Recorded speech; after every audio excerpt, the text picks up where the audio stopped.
She hails from a post-apocalyptic world, a formidable young woman who finds herself transmogrified into a cherished princess. He is a valiant general, wrongfully imprisoned, stoic and taciturn. In a realm plagued by tyrannical monarchs, treacherous concubines, and sycophantic ministers, the populace suffers. General Gu seeks to restore order to the court, yet his princess wife suggests, why not unify the realm instead? Yu Xiao sits before a bronze mirror, lost in contemplation. The girl reflected therein is merely 13, adorned in imperial attire, her delicate features and fair skin betraying a life of luxury. Having battled relentlessly for humanity against the undead in a desolate world, she now awakens in a realm devoid of zombies, a transition that should be joyous. However, Yu Xiao feels no elation. Merely an hour prior, she was compelled to witness the life of a woman unfold before her. This woman seemed to inhabit her very mind, and even when Yu Xiao closed her eyes, she could still perceive the inferno that painted the sky crimson. A woman clad in a dragon robe struggled amidst the flames, and amidst the fire, fragments of tattered memories emerged, revealing the tragic history of this woman. The woman ensnared by the blaze is named Yu Xinglang, born of the Empress. She grew up in the imperial palace, enveloped in opulence and carefree until the Empress, after bearing a son in her middle years, tragically succumbed to complications during childbirth. Within a month of the Empress's demise, the Emperor elevated his favored concubine, Lady Zhao, to the rank of Empress. The innocent and kind-hearted Princess Linglong began to experience the world's cruel malice, facing exile with her younger brother and nearly starving on their journey. Once a gentle lamb, life transformed her into a wolf, ensnaring princes from several kingdoms. And as her hands became stained with blood, she was increasingly viewed as a paragon of success, ultimately ascending as a formidable empress. And then, if Yu Xiao could voice her thoughts, she would leap into the flames, clutching the empress's collar, demanding to know how a life of triumph turned so swiftly into one of desolation. Your Majesty, what compels such bloodlust? Have you lost your wits in favoring the vile? Is it truly honorable for a female sovereign to forcibly take a man from the common folk? Do you not already possess a husband? Oh, but he too was taken by force, and your heart harbors another. Pray tell, what need have you for so many suitors? Where is your wisdom, your valor? Can you not see that these pretty faces are merely climbing the social ladder? Until the unyielding empress was reduced to ashes in the conflagration, the roaring flames gradually subsided. When Yu Xiao opened her eyes once more, she heard those around her addressing her as Your Highness. Upon glancing at the familiar faces surrounding her and inquiring about her, Yu Xinglang realized she had become the protagonist in this tale, undeniably transformed into Yu Xinglang. Nanny Wang approached, carrying a bowl of red date and longan soup, and upon observing the princess's seemingly indifferent exterior masking her inner turmoil, she wiped away a tear and gently urged, Your Highness, it has been nearly a month since the Empress departed. If you remain sorrowful, how can the Empress rest in peace? Listening to these words, Yu Xiao turned to glance at the delicate princess's wet nurse. The Empress had been gone for nearly a month. What did this signify? It indicated that concubine Zhao was about to ascend, and she would soon be banished from the palace, embarking on a grim journey. To be reborn as a cruel empress was one thing, but why had she returned to the age of 13? Not a single moment of indulgence in the empress's prosperous days had she experienced, and now she was thrust directly into torment. Could she still revel in this world? Your Highness, a young eunuch's voice interrupted from outside the chamber. His Majesty summons you to the library. Upon hearing the eunuch's words, Wang Mama shuddered, grasping Yu Xiao's hand, tears welling in her eyes as she pleaded, Princess, I cannot endanger you. Please heed my advice that concubine Zhao is truly nefarious. If she is in the library, do not trust her words. Yu Xiao nodded, responding, I am aware she is no good. Wang Mama was taken aback. The Empress had always shielded the eldest princess so well that the princess lacked discernment. Despite her earnest attempts to warn her about concubine Zhao for nearly a month, she had not succeeded in making the princess recognize Zhao's wickedness. What had changed today? Had the Empress's spirit manifested, causing the princess to suddenly gain insight? Let us go, Yu Xiao declared, rising and stepping outside. Wang Mama followed her out of the chamber, discreetly slipping a piece of silver to the young eunuch who conveyed messages, quietly inquiring, Who else is in the library? The eunuch replied, Concubine Zhao is also present. Wang Mama gazed at Yu Xiao with concern. Yu Xiao straightened her back and declared, Do not fear, she is merely a scheming concubine. How could she be more terrifying than a zombie? Both Wang Mama and the eunuch felt the winds of uncertainty swirling around them, unsure if they had truly comprehended the princess's earlier words. A scheming concubine was one thing, but what did she mean by zombies? Lead the way, Yu Xiao instructed succinctly, directing the eunuch to guide her. The young eunuch, who served beside Xianzong, mustered his courage and glanced up at the eldest princess, sensing that something about her had shifted. The library pavilion is a quaint three-story building, nestled amidst a verdant landscape, where Emperor Xianzong often spent his leisure hours. When Yu Xiao entered the spacious room on the third floor with Grandma Wang, she found only a beautiful lady in palace attire seated within, accompanied by several attendants. While Emperor Xianzong was notably absent. Ah, the princess has arrived. Upon seeing Yu Xiao, the lady waved eagerly, urging her come, sit beside me. Without needing an introduction, Yu Xiao recognized her as the enchanting Zhao Fei, who is destined to become empress shortly. Where is my father, the emperor? Yu Xiao inquired of Zhao Fei. Zhao Fei replied, His Majesty had to leave unexpectedly due to urgent matters. He has asked you to wait here for a while. I shall return later, Yu Xiao declared, turning to depart. Child, why are you in such a hurry today? Zhao Fei interjected. Come, sit down. I have something to discuss with you. Yu Xiao hesitated but stepped closer, prompting Zhao Fei to say, I have not slept well these past few nights. All for your sake, dear princess.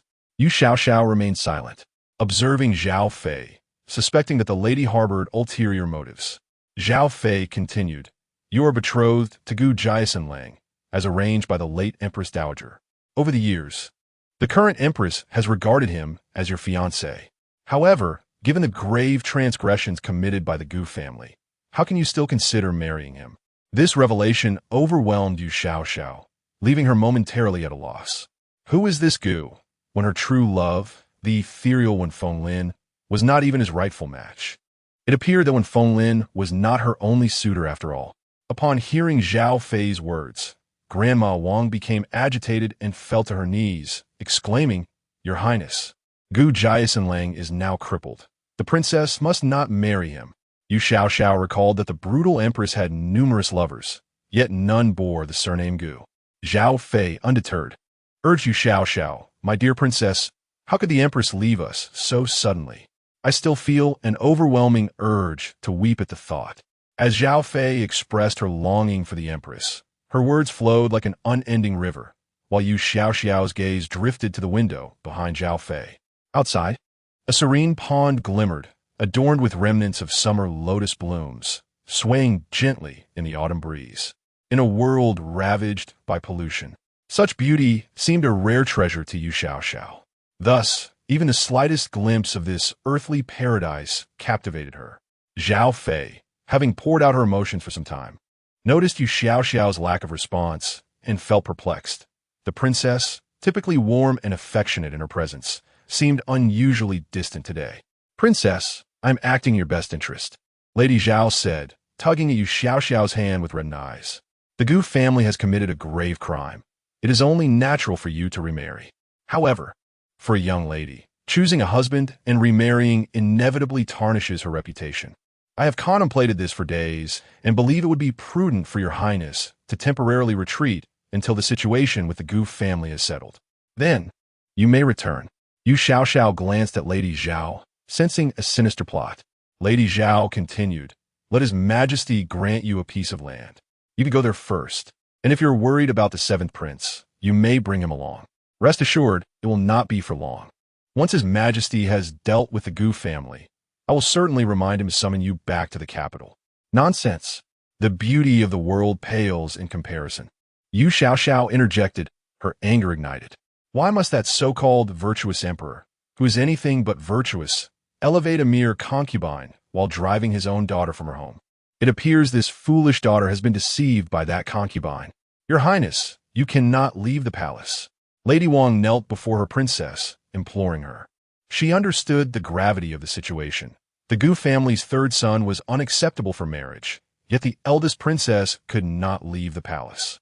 Away from His Majesty's watchful gaze, Lady Zhao would undoubtedly conspire against the empress's children. Yu Xiao approached Lady Zhao, anger boiling within her at the calculated cruelty towards two motherless children. "Do you wish for death?" she demanded. At that moment, Lady Xiao spotted Xianzong entering the room and, without time to ponder the princess's ominous question, cried out, "I wish to die. I would gladly trade places with the Empress on the path to the underworld." Yu Xiao seized Lady Xiao by her collar and hurled her out of the window, declaring, "If you wish for death, let it be so." As Xianzong entered, he was taken aback to see his daughter throw his beloved concubine out like a discarded dog. Stunned, he wondered what on earth was unfolding before him. Lady Xiao soared through the air, catching sight of two sparrows flitting by, and without a sound, she fainted as her eyes rolled back. The sound of her body hitting the water echoed shortly thereafter, filling the spacious room on the third floor. After a brief silence, frantic cries erupted from outside. "Ah! The Lady Xiao has fallen into the water. Quick, save her. Oh no, Lady Xiao has sunk to the bottom." Xianzong snapped back to reality and rushed to the window, peering down at the pool below. A shiver coursed through him as he processed what he had just witnessed. Yu Xiao furrowed her brow in frustration, realizing her blunder. In her haste to lift Zhao Fei, she had forgotten that there was a pond outside the window. Quickly, Xianzong called to those beside him as he stood before the window. "Come, let us descend. You wish to go downstairs?" Before the palace guards and eunuchs could react, Yu Xiao had already reached Xianzong's side, inquiring. Xianzong replied, "I wish to go downstairs to see my beloved consort."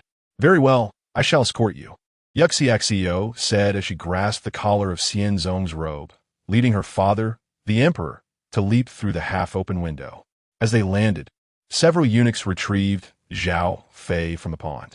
Xianzong's thoughts were solely occupied with Zhao Fei. He did not consider his own well-being and loudly questioned the eunuchs. "How is she?" Before the eunuchs could respond, Yu Xiao interjected, "She is not dead." "Then why is she foaming at the mouth?" Xianzong inquired. Warriors who survive in dire times are adept at treating external injuries. After all, not every doctor can become a warrior, yet it is plausible for warriors to study medicine. Observing Zhao Fei, who was foaming at the mouth, Yu Xiao hesitated. While she could handle external injuries, this seemed to pertain to an internal ailment. After contemplating, the princess offered a tentative diagnosis. Epilepsy? The eunuchs supporting Zhao Fei were inclined to shout at the royal father and daughter. "She is merely frightened. Have you not seen someone tremble so? What manner of father and daughter were they, nearly causing her demise?" Now, the victim was foaming at the mouth from fright, and they still had the leisure to spectate and converse idly. Was it so difficult to summon a physician? "Your Majesty," Chief Eunuch Jingzhong leaped down from the third floor. Approaching Xianzong with a pale visage, "Are you unscathed?" Xianzong retorted angrily, "What could possibly be wrong with me? The issue lies with Zhao Fei." Jingzhong glanced back at the small building behind him. Xianzong paused, then followed Jingzhong's gaze and suddenly exclaimed, "Wait, how'd I come down?" Jingzhong cautiously pointed a finger at Yu Xiao. The emperor's mind, accustomed to indulgence, finally recalled that his daughter had pulled him into this leap. "This cannot be," Xianzong murmured to himself.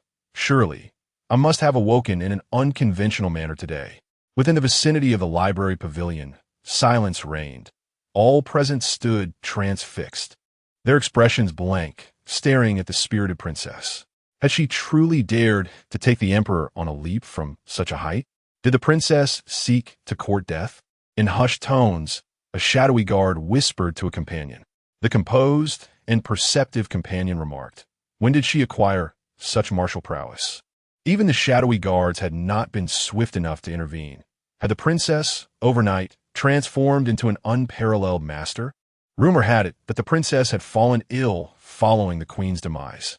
Could one fall ill and emerge as an extraordinary fighter? The shadowy guard regarded his foolish companion with a stoic expression. If such were the case, they might as well all fall ill, sparing themselves the arduous training that cost them their lives. "You leapt down with me?" In the profound silence, Xianzong posed the question to his daughter. Yu Xiao nodded. "What were you thinking?" Xianzong asked. Yu Xiao replied, "This way, it is quicker to descend." "Preposterous. I have never told a lie. This is the truth. Yu Xiao does not deceive." Zombies as a species cannot even speak human language. Who, then, would she be lying to? Human companions? Don't be foolish. With near extinction at hand, who among them would engage in self-destruction? The mere thought of his imminent death sent cold sweat cascading down Xianzong's brow. He pointed a trembling finger at Yu Xinglang and exclaimed, "Bring someone." The crowd collectively held their breath, anticipating that the emperor was about to execute a female. Unperturbed by the tense atmosphere, Yu Xiao pointed at Zhao Fei and inquired of Xianzong, "What about your little wife?" "Little wife?" Xianzong's hand shook as he pointed at Yu Xiao. "You mean to say she is my little wife? Then what is she?" "She is my beloved concubine." "Isn't a concubine just a little wife?" Yu Xiao retorted, her anger ignited. Was this an affront to her, a survivor of the apocalypse, due to her lack of education? "Seize her!" Xianzong shouted, his voice rising in indignation. Yu Xinglang sighed internally, wishing her father possessed even a modicum of intelligence and ambition. Perhaps then, she would not have turned out so twisted. Thus, the tragic life of the tyrannical empress is rooted in the existence of such a useless father. The emperor's decree was absolute. Those who disobeyed would lose their heads, prompting the palace guards to rush forward. However, one might wonder why a fully grown man, a man skilled in martial prowess, would be sent flying over 100 meters, ultimately crashing into Xianzong's palanquin and losing consciousness upon impact. After Yu Xiao had kicked the foremost palace guard, this question lingered in the minds of all present. Yu Xiao's brow furrowed deeper, observing the brutality of the empress's life. She noted that during wars, humanity had bled rivers of blood, appearing formidable. Yet, in actual combat, their martial prowess was alarmingly deficient. In this new world of the apocalypse, Yu Xiao surveyed those around her. They were surely among the first to perish. Xianzong was once again rendered speechless. "Are you Xinglang?" he asked his daughter, seeking confirmation. "I am," Yu Xiao nodded and asked, "Shall we continue fighting?" Xianzong fell silent, dumbfounded. The palace guards, seeing their emperor's silence, pressed forward undeterred. In this apocalypse, humanity had undergone evolution to survive, leaving the unevolved palace guards to face utter calamity. In a mere blink, over 20 palace guards were either sent flying or sprawled on the ground. The only one still standing was wedged upright between two branches. Xianzong closed his gaping mouth, realizing that his mourning had undoubtedly commenced in an erroneous manner. At that moment, Zhao Fei awoke from her stupor. Upon seeing Xianzong, she emitted a delicate cry. "Your Majesty!" Yu Xiao felt her scalp tingle, unable to fathom how humans could produce such cat-like sounds. It defied reason. This could not be attributed to Princess Linglong's limited experience. Among the frontline warriors of the apocalypse, women were robust and fierce. In the war between humanity and zombies, delicate beings had no chance of survival. "Your Majesty, this is not the princess's fault. It is my error," Zhao Fei lamented to Xianzong, tears streaming down her cheeks. Xianzong believed that his beloved consort was truly virtuous, indeed a remarkable woman, even as Linglong sought to dismantle her reputation. Despite the chaos, his consort continued to speak in favor of Linglong. At this moment, Zhao Fei stood drenched, her hair unkempt and her makeup dissolved, presenting a ghostly visage. Yet, in the eyes of Xianzong, a man of affection, his consort remained a paragon of beauty. The princess was also troubled by familial matters. Zhao Fei, in tears, expressed her desire to temporarily leave the palace for her fief. In conversing with this girl, aside from Wang Mama, who was a trusted confidant, Zhao Fei spoke without restraint. Reflecting upon the marriage arrangement set by his own mother for his daughter, Xianzong's mood soured further as he remarked, "Is the emperor's daughter to worry about marriage?" Zhao Fei cast a glance at several court officials being led by a chief eunuch towards them, two palace maids assisting the frail, yet resolute figures as they approached Xianzong. In hushed tones, she implored, "Your Majesty, a young lady's reputation is of utmost importance. The princess is still so young. How can she bear the scrutiny of the world?" Xianzong retorted, "Then which fief shall I bestow upon Linglong?"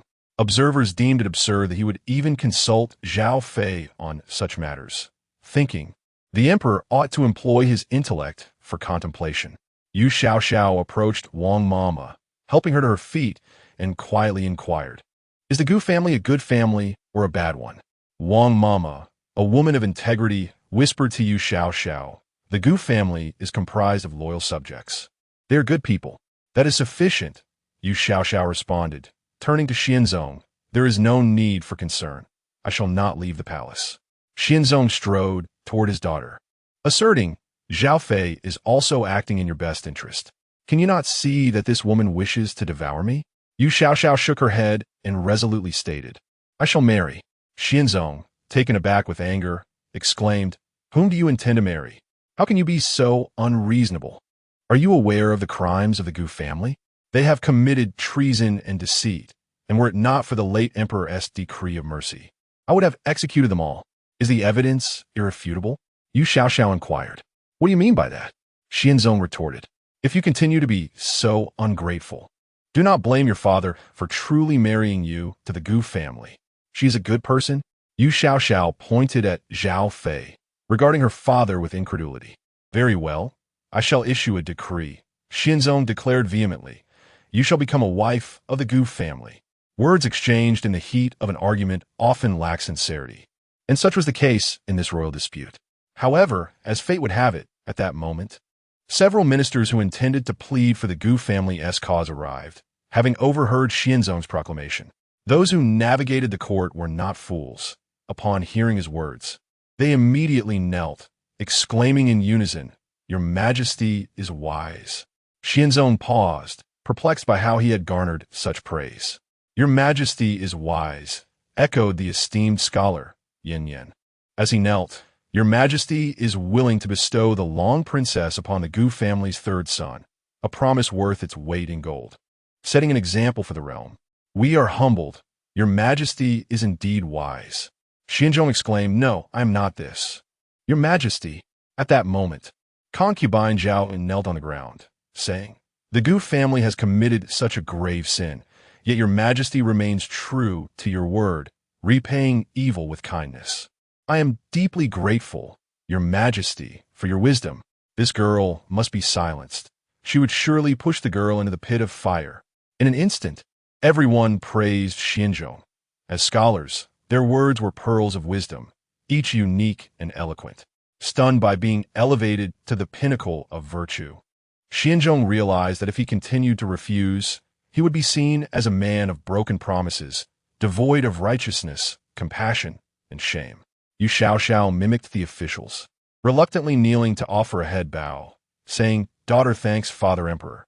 Xianzong pondered how it had come to this.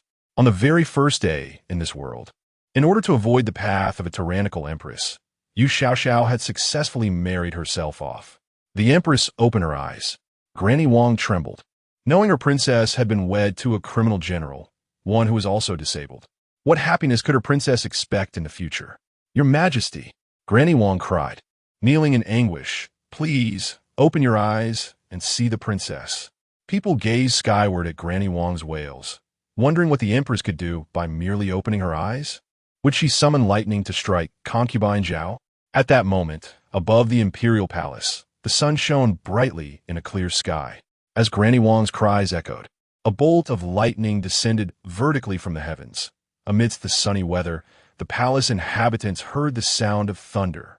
Did the empress truly awaken? Perhaps she did open her eyes for a moment. Concubine Zhao stood beneath a banyan tree when lightning struck, splitting the towering tree and trapping her beneath it. Did humanity, in the apocalypse, merely evolve into beings of great strength? How naive! Without any abilities, they would be ruthlessly crushed by the zombies. In her past life, had it not been for her grievous injuries preventing her from using her powers, Yu Xiao would not have had to detonate a grenade to perish alongside the zombies. She would have struck them down with lightning. "Zhao, concubine Zhao." In the stillness, Jingzhong was the first among the crowd to react. As Chief Steward Jing rushed to concubine Zhao's side, Xianzong was still gazing up at the sky, bewildered by the sudden thunder. Yu Xiao glanced at her hands. Her powers had diminished significantly, and instead of striking down a person, she had merely felled a large tree. At that moment, Granny Wang regained her senses and prostrated herself, exclaiming, "Your Majesty, in your mercy." The crowd stood in confusion, musing that if the empress was indeed merciful, Why not strike down concubine Zhao directly? Why fell a banyan tree instead? Your Majesty, concubine Zhao is spitting blood. Xinglang shouted as he and several eunuchs removed part of the large tree, revealing concubine Zhao's bloodied visage. My beloved Yu Xinglang rushed to the tree's side and, upon seeing concubine Zhao's pitiful state, was rendered speechless. Farewell, Your Majesty. Granny Wang continued to wail. The subjects of the Fengtian dynasty revered the deities, and many knelt in reverence, remembering that the empress was watching from above. Xinglang felt a chill creeping down his spine and instinctively shrank his neck. Let us depart, Yu Xiao declared, turning away. In the past, whenever concubine Zhao faced misfortune, Madame Wang would find solace. Yet this time, even concubine Zhao had been struck by misfortune, leaving Madame Wang unable to find joy. She followed Yu Xiao, reciting, Your Highness, why do you harbor such resentment towards His Majesty? Madame Wang chose to overlook her mistress's sudden fierceness. Xianzong, preoccupied with the kneeling ministers, ordered the attendants to carry concubine Zhao back and summoned the royal physician. The welfare of his beloved consort took precedence over his daughter's unexpected boldness. The esteemed scholars, witnessing that their intercession was no longer necessary, thought it implausible for the emperor to allow his daughter to become a widow, even if his decisions were often questionable. Several ministers exited the palace, making haste towards the Dali temple to deliver good news to the Gu family, still languishing in the dungeons. Upon returning to her residence in Fenghua Palace, Yu Xiao summoned her attendants and inquired, Pray, enlighten me about the Gu family's circumstances. Madame Wang, feeling lightheaded and unsteady, replied, Your Highness, how can you speak of marriage when you are so uninformed? Yu Xiao countered, Did you not claim that the young master of the Gu family is a virtuous man? Madame Wang retorted, If he is virtuous, will you marry him? There are countless virtuous individuals in this world. Before she could finish, a young maid named Xiao Feng interjected loudly. General Gu and his family have been wronged by the Zhao faction. Young eunuch Xiao Sha chimed in. The Gu family are loyal subjects. Observing the nodding agreement from the assembled attendants, Madame Wang suddenly realized that those within Fenghua Palace were valiant souls. Despite the chaotic chorus of voices, Yu Xiao discerned the crux of the matter. The Gu family were loyalists, a lineage of valiant military leaders, tragically fallen out of favor with concubine Zhao, suffering the fate of being unjustly punished for their merits. Your Highness, Xiao Feng exclaimed with fervor, it was General Gu who drove out the White Tiger Kingdom. Yet the son of the Zhao family usurped the credit. Xiao Sha gritted his teeth, adding, Were it not for the late emperor's decree of clemency, the Gu family would face annihilation. Sighing, Madame Wang remarked, The Gu family is indeed wronged, yet even the empress cannot save them. If you marry into the Gu family, will you willingly become a commoner? Their entire household remains imprisoned in the dungeons. A soul from a different era could scarcely comprehend the blood and tears shed by the ancient loyalists and valiant generals. Yu Xiao resolved that she would not tread the path of a tyrannical empress. While escaping was an option for her, what of those around her? Although she had known them for less than 24 hours, she understood that should she flee, her attendants would face execution for their failure to protect the princess. The only logical means of leaving the palace without being exiled to a fief was through marriage. As for who this young master of the Gu family was, a lifelong companion to be chosen through mutual attraction, she felt no qualms. In the harsh reality of her world, the continuation of humanity often hinged upon mere attraction, rendering notions of virtue and chastity obsolete. In Yu Xiao's mind, her first priority was to devise a plan to escort Wang Mama and the others out of the palace. As for this Gu Xiaoga, well, that could be contemplated later. Wang Mama, having wept bitterly for her princess, soon gathered her strength and said to Yu Xiao, Princess, since the emperor has spoken, it seems this matter cannot be altered. Yu Xiao inquired, What do you propose? Wang Mama, having dried her tears, replied, The Gu family is now destitute. Thus your dowry must be meticulously prepared, princess. Yu Xiao promptly agreed. Indeed, let's prepare thoroughly and take everything we can carry. To flee without funds is a recipe for starvation, a folly I shall not commit. Wang Mama vowed with a resolute pat on her chest. Rest assured, Princess, I am here to assist. Meanwhile, after being rescued back to Chuqing Palace, the Zhao concubine was swiftly revived by the imperial physician, though she lacked the strength to speak. She gazed at Xinzong and wept, Your Majesty. The Empress can no longer find peace. Xinzong queried, My beloved, how do you feel? The Empress had communicated to me that the Zhao concubine, with her faltering voice, declared, Her Highness the Princess is destined to marry the third young master of the Gu family. Xinzong was taken aback. When did this occur? Before the Empress gave birth. The Zhao concubine had said, however, at that time, the Gu family had already fallen into disgrace. I assumed the Empress was merely confused, which is why I did not report it to Your Majesty. I am to blame. Xinzong responded, Does this imply that Linglong is compelled to wed? Otherwise, will the Empress not rest in peace? The Zhao concubine wept. Yes, Your Majesty, please issue your decree swiftly. I am frightened. Xinzong gazed out at the sky, recalling the recent thunder, and declared, Fear not, my beloved, I shall issue the decree at once. The physicians nearby thought to themselves that their sovereign was a fool. How would they resolve this predicament? At this moment in the Dali Temple's prison, the officials with good tidings had yet to arrive. Gu Xinglang lay upon a bed of dry straw, his delicate face flushed, his eyes dazed. The young woman, draped over him, gently caressed his scarred chest and softly whispered, Third young master, the old lady has sent Qingyu to attend to you and ensure your legacy. Gu Xinglang let out a low groan, his expression pained. Qingyu, biting her lip, placed her hand on Gu Xinglang's waist, awkwardly attempting to unfasten his prison garb. This action caused Gu Xinglang to shudder, and, biting his tongue to regain focus, he pushed Qingyu aside, gasping, Leave. Qingyu stumbled to the ground, but quickly regained her footing and threw herself onto Gu Xinglang, pleading, Third young master, you must leave a legacy. Taking a deep breath, Gu Xinglang realized that Qingyu had served at his grandmother's side. The effort it took for her to reach him in his confinement was unimaginable. In that moment, Qingyu, disregarding any modesty, leaned down to kiss Gu Xinglang. Gu Xinglang tilted his head, evading Qingyu's kiss, and pushed her away once more, whispering, Do not be foolish. I am a man doomed to die. What good can come of following me? Third young master. Qingyu sobbed on the ground, sullied by stagnant water, expressing her willingness to stand by him until the end. With a heavy sigh, Gu Xinglang reflected on his misfortune, his military achievements usurped, his family wrongfully imprisoned, and his own tendon shattered. Were it not for his family and the indomitable spirit within him, he might have sought to end his own suffering long ago. Third young master? Qingyu approached him again. Was there medicine in that water? Gu Xinglang inquired. Qingyu's cheeks flushed as she softly affirmed. Gu Xinglang, severely injured, had not been administered potent medicine by the Gu family, only a mild stimulant. By the time he exchanged these words with Qingyu, the feverish heat within him had significantly abated. Let us depart, he advised her. It is not worth it. Qingyu hesitated, her hand reaching towards him. Her motivations were not solely for Gu Xinglang. Her own fate was also at stake. With the Gu family imprisoned, the servants would eventually find themselves sold into slavery. Given her beauty, it was highly likely she would be sought after in brothels.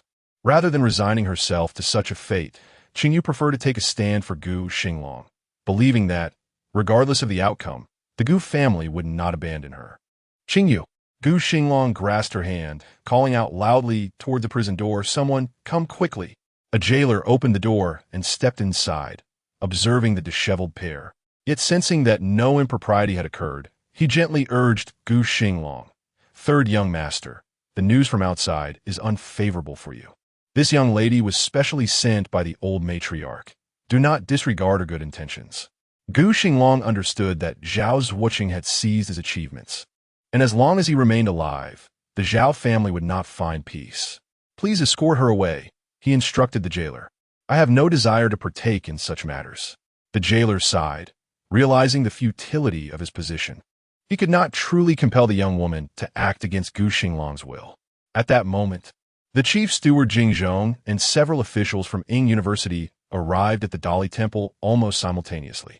The head of the Dali Temple, a disciple of Lord Zhao, could obstruct Yun and his companions. But upon seeing Jing Zhong, his demeanor shifted from official formality to one of cordiality. Jing Zhong presented the imperial edict to the head of the Dali Temple, stating, "Lord Lin, the emperor has decreed, where are the Gu family members?" As Jing Zhong spoke with the Dali Temple head, a young officer rushed to Gu Xinglang's cell, exclaiming, "Head Qin, Chief Steward Jing has come with a decree. The emperor has made a decision regarding General Gu and his family." Head Qin stamped his foot in frustration with Jing Zhong's arrival. What hope was there for Gu Xinglang to secure his future? Everything was about to unravel. The officers began to bring out the imprisoned members of the Gu family from their cells. Gu Xingnuo and Gu Xingyin entered Gu Xinglang's cell to carry their brother out. "You do not touch Qingyu?" Gu Xingyin glanced at the weeping Qingyu trailing behind them and softly inquired of his younger brother. Gu Xinglang shook his head slightly. Gu Xingyin immediately grew anxious, exclaiming, "Are you foolish? We have exerted so much effort to bring her." "Second brother." Gu Xingnu interrupted Gu Xingyin, gesturing for him to cease his words. Gu Xinglang lowered his gaze and murmured, "With our brothers present, the Gu family does not require my sacrifice." Gu Xingyin's eyes reddened, choking back tears as he insisted, "Don't speak nonsense. We have yet to hear the imperial decree. Do you even know what is at stake?" Gu Xinglang fell silent. After all, death was inevitable.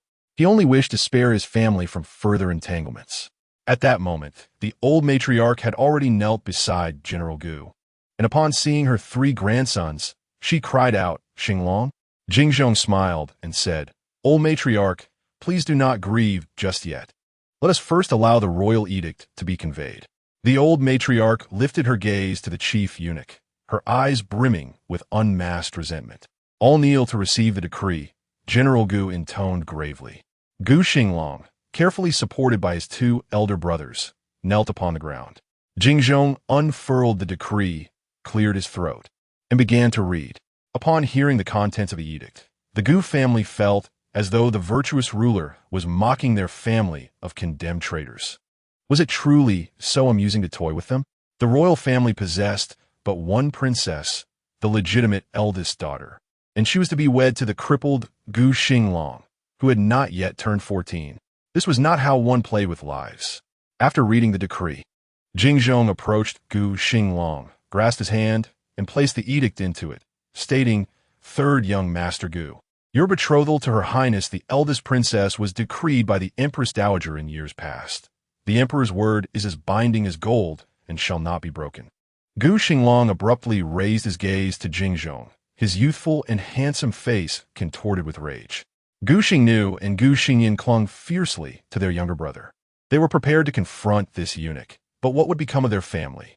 "Today, you may emerge from the sky prison," Jing Zhong mused, aware that Gu Xinglang lacked the courage to resist him. Even if Gu Xinglang possessed such audacity, Jing Zhong merely glanced at the young general's legs, wrapped in thick cloth, and questioned whether this 15-year-old, renowned on the battlefield, still had the capability to fight back. Without further ado, Jing Zhong flicked his sleeve and departed with his entourage. The Gu family, both young and old, remained kneeling for a prolonged period, unable to process their reality. The chief minister of the Dali Temple approached General Gu and Gu Chun, casting a cold glance at Gu Chun, and remarked, "Old Gu, you may take your sons and grandsons and leave. Do you expect me to escort you?"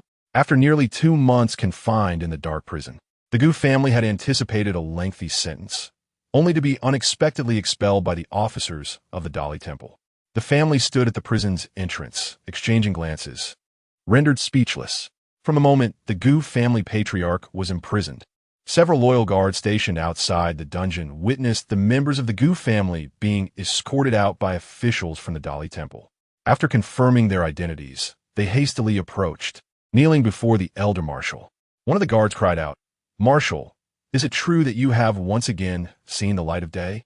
At that moment, the elder marshal was still in a daze. He glanced at the family members beside him and then at the guards kneeling before him, muttering, "I have seen the light of day." All the Gu family members were equally bewildered. Gu Xingnuo then remarked, "Is Xinglang about to start a family?" This left not only the Gu family members, but also the guards in a state of confusion. At this juncture, Yun and a few others hurried over from the main entrance of the Dali Temple. noticing the Gu family gathered at the dungeon's door. They quickly approached to congratulate the elder marshal and Gu Xinglang. Gu Qin exclaimed, "Brother-ing, am I dreaming?" reflecting on the scene witnessed in the imperial palace. Ing Yinyun speculated that the reason for the emperor's fury leading to the proposal of marriage was Princess Linglong interceding on behalf of the Gu family. The esteemed scholar sighed to Gu Chun, "To save your elder brother and Xinglong. Her Highness personally pleaded with His Majesty today." Indeed, another gentleman interjected. Had the princess not taken the initiative to marry, Xinglong's situation would be dire. Upon hearing the words of the two gentlemen, the Gu family fell silent, filled with gratitude, yet at a loss for words. Suddenly, Gu Xingyan exclaimed, "Heavens, it is fortunate that Xinglong and Xingyu did not come to terms. Otherwise, how could our family face Her Highness?" The matriarch, recalling her previous arrangements, felt a wave of anxiety. Had the princess entered their family only to have Xingyu give birth before her, it would have been a tremendous affront to the princess. Xingyu stood at the back of the crowd, still clad in prison garb, feeling a sense of injustice. Did the Gu family truly regard her with esteem? Meanwhile, Zhao Fei suffered 3 broken ribs and a fractured left leg. Fortunately, from the physician's perspective, her internal injuries were not severe. Zhao Fei, however, felt fortunate that her face remained unscathed. A woman with a ruined visage could hardly survive in the harem. After spending years alongside Xinzong, Zhao Fei was acutely aware of her husband's nature. Unable to fulfill her marital duties due to her injuries, she could not keep Xinzong, who could not sleep without the embrace of a beautiful woman, by her side. Nonetheless, his absence provided an opportunity for Zhao Fei to meet with her father, the Prime Minister Zhao Qiuming. 3 days after the sensational news of the Long Princess's impending marriage to the Gu family circulated through the court and the public, Zhao Qiuming and his wife visited Chuqing Palace to see their gravely injured daughter. After exchanging greetings, Zhao Qiuming began to express his grievances. "My daughter, with the princess's marriage, the Gu family has narrowly escaped disaster. Your brother has usurped Gu Xinglang's military achievements, and the treasonous correspondence discovered from Gu Chun was also orchestrated by me. Should this matter come to light, both our Zhao family and you will suffer serious repercussions. How could you have so fervently supported this marriage?" Hearing her father's reproach, Zhao Fei coldly remarked, "The Gu family has languished in the dungeons for so long, yet my father is powerless to eradicate them. Must every matter concerning the Zhao family rest upon my shoulders?" Zhao Qiuming, with a furrowed brow, replied, "Your Highness, there are many protecting the Gu family. While the Minister of Justice may be an ally, there are still those within the court who favor the Gu family. Lord Zhao has attempted several times to eliminate a member of the Gu family, yet to no avail." Noticing Zhao Fei's disdainful expression, Zhao Qiuming changed the subject, saying, "Gu Xinglang is already a broken man. How could His Majesty still be willing?" Before her father could finish, Zhao Fei interjected, "I told His Majesty that Gu Xinglang merely suffered injuries from torture. A perfectly healthy individual cannot be rendered crippled by a little punishment." Did His Majesty believe your words? The imperial physician would certainly affirm it. It goes without saying that this physician is undoubtedly an ally of my daughter. Zhao Qiuming paused, reflecting that his daughter had not been so ruthless during her days as a young lady at home. Gathering her thoughts, Zhao Fei declared, "Taking advantage of the upcoming royal wedding, we must eliminate the Gu family." Zhao Qiuming quickly cautioned, "The men of the Gu family are all warriors. It will not be easy for assassins to succeed." "Assassins?" Zhao Fei scoffed. "They're merely a bunch of useless wretches." Feeling somewhat awkward, Zhao Qiuming inquired, "What does your Highness propose?" "Suiyu," Zhao Fei called out. Her trusted maid, Suiyu, responded, presenting a long brocade box for Zhao Qiuming's inspection. Upon seeing the golden garments within, Zhao Qiuming rose in astonishment from the circular stool before him, exclaiming, "Your Highness, what is this?" "A dragon robe," Zhao Fei whispered, "on the day of the princess's wedding. This will be delivered to the Gu family by Jingzhou. At that time, my father will send my brother along with the imperial guard to pay the Gu family a visit. No matter how cautious the Gu family may be, can they really refuse the princess's dowry at their doorstep?" Zhao Qiuming's eyes brightened. If the Gu family were discovered hoarding a dragon robe, there would be no mercy. Zhao Fei affirmed. This time, the Gu family has no golden ticket for immunity. Zhao Qiuming rejoiced. Thus, we shall be able to eliminate the Gu family openly and justly. Father, prepare for this. Zhao Fei whispered. To prevent any fish from slipping through the net, the number of imperial guards sent to the Gu family must be substantial. Make sure to discuss this with several generals beforehand. Once the deed is done, I shall reward you handsomely. Understood, Zhao Qiuming replied, then pondered, what about the princess? Zhao Fei raised an eyebrow at her father and said, are you still concerned for her? Zhao Qiuming responded, His Majesty would not abandon the eldest princess. Your Highness must have a plan for her. Zhao Fei retorted, if she is well taught by the Empress and understands her duties, she should follow her husband. If she cannot bear to part, I shall have His Majesty send her away. Zhao Qiuming asked, do you mean that once the eldest princess weds Gu Xinglang and becomes a member of the Gu family, the imperial guards will then enter the Gu residence? Precisely. Zhao Fei confirmed. Zhao Qiuming nodded, saying, I comprehend. The queen's daughter, Lady Zhao, gritted her teeth and declared, I shall take good care of her. Even if Yu Linglong does not perish, I will find a suitable place for her to live out her days peacefully. What about the seventh prince? Zhao Qiuming ventured to inquire, aware that even though the princess was of noble birth, she was still a daughter, while the seventh prince posed a significant threat to their well-being. He was born to bring misfortune upon his mother, Lady Zhao lamented. Within a month, he had caused the death of his own sister's husband. The seventh prince's fate is too grim. The emperor would hardly dare to show him favor. An infant who fails to endear himself to the emperor is easily dismissed. At this, even Zhao Qiuming began to perceive his daughter's ruthlessness. Your Highness, the Prime Minister's wife gently reminded Lady Zhao, the Queen's maternal family is not present in the capital, and their influence on the Grand Princess and the seventh prince is limited. However, the Zhang family does possess military power, and we must be wary of their potential retaliation. Once we resolve the Gu family situation, the Zhang family will be next. Lady Zhao smirked softly. As for the matter concerning the Grand Princess, it is for the Emperor to decide. I merely fear that the Zhang family may stir up trouble.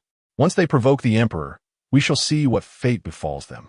The Prime Minister's wife remained silently at the side, her expression betraying no emotion beyond submission.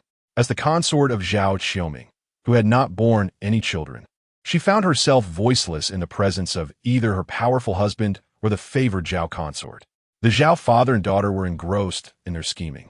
Emperor Xinzong, while indulging in revelry and embracing his beautiful companions, also contemplated the predicament of his daughter.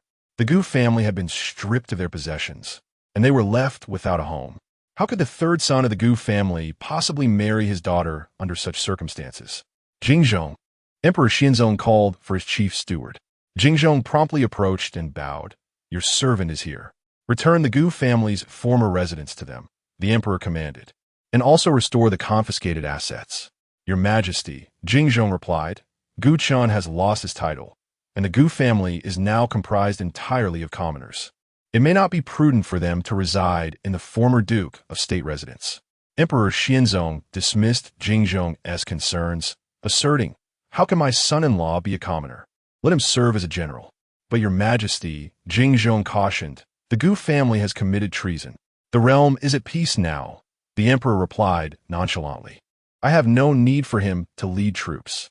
It was Gu Chun, the elder, who was guilty of collusion. Gu Xinglang merely requires sustenance. To Emperor Xinzong, a general in times of peace was merely an official. What rank will your Majesty bestow upon Gu Sanxiaoya? Jingzhong inquired. The emperor pondered, unable to recall Gu Xinglang's previous rank, and asked, what was his rank before?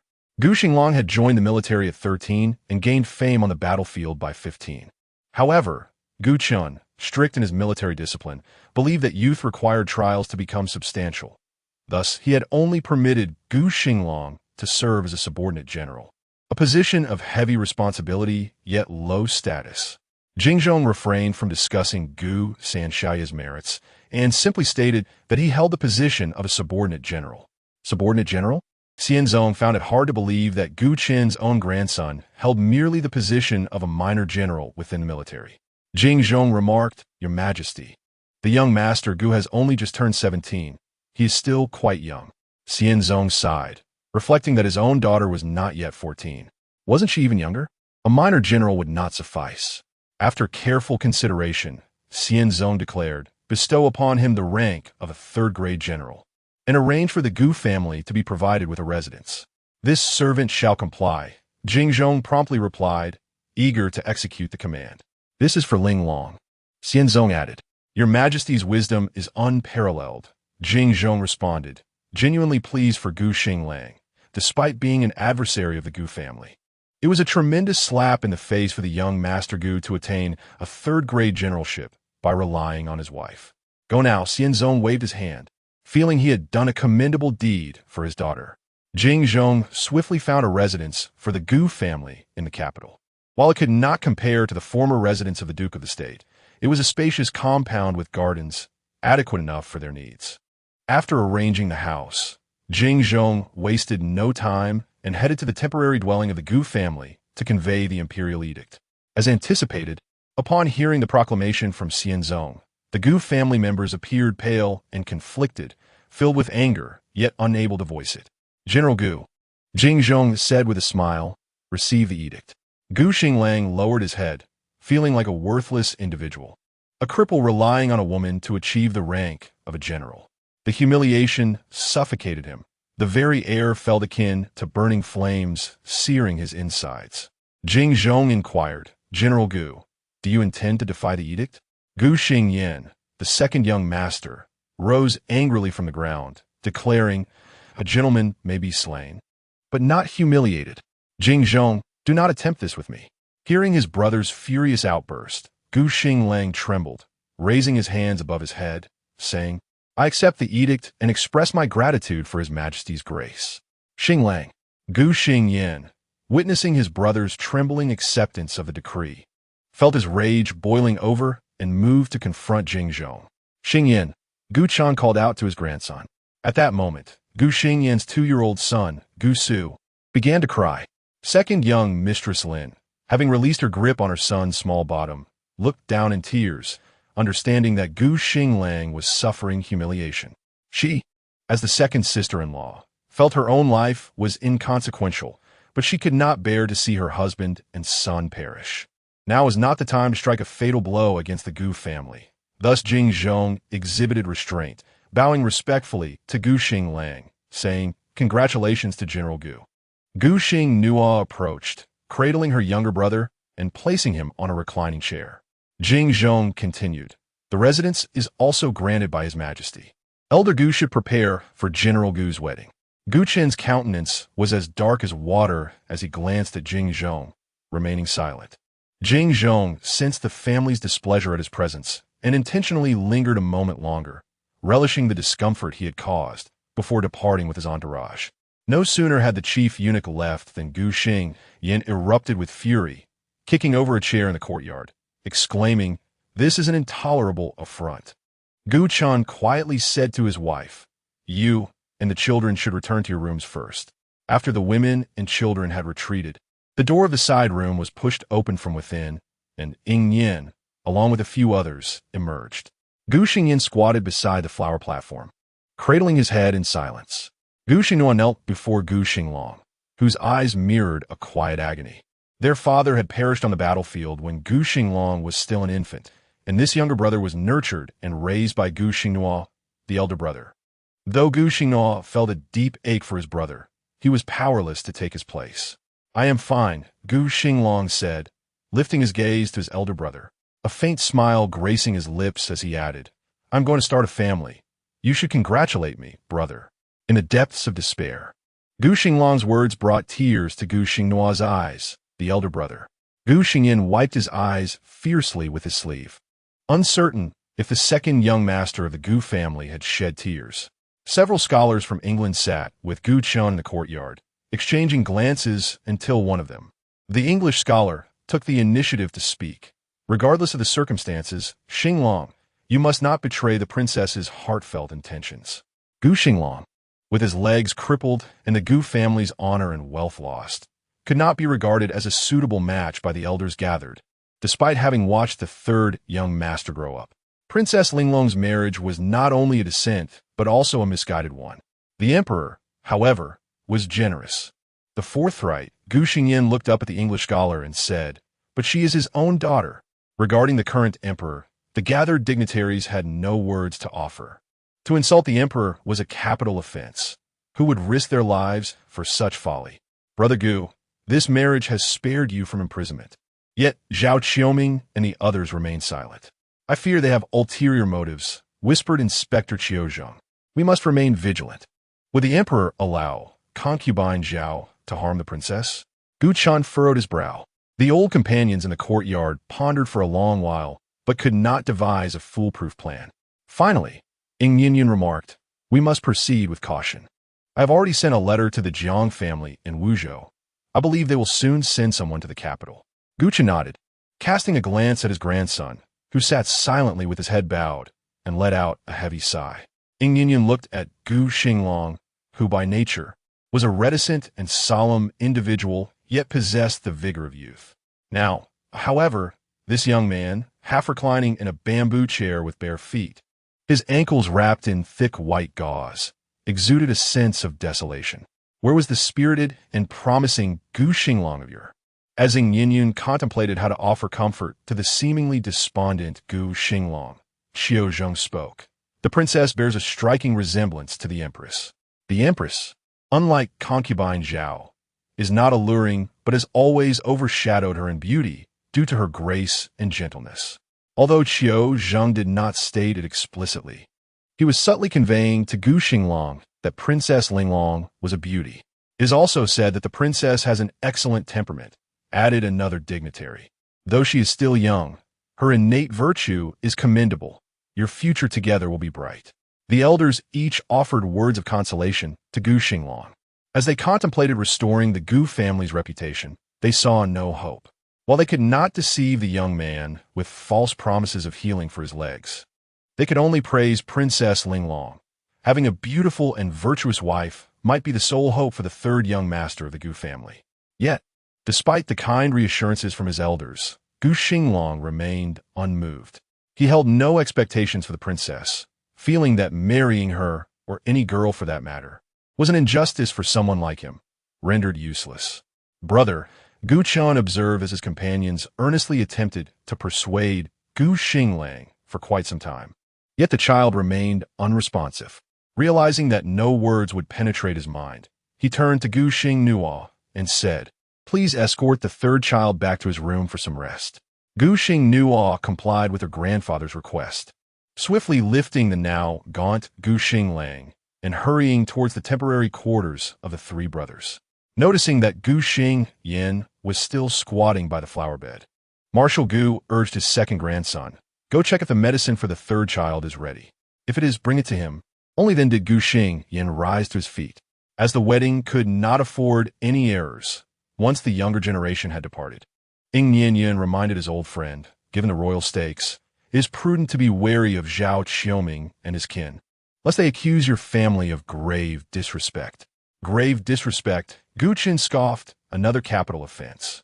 Only by surviving can one hope for a chance at vindication. Ing Yinyan whispered, the Zhao father and daughter must surely be intent on eliminating any threats. Brother Gu, you must not allow this cunning pair to succeed. Gu Chen nodded, feeling a sense of trepidation when facing the malevolent Zhao duo. However, with the situation at hand, avoidance was no longer an option. Xinglang is a good child, Ing Yinyan remarked, and Her Highness the Princess is also a commendable young lady. This union should not be lacking. The assembly sighed at the scholar's words, pondering the fate of the innocent girl, unaware of the complexities of her situation, marrying a boy who had lost the use of his legs. The nature of this union was truly known only to the heavens. Gu Xingnuo gently placed Gu Xinglang onto the wooden bed, and upon raising her gaze to her younger brother, she was startled to discover blood at the corner of his mouth. "Xinglang, what happened to you?"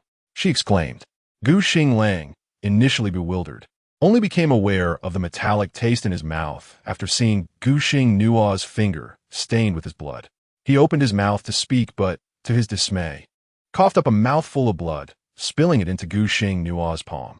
The heartless royal family stirred when Gu Xinglang spat blood, alarming all those at home.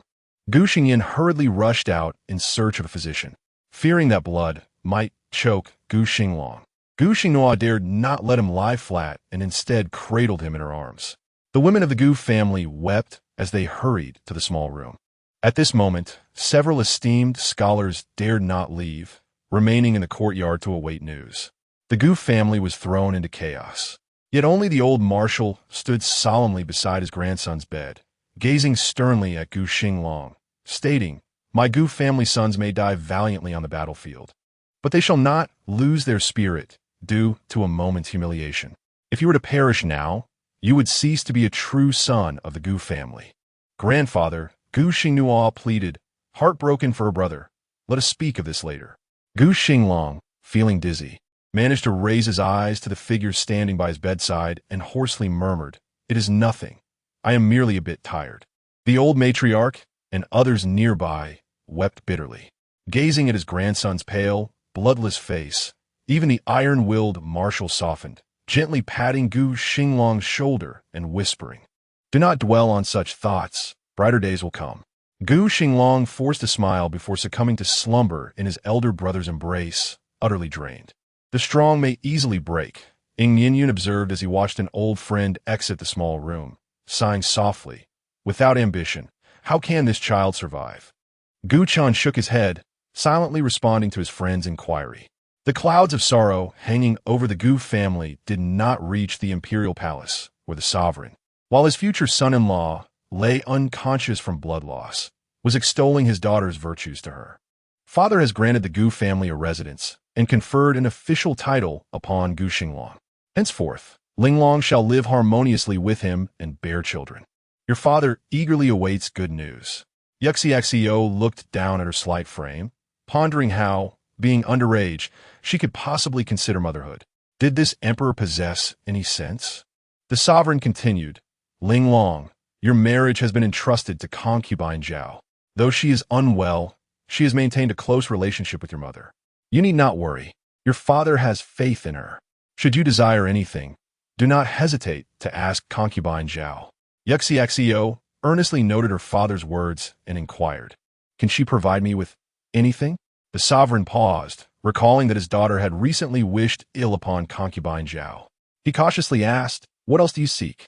"Money," Yu Xiao replied. The sovereign nodded, "That can be arranged." "Oh," Yu Xiao said, "then I shall not require anything else." At this moment, the sovereign did not comprehend that to his daughter, gold, silver, jewels, coral, jade, and famous paintings all equated to money. Foolish Linglong, he thought, feeling touched by Yu Xiao's sincerity. Added, "You need not hesitate to speak with your father. You are his only daughter, and he can provide you with anything." Yu Xiao remained puzzled, wondering what, aside from money, her father could possibly grant her. Could he bestow the empire upon her? Then, "Father, what can you truly give me?" Xianzong pondered for a considerable time.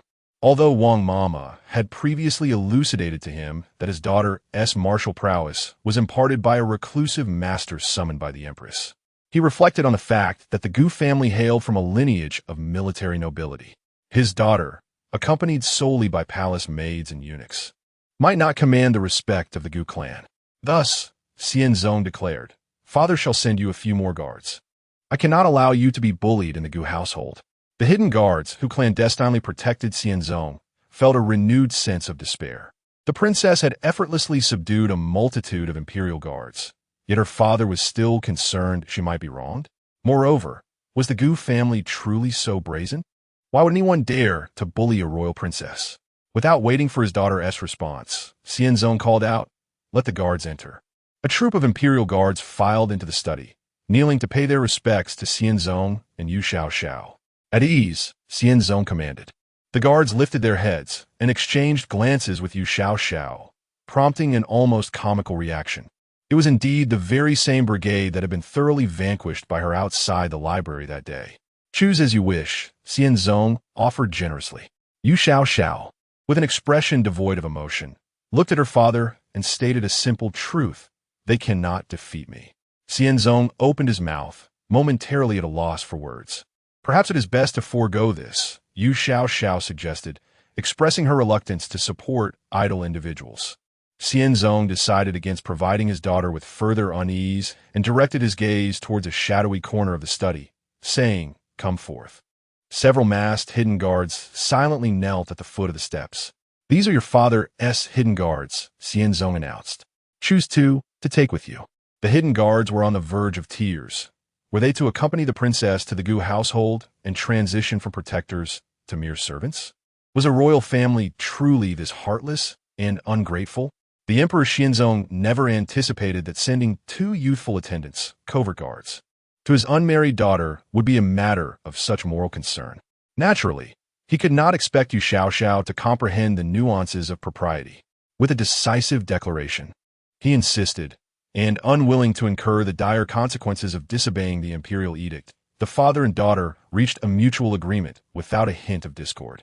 Upon returning to Fenghua Palace with the two robust and imposing young guards, Yu Xiao informed Wang Mama, "My father has stated that whatever amount is desired, one may request it from Consort Zhao." Initially, Wang Mama was troubled by the presence of the two guards accompanying the young princess, fearing the implications of such a youthful pairing. However, upon hearing Yu Xiao's words, her spirits lifted. Ever eager to vex Consort Zhao, Wang Mama promptly dismissed her concerns about the guards and assured Yu Xiao, "Rest assured, I shall seek out Consort Zhao on the morrow." With that assurance, Yu Xiao felt a sense of relief. In the days that followed, Wang Mama visited Consort Zhao daily, seemingly intent on extracting every valuable item from the imperial palace. Consort Zhao, however, bore this with patience. After the Gu family faced ruin due to the discovery of a hidden dragon robe, did she not have to return what was taken to the royal family? She instructed her subordinates, "His Majesty has but one daughter, the princess. Whatever the princess desires, let her have it." Thus, the exchanges continued until the day of the exquisite Princess Linglong's wedding arrived. On a crisp autumn morning, Yu Xiao donned an ornate red bridal gown and was carried by the eldest legitimate son of Prince Rui, exiting the main gate of the imperial palace. Awaiting her was the second young master of the Gu family, Gu Xinglang, who rode a grand steed, his demeanor respectful yet devoid of joy. Was Gu Xinglang's injury still not improving? Emperor Xianzong stood atop the palace tower, observing Gu Xinglang leading his daughter toward the bridal sedan chair, and inquired of Jingzhong, who stood behind him, did the imperial physician not report an improvement in his condition? Jingzhong replied, "Your Majesty, it is said that the prince consort can manage to stand, but he is yet unable to ride. Hence the second young master has come to escort the wedding." Emperor Xianzong nodded, feeling reassured. Jingzhong continued, "Your Majesty, I am escorting the dowry of Her Royal Highness to the Gu residence. Do you have any further instructions?" The emperor merely waved his hand. Any father watching his daughter wed would feel a complex array of emotions. Despite being a foolish sovereign, he was still a father. As he observed the bridal sedan chair gradually departing the palace amidst joyful sounds, his heart was a blend of sorrow and happiness, prompting him to sigh. The empress can now rest in peace. The eunuchs, palace servants, and guards attending Emperor Xianzong exchanged glances, unsure of how to respond. The wedding of the eldest princess, adorned in a splendid procession, drew the attention of the citizens of the capital, who paused to admire the royal grandeur. Yet, few truly envied the princess her marriage. When the bridal sedan adorned with golden embroidery, depicting 100 birds, and the phoenix came to a halt in front of the Gu residence, the air was filled with the sound of firecrackers. Children cheered with glee, while adults clapped and celebrated. Although the bride was a royal princess, there were still fearless soldiers loudly clamoring to catch a glimpse of her. As Yu Xiao was gently guided down from the sedan by Gu Xinglang, her feet touched the ground, and she felt a sense of clarity returning to her head.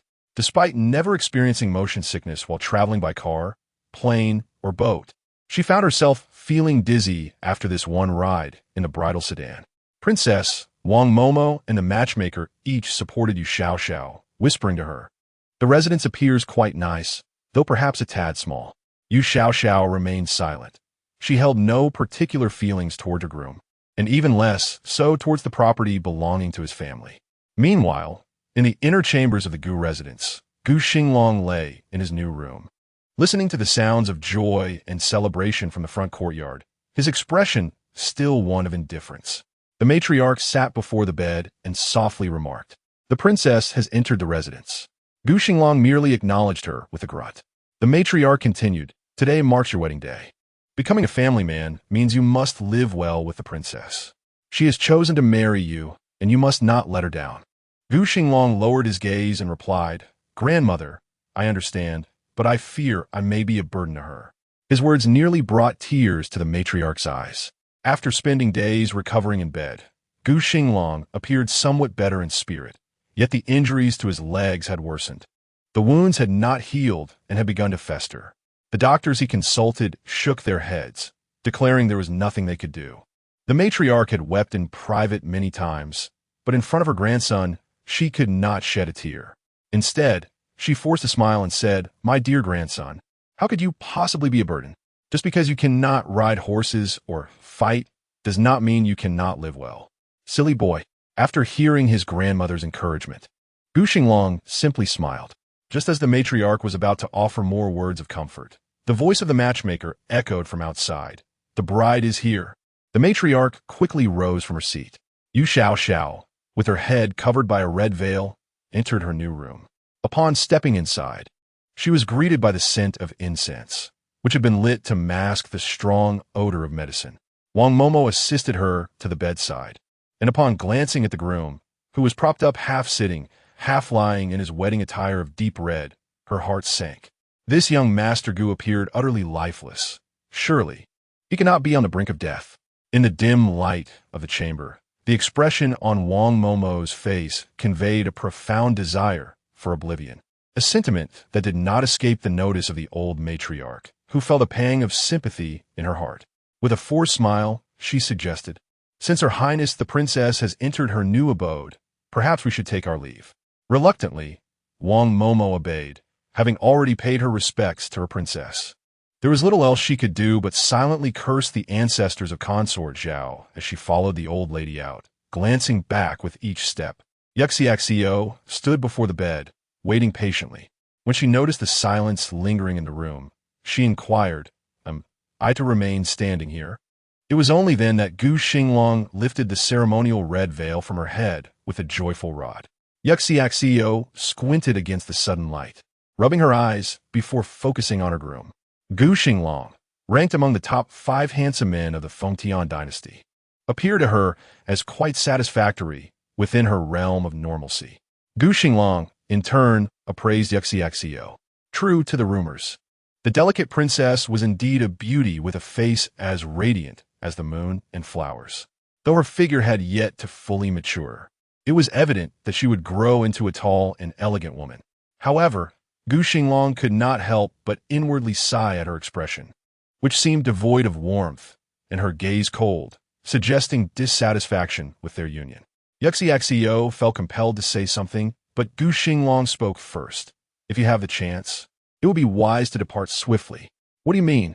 Yu Xiao asked, perplexed by his words.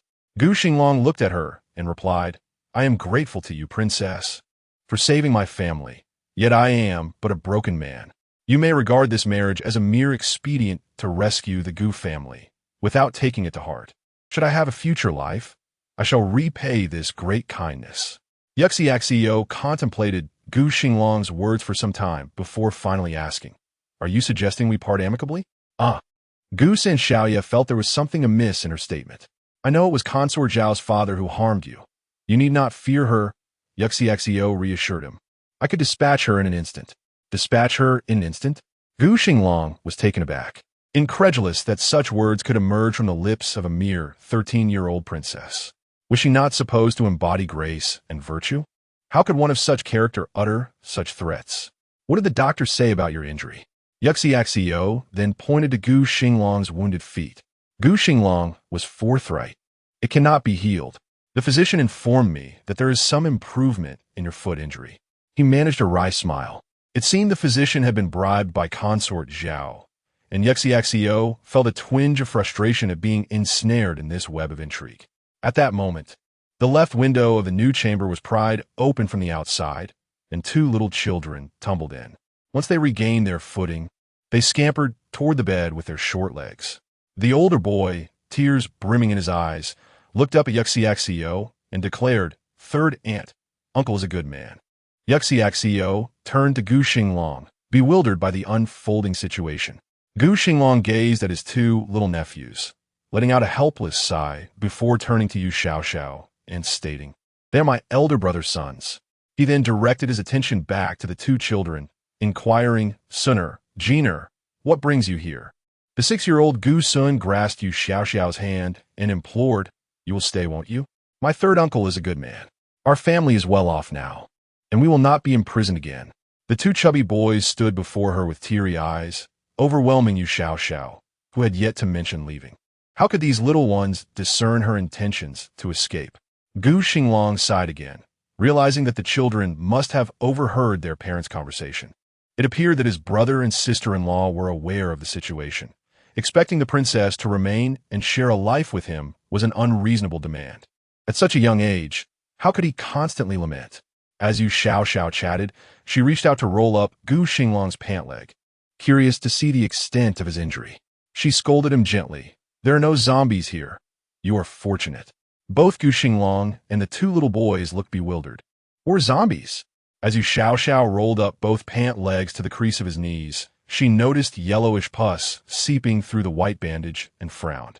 Has the wound become infected? Gu Xinglang glanced at Yu Xiao's hand resting on his leg, his face instantly flushing crimson. You cannot," he stammered. "The third young master of the Gu family has never encountered a girl as uninhibited as you. Is it appropriate to touch a man's leg so freely?" Yu Xiao paid no heed to his protests and deftly began to unwrap the gauze from around his ankle, saying, "If it is infected, there is no need for the bandage. Keeping the wound covered is not beneficial." The injury on Gu Xinglang's ankle was cleanly sliced, the flesh marred by a sharp blade, now swollen and festering, presenting a gruesome sight. Yu Xiao examined the depth of the wound, feeling puzzled. It was not deep enough to sever the tendons. "Zhao Qiuming has returned. How did this happen if it wasn't severed?" After examining the two wounds, Yu Xiao, disregarding Gu Xinglang's bewildered expression, inquired. "It was inflicted during my torture." Gu Xinglang, reluctant to revisit the memories of his suffering in the dungeon, averted Yu Xiao's gaze and simply replied, "I saw it." Gu Sun raised his hand, his chubby little fingers waving in front of Yu Xiao, stating, "Third uncle was harmed by that eunuch Jingzhong." "Xune," Gu Xinglang emphasized, hoping to deter his nephew from continuing. Yu Xiao then lifted both small hands and placed them on the bed, asking, "What is the situation?" "They bound my third uncle to the torture rack." Gu Sun, though merely 6 years old, possessed an excellent memory. He recounted Gu Xinglang's ordeal while gesturing the appearance of the torture rack, saying to Yu Xiao, "They tied his feet with ropes and then pulled them with all their might." Imagining the child's words, Yu Xiao remarked, "Was it like being torn apart by 5 horses?" Gu Sun queried, "Third aunt, what does torn apart by 5 horses mean?" "My third uncle didn't utter a sound of pain." 4-year-old Gu Jin bit his finger and asserted, "Third uncle is a man." Yu Xiao poked Gu Xinglang's foot. Caught off guard, Gu Xinglang winced. "Does it hurt?" Yu Xiao asked. Gu Xinglang nodded. "Pain indicates that the nerves in the foot are not dead," Yu Xiao mused, observing Gu Xinglang's feet. "Perhaps it is merely a matter of performing a surgical procedure. Why have the doctors here condemned his feet to death? This world's people lack martial prowess and have poor medical skills?" Yu Xiao shook her head, realizing that this was not a conducive environment for pleasant interactions. While Princess Linglong's thoughts were tumultuous, the two children merely observed her expressionless face, entirely unaware of her internal musings. I believe Yu Xiao intended to convey to Gu Xinglang that his feet were not entirely without hope when suddenly the door to the new room was flung open with a bang, and Wang Momo rushed in, flustered. "Not good."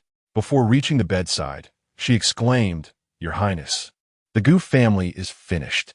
The two little ones, somewhat oblivious, did not fully grasp the implications of his plump aunt's words, while Gu Xinglang jolted upright, urgently asking, "What has happened?" "The Imperial Guards. Lord Zhao has come with the Imperial Guards." Wang Momo, ignoring Gu Xinglang, wore an expression of impending doom as she looked at Yu Xiao, stating, They want to search the Gu residence. What have you concealed in your home? Yu Xiao inquired of Gu Xinglang. Before he could respond, Wang Momo interjected. Lord Zhao claims he received confidential reports that the Gu family possesses evidence of treason. Gu Xinglang's eyes reddened with rage. Treason? Has that scoundrel Zhao Qiuming resorted to such tactics against them? I shall investigate. Yu Xiao rose to her feet, asserting that the Gu family could not possibly be guilty of treason. Otherwise, she would have seen it in her spectral form. I believe in your innocence. Do not fear. For I am here, she reassured, contemplating, before addressing her husband. Gu Xinglang felt an unsettling dissonance in her words. Madame Wang remarked, Your Highness, that is Lord Zhao. As Yu Xiao stepped outside the new house, she pondered that if she could eliminate Lady Zhao, why would she fear her father? With over 1,000 imperial guards at her disposal, Madame Wang addressed her princess, asserting that a mere thunderstorm could easily dispatch such numbers, rendering it insignificant for Princess Linglong. Madame Wang hurriedly approached Yu Xiao, convinced that Lady Zhao was intricately involved in the matter.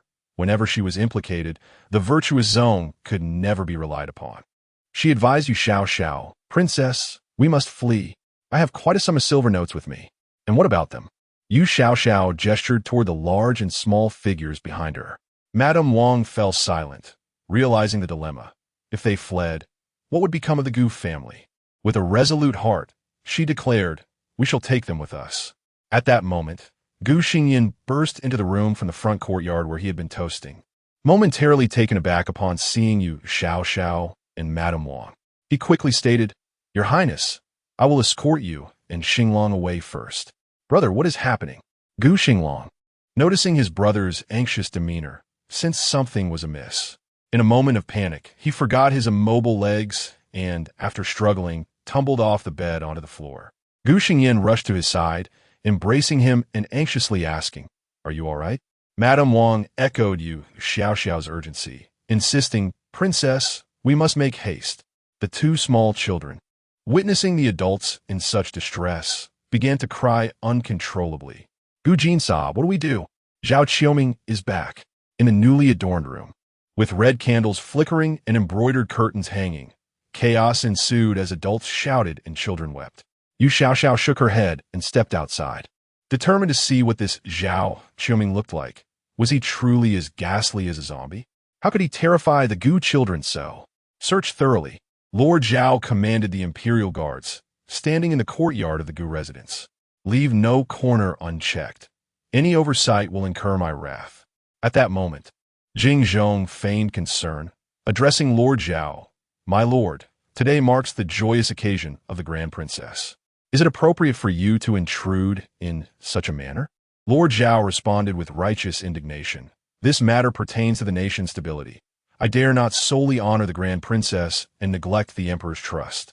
Gu Chun felt an overwhelming urge to kick this treacherous minister to oblivion.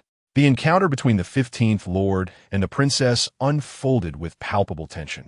Anyone who dares to act recklessly shall share the fate of the Gu family, Zhao Qiuming declared sternly, as he observed the growing discontent among the former retainers of the Gu family. To hell with you, a burly military officer shouted, ready to charge, at Zhao Qiuming. Stop! Gu Chun commanded his old subordinate, realizing the peril his men faced and the need to protect them from further strife. Several veterans of the Gu family, all seasoned warriors, were ablaze with indignation and prepared to advance.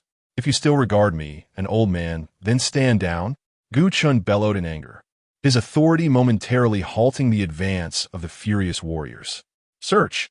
Begin here, Zhao Qiuming ordered, pointing towards the princess's dowry displayed in the courtyard. Zhao Xiang, this is the dowry of Her Royal Highness, the eldest princess. Do you dare to search royal possessions? Ing Yinyan retorted. Zhao Qiuming replied coldly. Who knows if the Gu family has concealed evidence within? You speak nonsense, a military officer exclaimed.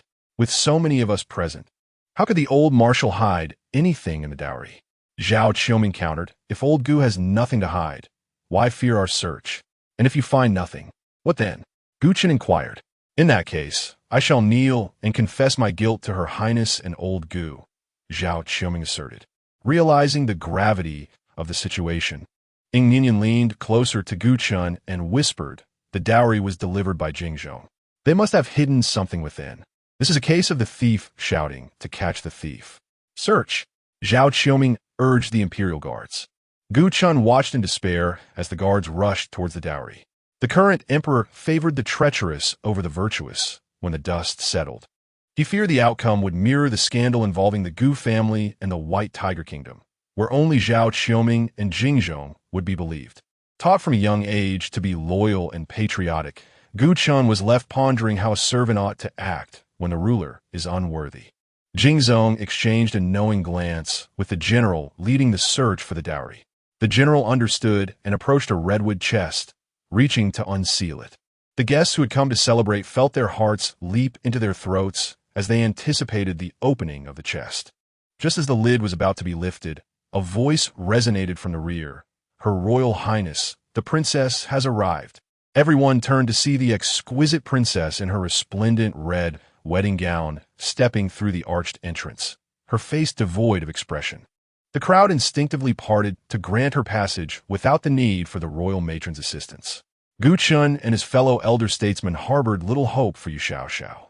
If Zhao Qiuming was bold enough to bring the guards to search the Gu residence, he would undoubtedly not be intimidated by the royal princess. What was that Zhao's name again? Yu Xiao asked as she approached the epicenter of the commotion, pointing at Zhao Qiuming. The royal matron nodded in affirmation, saying, "That is Zhao Xiang." Zhao Qiuming bowed respectfully. "I have the honor of meeting Her Royal Highness." Yu Xiao disregarded Zhao Qiuming's remarks and glanced at the imperial guards standing before her dowry, questioning, "What are you intending to do? Are you here to rob?" The guards exchanged bewildered glances. What kind of expression was this from the princess? Was it customary to steal in broad daylight, under the scrutiny of countless eyes, and to pilfer the dowry bestowed upon a princess at her wedding? "Your Highness," Zhao Qiuming attempted to reason with Yu Xiao, "I assure you this is my duty, and I hope you do not hold it against me." The loyal Jingzhong gestured fervently to the general of the guards, urging him to hasten and open the box. Once opened, the Gu family would find themselves without a path to escape. The general of the guards lifted the lid of the box. Zhao Qiuming, still earnestly explaining, began, "Your Highness, But before he could finish, a gust of wind seemed to sweep before him, and upon regaining his senses, he realized that the general intended to open the box had already soared over the courtyard wall of the Gu residence. Jingzhong closed his eyes, thinking, "Here we go again. Get lost." Yu Xiao stood before the grand mahogany box, casting a cold glance at the guards and uttering a single, chilling word. All present, whether virtuous or malevolent, stood dumbfounded, unable to comprehend how this burly general of the guards had soared over the courtyard wall. Old Madame Wang pinched her thigh sharply, bringing herself back to reality, and shouted, "Quick, someone, help the princess move the dowry to the back courtyard. Do not let anyone steal it." The ladies attending the princess, accustomed to obeying old Madame Wang's commands, still dazed, sprang into action, swiftly gathering the dowry and transporting it to the rear residence. Old Madame Wang lifted the heavy mahogany box and dashed toward the back courtyard.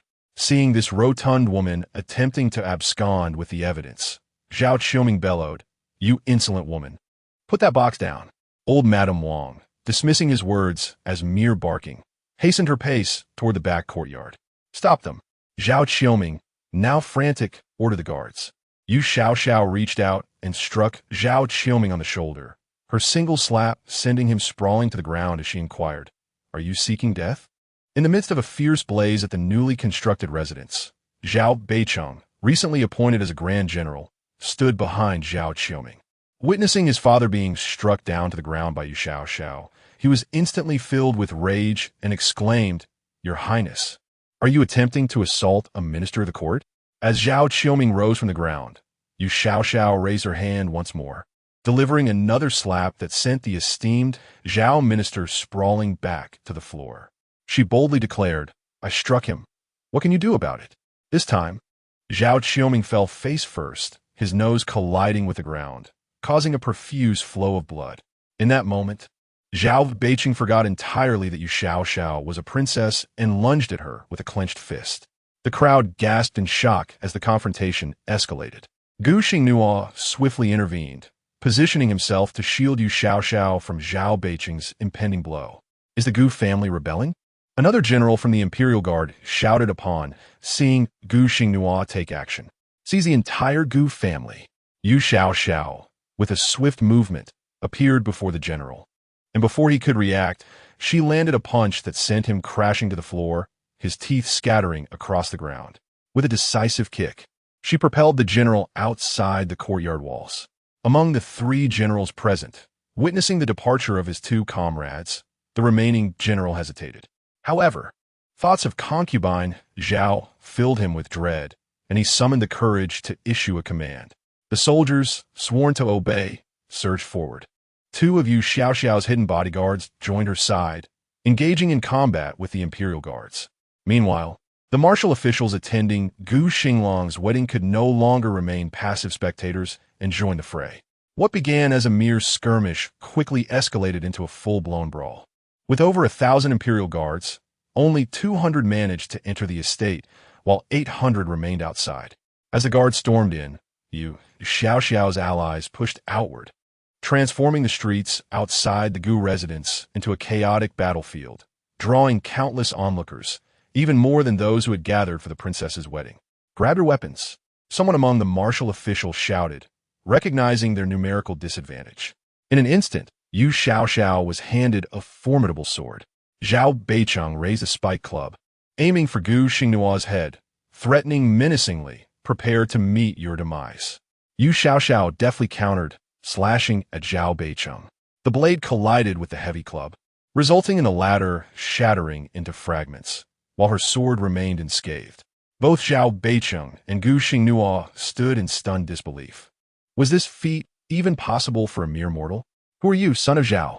Yu Xiao inquired, resting the sword upon her shoulder. Zhao Beiqing realized that admitting his lineage as Zhao Qiuming's son would lead to dire consequences, and thus he shook his head defiantly. Gu Xinglang, astonished by Zhao Beiqing's audacity, thought to himself, to deny one's own father to avoid a beating. How shameful. At this moment, Zhao Qiuming rushed out from the Gu residence, witnessing the chaotic melee before him. Blood trickling from his nose as he shouted, "Gu Chun, are you staging a rebellion?" Zhao Beiqing glanced at his father, not wishing to see his father, General Zhao, in peril, and intended to cry out for him to flee, warning of the ferocious beasts present. Unfortunately, before General Zhao could utter a word, he was sent flying by a kick from Yu Xiao. Yu Xiao, having dispatched Zhao Beiqing, wielded her large sword and advanced towards Zhao Qiuming, toppling anyone who dared to obstruct her path. The street was engulfed in turmoil, yet Gu Xinglang, who usually rushed to the front lines during brawls, remained inside his younger brother's new residence. In the open space of the new house, a redwood box had been opened, revealing a resplendent yellow dragon robe that left the three adults inside the room, staring in astonishment. Granny Wang gasped for breath before stammering this. "This is a dragon robe?" The Gu brothers nodded in affirmation. Granny Wang spun around in a frenzy, asking, "What shall we do now? I brought the box here, but there are over 1,000 Imperial Guards outside. What if they search this new house?" Gu Xinglang suggested, "Let us burn it." Gu Xingyan retorted, "This is a trap. We should take this to the Emperor." Ignoring the second young master, Granny Wang retrieved a fire starter from her pocket, ignited it, and tossed it into the redwood box. She scoffed at the notion of relying on Xianzong to uphold justice and fairness, remarking that it was more plausible to expect a pig to bear offspring. The redwood box sat beside a square table, its embroidered tablecloth cascading down to the floor. Once the box caught fire, the sparks ignited the tablecloth as well. The three adults remained fixated on the dragon robe, oblivious to the flames consuming the table. Gu Sun and Gu Jin exchanged glances, with Gu Jin nervously biting his finger, saying, "Second uncle, the table is on fire." By the time Gu Xingyan lifted his gaze to the square table, the flames had already leapt up to the wooden window frame and onto the beams above. The back courtyard was ablaze. At the entrance, onlookers saw black smoke rising from the Gu residence's backyard, erupting in cries of alarm. Yu Xiao cast a glance at the source of the fire, her left foot pressing down on the chest of Lord Zhao, exclaiming, "Did you allow someone to set fire to my new house?" Zhao Xiang cannot be killed. Before Zhao Qiuming could utter a word, Wang Momo burst forth from the back courtyard, cradling Gu Sun in one arm and Gu Jin in the other, her voice soaring to the heavens as she cried, "Princess, calamity has struck. Lord Zhao has ordered your new home to be set ablaze." Zhao Qiuming spat out a mouthful of blood, realizing that this pair must have colluded in their schemes. As Wang Momo ran to the main gate, she paused to survey the scene outside, where numerous imperial guards lay fallen. Her concern for her princess quickly took precedence as she inquired, "My lady, are you unharmed?" The crowd fell silent, as this rotund woman seemed oblivious to the fact that her princess was standing upon Lord Zhao himself.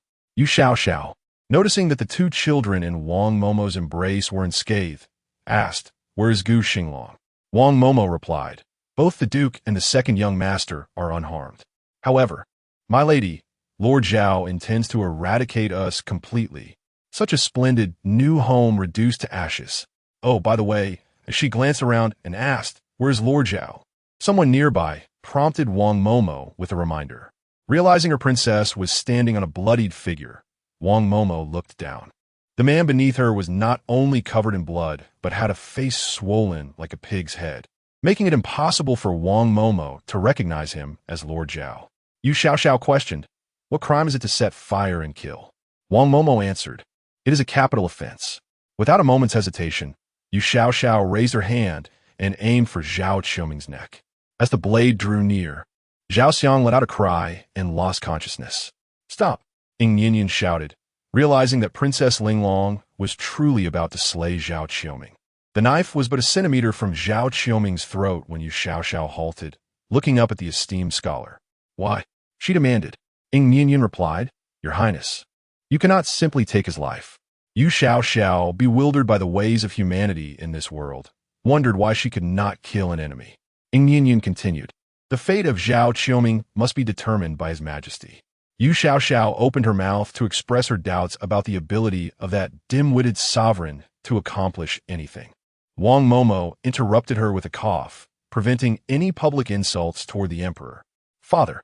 At this moment, Zhao Beiqing arrived, bloodied and breathless. After being kicked away by Yu Xiao, he dared not approach her again and instead shouted, "Father, how are you?" Gu Xinglang scoffed disdainfully, thinking such a coward had the audacity to claim he had single-handedly repelled the iron cavalry of the Baihu kingdom. Though Wang Momo yearned to witness the demise of Zhao Fei as father, she understood that one does not execute a nobleman without due process. In a public setting such as this, to kill a wretched scion without trial would render their just cause unjust. Thus, Wang Momo could only shake her head at Yu Xiao. "It would be effortless for me to kill him," Yu Xiao protested in confusion. The murmurs among the crowd grew, as many wished to voice their thoughts. "Your Highness, he is the chancellor of a nation, not merely a dog. Is it truly right to speak of murder so lightly?" As Yu Xiao surveyed the expressions of those around her, she ultimately cast the knife to the ground, realizing that had she known this would transpire, she would have sought a more secluded place to engage in combat. Upon witnessing Yu Xiao's action, Zhao Beiqing lunged forward, desperate to plead for his father's life at her feet. However, Yu Xiao was quicker than Zhao Beiqing, effortlessly hoisting the still unconscious Zhao Qiuming in her grasp, declaring, "Very well, I shall take him to meet my father, my imperial father." "Prepare the sedan," called Wang Momo, her voice ringing out. "This will certainly stir matters within the palace. Let His Majesty address the situation." Yu Xiao glanced at the horse tethered outside the door, holding on to Zhao Xiangye, and leaped onto the steed. Though she had experience driving vehicles and even piloting aircraft, she had never ridden a horse. Once on the horse's back, she boldly tugged at its mane. The white stallion, startled by the sudden pain, neighed loudly and bolted forward, galloping as if possessed. "Beware! There are still people on the ground," shouted the imperial guards. "The horse is spooked," cried the relatives of the Gu family. "Princess, wait for your servant," Wang Momo called out. "Are you truly intent on killing my father?" Zhao Beiqing exclaimed. Upon hearing Zhao Dezongzi's outcry, an abrupt silence enveloped the crowd. The princess sat confidently in the saddle, Yet her grip on Zhao Qiuming's form caused his body to jolt with the horse's frantic motions, akin to flying a kite. Would Zhao Xiangye survive the journey to the palace gates? Whose horse is that? Someone inquired. Zhao Beicheng glanced at the horse before him, feeling a pang of despair. It was indeed his warhorse. At that moment, Gu Xinglang emerged from the rear courtyard, carrying Gu Xinglang, and without pausing to assess the scene, inquired, "What has transpired?" Gu Xinglang, scanning the crowd and failing to spot the girl clad in a vibrant red wedding gown, felt a surge of anxiety and asked, "Where is Her Highness?" "The princess?"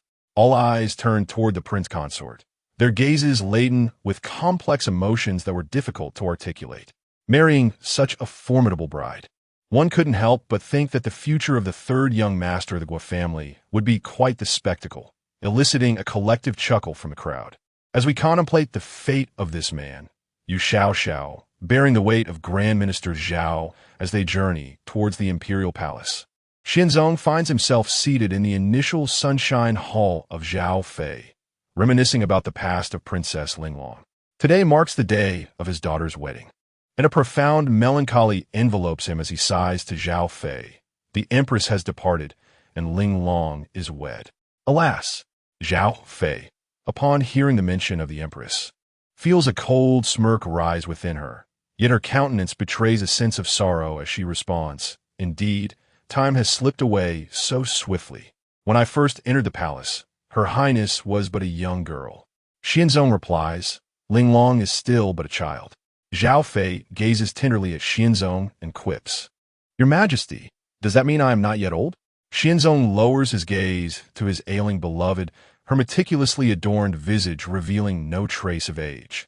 He plants a kiss upon her cheek, exclaiming, "Thank heavens you are still here, Lian Shan." Zhao Fei softly murmurs, "Your Majesty," estimating the timing. She believes her father must have completed the affairs of the Gu family by now, and she eagerly anticipates the spectacle of their downfall. Observing Zhao Fei in her alluring state, Xianzong feels a surge of desire, yet his concern for her injury restrains him. "Even in such a state, you still entice me." He whispers into her ear, the earlier sorrow over the empress and their daughter momentarily eclipsed by lustful thoughts. Zhao Fei giggles softly, "I am merely concerned for your Majesty's sorrow." Xianzong's hand reaches towards her bosom, on the verge of grasping her soft curves, when a young eunuch's voice pierces through the air, "Your Majesty." Startled, Xianzong's hand inadvertently strikes Zhao Fei's chest. "What is it?" he inquires sternly, alarmed by the urgency of the call, fearing the kingdom's demise. The eunuch announces, "Your Majesty, Her Highness the Princess has returned to the palace." Xianzong leaps to his feet, incredulous that his daughter has returned so soon after her marriage. "What is happening?" he exclaims, striding toward the chamber's exit. Zhao Fei's lips curl into a cold smile. It seems the Gu family is in distress, prompting the girl to seek refuge. However, when it comes to the throne, can a daughter outweigh its significance? The eunuch then adds Zhao. Grand Minister Zhao appears to have passed away. Xianzong collides with the chamber door, stunned. Grand Minister Zhao has died? His daughter's return and Zhao's death. Could they be connected? "What did you say?" Zhao Fei gasps, her voice rising as she questions from her bed. This time, the eunuch speaks clearly, in response to the esteemed Zhao Fei. "Grand Minister Zhao seems to no longer be with us. Has the Gu family, facing imminent doom, resorted to fratricide, slaying their own father?" Zhao Fei trembles violently. She wishes for the Gu family's ruin, yet she never intended to bring harm to her own father.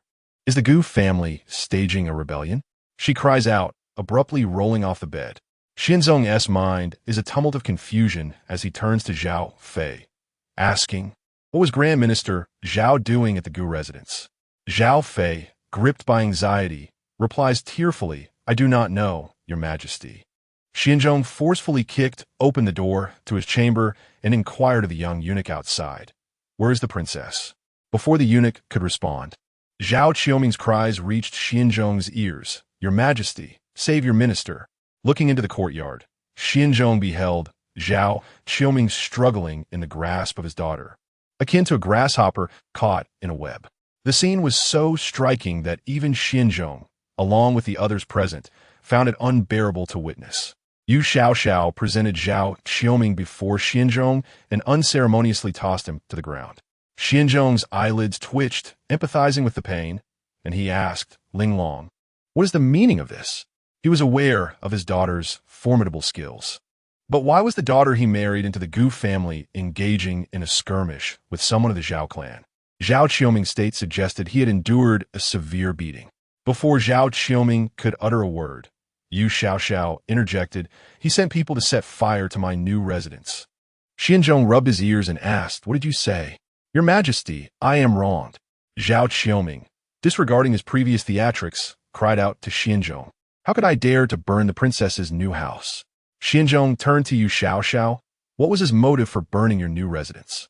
Yu Xiao replied, "I do not know. He led over 1,000 men to the Gu residence to commit murder and arson." "I am wronged, Your Majesty." Zhao Qiuming rose from the ground, kneeling before Xinzong and bowing his head. "I received secret intelligence that the Gu family would take advantage of the princess's marriage to dispose of evidence of their treasonous collusion. Thus, I brought men to the Gu residence to investigate." However, before Zhao Qiuming could finish his complaint, Yu Xiao delivered a slap to his head, rendering him unconscious. "Let us kill him," Yu Xiao suggested, gazing in astonishment at her father. "Where's my father?" At that moment, Zhao Beicheng had caught up to the palace gates and shouted loudly to the general of the palace guards. The 100 or so palace guards, along with their general, stood aghast, pointing toward the castle tower behind them at the sight of the two groups that had rushed to the palace gates. "Speak," Gu Xinglang urged. "The princess has taken the chancellor and ascended the castle tower to enter the palace."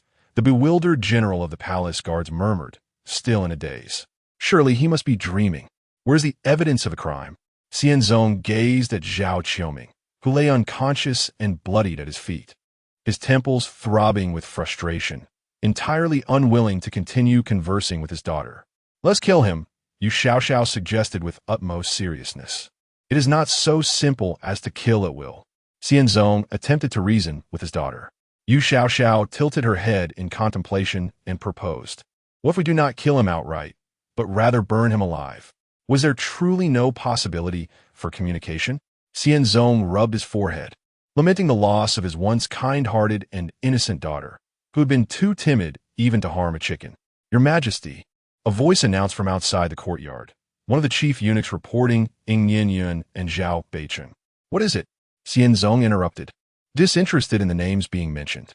The chief eunuch continued, "The officials are outside seeking an audience with Your Majesty."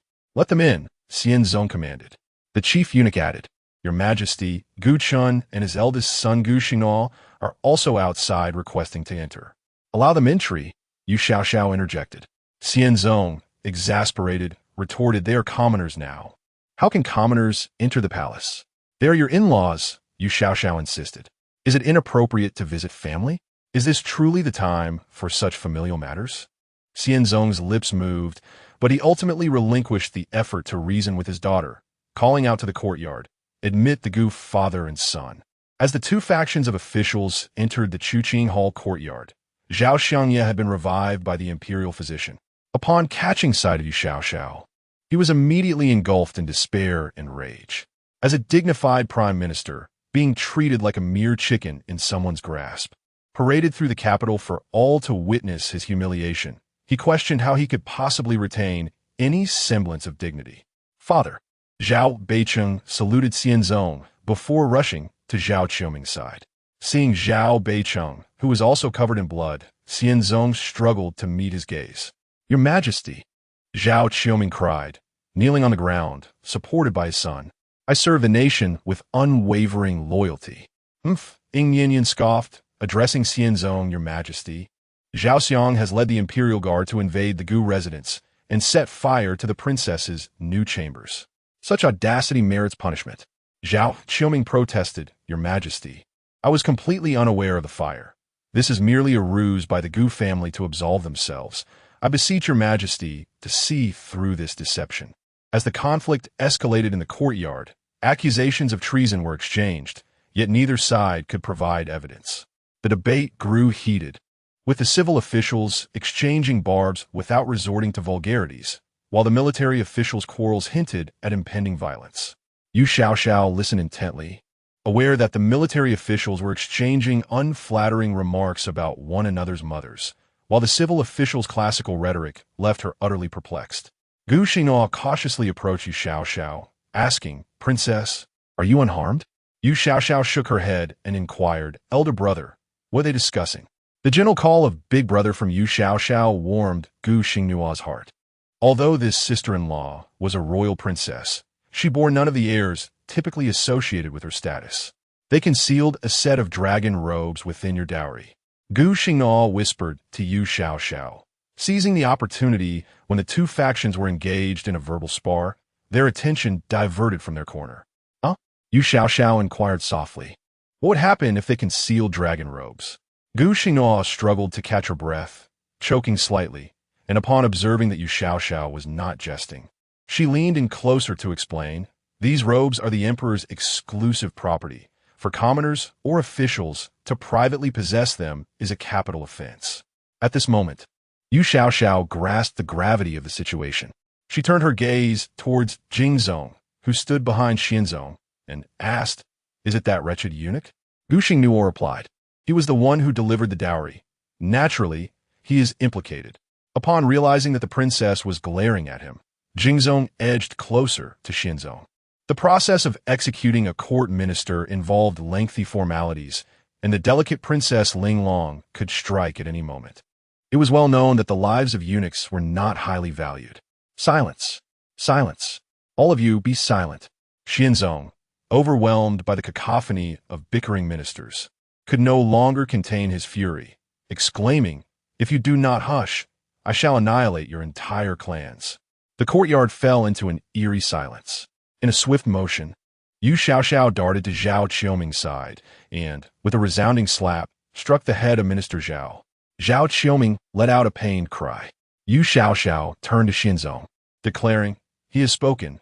Father, you should execute his entire clan." The courtyard grew even quieter, all eyes fixed on Xianzong, pondering how this predicament would unfold. Were they merely here to entertain the eldest princess? Xianzong paced back and forth, his hands clasped behind his back, utterly disinclined to speak. From within the closed chamber, a feeble voice emerged from concubine Zhao. "If my father truly commits such an act, then he deserves death." Yu Xiao was taken aback. Had the scheming concubine had a change of heart? "What do you mean by that, my beloved?" Xianzong questioned concubine Zhao from behind the door. Concubine Zhao continued, "Father, who informed you that the Gu family harbors evidence of treason against them?" Not waiting for Zhao Qiuming to respond, she added, "With no proof or basis, you intend to lead troops to search the Gu residence on mere hearsay? Today is the day of the eldest princess's grand wedding. Do you still regard the royal family? How have you been representing our family?" She pressed on, "The emperor is paramount. You must be loyal to your sovereign and selfless in your duties." "Father, do you remember my words?" After hearing concubine Zhao's remarks, Zhao Qiuming and his son exchanged glances, and the minister promptly named an individual. Xianzong commanded someone, "Bring forth Zhang Keiji." Gu Xinglang gritted her teeth, murmuring, "Zhang Keiji?" Yu Xiao asked, "What is happening?" Gu Xinglang, with a bitter smile, whispered, "He was originally a family general of the Gu clan, but he has now joined the Zhao family." At that moment, Ying Yin quietly remarked to Gu Chun, "Self-discipline and public service. It seems they have selected a scapegoat." The old marshal Gu furrowed his brow tightly. They understood that concubine Zhao was subtly prompting Zhao Qiuming. Yet would Xianzong believe their revelations? Xianzong gazed at the door of the chamber and sighed.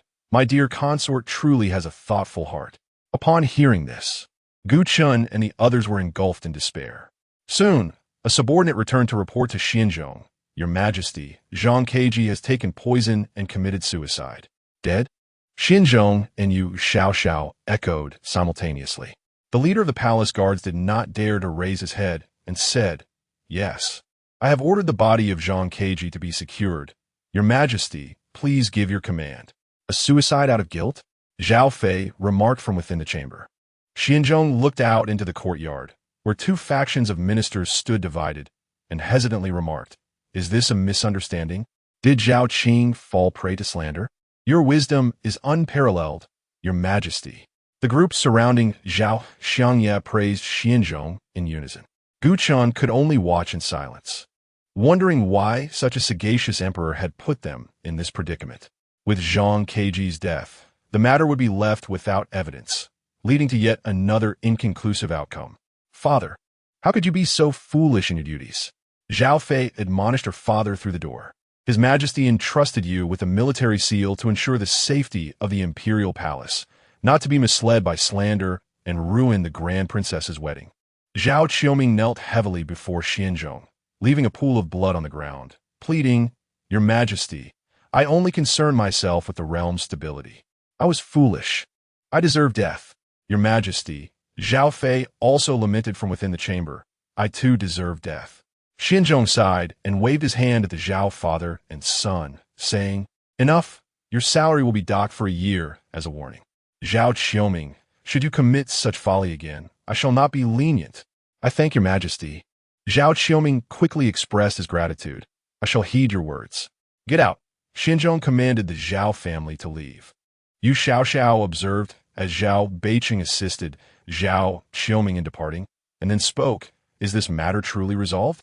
That cannot be right. Many ministers sighed, realizing that the Zhao family had been performing for quite some time, and the Grand Princess had not understood. Zhao Fei wept. Your Highness, I have wronged you. I have wronged the Empress, Your Majesty. I truly deserve death. Yu Xiao retorted, Then you might as well die now. Zhao Fei's sobs momentarily ceased. Xinzong shot a glare at Yu Xiao and said, Linglong, do not be so unrelenting.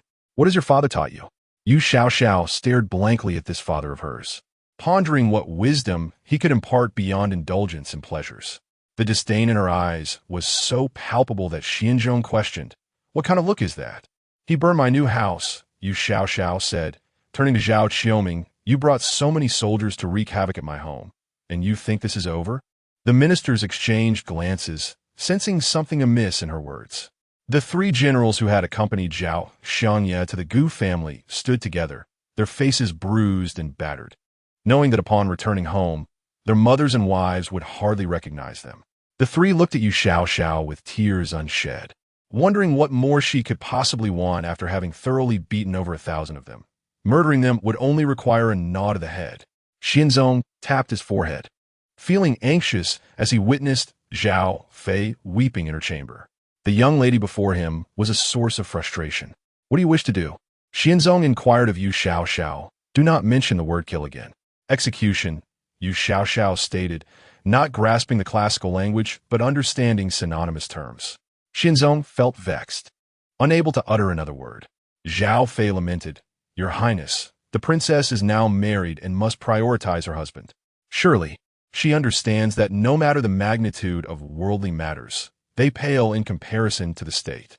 This is a truth the princess should comprehend. Zhao Fei subtly insinuated that after marrying, the princess ought to focus on her husband's family, neglecting her father, a sign of forgetfulness. Xinzong comprehended her meaning, as did the assembled ministers.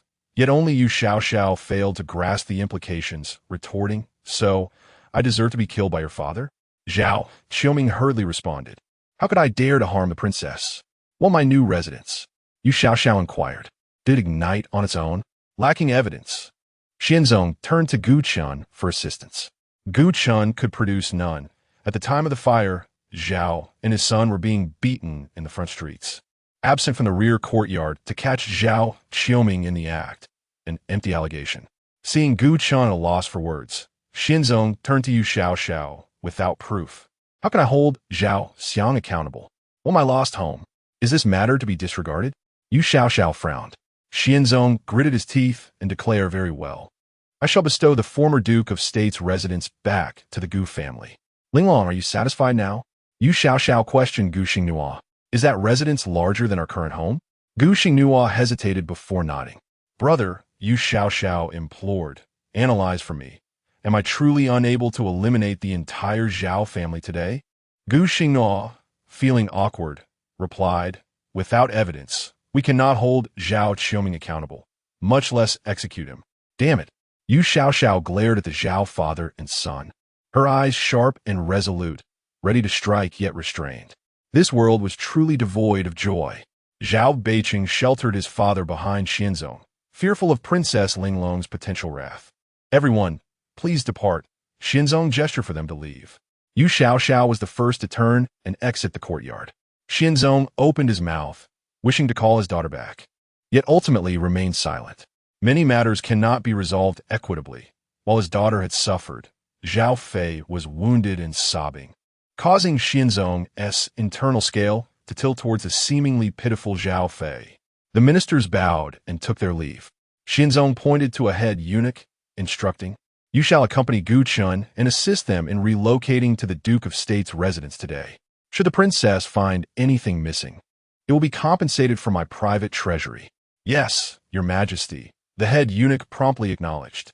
Yulinglang, Zhao Fei nearly bit her lip in her chamber, furious at the indignity brought upon the Zhao family by this lowly offspring of the empress.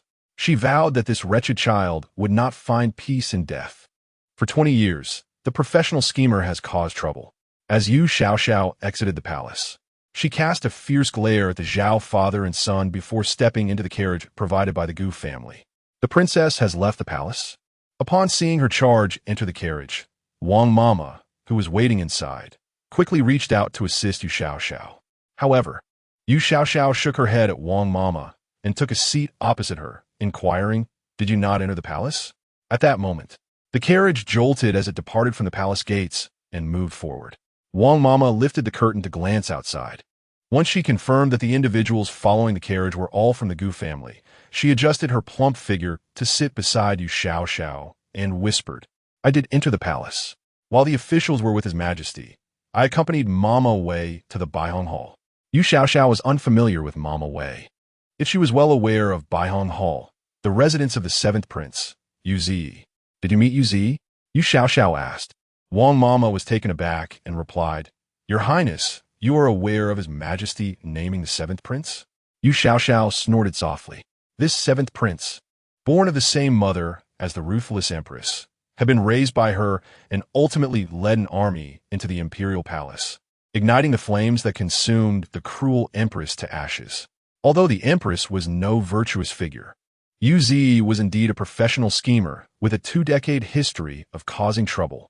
Wang Mama, puzzled by her princess's murmurs, softly remarked, "Mama Wei and the others have been unable to rest these past few days, vigilantly attending to the seventh prince.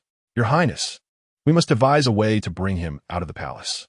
Yu Xiao's eyes widened in surprise. Why would she want to keep a professional schemer with such a troublesome history by her side?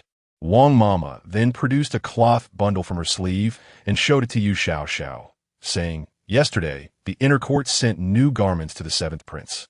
But Mama Wei and the others discovered this within the lining." Yu Xiao took the cloth bundle from Wang Mama and upon unfolding it, saw that the silk was stained with darkened, congealed blood. Without waiting for Yu Xiao to ask, Wang Mama explained, "This must have belonged to someone afflicted with smallpox. Those heartless individuals are intent on taking the seventh prince's life." Yu Xiao exclaimed, "Why not inform my father? If his son is in danger, why has no one reported it to that foolish sovereign?" Wang Mama shook her head with a sigh, saying, "What good would that do? Killing a few eunuchs from the inner court is of no consequence. Who desires Yu Zi's death?" Yu Xiao inquired. Wang Mama, her voice dropping to a whisper, replied, "The seventh prince holds the title of legitimate heir. Which of the 6 princes' mothers in the palace is benevolent?" Yu Xiao decisively shook her head, stating, "I do not understand." Wang Mama sighed, lamenting once more how the empress had protected the princess too well. "The seventh prince is the legitimate son. None of the 6 princes can surpass him. When the seventh prince matures, he will become the crown prince," Wang Mama explained. At this moment, Yu Xiao grasped the situation. This troublesome schemer posed an obstacle to others' ambitions for the throne, making him a thorn in the side of the women in the palace. Madame Wang lamented, "Madame Wei and her companions are indeed loyal to Her Majesty the Empress, yet they are merely servants. They may safeguard the seventh prince for a fleeting moment, but they cannot ensure his protection for a lifetime." Madame Wei suggested consulting with General Gu and others, but her voice faltered. Were it not for our own princess's intervention today, the Gu family would be languishing in the dungeons, unable to protect themselves, let alone the safety of the seventh prince. Rest assured, Yu Xiao reassured Madame Wang, noticing her tearful visage. He will grow into a fine adult, and not just any adult. He shall become an emperor. Upon hearing this, Madame Wang was overwhelmed with tears, exclaiming, Her Majesty fought valiantly to bring the seventh prince into this world. Now that she is gone, who will safeguard his growth and well-being? I have failed Her Majesty. Must it be so bleak? Yu Xiao murmured. Madame Wang's sobs intensified. What shall we do about the seventh prince, Your Highness? Yu Xiao scratched her head, pondering the fact that this troublesome child was still an infant. As long as she vowed never to be a villain, indulge in affairs, or become a tyrant, surely she wouldn't end up being consumed by this troublesome child as flames in the end. Resolutely, she declared to Madame Wang, I shall take him out of the palace. What? Madame Wang gasped.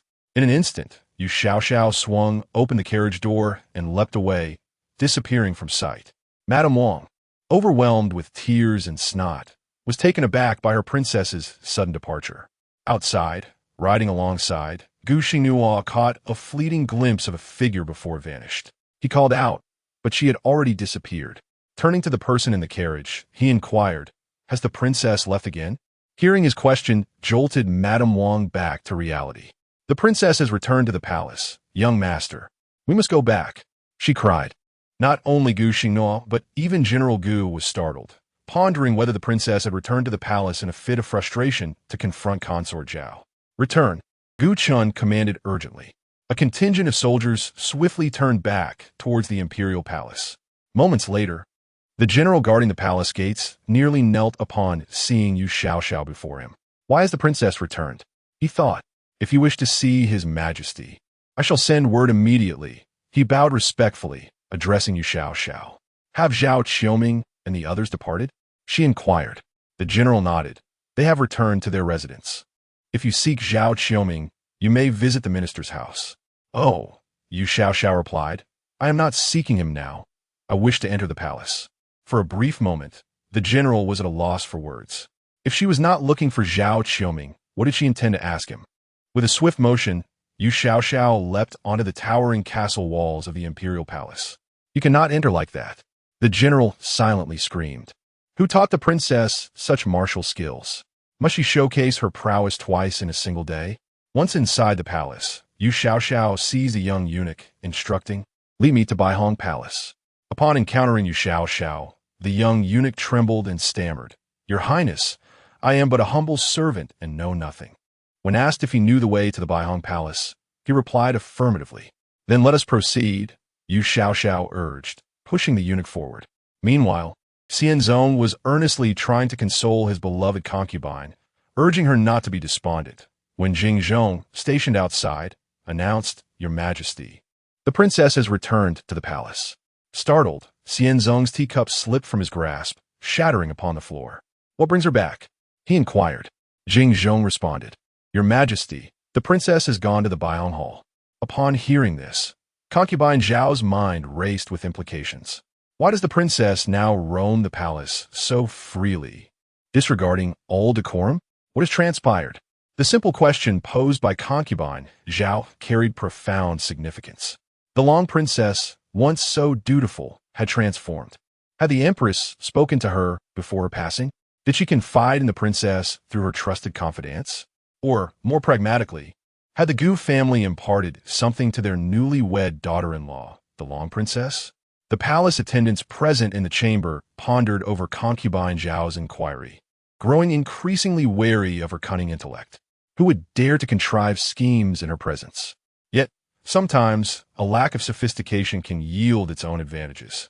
The attendants discerned the nuances in Zhao's words, while Xianzong remained oblivious, merely commanding Jingzhong to fetch Linglong, observing the subtle disappointment flickering across Zhao's visage.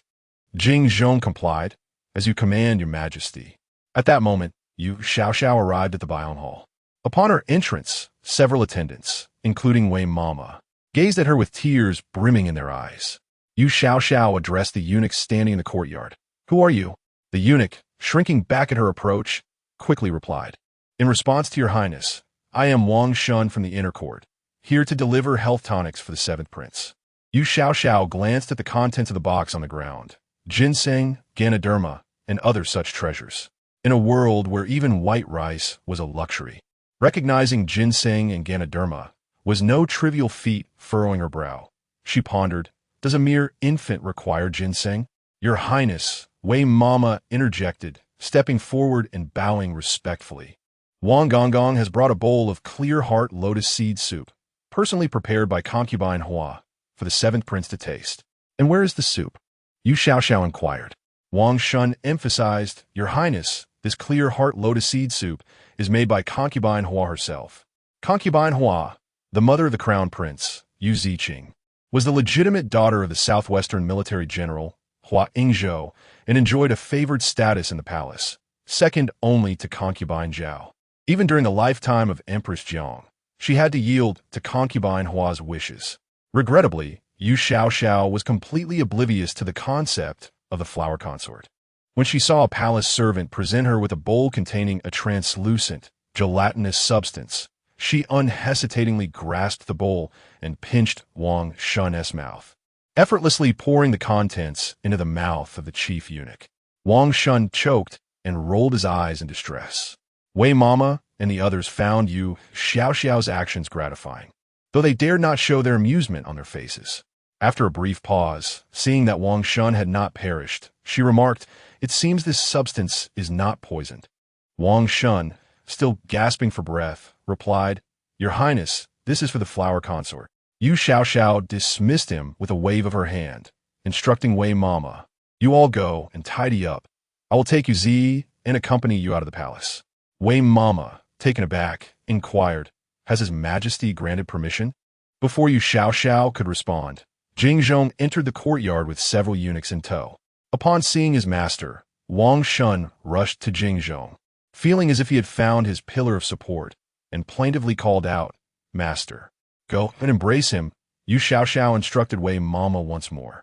Realizing the urgency of the situation with Jingzhong's arrival, Wei Mama quickly retreated into the palace chambers. Yu Xiao turned her gaze toward Jingzhong. Perceiving the sternness in her eyes, chose to disregard his pleading disciple and approached her with a brisk step, bowing respectfully. I have come to see you, Your Highness. His Majesty wishes for you to meet with him. Yu Xiao retorted, You insolent eunuch. A collective gasp echoed around them. Jingzhong, a senior eunuch aiding the virtuous governance of the realm, commanded respect from all palace concubines and court officials. Who would dare to disregard him? It had been years since anyone had dared to insult him so brazenly. Jingzhong, unfazed, recognized that this formidable princess possessed the ability to wreak havoc. Engaging in conflict with her would be sheer folly. Your Highness, I am but a humble servant executing orders. I kindly request that you accompany me to meet His Majesty. He replied with a composed smile. A man who remained unperturbed after being called an insolent eunuch. Was he truly a man? Yu Xiao's gaze drifted downward, glancing at Jingzhong's trousers, and she clicked her tongue, saying, Lacking a certain appendage does not make one less of a man, does it? At this, Jingzhong could no longer maintain his smile, taken aback by the coarseness of her words. Was such vulgarity truly befitting a royal princess? Lacking a certain appendage? Was this the language of a woman? The surrounding crowd bowed their heads, fully aware that this spectacle could lead to dire consequences. At that moment, Wei Mama emerged from the chambers, cradling the sleeping bundle of flesh that was Yu Zi, and approached Yu Xiao. Casting a glance at the slumbering infant and recalling the handsome youth who had flung a torch onto a pile of firewood, Yu Xiao felt a surge of conflicting emotions. The thought of harming such an innocent child to prevent future troubles was a task she could not bring herself to undertake. Wei Mama said, Your Highness, the seventh prince has just fallen asleep. Yu Xiao lifted the small bundle in her hands and instructed Wei Mama, Gather the belongings and wait for me at the palace gate. Make sure to bring along these ginseng and other items. Madame Wei wished to converse with Yu Xiao, remarking that a child should not be held in such a manner. Yet, at this moment, Madame Wei found herself hesitant to speak, for she had watched Princess Linglong grow up, and in just a few months of absence, the eldest princess had transformed into an entirely different person, rendering her unrecognizable. Show the way, Yu Xiao instructed Jingzhong, turning her head towards him. Once Jingzhong and his companions had departed with Yu Xiao, the courtyard of Baiyang Hall fell into a profound silence, with all present standing in a stupor, unable to comprehend the rapid unfolding of events. Yu Zi was dragged all the way to Xianzong's presence by Yu Xiao. Upon seeing his youngest son being carried by his daughter, Xianzong felt a headache coming on and remarked, "Linglong, must you carry your brother in such a fashion?" Yu Xiao replied, "He is not uncomfortable." Yu Zi, blissfully asleep, was bubbling without any sign of waking. Xianzong could only reiterate, "You must have the emperor's consent to enter the palace." Yu Xiao retorted, "I shall never return to this unfortunate place, drenched in the blood and tears of a tyrannical empress. Were it not for a matter at hand that summoned me, I would not set foot here at all." "Xianzong, I have taken Yu Zi with me," Yu Xiao declared, shaking the little bundle in her grasp. "I shall raise him." Xianzong abruptly stood, exclaiming, "What did you just say?" He expressed his doubts regarding the child's survival in the palace. Yu Xiao candidly responded, "I suspect he will not last long here." At that moment, concubine Zhao, hidden behind a screen, interjected, "What sort of talk is this, Your Highness? The seventh prince is the emperor's legitimate son. Do you not trust his majesty?" "What do you mean by that?" Xianzong glared at Yu Xiao, irate at her repeated challenges to his imperial authority. In the face of her father's fury, Yu Xiao maintained her composure, stating, "If not, shall I and Gu Xinglang take up residence in the palace? If you do not allow her to take Yu Zi away, she will have no choice but to return. To bring your brother out of the palace and then return?" Xianzong glared at Yu Xiao, bewildered by her audacity. "Is that not unacceptable? Is it so?" Yu Xiao countered. Xianzong shook his head, replying, "You are now a married woman of the Gu family. How can you live in the palace again, though your father would lament the loss?" "Then I shall take him with me," Yu Xiao interrupted. Xianzong shook his head once more, insisting, "Linglong, your brother is a prince. Bringing him to the Gu family to be raised is unprecedented throughout the dynasties. Do you wish for the world to ridicule your father?" Yu Xiao pouted at Xianzong, questioning the necessity of further resistance. A ruler intent on becoming a tyrant should not fear the laughter of the world. "Jingzhong," Xianzong called, "bring the seventh prince here properly." Jingzhong complied, stepping forward to take Yu Zi. Yu Xiao, clutching the child, glared at Jingzhong, saying, "Get away." "Linglong." Xianzong's fury reached its zenith as he called out his daughter's full name. "Are we to fight then?" Yu Xiao questioned. The onlookers, Xianzong. Suddenly, it felt as though someone had punctured the balloon of Xianzong's anger, and his rage dissipated instantly. Indeed, finding someone capable of contending with his daughter seemed a formidable challenge. Concubine Zhao, seizing the moment, spoke again, "Your Highness, you must employ reason in this matter. A person is not born of you." Yu Xiao retorted, "What does it concern you?" Zhao Fei cried out pitifully to Xianzong, her voice choking again. "Silence," Xianzong sternly commanded Yu Xiao. After a moment's contemplation, Yu Xiao replied, "If I cannot see my brother, I shall be unable to sleep." Xianzong thought to himself, "Are you deceiving a ghost?" During her days in the palace, he had not witnessed her visiting the Baiyang Hall. She had been sleeping soundly until dawn each day. "My mother, the empress, also appeared in my dreams," Yu Xiao continued. "She urged me to raise my brother well." Zhao Fei interjected, "Your Highness, you cannot always invoke the empress as an excuse.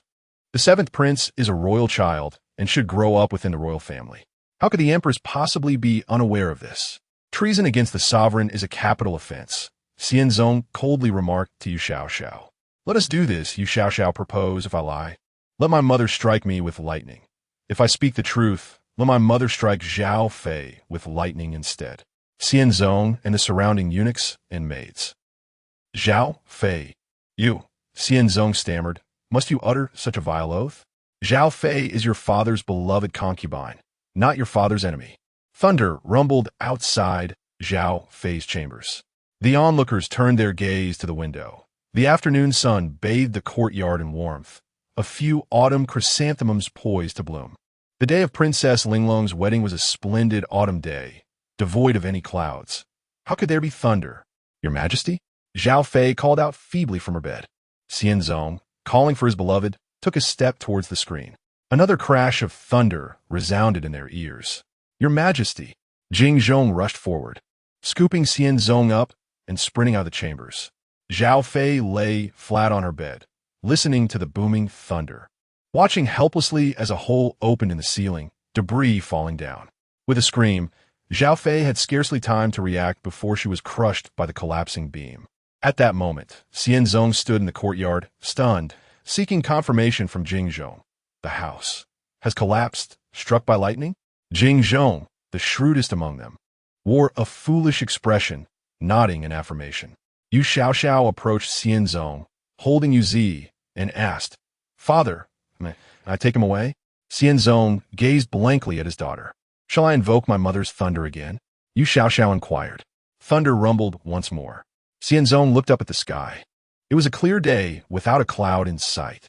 Jing Zhong, loyal to Zhao Fei, nearly lost his wits but remembered his duty, saying to Xianzong, "Your Majesty, the Empress is still in her chambers." Xianzong, still in shock, glanced at the ruins before regaining his composure and shouted, "Rescue her. Quickly bring Zhao Fei out to me." Beneath the ruins lay Zhao Fei and her companion in palace intrigues, Cui Yu, while the other servants and eunuchs remained outside the screen alongside Xianzong. After Jing Zhong carried him out of the chambers, they were unceremoniously kicked out by Yu Xiao, each landing painfully on the ground. Yet, gazing upon the debris, the onlookers expressed their profound gratitude for the princess's timely rescue. Jing Zhong led the group to the rubble, discerning where the bed lay amidst the wreckage, and they began to excavate. "Can I leave now?" Yu Xiao inquired, standing before Xianzong.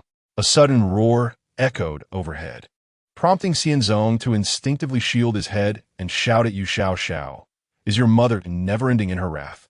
Yu Xiao replied, "I plan to take my brother out of the palace for a few days, then return him. Is that acceptable?" "Hurry and go." Xianzong waved his hand, urging Yu Xiao and Yu Zi to depart swiftly. Having achieved her goal, Yu Xiao grasped Yu Zi and made her exit. After a moment's contemplation, Xianzong called out, "Just a few days. I shall send someone to retrieve your brother afterward." Yu Xiao nodded. Having already taken the child out of the palace, there was no way she would let this foolish monarch take him back. Outside the palace gates, members of the Gu family, including Wang Mama and Wei Mama, awaited Yu Xiao's emergence. "Princess." Gu Xinglang was the first to spot Yu Xiao at the palace entrance. Yu Xiao approached Gu Chun and called out, "Grandfather." Her 3 grandsons and great-grandchildren all addressed him as grandfather or great-grandfather. So when Yu Xiao referred to him as grandfather, Gu Lazizi felt an unexpected discomfort, unsure of how to respond to her. Gu Xinglang glanced at the small bundle in Yu Xiao's arms and hesitantly asked, "Is this the 7th prince?" Yu Xiao handed Yu Zi over to Gu Xinglang, stating, "Yes, I will raise him from now on." Gu Lazizi promptly inquired, "Is this the emperor's wish?" "Indeed," Yu Xiao nodded. "If he disagrees, my mother will not let him off easily." Gu Lazizi looked at his eldest grandson, utterly bewildered by her words. Wang Mama and Wei Mama hurried to Yu Xiao's side, with Wang Mama exclaiming in delight, "Princess, you truly brought the 7th prince out?" "Yes," Yu Xiao affirmed. "Grandfather, elder brother, let us return home." Gu Xinglang carefully entrusted Yu Zi to Wei Mama and asked Gu Chun, "Grandfather, shall we go back?" Seeing no one pursuing them from the palace, Gu Chun responded, "Yes, let us return. We can discuss matters at home." Wang Mama followed Yu Xiao into the carriage, whispering, "I heard the thunder just now. Has the Empress truly manifested her presence again?" Yu Xiao replied, "It seems so."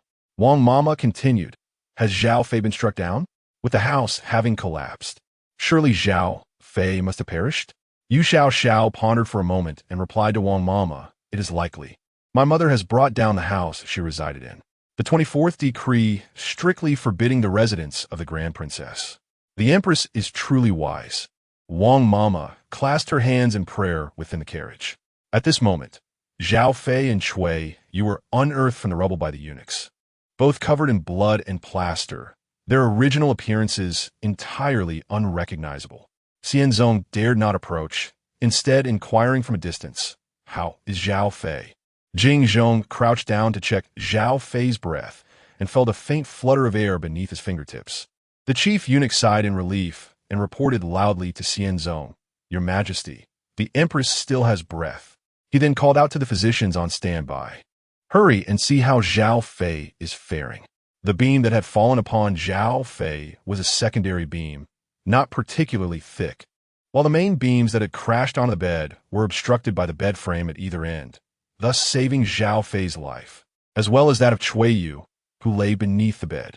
"Send for the national master to enter the palace," Xianzong commanded a nearby eunuch.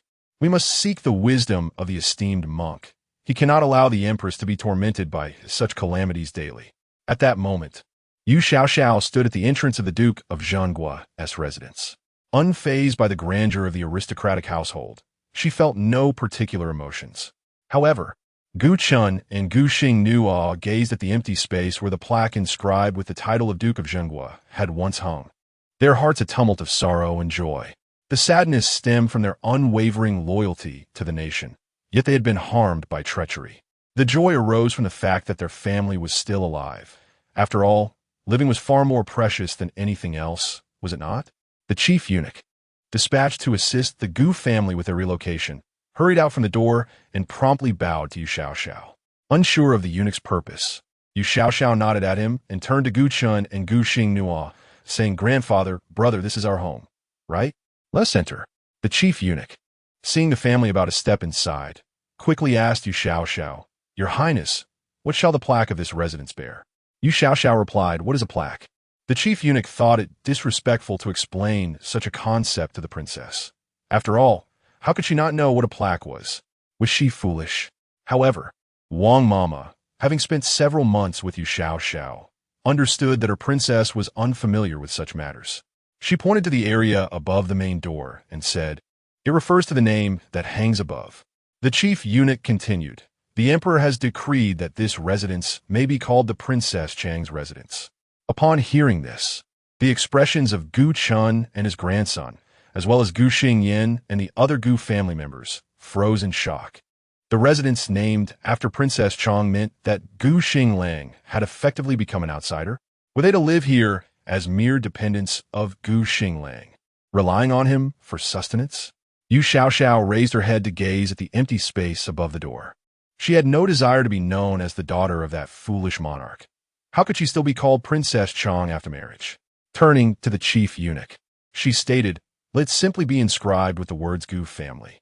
Gu family? The chief eunuch feared he had misheard. Yu Xiao then asked Gu Chun, "Grandfather, should not bear this name?"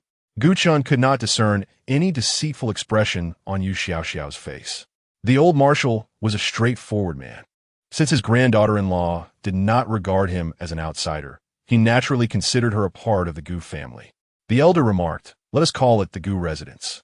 Without a moment's hesitation, Yu Xiao instructed the chief eunuch, "Refer to it as the Gu residence. For matters concerning the household, you may consult my grandfather." The chief eunuch complied.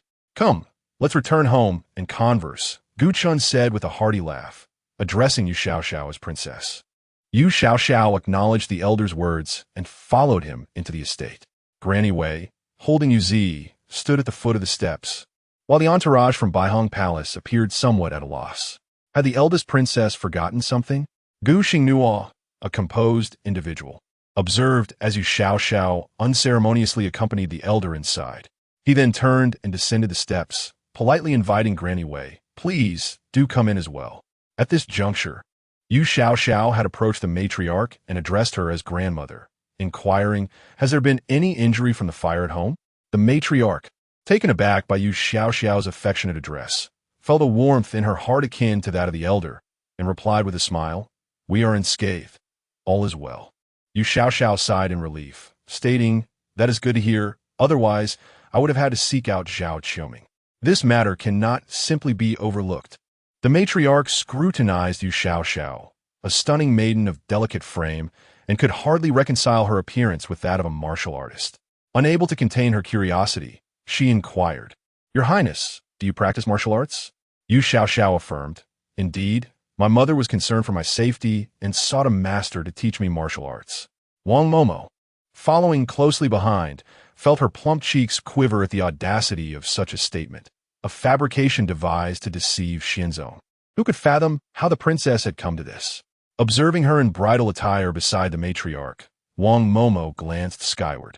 Though the Gu family faced temporary adversities and the prince was crippled, they were nonetheless a respectable family, compared to the treacherous intrigues of the imperial palace. The princess's marriage to the Gu family's third son might indeed be viewed favorably by the empress.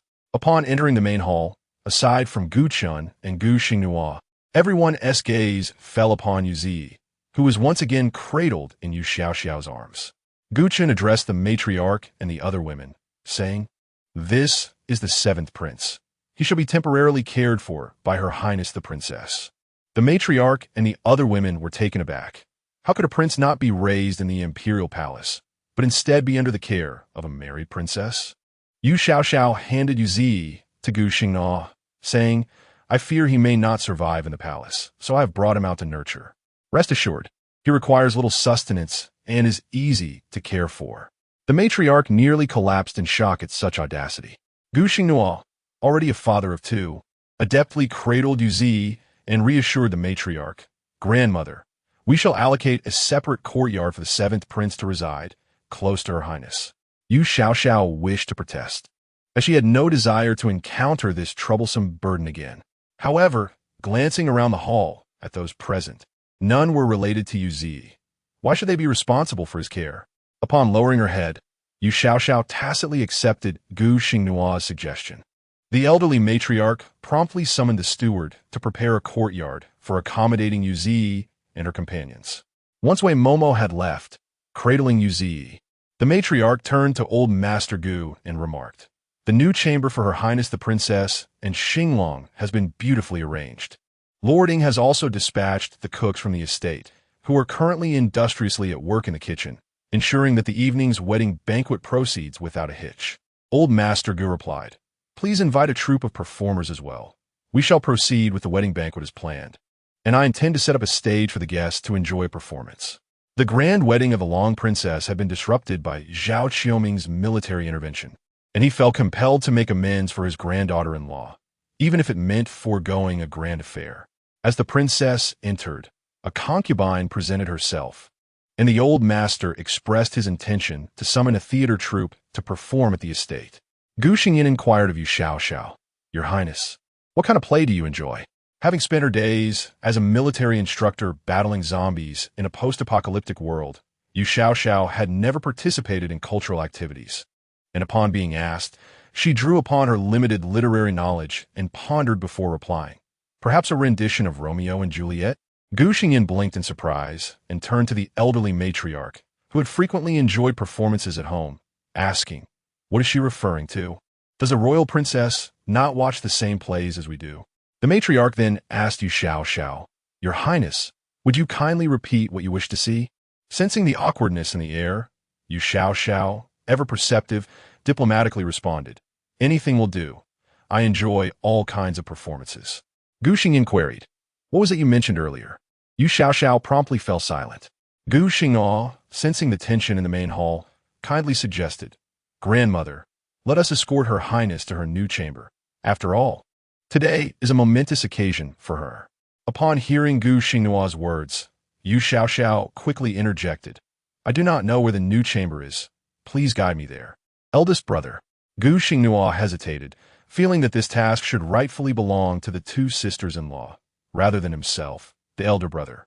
Gu Chun chuckled and said, "Eldest brother, you shall escort Her Highness." With old Master Gu's approval, Gu Xinglang set aside his reservations and said to Yu Xiao, "Then, Your Highness, please follow me." Yu Xiao accompanied Gu Xinglang to her new chamber, while Gu Xingyan departed the estate to locate the finest theater troupe in the capital. The elderly matriarch sighed and turned to her daughter-in-law, the mother of the Gu brothers, Madame Su, asking, "What do you think of Her Highness the Long Princess?" Typically reserved and devoted to her spiritual practices, Madame Su, upon being addressed, softly replied, "I find Her Highness to be quite admirable." The matriarch responded, "I did not expect Her Highness to be proficient in martial arts." Gu Chun, unconcerned, remarked, This is precisely the kind of daughter-in-law we need in the Gu family. As a family with a military background, the Gu household had always valued education. And the matriarch felt a tinge of regret that the daughters-in-law and granddaughters had hailed from scholarly families. However, with the arrival of Yu Xiao, the old master believed he had finally realized his aspirations, for there was no need for women from military families to be excessively cautious or delicate. The old lady cast a sidelong glance at her husband and remarked, "Do not forget that Xinglang can no longer ride or fight." Though her words were veiled, the members of the Gu family present understood perfectly well. Gu Xinglang desired a wife who could live a tranquil life. Yu Xiao, however, did not seem like one who would lead a peaceful existence. In a marital relationship, it often becomes a contest of wills. And could Gu Xinglang truly hold sway over his wife? Gu Chun shook his head and said, "If it weren't for Her Highness today, our Gu family would be in dire straits." The old lady opened her mouth, but could not muster a rebuttal. The princess had already saved their family twice. Gu Chun continued, "Madam, do not only view Xinglang as a treasure. The princess is also cherished by the empress. The princess is willing to honor the marriage contract and marry Xinglang. What more could you possibly seek from her?" This rendered the old lady utterly speechless. The old gentleman observed the educated women of the household and said, "Her Highness is indeed a fine person. We must treat her well, for she is to accompany Xinglang for a lifetime. Given that Xinglang has been left with a disability, it is our duty as the Gu family to compensate the princess." Madame Su quickly rose with her two daughters-in-law and said, "We understand, mother." The old lady, seeing her husband's serious demeanor, could not help but retort, "You old man, it's as if we have wronged the princess." The old gentleman replied, "I do not meddle in household matters, but I have heard enough. Do not underestimate the princess. Though she may seem naive to worldly affairs, her maid is no trifling character. Do not invite trouble upon yourselves." Noticing that Madame Su was visibly embarrassed by her husband's words, the old lady hastily interjected, "The more you speak, the more spirited you become. Do you not know what sort of person Su is?" The old gentleman glanced at Gu Xingyin's wife, Lin, and said, "I am merely stating the unpleasant truths ahead of time." Lin, under his gaze, lowered her head, feeling a twinge of grievance. Was she truly the villain merely for being a bit calculating? The old lady sought to ease the tension, saying, "Enough, the princess is not to be trifled with. What play should we arrange for this evening?" At that moment, Gu Xinglang escorted Yu Xiao to the door of the new chamber, and they heard a young woman's voice from within. "Third young master, this medicine has just been prepared. Allow me to help you drink it." Yu Xiao felt nothing amiss, but Wang Mama's gaze sharpened at the maid's overly delicate tone. Was she attempting to bewitch him? Hearing that voice, Gu Xinglang's expression darkened. He swiftly cast a glance at the oblivious Yu Xiao, cleared his throat, and pushed the door open. Qingyu stood at Gu Xinglang's bedside with a bowl of medicine, and upon hearing Gu Xinglang's cough, she did not step back, but turned to him with a smile, saying, "Eldest young master, you have returned?" The new chamber was spacious and bright, and Yu Xiao surveyed the furnishings, silently commending them. However, Wang Mama did not share her sentiments. She approached Qingyu and remarked, "Oh, this maid is quite charming." Gu Xinglang shot a glare at Qingyu and said, "Why are you not bowing to Her Highness?" Qingyu seemed to be startled for a moment. Kneeling on the ground with the medicine bowl in hand, tremblingly addressing Yu Xiao, "The servant pays her respects to Your Highness." Upon seeing Qingyu's demeanor, Wang Mama was taken aback. Clearly, this was an act of feigned fragility to elicit sympathy. Every woman in the palace was adept at such tactics. How could the prince, even with his legs crippled, still attract romantic interest? At this moment, Yu Xiao noticed Qingyu, glanced at her, and remarked, "You are quite lovely." Gu Xinglang, fearing trouble, commanded Qingyu, "You may leave. Your presence is unnecessary here." Qingyu replied, "It was the old madam who instructed this servant to attend to the third young masteress medicine." "The old madam sent you?" Wang Mama raised an eyebrow, turning her gaze to Gu Xinglang in disbelief. Could it be that on the very first day the princess entered the household, the old madam had already arranged for a maid for the third young master? Before Gu Xinglang could explain to Wang Mama, Yu Xiao approached Qingyu, grabbed her by the collar. and hoisted the beautiful maid from the floor. She tilted her chin towards the medicine bowl and inquired, "What is this concoction?" Qingyu timidly glanced at Yu Xiao and replied, "Your Highness, this servant does not know. It is medicine prescribed by the doctor." Yu Xiao took the bowl from Qingyu's hands, inhaled the bitter scent of the herbal remedy, and noted that the bitterness was overwhelming. Given that the injury was a torn tendon requiring surgical intervention, merely drinking the medicine would be of no avail. As she spoke, Yu Xiao raised her hand and flung the medicine out of the window. "Stop!" Qingyu cried out, reaching for the bowl in an attempt to reclaim it. In a twist of fate, her frantic grab prevented Yu Xiao from throwing the medicine away, resulting in the entire contents spilling onto Qingyu's face. The silence of the new room was shattered by Qingyu's piercing scream. Yu Xiao, perplexed, turned to Wang Mama and questioned, "Is this medicine hot? It won't disfigure her. Why then? Is she wailing so pitifully?" Wang Mama coldly observed Qingyu, who was now covering her face with her hands. Yu Xiao pulled Qingyu's hands away, saying, "Enough of that. Let me see your face." The medicinal broth was warm, and while Qingyu's skin remained unharmed, her makeup was utterly ruined, with powder and dark medicinal liquid marring her once beautiful visage. "Your Highness, this is the medicine for the third young master," Qingyu sobbed. "If you harbor grievances against this servant, please do not waste the third young master's medicine." Wang Mama, infuriated, reflected on her earlier impression of the Gu family, which had seemed respectable until she encountered these mischievous maidens. Yu Xiao, equally bewildered, retorted, "What grievance could I possibly have against you? What have you done?" Qingyu was momentarily at a loss for words. How could she delicately express her desire to climb into the third young master's bed? "Take her away to wash her face," Yu Xiao ordered, pushing Qingyu towards Wang Mama. Wang Mama seized Qingyu by the collar and led her out of the new room. Gu Xinglang and Gu Xinglang had remained silent throughout the ordeal. Qingyu had been bestowed upon Gu Xinglang by the old madam, and although their relationship had not blossomed during her time in confinement, it was inconceivable for Gu Xinglang to marry the princess and abandon his maidservant without a second thought. The Gu family would never stoop to such a level. The Gu family is well aware of the situation regarding Qingyu. It is only a matter of time before she is welcomed into the fold by Gu Xinglang. However, the family finds themselves at a loss for words on how to broach this subject with Princess Linglong. "Are you injured?" At this moment, Yu Xiao seated herself on the bed and inquired of Gu Xinglang. Gu Xingnu replied, "Princess, you should speak with Xinglang first. I shall take my leave." "Very well. I shall see you later, brother." Yu Xiao nodded at Gu Xingnu, who promptly turned and departed as if fleeing. "Speak to me. Wasn't the new house set ablaze?" Yu Xiao, undeterred by her elder brother's hasty exit, directed another question at Gu Xinglang. "I am unscathed," Gu Xinglang assured her, watching as his brother exited before continuing. "Second brother brought me out of the room. And the others?" Yu Xiao pressed on. "They are also unharmed," Gu Xinglang responded. "Your Highness, that Qingyu is Qingyu? A rather pleasant name. Is she your maid?" Yu Xiao interjected before Gu Xinglang could finish his thought. "She is. I will tend to your foot injury," Yu Xiao declared, pulling back the quilt covering Gu Xinglang and rolling up the trouser leg of the third young master. She leaned in to examine the wound closely, saying, "The procedure may be somewhat challenging, but rest assured, I am no novice in such matters. You need not fear. In the heat of battle, injuries such as fractures are the most common, and should Gu Xinglang have sustained any internal injuries, Yu Xiao could not guarantee a successful treatment.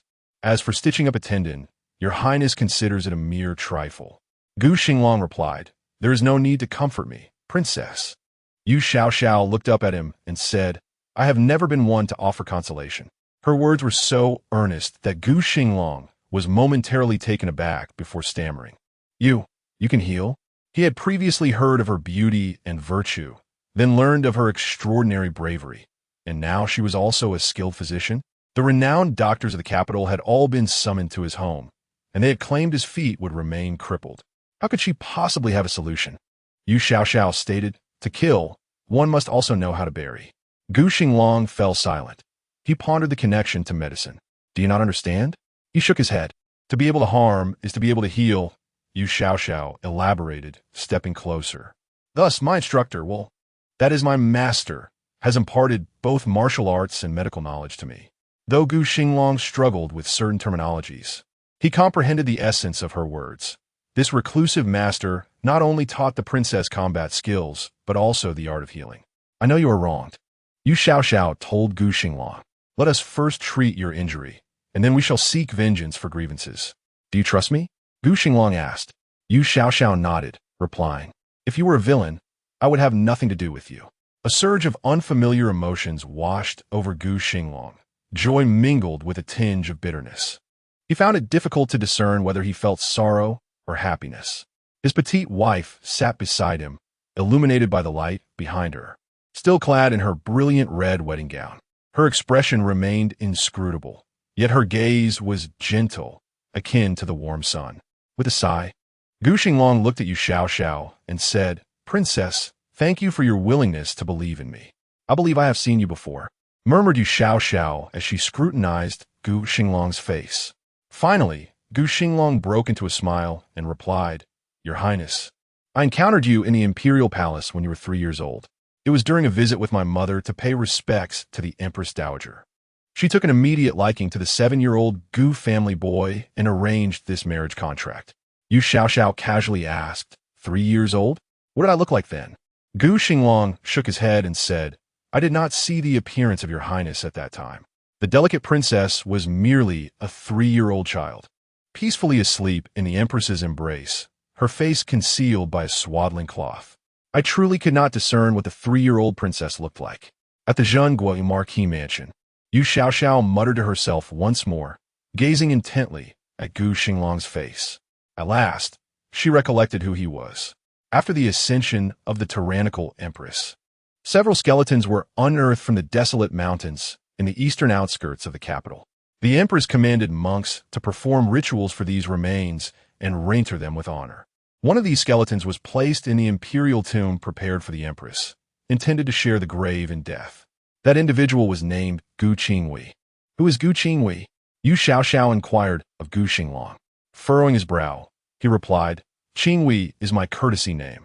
Did no one inform the princess about such matters before the marriage? So, Gu Qingwei is also your name? Yu Xiao asked. Indeed, Gu Xinglang affirmed with a nod. Yu Xiao reached out and touched the crown of his head, recalling that the skull had been pierced with a long nail when retrieved from the desolate mountain, signifying that the deceased would never attain rebirth. What is it? Gu Xinglang asked, not giving it much thought, merely attributing it to his disheveled hair after lying down for a while. Nothing, Yu Xiao said. It is truly wonderful that you are alive. After a moment's hesitation, Gu Xinglang placed his hand over Yu Xiao's hand and whispered, Thank you. Days will improve. Yu Xiao leaned in and kissed his forehead, her tone cheerful as she said, Gu Xinglang, let me tell you, some things are destined. The cruel empress and this Gu family scion were fated never to share a life together, nor to lie in the same grave in death. Yet, she had now become his wife, fulfilling the first regret of the tyrannical empress in this manner. Yu Xiao believed that her days in this world would only get better, and she would never tread the same path as the empress. The joyous kiss from Yu Xiao caused Gu Xinglang, who had never held a girl's hand in his life, to blush. Seeing Gu Xinglang's reddened face, Yu Xiao finally smiled. She had never encountered such a bashful youth before. Those who seldom smile often possess an extraordinary beauty when they do. Gu Xinglang, upon witnessing Yu Xiao's smile, felt his face flush even more and stammered, The room is a bit warm. Not wishing to compare herself to a bashful youth, Yu Xiao said to Gu Xinglang, I will fetch a few knives and some anti-inflammatory medicine. Wait for me a moment. I will perform surgery on you tonight. What kind of knives do you need? Gu Xinglang asked. With a delicate knife in hand, Yu Xiao mimicked the shape of a scalpel and remarked, I shall send Wang Mama to summon a few doctors for consultation. It will hurt. Are you afraid? Having endured the excruciating pain of severed tendons, what further agony could she possibly fear? Gu Xinglang shook his head and replied, I have nothing to fear. The worst outcome is that he may never stand or walk again, a conclusion already reached by the doctors. I can bear this entirely. I shall surely heal you, Yu Xiao declared, planting a swift kiss on Gu Xinglang's cheek before darting out of the new house. Gu Xinglang touched the spot where she had kissed him, a smile blossoming on his lips. Perhaps, just perhaps, the princess might truly come to cherish him. At that moment, Wang Mama stood in the corridor, observing the delicate figure of Qingyu before her, resembling a slender willow swaying in the breeze. Gu Xinglang had already confided in Wang Mama regarding Qingyu's situation. Now, an overwhelming sense of frustration filled Wang Mama's heart. At such a critical juncture, this made it step forward to act in Gu Xiao's stead. She was, after all, an adopted daughter, untouchable and unscoldable. What would become of their princess? Emerging from the new house, Yu Xiao glanced at Wang Mama and then at Qingyu, asking, "Why are you two standing here?" Upon seeing Yu Xiao, Qingyu's face instantly registered shock. Wang Mama looked at her princess, her heart aching. Having just arrived in the Gu household, with no business yet attended to, she had already made a public spectacle of herself. The reputation of a virtuous lady was now tarnished before she had even entered the bridal chamber, and a concubine was already waiting nearby to enter. Wang Mama could not help but shed silent tears, lamenting the hardships faced by her beloved princess. Not receiving an answer from either Wang Mama or Qingyu, Yu Xiao turned to Wang Mama again, saying, "Mama, please find a few capable doctors." Wang Mama repeated, "Does your highness still wish to consult doctors regarding the prince consort's foot?"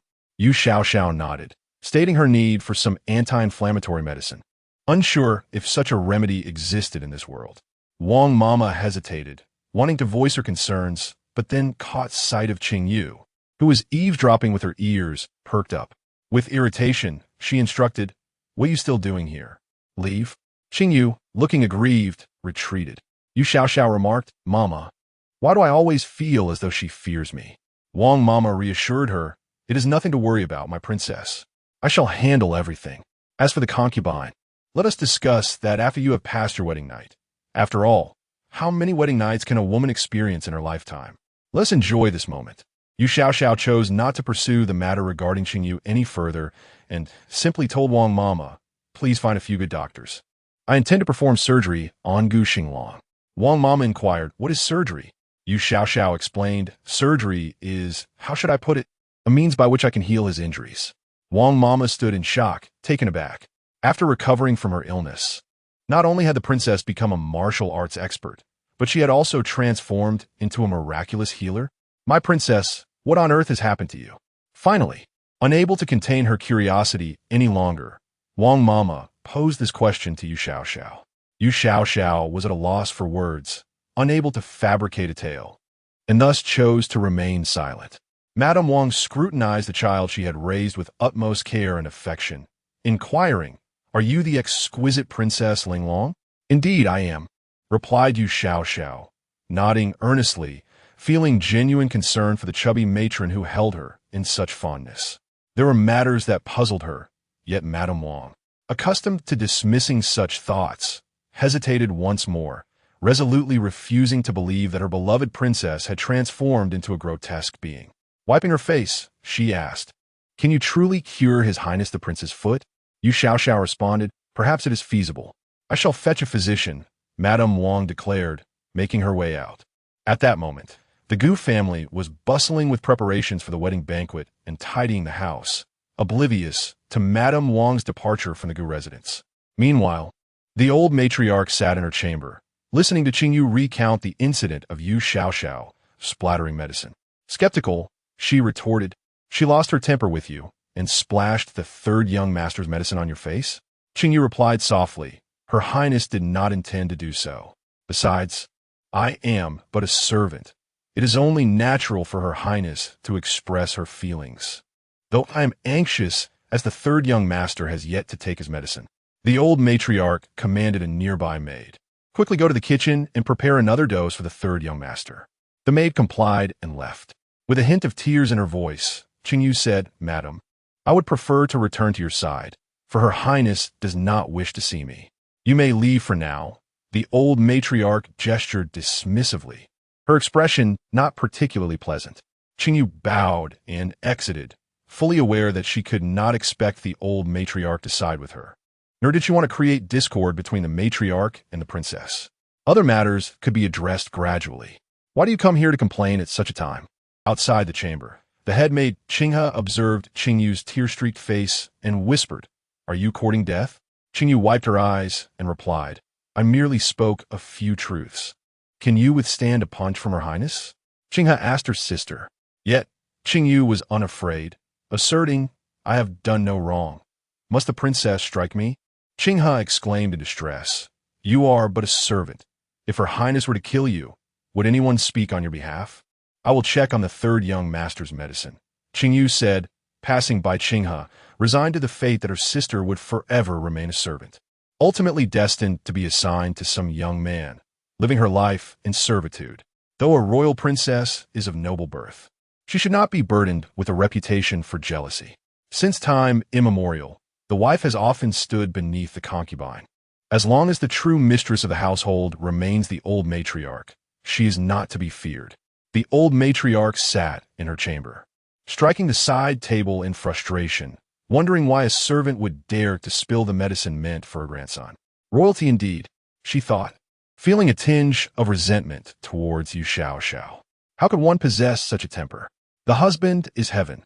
Does this royal princess grasp that concept? At that moment, Gu Chun entered the old matriarch's chamber, hands behind his back, glancing at his wife's demeanor and inquiring, "What troubles you now?" At 28, how could such a bashful youth understand that one should marry a virtuous partner? The old matron remarked to Marshal Gu. Gu Chun gazed at his elderly wife, pondering the universally acknowledged truth that one must marry wisely. Why was she bringing this up now? The matron recounted how Yu Xiao had poured medicine on Gu Xinglang to her husband. The marshal's expression darkened as he exclaimed, "You sent Qingyu to attend to Xinglang right after the princess's wedding?"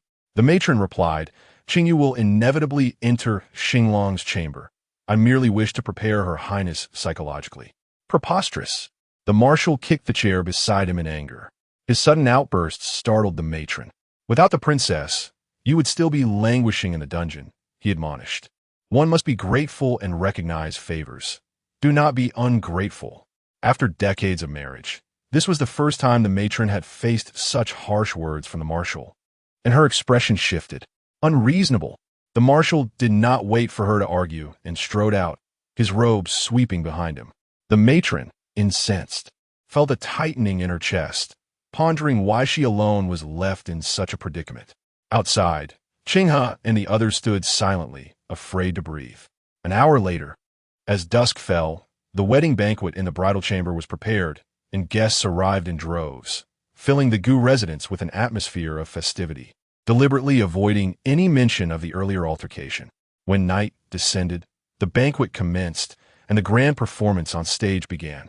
Amidst the clinking of cups and the resounding drums, the lively atmosphere was enough to erase worries. Meanwhile, the groom and bride, who should have been the stars of this celebration, found their minds elsewhere, far removed from the festivities in the courtyard. Yu Xiao, having summoned the doctors with the help of Wang Mama, exchanged perplexed glances with them. After a difficult dialogue, she discovered that this world was devoid of antibiotics. Not even sulfa drugs were available. An elderly doctor, under the dim light, swiftly penned a prescription for anti-inflammatory medicine, stating, "Your Highness, this is the remedy for the wound that the prince bears." Yu Xiao glanced at the prescription and chuckled softly. Wang Mama hurriedly inquired, "Is this prescription inadequate?" Placing the prescription on the table, Yu Xiao realized that having spent months in this world without perusing any texts, she was now confronted with the inability to comprehend traditional characters. It seemed she was on the path to illiteracy. Observing her blank expression, the elderly doctor asked, "Your Highness, do you have any guidance to offer?" Unable to understand, she scratched her head and questioned, "So, when a patient's wound becomes inflamed, you utilize this medicine?" The doctors nodded. Though their prescriptions varied, the underlying principles of pharmacology remained consistent. Yu Xiao contemplated that if this world treated wounds in such a manner, why should she cling to the notion of antibiotics? "Then prepare the medicine and assist me with the surgery," she decisively concluded. The doctors exchanged glances. Having previously examined the injury of the third young master, could there truly be hope for recovery? Yu Xiao once again addressed Wang Mama, stating that the candlelight in the room was too dim and requested that she bring several mirrors. Wang Mama was perplexed, wondering how merely bringing mirrors could remedy the inadequate lighting. Observing that the others in the room remained seated and unmoving after her proclamation, Yu Xiao clapped her hands and declared that it was better to proceed with the operation sooner rather than later, urging everyone to cooperate. Wang Mama pulled Yu Xiao to the bedside of Gu Xinglang and, deliberately speaking loudly enough for him to hear, remarked, "Your Highness, I have yet to inform Marshal Gu and the others about this matter. What do you suggest?" Without a moment's hesitation, Yu Xiao replied, "Then please go and inform them." Wang Mama countered, "But what if the Duke's foot cannot be healed?" Yu Xiao confidently asserted, "That is impossible." Wang Mama felt an urge to slap her own princess, lamenting how the Empress had overly sheltered her daughter, leaving her utterly naive. If they were to heal Gu Xingshao's foot, it would bring joy to all. However, what if they failed? Would the old matriarch not blame her precious grandson's suffering on her daughter? While Yu Xiao failed to grasp Wang Mama's unspoken concerns, Gu Xinglang discerned the underlying implications and addressed Wang Mama. "Mama, my tendons are already severed. How much worse can it get? Let Her Highness give it a try." Wang Mama nodded in acknowledgement of his words. Yu Xiao inquired, "What are you discussing?" "I will fetch the mirrors." Wang Mama stifled a roll of her eyes and sighed, then turned to leave. Gu Xinglang bowed to the physicians present, expressing gratitude for their assistance. Seeing that Gu Xingshan was willing to take the risk of allowing the princess to attempt the procedure, the doctors had no objections and promptly began preparing the necessary medicines. Yu Xiao brought a small stove to the bedside, where the water in the pot had begun to boil. She tossed the knife she had procured from the doctor into the boiling water for sterilization. "What are you doing?" Gu Xinglang asked. "Disinfecting," Yu Xiao replied. "Is this also what your master taught you?" Gu Xinglang inquired. Yu Xiao scoffed, wondering how individuals in this world could grow up unaware of the need for sterilization before surgery. Was it possible to live a life devoid of injuries solely by luck? Holding a cloth soaked in alcohol, Yu Xiao began to unfasten Gu Xinglang's trousers. He was taken aback, hastily pulling at his pants and exclaiming, "What are you doing?" Yu Xiao looked at him in confusion, thinking she was merely assisting with the disinfection. Why did he react as if she were forcing him? "It's for sterilization," Yu Xiao explained. "You can't operate with your pants on. Just take them off." Gu Xinglang remained silent, still gripping his trousers. Although they were now married, they had only known each other for a day. Yu Xiao added, "Aren't you wearing undergarments? I want to look all right." Suddenly, Gu Xingshao's face turned a deep shade of crimson. How could a young man be so bashful? Yu Xiao playfully pinched his cheek and teased, "With such thin skin, are you truly fit to be a general?" Gu Xinglang exclaimed, "How can you be so audacious?" The moment the words left his lips, he regretted them, realizing he had just insinuated that the princess was indiscreet. Yu Xiao nodded and replied, "I've always been quite daring. How else could one enlist in the army and face zombies?" The apology that lingered on Gu Xinglang's tongue was abruptly stifled by Yu Xiao's remark. After all, it was merely a matter of removing one's trousers. Yu Xiao swatted away Gu Xinglang's hand that gripped his waistband, pulling down his pajama pants and using a cloth dampened with alcohol to wipe his leg. Gu Xinglang could only close his eyes, feeling that aside from feigning death, there was little he could do in this situation.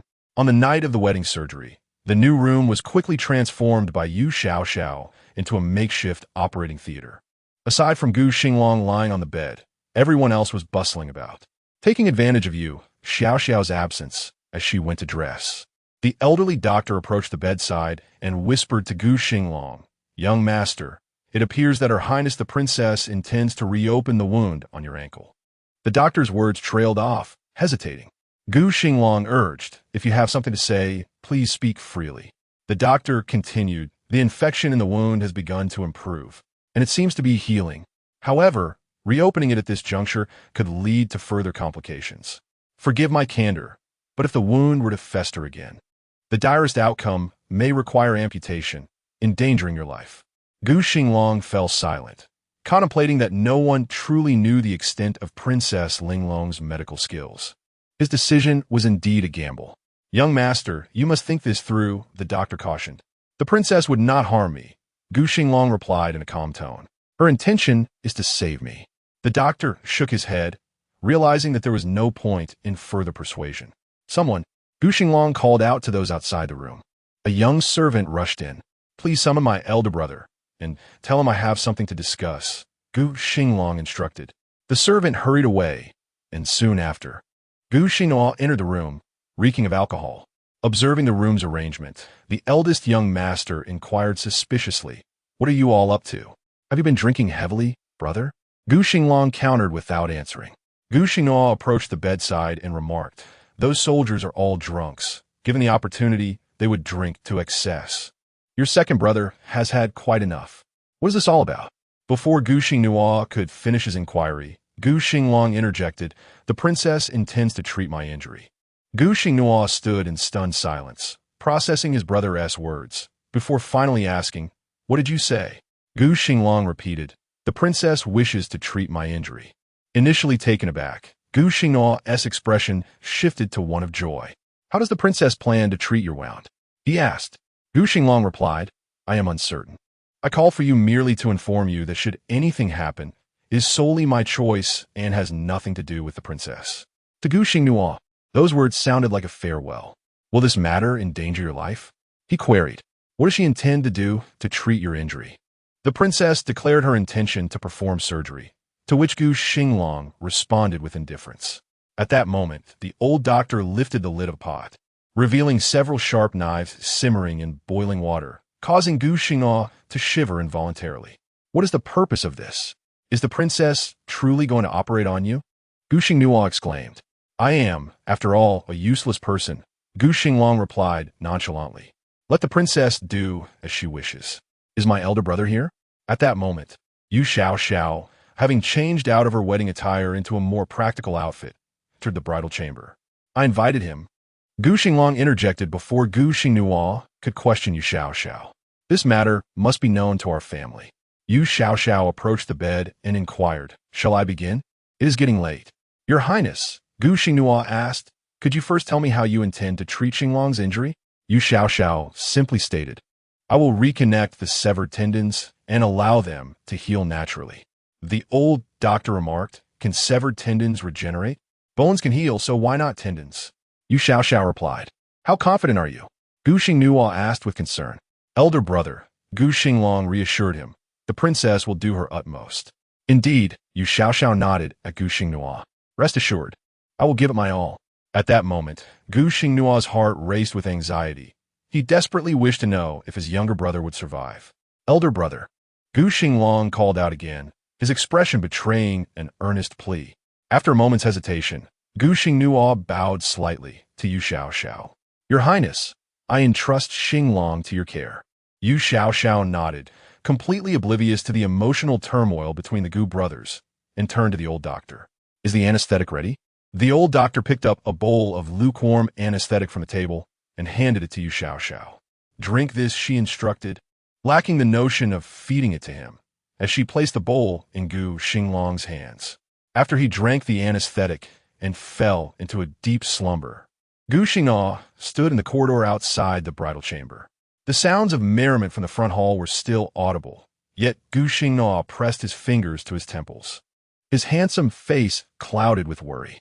He was uncertain of the princess's medical skills, but he was painfully aware that Gu Xinglang harbored thoughts of ending his own life, not wishing to burden the princess or their family. With a fist, Gu Xinglang struck the pillar, glancing at his younger brother lying helplessly on the bed, pale and motionless. He could not even summon the words to plead for his brother's survival.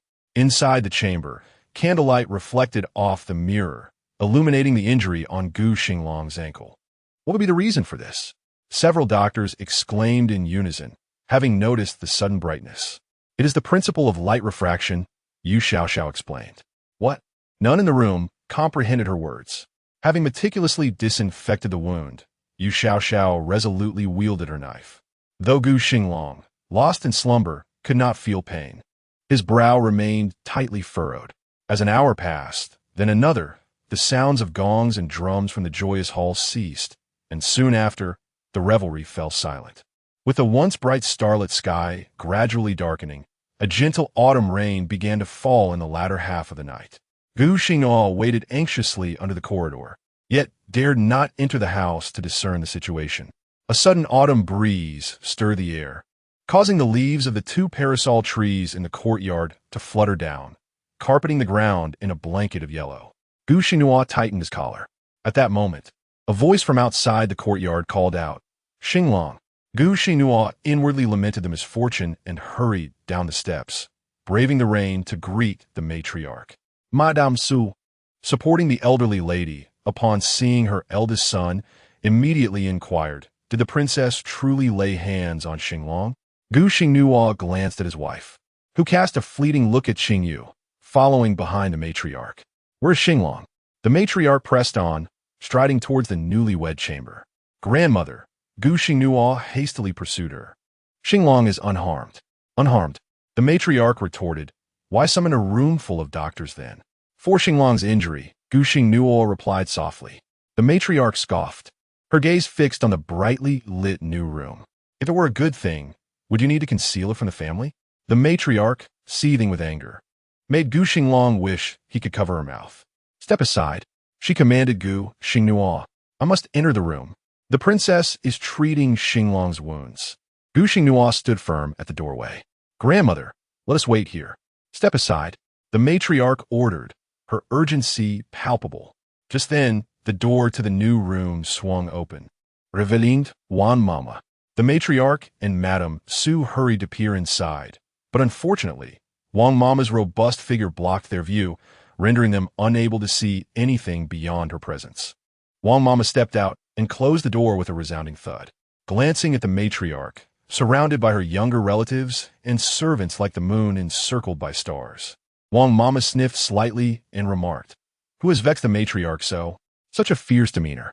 The matriarch, initially aflame with fury, calmed somewhat upon seeing Wang Mama. Though the palace's maids were merely servants, the royal connection could not be dismissed lightly. Her countenance softened slightly as she inquired, "Is the princess attending to Sanlang's wounds?" Wang Mama replied, "The eldest son has known of this matter for some time. Did he not inform the matriarch?" The matriarch turned abruptly to Gu Xinglang. Under Wang Mama's insinuation, Gu Xinglang could only acquiesce, saying, "Grandmother, it was Xinglang's own wish." "Then why did you not inform the family?" The matriarch's expression darkened once more as she directed her ire at her grandson. Wang Mama interjected, "Oh, matriarch, do not forget, the eldest son is part of the prince's family." Ignoring Wang Mama, the matriarch glared at Gu Xinglang, scolding, "Do you not regard your elders? Xinglang is oblivious. And you as well?" "Grandmother." Gu Xinglang, in a fit of exasperation, stamped her foot and exclaimed, "The princess is currently attending to Xinglang's injuries. Let us discuss this matter later. I must enter," the elderly matron insisted, still intent on proceeding into the room. Wang Mama stepped to the left, positioning herself squarely at the door, and remarked, "Madam, this is the princess's new chamber. Although you are her elder, there are certain protocols to uphold. The princess may not mind, but you must still observe them, mustn't you? What folly is this? Traditionally, when a princess marries, she resides separately with her husband. Without the princess's consent, not even the prince consort may enter the chamber. Has this matron become so disoriented by being addressed as grandmother by her own princess?" Wang Mama regarded the elderly matron with a cold glare, pressing her advantage. The moment Wang Mama invoked her status, the old woman felt as if she had been stabbed anew. She was no longer even a court lady and had no retort to offer Wang Mama. The elderly matron trembled with fury. At that moment, Madame Su inquired of Wang Mama, "Mama, has the princess studied medicine?" Wang Mama replied, "If she has not studied medicine, then how can the princess treat the injuries of the prince consort?" Madame Su continued, "Why have we never heard that the princess possesses medical knowledge?" Wang Mama countered, "Did you ever hear that the eldest princess was skilled in martial arts?" This left Madame Su momentarily speechless. What if something goes awry? The elderly matron raised her voice at Wang Mama. Wang Mama retorted, "Is it possible for the princess to harm her husband?" The old matron then turned to Gu Xinglang, demanding, "Are you merely going to stand there and watch?" Wang Mama laughed, saying, "Old lady, are you preparing to resort to violence?" Gu Xinglang grasped the elderly matroness arm, urging her, "Grandmother, please wait a moment. Are you just going to watch your third brother perish? In a moment of desperation, the elderly matron struck Gu Xinglang across the face.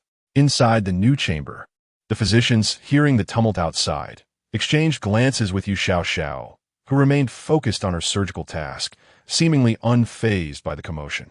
Under immense concentration, beads of sweat trickled down Yu Xiao's brow, and she wiped her eyes with her arm, taking a moment to breathe. The senior physician seized the opportunity to ask, "Your Highness, how is the young master's condition?" Yu Xiao replied, "It has yet to improve." Observing her hands maneuvering within Gu Xinglang's wound, as if sifting through lifeless matter, the less experienced surgeons, accustomed only to basic operations like extracting arrows or setting bones, felt a chill run down their spines. The grandfather and his second uncle were inebriated, and Madame's son stood protectively in front of Gu Xinglang, questioning her husband. "What shall we do? What did Gu Xinglang do? Could he dare to confront his own grandmother?" Lacking the means to act, he could only attempt to intimidate her. "Grandmother, should you provoke the princess, what good shall it bring to Xinglang?" he implored. The elderly matron clutched Gu Xinglang's sleeve, on the verge of tears, lamenting. Were the princess's true intentions for Xinglang? The doctor has stated that his wounds are healing. Why then must the princess reopen them? This could cost Xinglang his life. Madame Wang stood resolutely at the door, her teeth clenched. How could this old woman possibly know what those doctors were whispering to Gu Xinglang? With two hidden guards discreetly observing, they were privy to everything happening in the new chamber. Had this old lady also placed her spies there? Gu Xinglang interjected, "What do you mean?" "Grandmother, the princess would never harm Xinglang." The old matriarch retorted. She even spilled Xinglang's medicine. Gu Xinglang shot a fierce glare at Qingyu, who stood behind the old lady. Head bowed, appearing entirely submissive. After a moment's contemplation, the old matriarch resolved to enter the room. Her grandson had already faced a tumultuous fate, losing his father in childhood, serving in the military as a youth, and now, having been maimed by a treacherous minister. If he were to perish at the hands of his new bride, how could she ever face her son in the afterlife? As the old lady insisted on entering the new chamber, the two guards, Xiao Zhuang and Xiao Wei, positioned themselves before Madame Wang, hands resting on their blades, signaling that should she advance any further, they would draw their swords. In her anger and desperation, the old matriarch burst into tears. Madame Wang stood like a sentinel at the door, finding the old lady's theatrics trivial compared to those of the palace's noble women. Would a mere display of tears tarnish her own granddaughter's reputation? She accused the old lady of disrespect towards the royal princess. "Stay put." Madame Wang instructed Xiao Zhuang and Xiao Wei. "Let's see what antics this old woman can conjure." Xiao Zhuang pondered. What if the old lady charges in? Should we truly confront her? With the eldest son as a barrier, Madame Wang regarded Gu Xinglang, who was being scolded fiercely by the old matriarch, with sympathy. The old lady of the Gu family, hailing from a noble lineage, was known for her unrestrained behavior. She could unleash a tempest of tears at will. The eldest son, after all, was a general, yet he was being chastised like a mere grandchild, prompting Madame Wang to sigh in reflection. As the ruckus continued, dawn began to break in the east, and the autumn rain that had poured throughout the night finally ceased. Yet there was still no sound from the new chamber, and the old matriarch's anxiety escalated. Casting aside all pretenses, she disregarded her dignity and strode towards the door of the new chamber. Gu Xinglang, at his wit's end, grasped his grandmother's arm firmly and exclaimed, "Grandmother, you cannot go in." After a night of stalemate, the old lady's patience waned, and she raised her hand to strike Gu Xinglang. At that moment, Madame's son stepped in front of Gu Xinglang, saying, "Grandmother, if punishment is to be meted out, let it fall upon me." Several maids and servants rushed forward to mediate, and chaos ensued once more. What is all this commotion? A thunderous voice reverberated from the courtyard entrance. Everyone turned to see Gu Chun, still clad in the garments from the previous night, his expression as stern as iron. Striding into the courtyard, the servants, upon sighting the old marshal, quickly bowed their heads and retreated to the sides. The old matriarch lowered her raised hand, watching as her husband approached her. "What do you intend to do?" Gu Chun inquired, standing on the steps of the corridor. "Grandfather," Gu Xinglang rushed to his side. The princess is treating Xinglang. The old matriarch, filled with urgency, exclaimed, "It has been an entire night. What is Xinglang's condition? We have no information at all." At this moment, the door of the new house swung open from within, revealing Yu Xiao, who rubbed her eyes as she stepped out, followed by several doctors. As soon as Yu Xiao emerged, the old lady fell silent, joining the crowd in the courtyard to gaze intently at her. Yu Xiao glanced at those standing outside the door and remarked, "The surgery was quite successful. He should be fine now." "Fine now?" Gu Xinglang, unable to continue explaining to Gu Chun, hurriedly approached Yu Xiao and inquired, "Is Xinglang's foot going to heal?" "Almost," Yu Xiao nodded, then addressed Wang Mama. "Please take some people inside to tidy up the room." "Of course," Wang Mama replied, leading several palace maids into the new house. The old lady urgently exclaimed to Yu Xiao, "I want to see Xinglang." "Please go ahead." Yu Xiao stepped aside to allow them to enter. The old lady and Madame Su quickly stepped into the room. Seeing that Xingyu was also about to follow, Madame Sun raised her hand to stop the young maid, saying, "What do you intend to do inside?" Xingyu looked up at Yu Xiao. "It's fine for family to go in and take a look." Yu Xiao yawned, responding nonchalantly. With her lips turning pale from biting them, Xingyu ultimately lacked the courage to confront Yu Xiao in front of the old marshal, retreating to the side. "Xinglang!" The old lady's voice rang out from within the room, laden with a sobbing tone that echoed hauntingly, sending shivers down the spines of the old marshal and his companions outside. Yu Xiao too felt taken aback. Gu Xinglang was fine. So why was the old lady calling out in such despair? She hurriedly turned to enter the room. Gu Chun followed closely behind with Gu Xinglang and Madame Lin. Upon seeing Yu Xiao reach the bedside, the old lady stretched out her hand to grasp her, her voice sharp with accusation. "What have you done to Xinglang?" Yu Xiao subtly shifted to the side, evading the old lady's grasp, and replied, "What's wrong with him?" At this moment, even Madame Su felt a surge of anger at Yu Xiao's unresponsive demeanor, stating, "Why can't we wake Xinglang?" The tone of Madame Su's inquiry was clear to all in the room, except for Yu Xiao, who maintained her expressionless facade, saying, "The effects of the anesthetic haven't worn off. He is merely asleep." "Yes, indeed," the old doctor interjected. "Madam, the third young master is simply in slumber." Having witnessed the entire process of Yu Xiao treating Gu Xinglang's injury, the old doctor, though not fully comprehending every detail, recognized that the severed tendons in Gu Xinglang's foot had indeed been reattached. Gu Chen approached the bedside, gently touching Gu Xinglang's face. At that moment, Gu Xinglang's breathing was steady and his temperature normal. He was truly in a deep sleep. The old doctor addressed Gu Chun. "Marshal, the third young master's tendons have been successfully reconnected by Her Highness. If they heal well, he will truly recover." This statement brought waves of joy to the Gu family members. The old lady and Madame Su shed tears once more, but this time they were tears of overwhelming happiness. Madame Wang approached Yu Xiao, observing the two weeping women, mother-in-law and daughter-in-law, standing together. With a chilling tone, she remarked, "It is fortunate that the prince is unharmed. After the tumultuous night we endured, had anything happened to him, our princess might have faced dire consequences." Both the elderly lady and Madame Su fell silent. Their tears momentarily halted as they struggled to find words. Intrigued, Yu Xiao inquired, "What does to immerse in a pig cage mean?"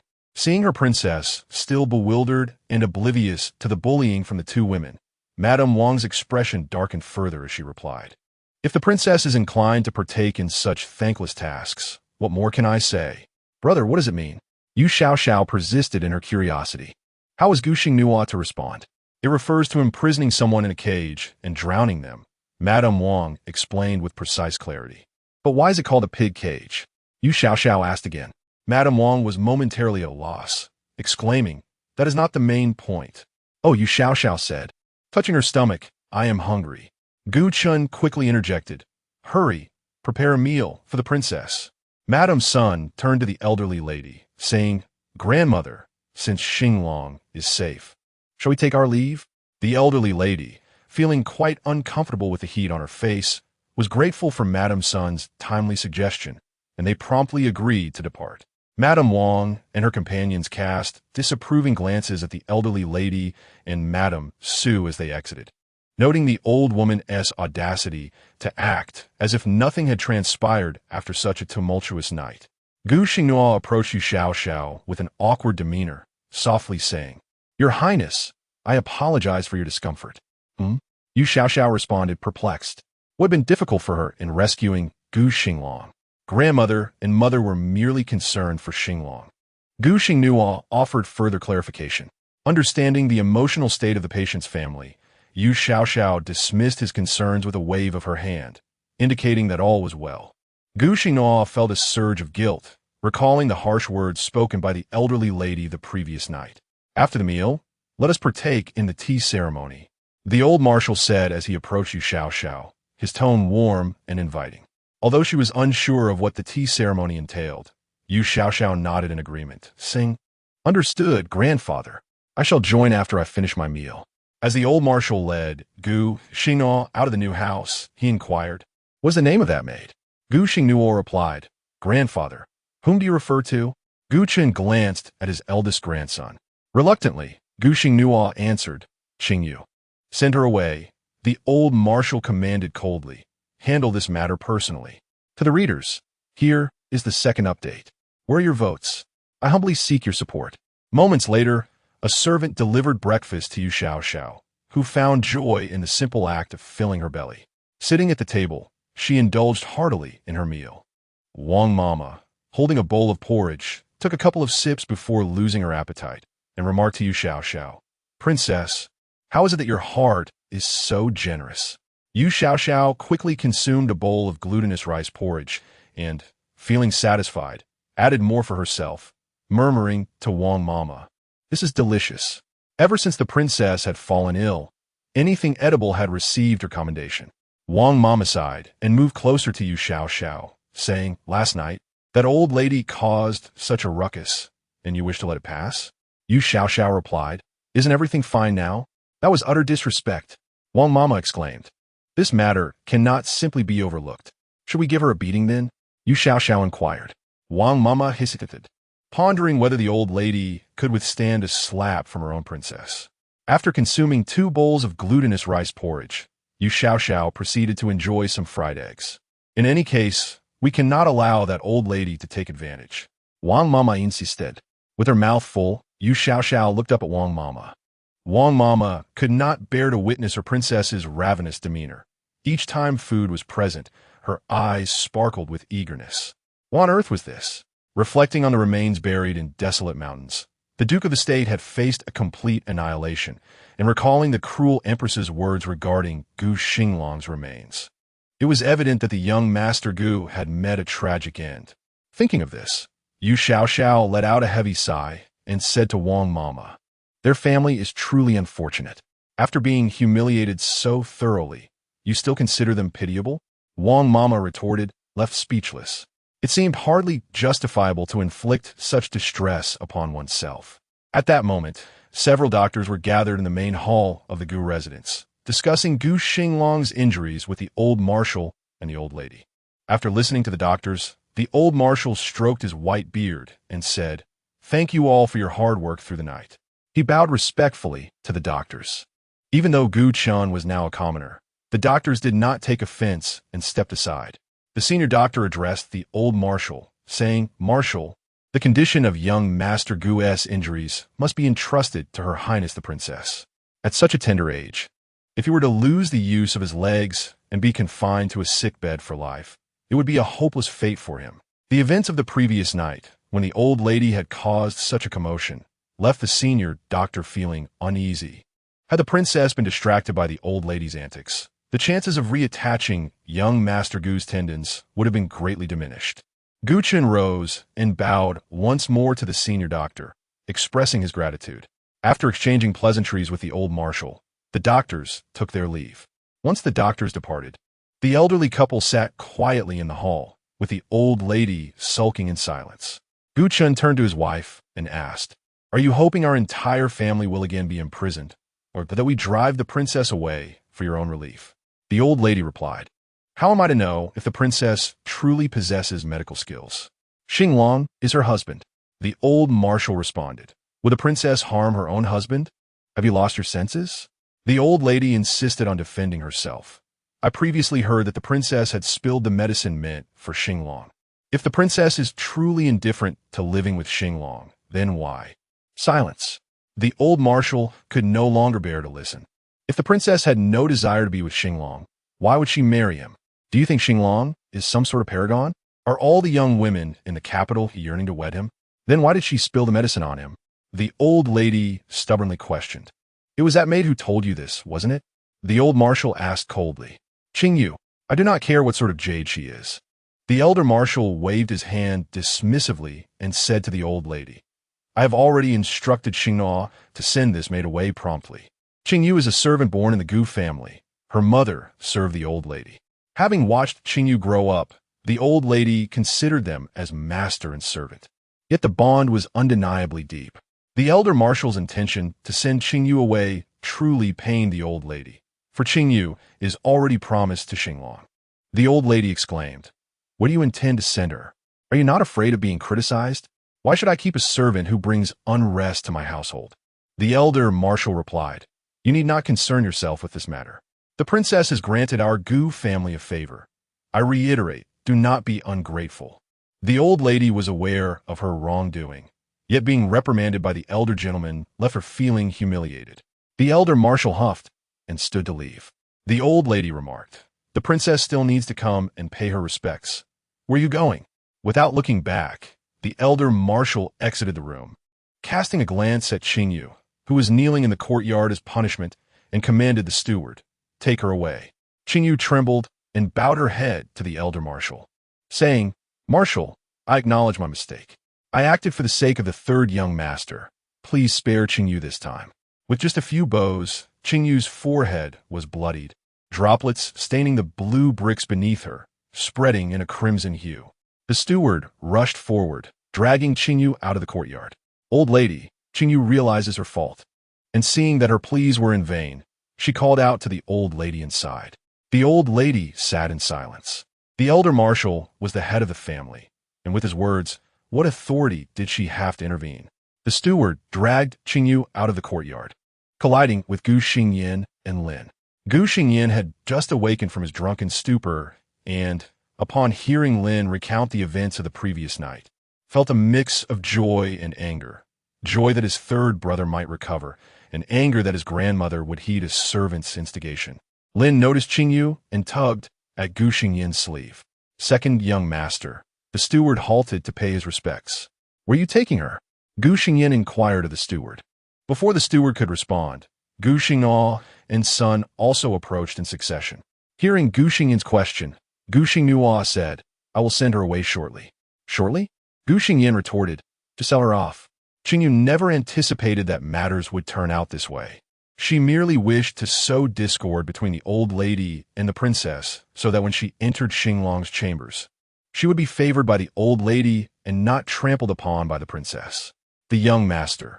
Before the steward could wait for Qingyu to utter her pleas for mercy, he swiftly covered the mouth of the maid. Lin was well aware of Qingyu's intentions, and upon witnessing the bloodied countenance of the maid, she let out a cold laugh, remarking, A mere servant with such grand aspirations meets this fate. What are you waiting for?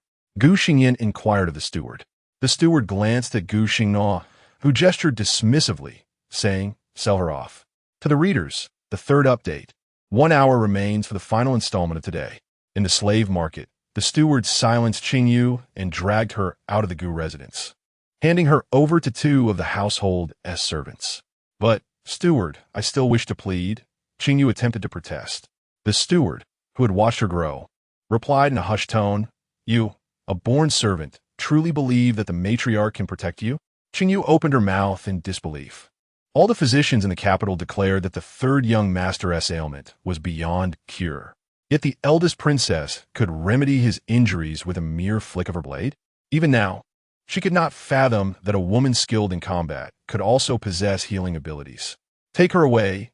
Sell her directly, the steward commanded, handing over Qingyu's slave documentation to an attendant nearby, disregarding her pleas as he turned back toward the estate. After the steward reported back to Madame Sun, She personally sought out Nurse Wang, informing her of the decision regarding Qingyu's fate. Nurse Wang treated the wife of Gu Xinglang with utmost courtesy, explaining that the princess had suffered no harm the previous evening, while it was the eldest master who had endured the brunt of the ordeal. She expressed her gratitude to Madame Sun, then added, "Now that the maid's fate is settled, I have yet to inform the princess." "What do you think, madam?" Madame Sun replied, "If the matriarch does not mention it, no one will dare speak of it to the princess. I shall instruct the servants to keep silent." Her words caused Nurse Wang to regard her with newfound respect, although the lady had remained quiet the previous night, only shielding her husband from blows. It was clear she understood the gravity of the situation. Ultimately, it was the matriarch's will that would prevail. Yu Xiao emerged from the new quarters holding 2 steam buns. Noticing the 2 individuals conversing in the corridor, she called out, "Sister-in-law." Before Madame Sun could respond, Nurse Wang glared, "Your Highness, are you hungry again? You just had breakfast. How much can your little frame possibly consume? And where did you acquire those steaming white buns?" "They are Xiao Zhuang and Xiao Wei's breakfast. I saw they were unable to finish, so I helped myself," Yu Xiao said, taking a hearty bite from one of the buns. Xiao Zhuang and Xiao Wei stood quietly in the corner, munching their own buns. The princess had taken the buns without granting them a chance to speak. Young men like them could devour as many buns as they were given. "Let us go," Yu Xiao declared as she stepped down the stairs. "Aren't we supposed to pay our respects with tea?" "Nurse, what exactly is this tea ceremony?" "No." Wang Yangyang hurriedly took a few steps forward, pulling Yu Xiao along, creating some distance from Madame Sunday. Such ignorant questions should never reach outsiders. Madame Sun covered her mouth, unsure whether to laugh or cough. How could princess, who knows nothing of honoring tea, expect to be believed? After being urgently educated by Wang Momo, Yu Xiao did not make any mistakes during the tea ceremony. She received red envelopes from the 3 elders, and when it came to the greetings from her elder and second sisters-in-law, the smile on her face left the Gu family members in attendance feeling that this princess, when not smiling, was truly breathtaking. Her grin, revealing teeth without eyes, was simply too distressing to behold. Gu Xinglang sought confirmation from Yu Xiao. "Princess, will Xinglang truly recover?" "Yes." Yu Xiao carefully tucked the red envelopes and gifts into her pocket. Gu Xinglang, with clenched fists, exclaimed joyfully, "This is wonderful. Our Xinglang is truly fortunate." "Indeed," Yu Xiao assured him, "Do not worry, second brother. I am here." Now that she was Yuling Long, she would ensure that Gu Xinglang would not suffer any further harm. Gu Xingyan then said, "What about Xingyu?" Cough, cough, cough. Both Gu Chun and Gu Xingnuo coughed in unison. Madame Lin shot her husband a glare, admonishing him to remain silent. The elder lady had already calmed down, so why bring up Xingyu? Yu Xiao pondered for a moment and asked, "Xingyu? I believe I have heard that name before. Who is it?" The old marshal hurriedly interjected, "An irrelevant person. Princess, there is no need for you to know of them." "Oh, then forget it," Yu Xiao replied without further thought. After all, in the life of the ruthless empress, she had no enemies by the surname Qing. What purpose would it serve to know who this person was? Madame Sun and Madame Lin exchanged glances. Well, if Qingyu had gone to such great lengths to scheme, yet the target of her schemes showed no interest in even learning about who she was, one could only wonder how Qingyu would feel upon realizing the situation. Would she be driven to despair? Gu Xingyan gave Yu Xiao a thumbs up, declaring, "Now this is the demeanor of a royal princess." The old marshal nodded in agreement. He appreciated such a magnanimous granddaughter-in-law. By the way, has concubine Zhao passed away? Yu Xiao merely noted that these two were praising her for performing surgery on Gu Xinglang while inquiring about concubine Zhao's condition from Gu Chen. The old marshal stated, "I have heard that concubine Zhao is gravely injured." "Not dead?" Yu Xiao was taken aback, struck by lightning twice, and this scheming concubine still lived? Was her vitality stronger than that of a zombie? At this moment, all present were from the Gu family, so the old marshal did not conceal his disappointment as he shared with Yu Xiao. She has suffered severe injuries and broken several bones, but the physician assures there is no danger to her life. Yu Xiao felt quite vexed, exclaiming, "How can there be such a resilient human?" "Human?" The members of the Gu family exchanged glances, then looked towards Wang Momo, silently questioning if she could elucidate this matter. Wang Momo stood with a serious expression, firmly closing her mouth. When the master spoke, it was not her place as a servant to interject. As the Gu family grappled with the difficulties of communicating with Her Royal Highness, the princess, Qingyu found herself unceremoniously dragged to the slave market by two of the family servants. Without even a brief negotiation, she was sold to a street vendor of human trafficking who, pleased with his first transaction of the day, remarked, "I can hardly bear to part with such beauty." With her mouth muffled by a cloth, Qingyu could only weep in silence. The prospect of fetching a high price drew several traffickers to her side, each one scrutinizing her.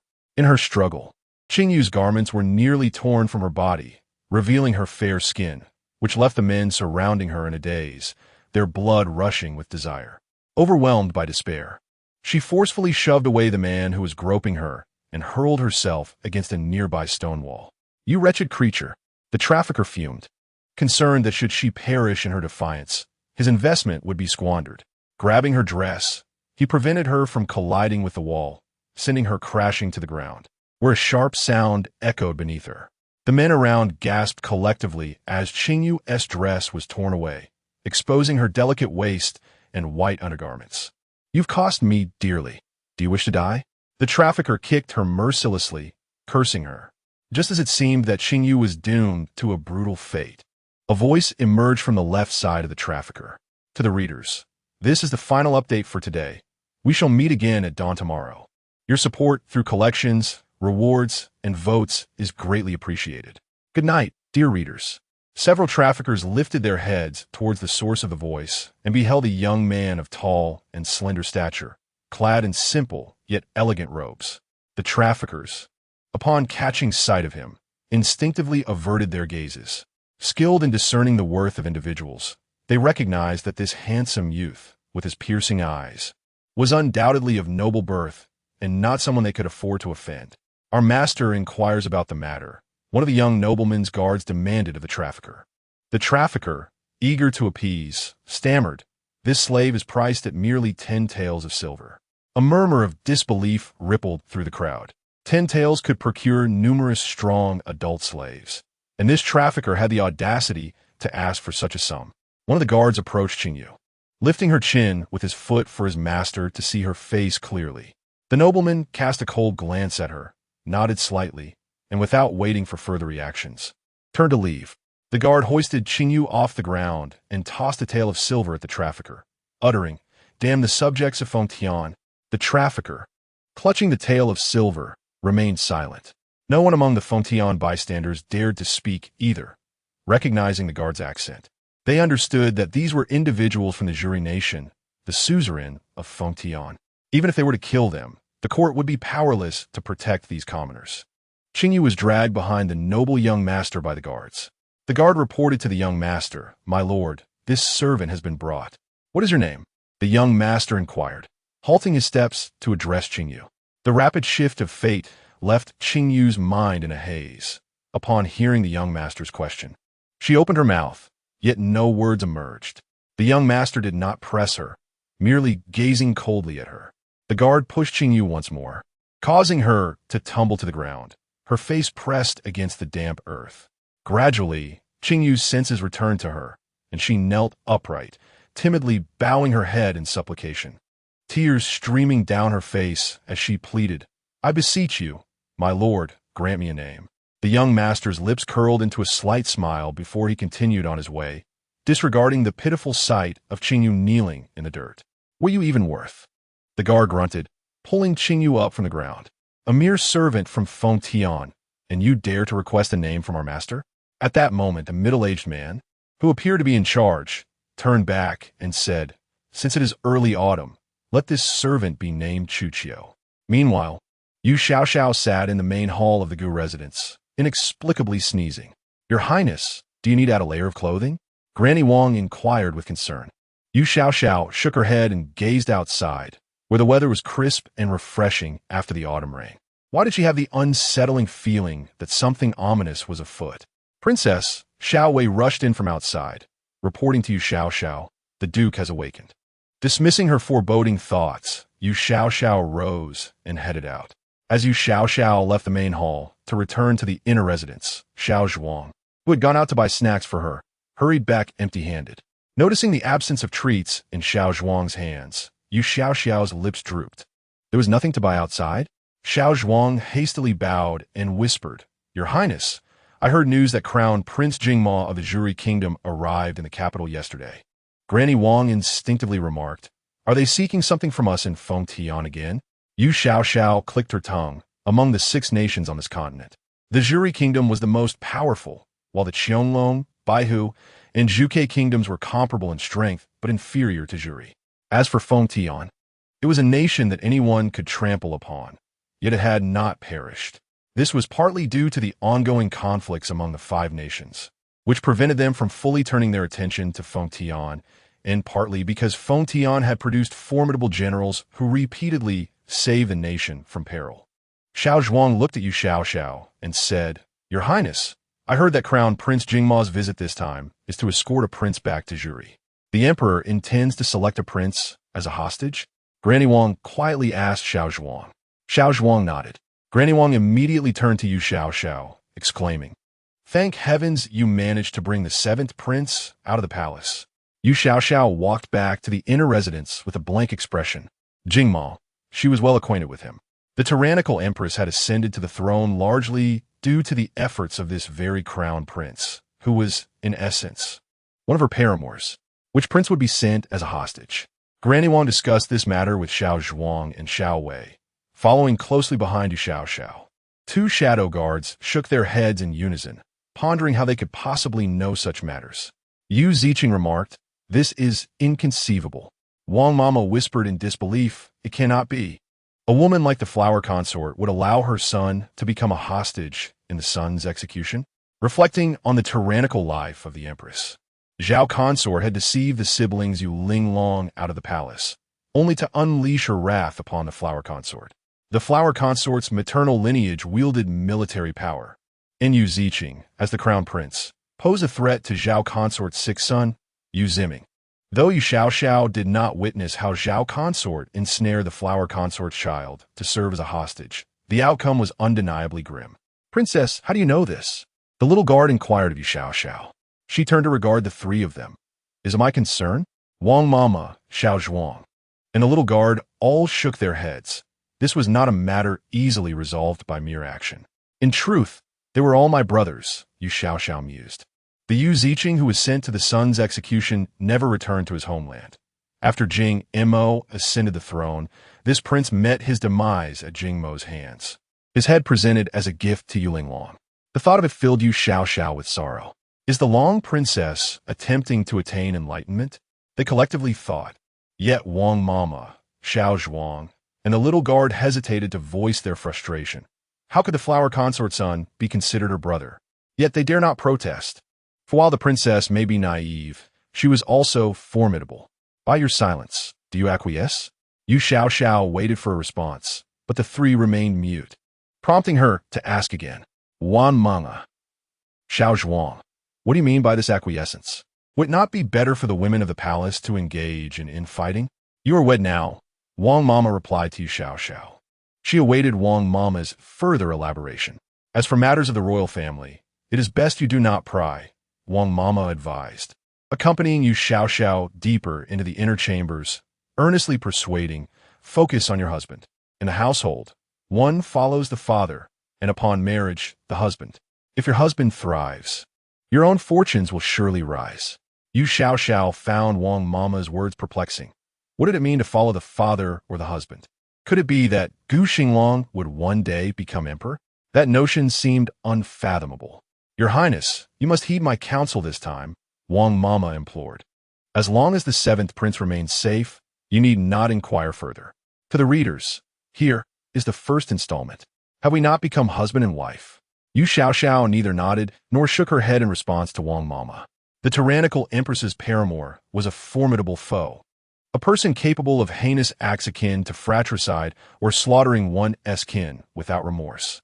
The possibility that this Jing Mo could be as indestructible as Zhao consort weighed heavily on her mind. What would she do then? Wang Mama observed Yu Xiao entering her chamber and turned to Xiao Zhuang, saying, "Go gather more information." "What more is there to uncover?" Xiao Zhuang retorted. Wang Mama shot him a sharp glance, asserting, "It matters not who becomes the hostage, but cannot be the seventh prince." Xiao Zhuang, crestfallen, dashed out once more.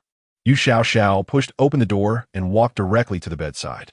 At this moment, Gu Xinglang lay on the bed, a look of anguish etched upon his face.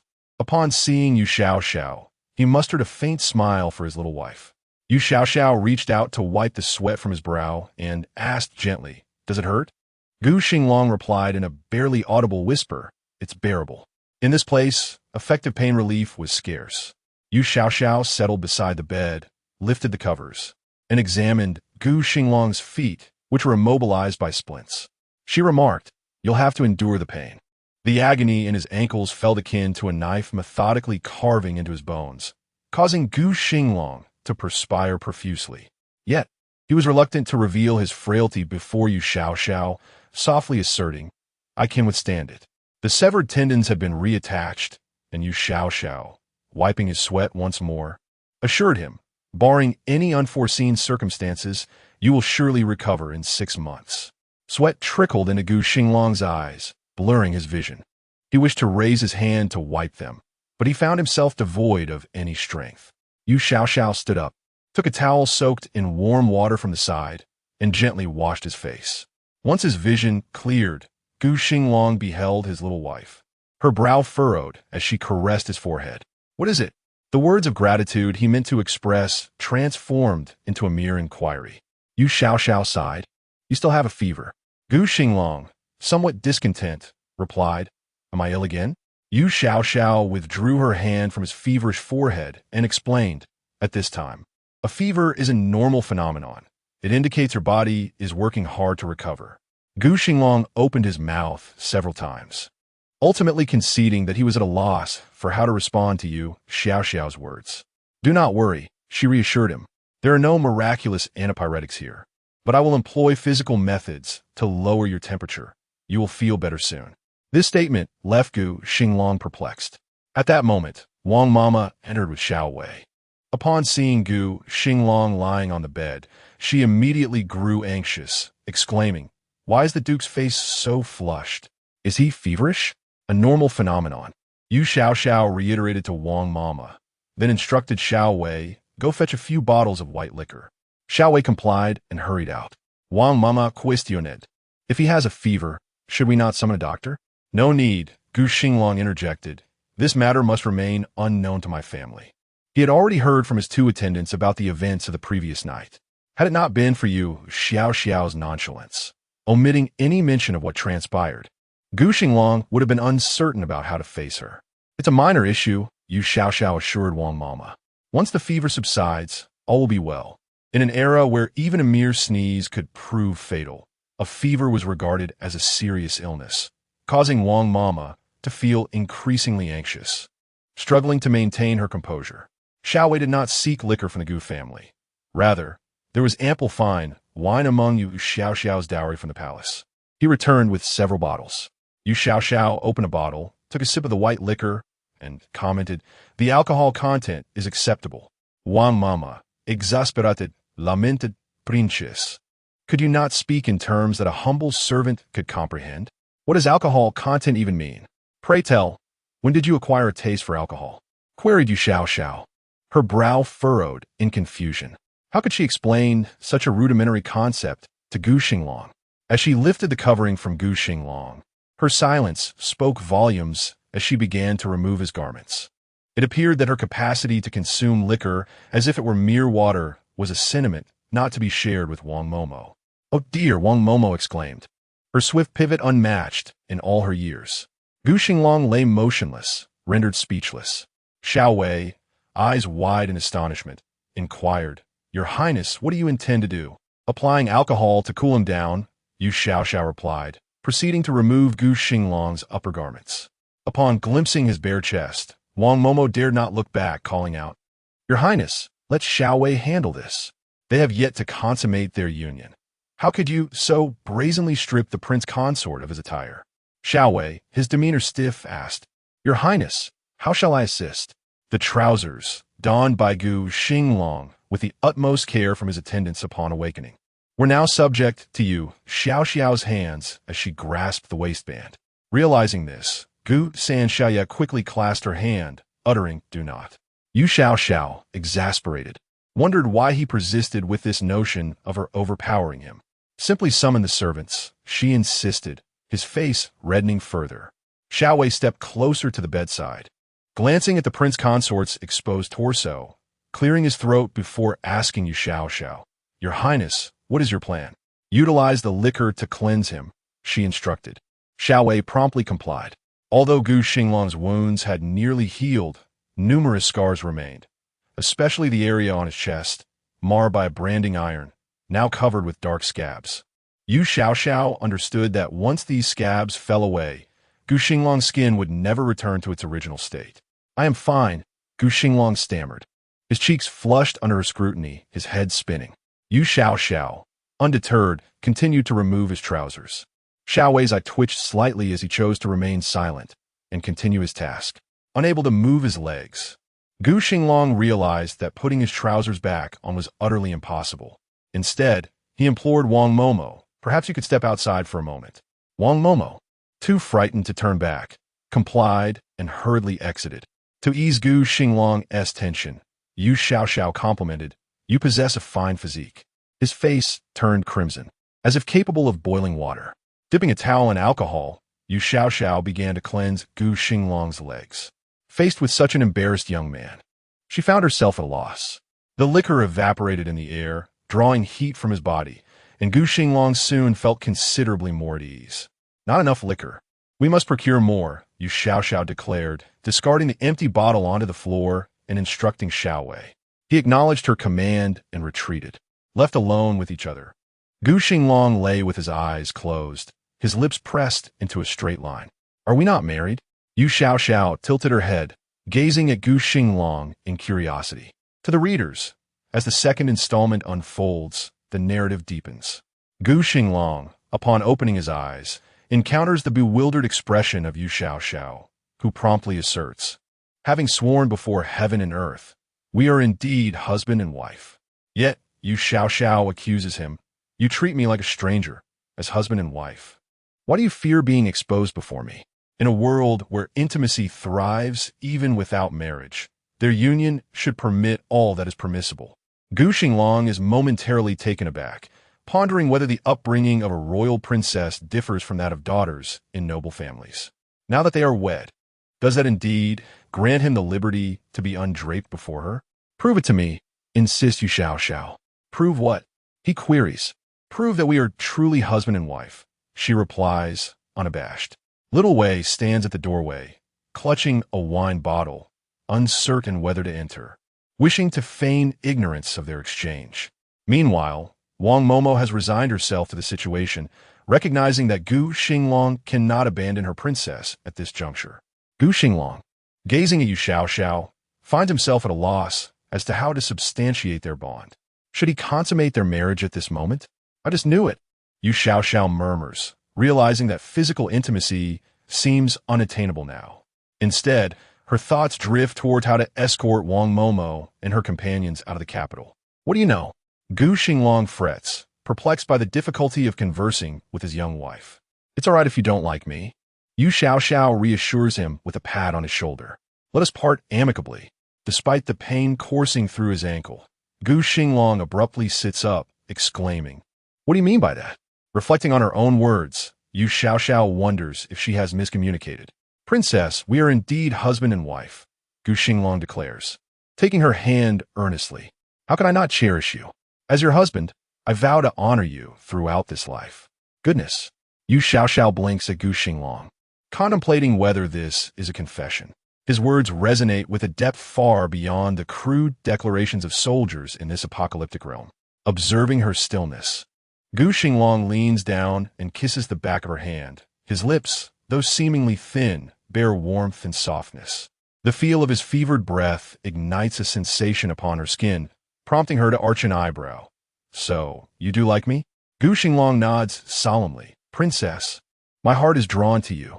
The phrase "my heart is drawn" encapsulates the essence of affection, and Yu Xiao smiles, leaning in to plant a kiss upon his lips, tasting the faint bitterness of the medicinal ointment lingering there.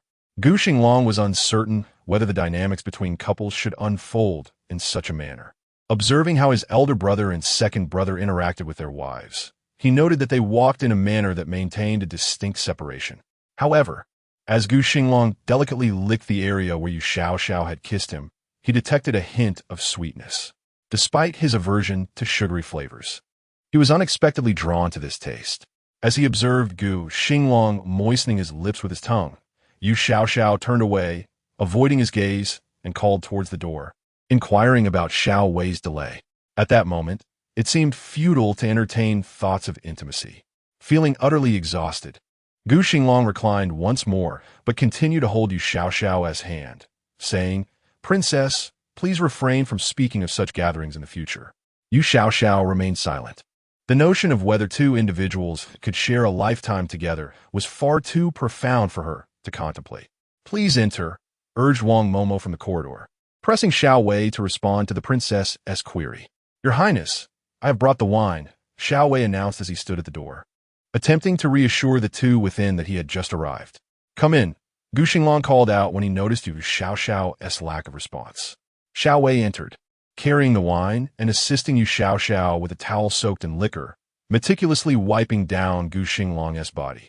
The scent of strong alcohol filled his nostrils, lulling him into a state of drowsiness once more.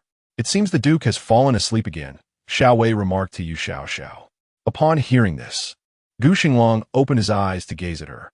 "Sleep now," Yu Xiao said, discarding the towel in her hands, and offered him half a cup of water. "When you awaken, your fever will surely have subsided." Gu Xinglang softly acknowledged her words and, for the first time in his life, succumbed to deep slumber in the presence of two individuals he had only known for 2 days. In the main courtyard, the old matriarch, upon receiving news of Gu Xinglang's fever, rose to visit his and Yu Xiao's quarters. The old marshal, reclining in his chair, appeared somewhat anxious yet reassured the matriarch. "With the princess by his side, there is no need for you to go." "Without a glance, how can I feel at ease?" the matriarch insisted. "You can still accompany him for a few more years. The princess is his wife, the one destined to share his life," the old marshal advised, suggesting she spare herself the worry. Reluctantly, the matriarch returned to her seat, her anxiety unabated. Throughout the day, Yu Xiao had tended to Gu Xinglang with alcohol, wiping him down several times. By the latter half of the night, his fever had finally broken. Wang Momo stood in the courtyard, fervently praying for blessings. Yu Xiao meandered to the kitchen of the Gu residence, requesting the night chef to prepare a meal for her. After satisfying her hunger, she casually took a half-basket of moldy fruit from the kitchen. The chef, astonished, pursued her, exclaiming, "Your Highness, these fruits are unfit for consumption." Yu Xiao replied, "I intend to use them for medicine."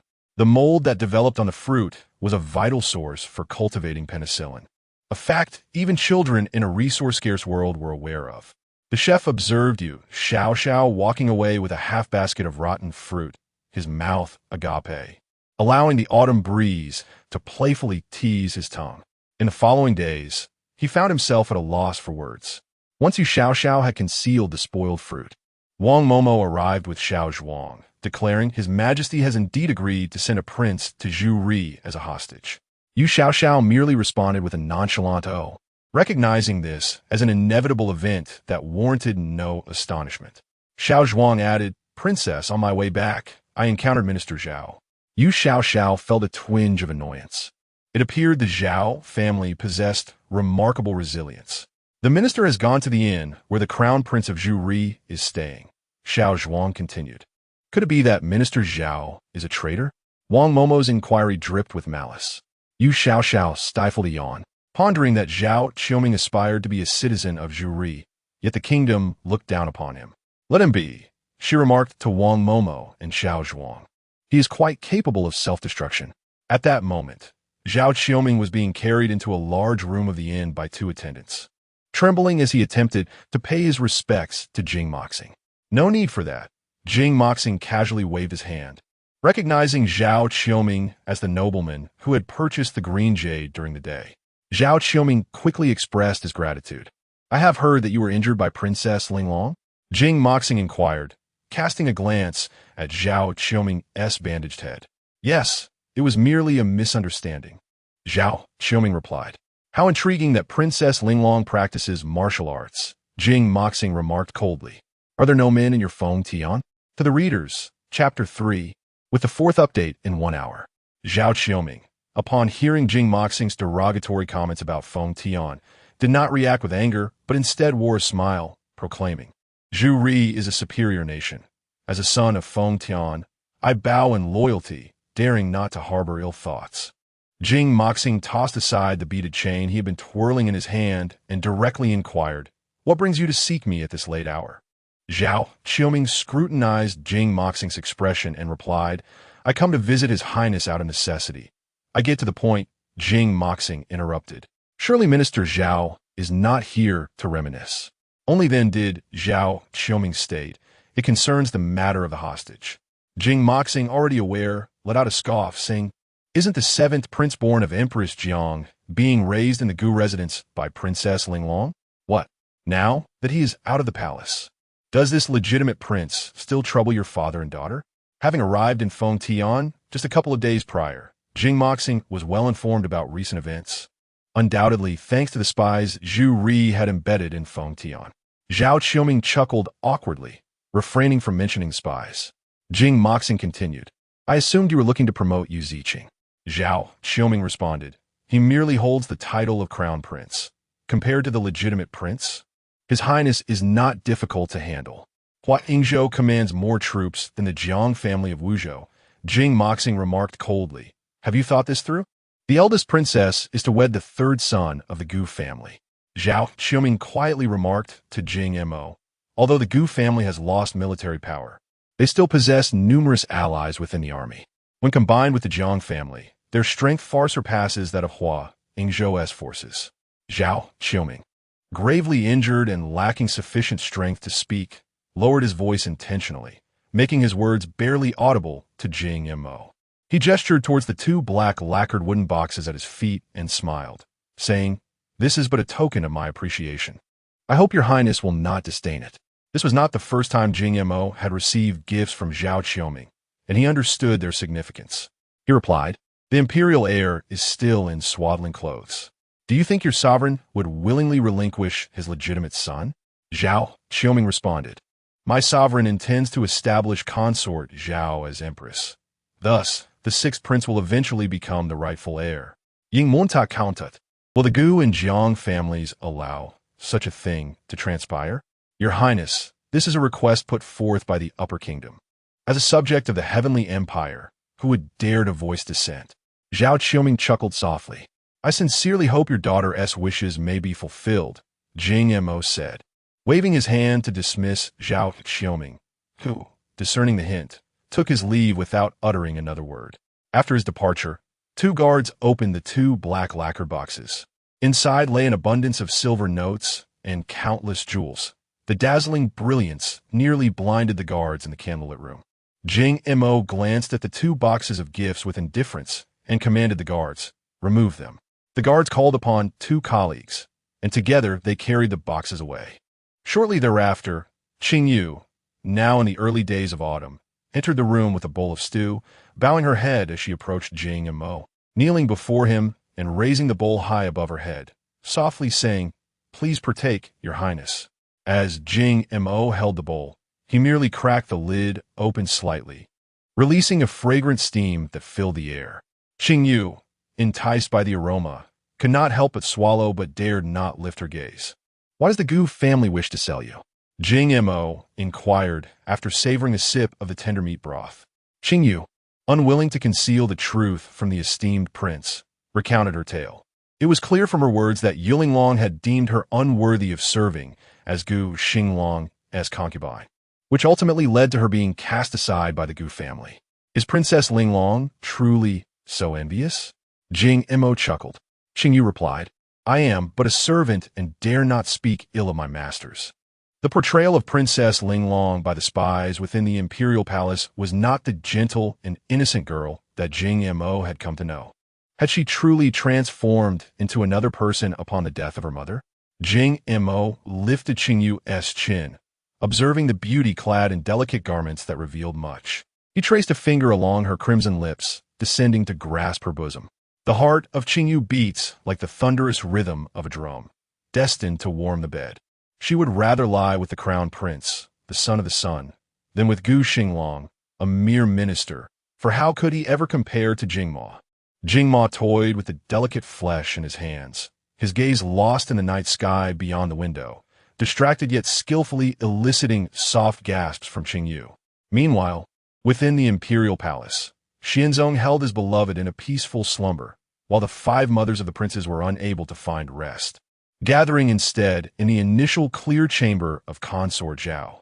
This time, Zhao's injuries were severe, leaving her motionless upon her bed like a wooden puppet.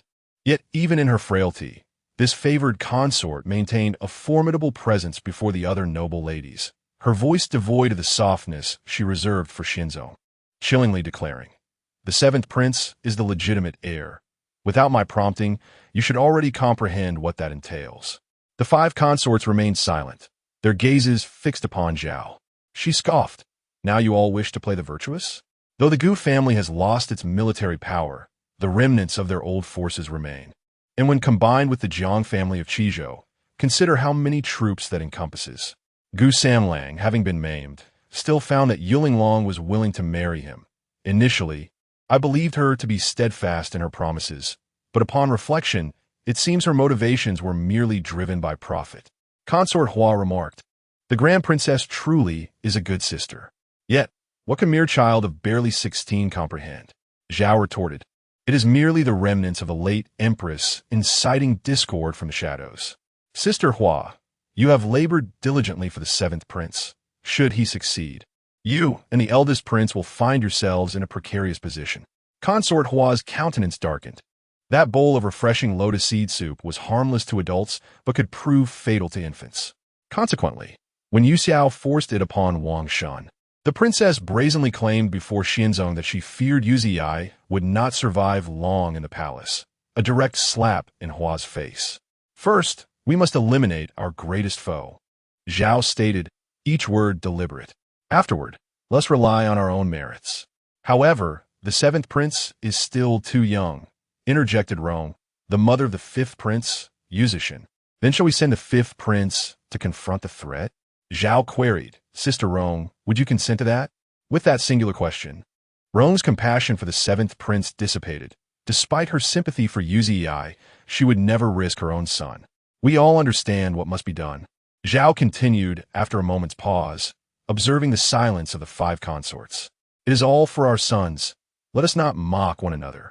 The 5 noble ladies fell silent, realizing that in order to protect their own children, they would have to sacrifice Yu Ziyai as a hostage. To the readers, this is the final update of the day. I humbly request your support through collections, rewards, and votes. What more can I ask for? Sending hugs to you all. Good night, dear friends. Later that night, Yu Xiao finally fell asleep, and she dreamt soundly until dawn. In this world devoid of the undead, she felt a profound sense of peace, convinced that life was indeed beautiful. Madame Wang, in a state of unease, confided in Yu Xiao about the matter of the hostage. "Several esteemed concubines have gone to the Chuqing Hall, and I cannot help but feel anxious, Your Highness. Surely, nothing untoward will occur?" Having numerous old friends within the palace, Madame Wang was privy to more news than Xiao Zhuang. While she spoke to Yu Xiao, Madame Wei sat beside her, cradling the chubby Yu Zi, whose round face and large, dark eyes offered no hint of the poised figure he would one day become. Observing Yu Xiao as she fed various morsels in her mouth, the little glutton, with drool pooling, eagerly opened his mouth for more, embodying the essence of a true foodie. As she indulged herself, Yu Xiao occasionally tossed tidbits to Yu Zi, aware that this little brother might one day cause her trouble. Her intentions remained straightforward, to nurture him well, assuring herself that she would not become a cruel person. After all, could this brother ever truly bring about her demise again? Seeing that her words failed to penetrate her princess's mind, Madame Wang remarked, "Your Highness, are you not at all concerned for the seventh prince?" A mother in the palace would go to great lengths to protect her child. Yu Xiao, feeding a spoonful of fragrant rice porridge to Yu Zi, retorted, "My father would not send such a young son to be a hostage. Surely, he cannot lack humanity." Both Madame Wang and Madame Wei found it difficult to respond, having endured enough to join Yu Xiao in her criticism of the emperor.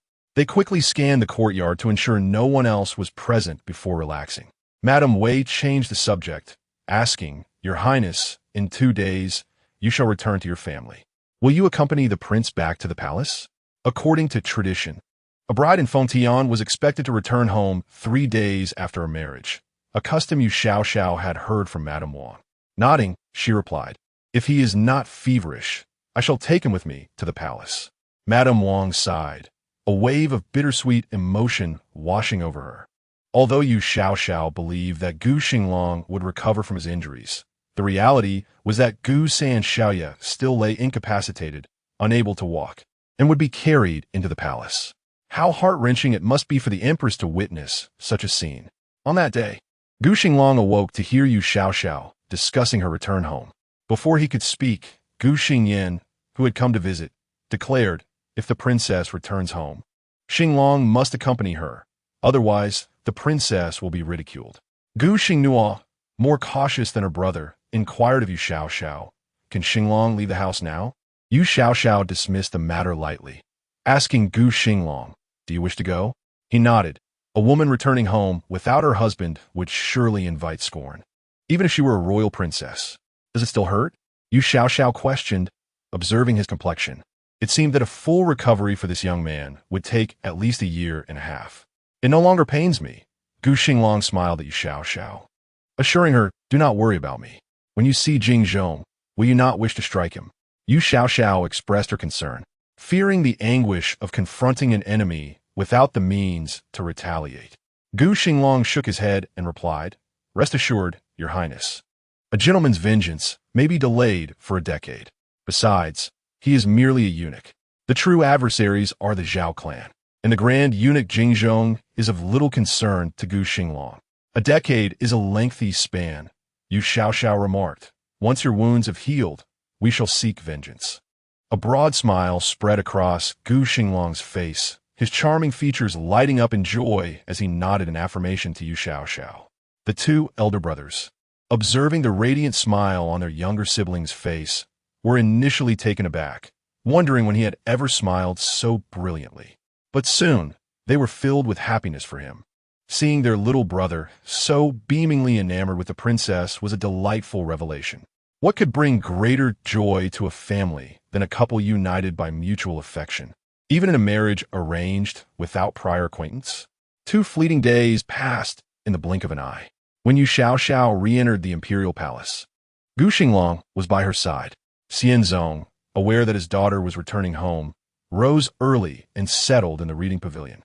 Upon seeing Yu Xiao, even someone as oblivious as he felt that his dim-witted fatherly demeanor was somewhat out of sorts today.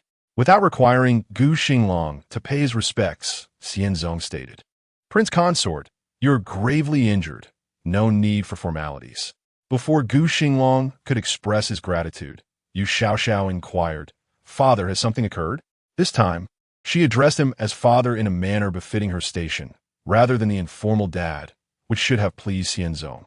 Yet, upon gazing at Yu Xiao, his expression was one of profound guilt. Gu Xinglang observed Xianzong's hesitance to speak, and, aware of the matter concerning the selection of a prince as a hostage, he inwardly sensed trouble brewing.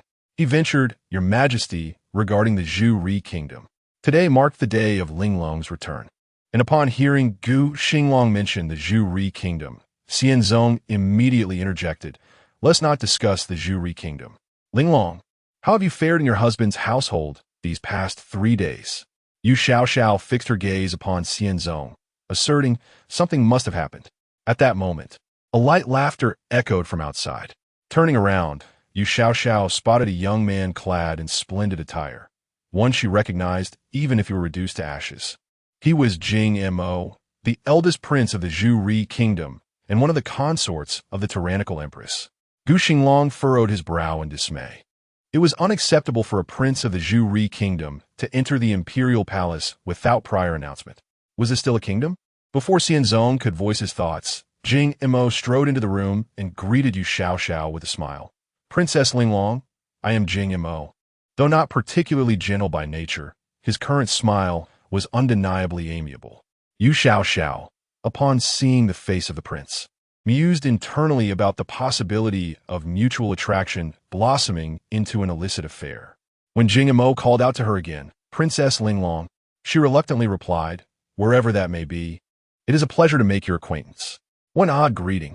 Even Jing Imo, well-versed in etiquette, was momentarily taken aback. Yu Xiao felt a sense of satisfaction. This was undoubtedly the most cultured greeting she had ever articulated. Though Jing Imo might not fully comprehend her words, Yu Xiao's unexpected eloquence left him momentarily speechless, which delighted Gu Xinglang. Seeing Xianzong remain silent, Gu Xinglang also feigned indifference, refusing to pay his respects to Jing Imo.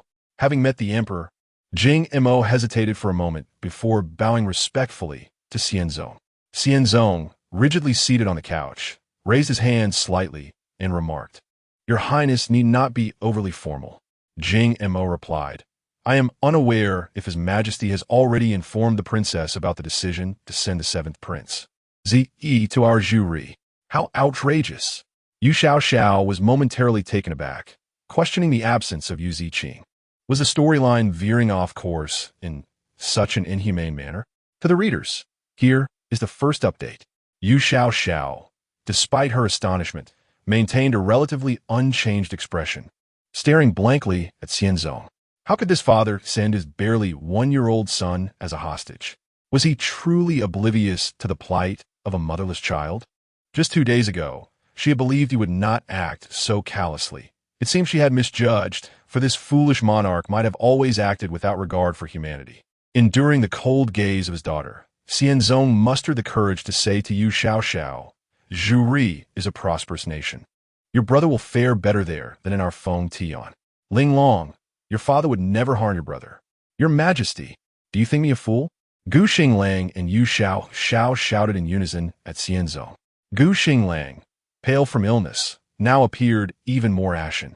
How could a sovereign utter such self-deprecating words? Anger coursed through him, causing his body to tremble slightly. Yu Xiao was equally incensed, feeling as though this foolish monarch was taking advantage of her limited education to deceive her. Xianzong squirmed under the couple's vehement outburst. His confidence had already been shaky, and now he felt increasingly uneasy. However, recalling the words of Consort Zhao and Consort Hua, he realized he could only forsake one of the 7 princes to protect the other 6. What choice did he have? I have already made my decision regarding this matter. You need not elaborate further, he declared. I am unwell. You may take your leave. Your Majesty, Gu Xinglang interjected. The 7th prince is still under 1 year old. How can he undertake such a long journey to Zhu? Jing Imo glanced at Gu Xinglang. The only commendable aspect of Feng Tian, in his view, was its ability to produce capable generals. Alas, without a wise ruler, even the finest generals would remain unrecognized. Are you concerned that I might fail to care for your esteemed nation's 7th prince? Jing Imo inquired of Gu Xinglang. Gu Xinglang glared at Yingmu. Both had heard of each other's names, and this was their first meeting, neither finding the other agreeable. Princess. Jing Mo's gaze lingered momentarily on Gu Xinglang's ankle before shifting to Yu Xiao. Zhu prosperity far surpasses that of Feng Tian. Sending the 7th prince to Zhu is not a misfortune. Jing Imo leaned closer to Yu Xiao, his voice low and husky, reminiscent of a man with a voice worn from excessive smoking. Deep, raspy, yet alluring. Yu Xiao cleared her throat. She needed to remain steadfast. She was drawn to that voice, yet one ought not to stumble into the same pit twice. Upon hearing Jing Imo speak with Yu Xiao, Gu Xinglang felt an unexpected pang of discomfort and reached out to tug at Yu Xiao's sleeve. Yu Xiao lowered her gaze to Gu Xinglang and suddenly recalled that the script had already been altered from her end. The person who was originally destined to meet a tragic end was still alive. Thus, it was not impossible for Yu Zi to take Yu Ziqing's place as the hostage. Gu Xinglang awkwardly withdrew his hand.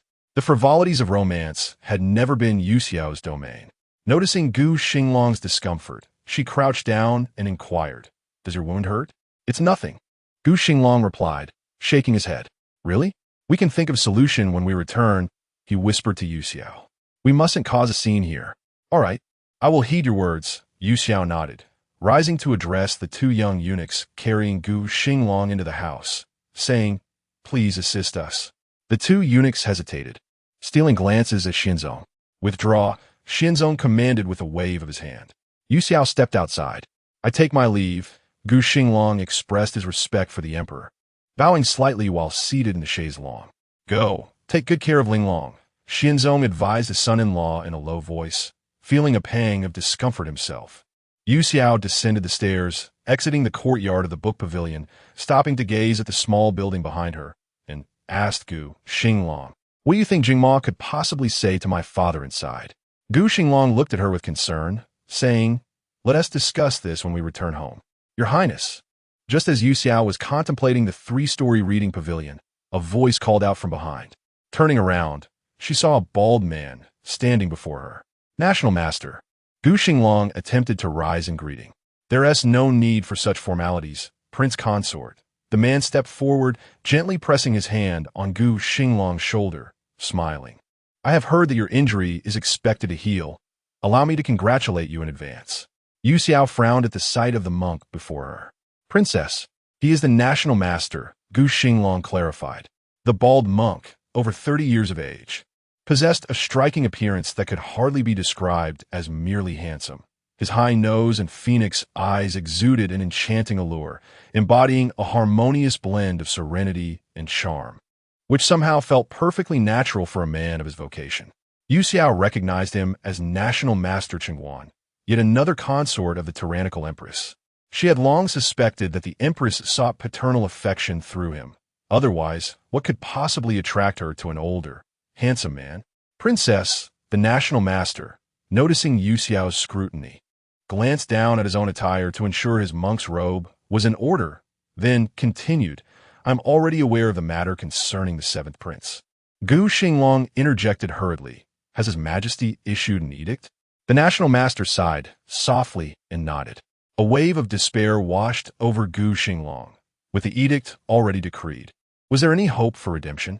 The National Master leaned closer to Yu Xiao and whispered, "Princess, I perceive that this may not necessarily be a misfortune.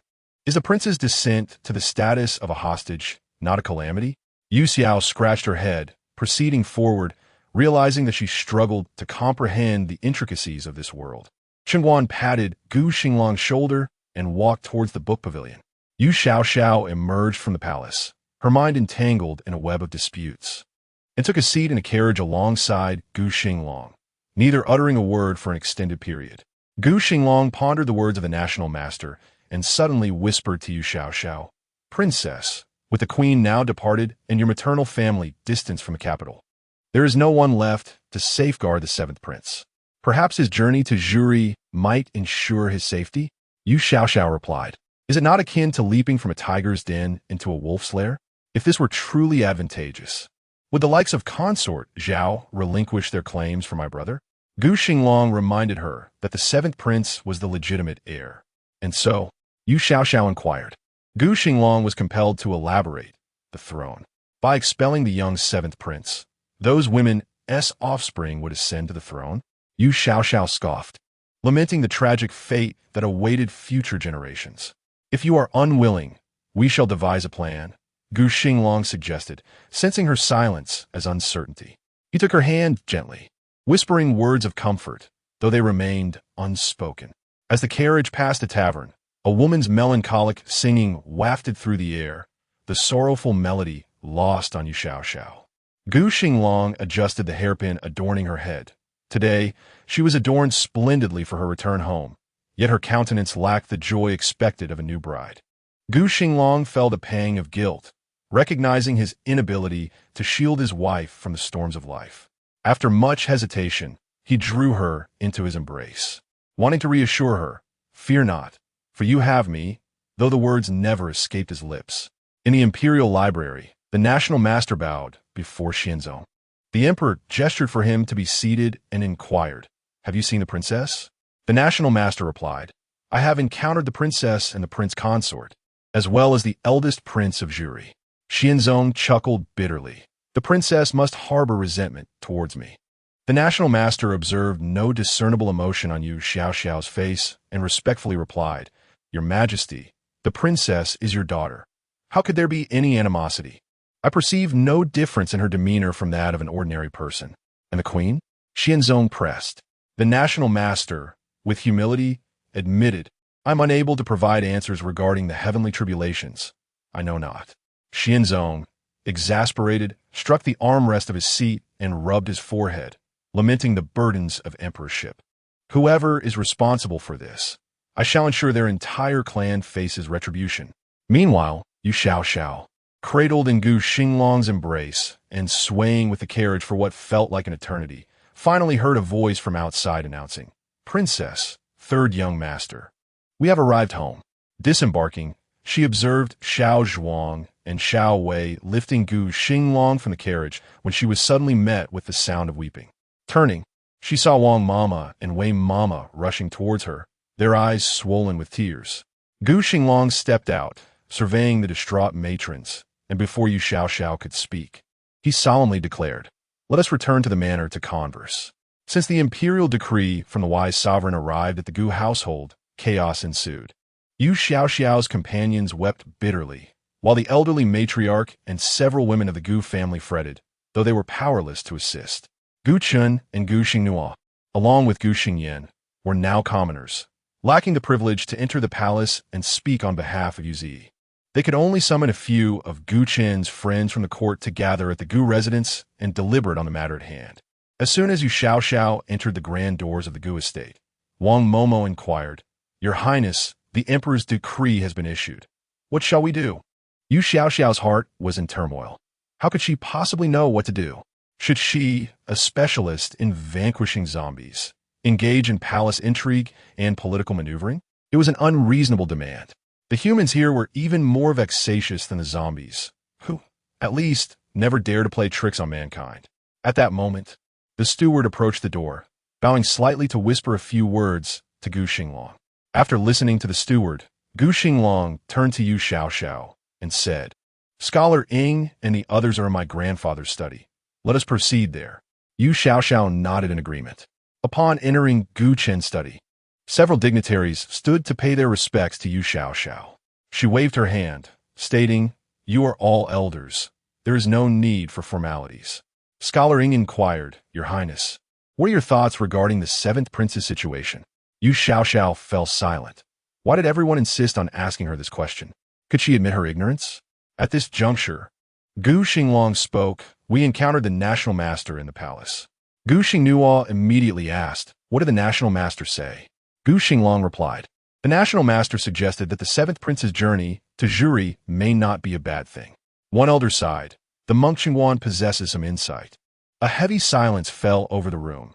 Yu Zi's journey to Juri as a hostage, losing his claim to the throne, could indeed distance him from those who wished him harm. Yet, as the legitimate heir, being deprived of the throne was undoubtedly a profound regret for the seventh prince. Noticing the silence, Yu Xiao ventured, "Is this situation ultimately favorable or unfavorable?" Qiu Zheng remarked, "Your Highness, it would be best if the seventh prince decided this himself. But he cannot yet articulate his thoughts," Yu Xiao lamented. The room was filled with unease. The seventh prince was unable to speak. Yet the way the princess expressed her concerns felt rather awkward. Gu Xingnuo pondered, "The seventh prince's life now rests in the hands of those in Juri. Even if he escapes the treachery here in Fengtian, can the Juri people truly nurture him well?" Listening to the adults discuss Yu Zi's fate left Yu Xiao bewildered. According to their conversation, it seemed that Yu Zi was doomed, either by Zhao Fei's faction in Fengtian or by the Juri people. Was he destined to perish regardless? As the officials were deep in discussion, the steward's voice suddenly rang out from outside the study, announcing, "Marshal, the Crown Prince of Juri has sent invitations to Her Highness and the third young master." The individuals in the study, with the exception of Yu Xiao, were taken aback. "Come in," Gu Xinglang quickly urged. The butler entered the room, holding a water-red invitation with utmost reverence, and presented it respectfully to Yu Xiao. Upon receiving the invitation, Yu Xiao opened it, recognizing some of the characters yet understanding little of the content. She shook her head, lamenting her illiteracy. "What did Jing Mo say?" Gu Xinglang inquired softly, observing her reaction. Yu Xiao handed the invitation to Gu Xinglang, her expression somber, and said, "You take a look." Gu Xinglang examined the invitation, noting that Jing Mo had penned only the customary pleasantries and extended an invitation for them to dine at the Dai wine house. Pondering the significance of being invited to a meal so soon after their acquaintance, Yu Xiao mused. Meanwhile, the four men of the Gu family wore solemn expressions. Gu Xinglang asked Yu Xiao, "Princess, do you wish to attend Jing Mo's banquet?" Yu Xiao replied, "Should I go?" Gu Chun contemplated for a moment and suggested, "You might as well go. It would be good to hear what Jing Mo has to say." It seemed that the Juri kingdom had ulterior motives. Ying Nian whispered quietly. Yu Xiao, having overheard this remark, was puzzled. Upon returning to her room, she asked Gu Xinglang, "Is Jing Mo seeking me regarding Shaoqi?"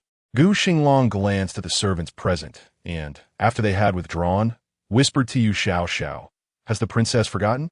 Our Gu family has a defector serving as an official in Juri." Yu Xiao's heart fluttered. "Who is it?" "Grandfather's biological brother, Gu Li," Gu Xinglang replied, somewhat surprised. Did the princess not know of this? Yu Xiao thought to herself, "What do I know? I have only witnessed the miserable life of that cursed empress. As for your family, all I see are bones. Women do not inquire about political matters." Yu Xiao finally managed to recall a phrase taught by Wang Momo. Gu Xinglang chuckled self-deprecatingly. "Such matters are shameful to both country and family. I doubt anyone in the imperial palace would wish to bring them up. Then tell me, what has become of this Gu Li? By the way, what should I call him? Uncle?" Yu Xiao's thoughts wandered again, posing the question to Gu Xinglang. Gu Xinglang immediately shook his head. "Grandfather has severed ties with him. They are no longer brothers. Can blood relations be severed so easily?" Yu Xiao expressed her confusion. Gu Li defected to Juri and was granted the title of Duke of Zhenghua. Gu Xinglang informed her. "I have heard that he is living quite well." "Curious," Yu Xiao asked, "which title holds more power, Duke of Zhenghua or Marquis of Zhenghua?"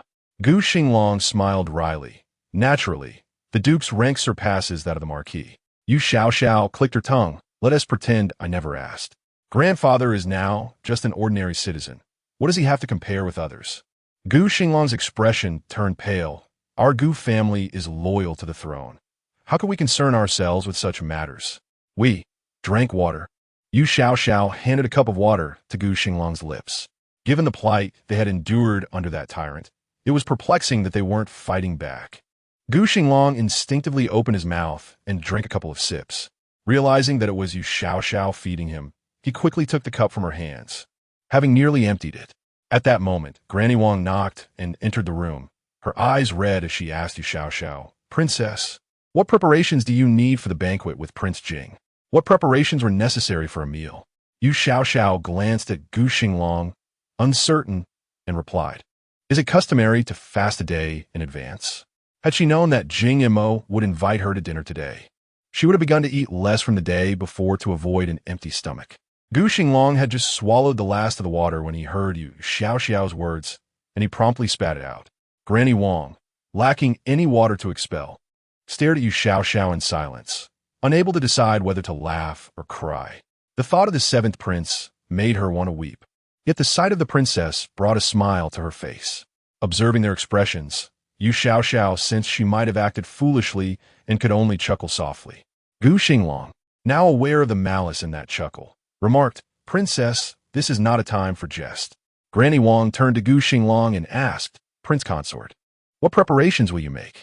With no hope from the princess, she could only rely on the Prince Consort. Gu Xinglang reassured her, "Do not worry, Granny. My grandfather will arrange for gifts." Granny Wang replied, "Prince Consort, you must assist the seventh prince."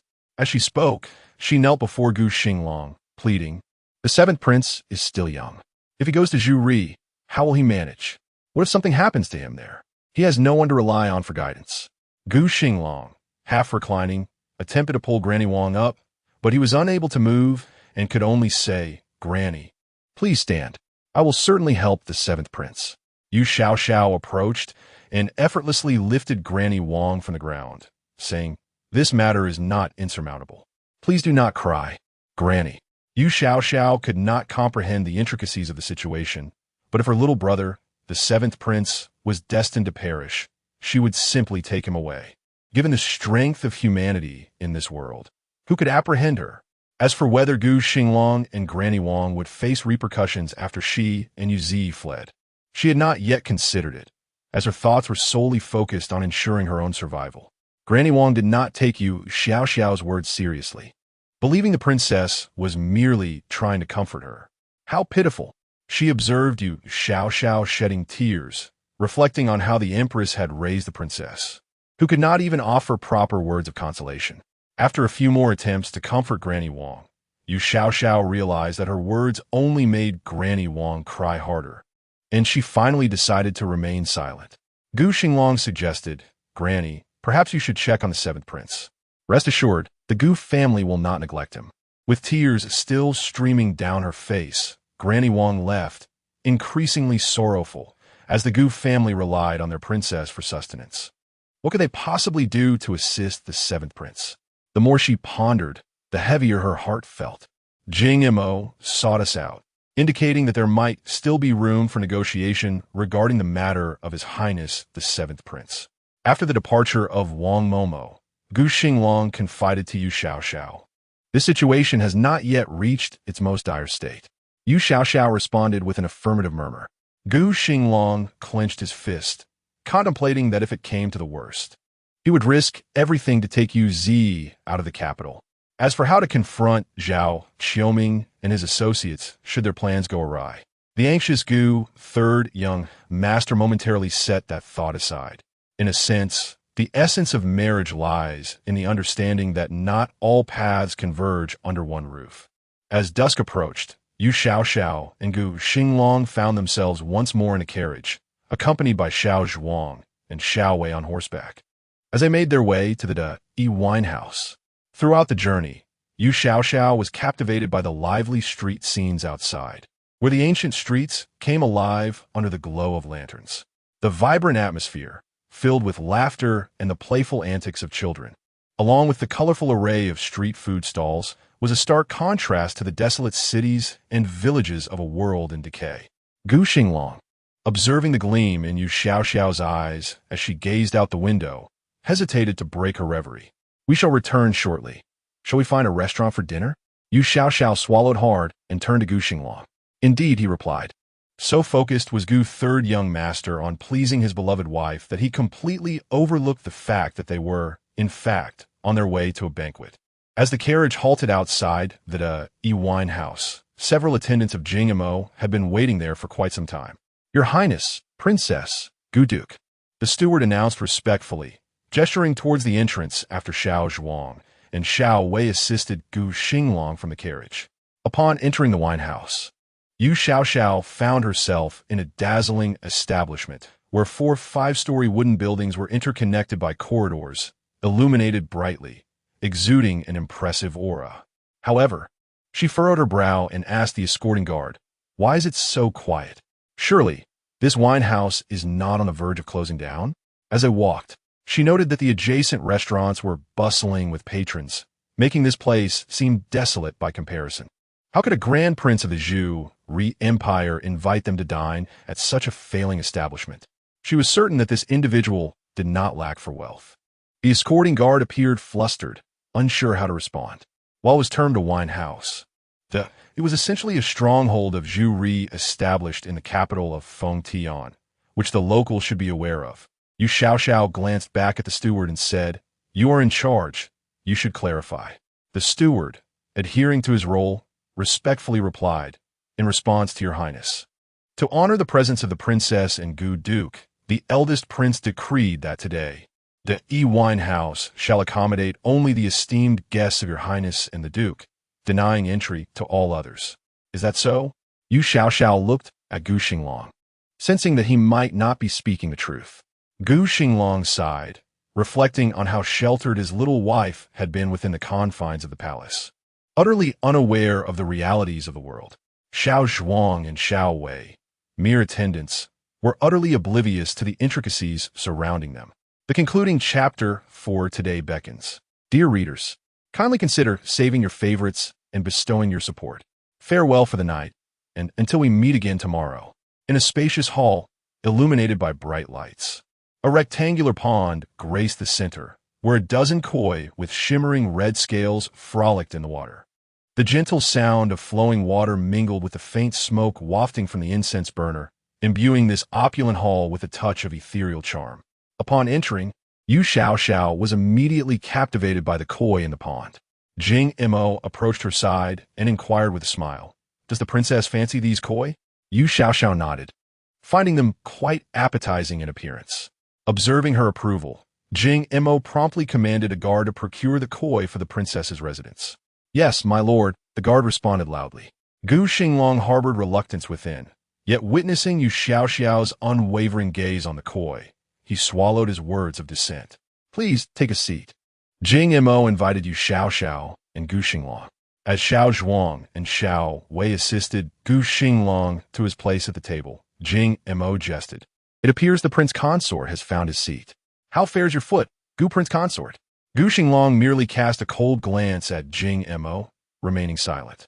Yu Xiao diverted her attention from the pond to Jing Mo, asserting earnestly, "His foot will heal." Jing Mo inquired, "Whom does the princess study under?" Yu Xiao turned her body and walked toward Gu Xinglang, pondering the absence of her mentor, who had since departed from this world. How could she possibly respond? Silence, it seems, was golden. Noticing Yu Xiao's disregard for their lord's inquiry, several guards beside Jing Mo were about to voice their objections, only to be silenced by a raised hand from Jing Mo. The seating arrangement placed Yu Xiao and Gu Xinglang apart, yet oblivious to the protocol of solitary seating. Yu Xiao bypassed the empty table and sat directly beside Gu Xinglang. The unexpected action left Gu Xinglang, Jing Mo, and the other attendees momentarily stunned. Yu Xiao plopped down beside Gu Xinglang, observing his parched lips, which bore the marks of dehydration. She poured him a cup of water and brought it to his lips, saying, "Drink." Gu Xinglang hesitated, aware of the onlookers and the impropriety of their intimate conduct in public. However, catching a glimpse of Jing Mo's gaze fixed upon them, he acquiesced and took a sip from Yu Xiao's hand. "Have some more," she urged. Gu Xinglang obediently drank another half-cup of water. Jing Mo's expression turned slightly frosty, yet he maintained a smile, remarking, "Your Highness, it is a pity that I arrived too late to witness the grandeur of your wedding procession." Yu Xiao lowered her head, fiddling with her teacup as she awaited the meal. After the splendor of her wedding, she dismissed it. All she recalled was a brawl with Zhao Qiuming and how a thunderstorm failed to vanquish the woman known as Zhao Fei. Jing Mo continued, "Princess, do you not have something you wish to discuss with me?" Gu Xinglang gently patted Yu Xiao's hand beneath the table. Regarding Yu Zi's matter, it would be prudent for them to first comprehend what Jing Mo meant before making any plans. Yu Xiao looked up at Prince Jing and inquired, "Didn't Yu say you were treating us to a meal? Where are the dishes?" The moment these words escaped her lips, the atmosphere shifted from casual conversation to something more tense. Jing Mo scrutinized Yu Xiao. This clever princess appeared to possess more cunning than she let on. With a smile, he clapped his hands and said to Yu Xiao, "My apologies for neglecting the princess." The maidens entered the hall in succession, serving the guests' dishes. As the array of food increased on the table, Yu Xiao's eyes sparkled with delight. The abundance of meat, fish, and shrimp made her eyes light up like crescent moons. Just by gazing at the dishes, she confirmed that this trip was not in vain.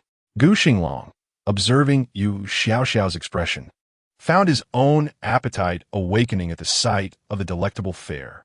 Jing Mo raised his wine glass and courteously said, "Your Highness, please indulge."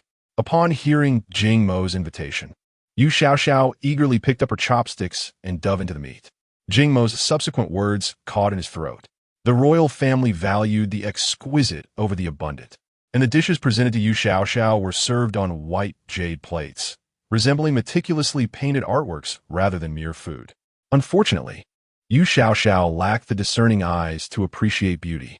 The warriors, known for their swift dining, saw Yu Xiao devour the spread with remarkable speed, leaving Gu Xinglang without a single bite.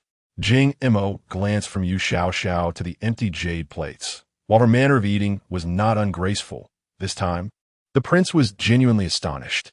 Yu Xiao dipped her chopsticks in the meat sauce and said to Jing Mo, "I'm still hungry." Jing Mo. Yu Xiao then glanced at Gu Xinglang's untouched chopsticks and remarked, "That old gentleman mentioned he cleared this restaurant to treat me and Gu Xinglang to dinner. Was that a lie?" Jing Mo asked. "What are you implying, princess?" The portion sizes were minimal, and Yu Xiao pointed at an empty plate to criticize. "Such stinginess. Who would come here dine? No wonder this restaurant is destined for failure. You weren't swindled by the owner, were you?" The crowd.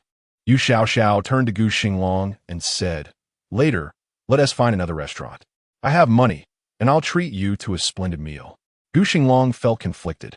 Why was it that in his case, it was the woman treating him to dinner? "Your Highness, be cautious with your words." At that moment, one of Jing Mo's attendants regained his composure and exclaimed to Yu Xiao, "Who would dare to harm a prince of the Daong nation?" "What?" Yu Xiao exclaimed. "Is someone trying to kill Jing Mo?" The attendant was furious, believing that this princess from Feng Tian was feigning ignorance. "That is unacceptable." Jing Mo raised his hand to silence the attendant. Although Yu Xiao had mentioned the word harm, Jing Mo suspected it did not imply killing. "Who wishes to harm you?"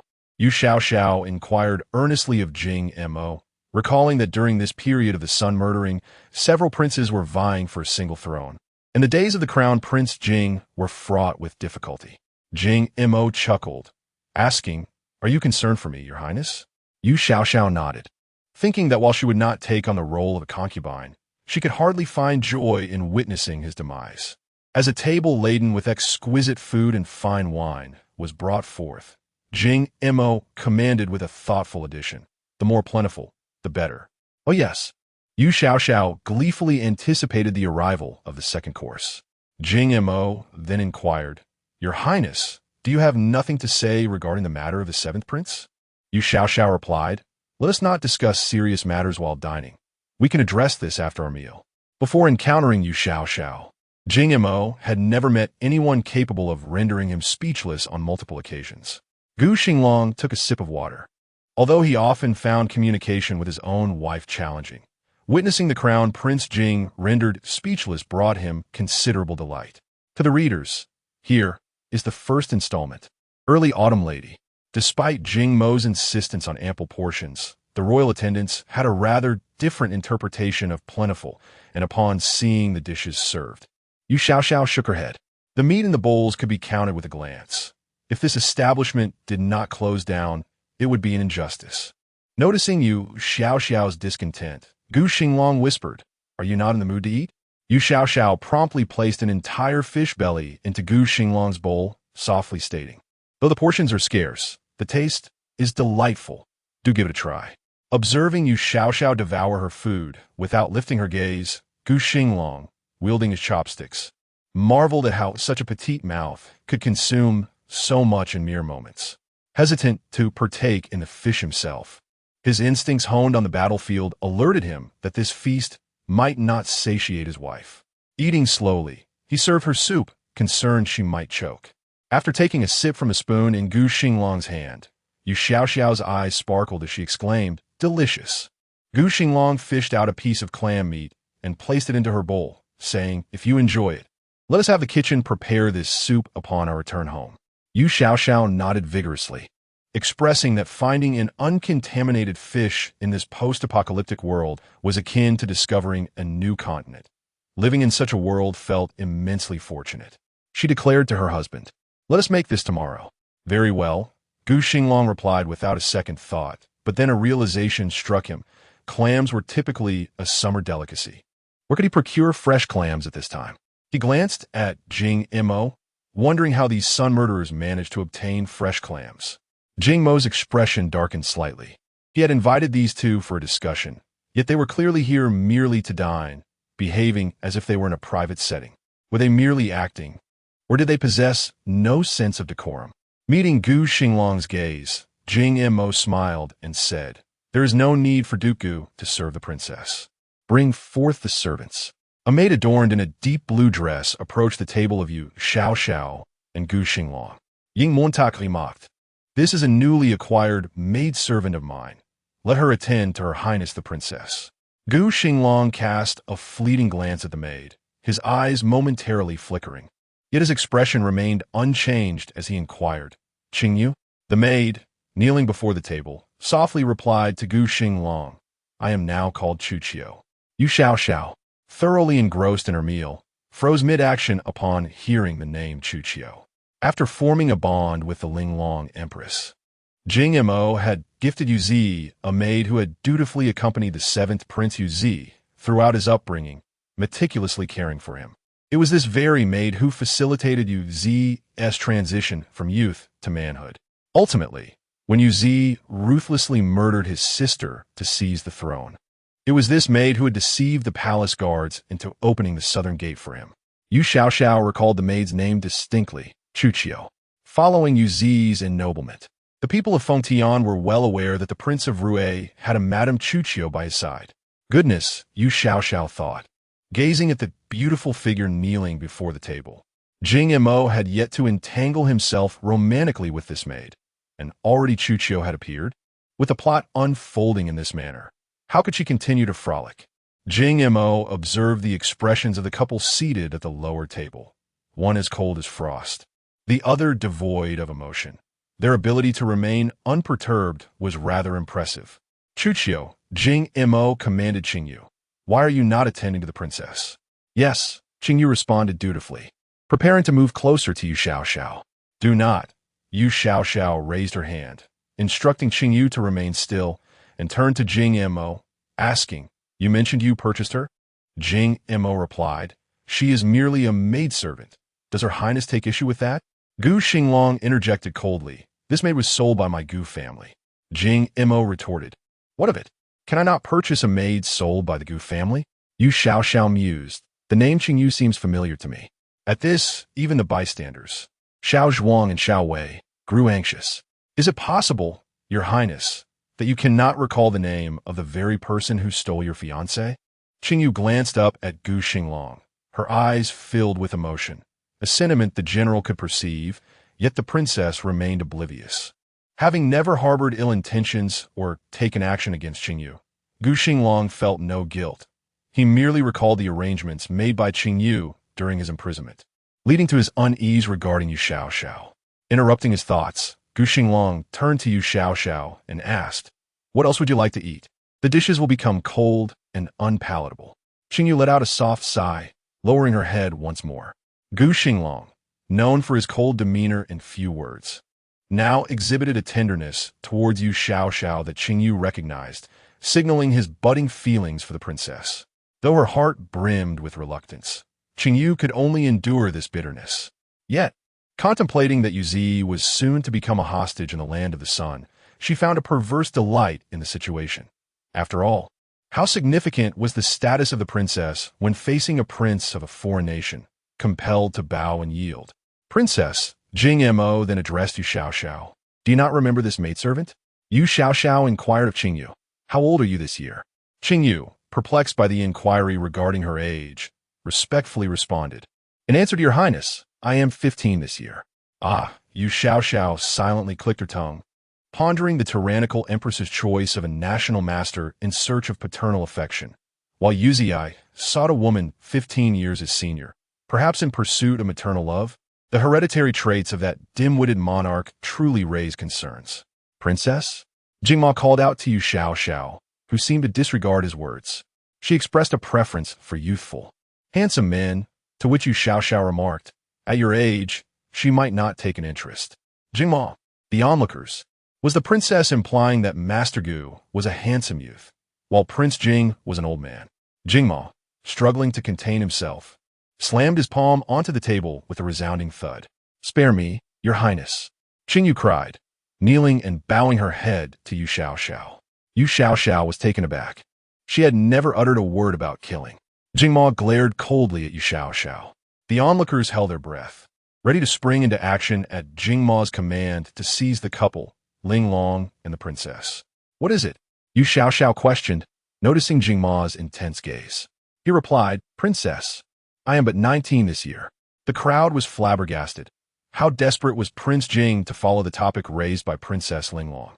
Yu Xiao scrutinized Jingma once more, realizing that being a handsome youth was of little consequence, especially since the lady he admired was still in the cradle of infancy. "Princess," Qingyu's voice suddenly rose, calling out to Yu Xiao, "I acknowledge my previous folly, but as I am now a servant of the crown prince, can your highness not show mercy?" Upon hearing Qingyu's words, Jingma narrowed his eyes. The maid's plea for mercy was a veiled provocation for him to discipline Yu Xiao. For one must consider the owner even when chastising a dog, right? To the readers, this is the second update, and only 2 updates for today. Megwa will be traveling during the 11-day holiday, so I must prepare 8 days' worth of manuscripts. After conferring with my editor, The Fierce Wife will be launched on October 1st, with 3 consecutive days of 10,000-word updates. The writing task is indeed monumental. There will be no interruptions, and I will strive to provide more updates. But if I cannot manage 4 updates, I hope for your understanding. Yu Xiao, upon hearing Qingyu's pleas, was puzzled and turned to Gu Xinglang, asking, "Why sell her?" It appeared that in a previous life, this beauty had evaded the calamity of the Gu family's downfall, only to be purchased by Jingma in this lifetime, while the Gu family willingly sold her. Yu Xiao sighed inwardly, contemplating the whims of fate. Gu Xinglang realized that Mama Wang had not informed Yu Xiao about Qingyu, and a lack of recognition from Yu Xiao made him question whether his wife had a poor memory. After all, Yu Xiao had spoken to Qingyu and even splashed her with medicinal liquid. Having committed an unpardonable error, Gu Xinglang explained, thus she was sold. Sighing, Yu Xiao shook her head and lamented, "Selling a person is no different from selling a mere dog. It is simply inappropriate." How should this conversation be directed towards the 3rd young master? Yu Xiao lowered her head and continued to eat. In this lifetime, she would not grant Yu Zi the chance to harm her. As for this autumn lady, while eating, Yu Xiao resolved that she would keep a watchful eye on these 2. Even though fate is irreversible, she would not allow Yu Zi to be seduced by this enchanting beauty. Upon seeing Yu Xiao engrossed in her meal, Qingyu found herself at a loss for tears. After weeping for a while, she realized that the other party was oblivious to her distress, happily indulging in her food. What was the point of her tears? Jing Mo inquired, "Princess, are you willing to let the 7th prince descend for the execution of the son?" Yu Xiao shook her head. "However, your father's imperial decree has been issued. What can the princess do if she is unwilling?" Contemplating this, Yu Xiao set down her chopsticks and addressed Jing Mo. "What benefit would bringing Yu Zi back serve for your execution of the son?" "Oh," Jing Mo replied, intrigued. "What do you mean by that, princess?" "My mother has passed away," Yu Xiao asserted. "Zhao Fei will ascend as empress she." "Princess." Gu Xinglang could hardly contain his urge to cover Yu Xiao's mouth. How could she casually speak of such rumors that were merely whispers without any evidence? Startled by Gu Xinglang's outburst, Yu Xiao realized she might have touched upon the subject of the empress's death, which could distress Gu Xinglang. She waved her hand dismissively and reassured him. "I'm not saddened." Gu Xinglang rubbed his forehead, pondering how the conversation had shifted back to sorrow. In essence, a hostage is merely a pawn. Yu Xiao presented her reasoning to Jing Mo. "What advantage do you gain from capturing a powerless little prince like him?" Ying Montauk replied, "The princess and the 7th prince's maternal clan, the Jiang family, as well as the Gu family, are not the sources of the 7th prince's power?" Yu Xiao shrugged. "But we have yet to contend with Zhao Fei and Zhao Qiuming." Jing Mo paused, acknowledging the truth in her words. To capture a hostage, one must seize those with power and influence. Yu Xiao continued, "The first prince is also struggling in his own way.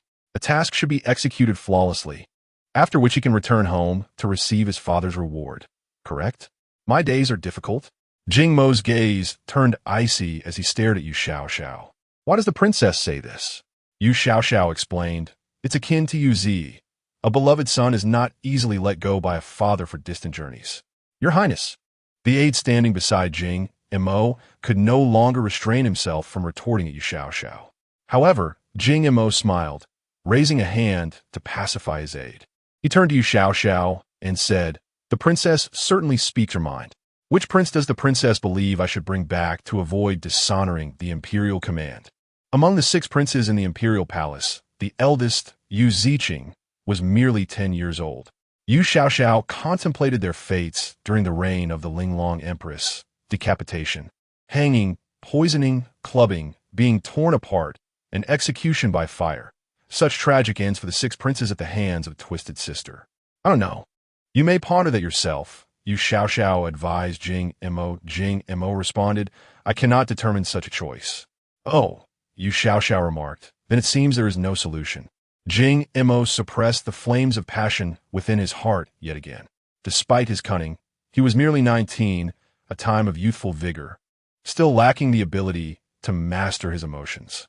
It appeared that the princess truly did not mind if he took away the 7th prince, Mo observed. Addressing Yu Xiao, "Just don't give that early autumn to Yu Zi," Yu Xiao responded. "I wish to find a girl of similar age for my brother." Gu Xinglang's hand trembled slightly. He said nothing and lowered his head once more. Mo closed his eyes briefly, reminding himself that he could not, in the capital of Fengtian, bring harm to the legitimate princess of Fengtian.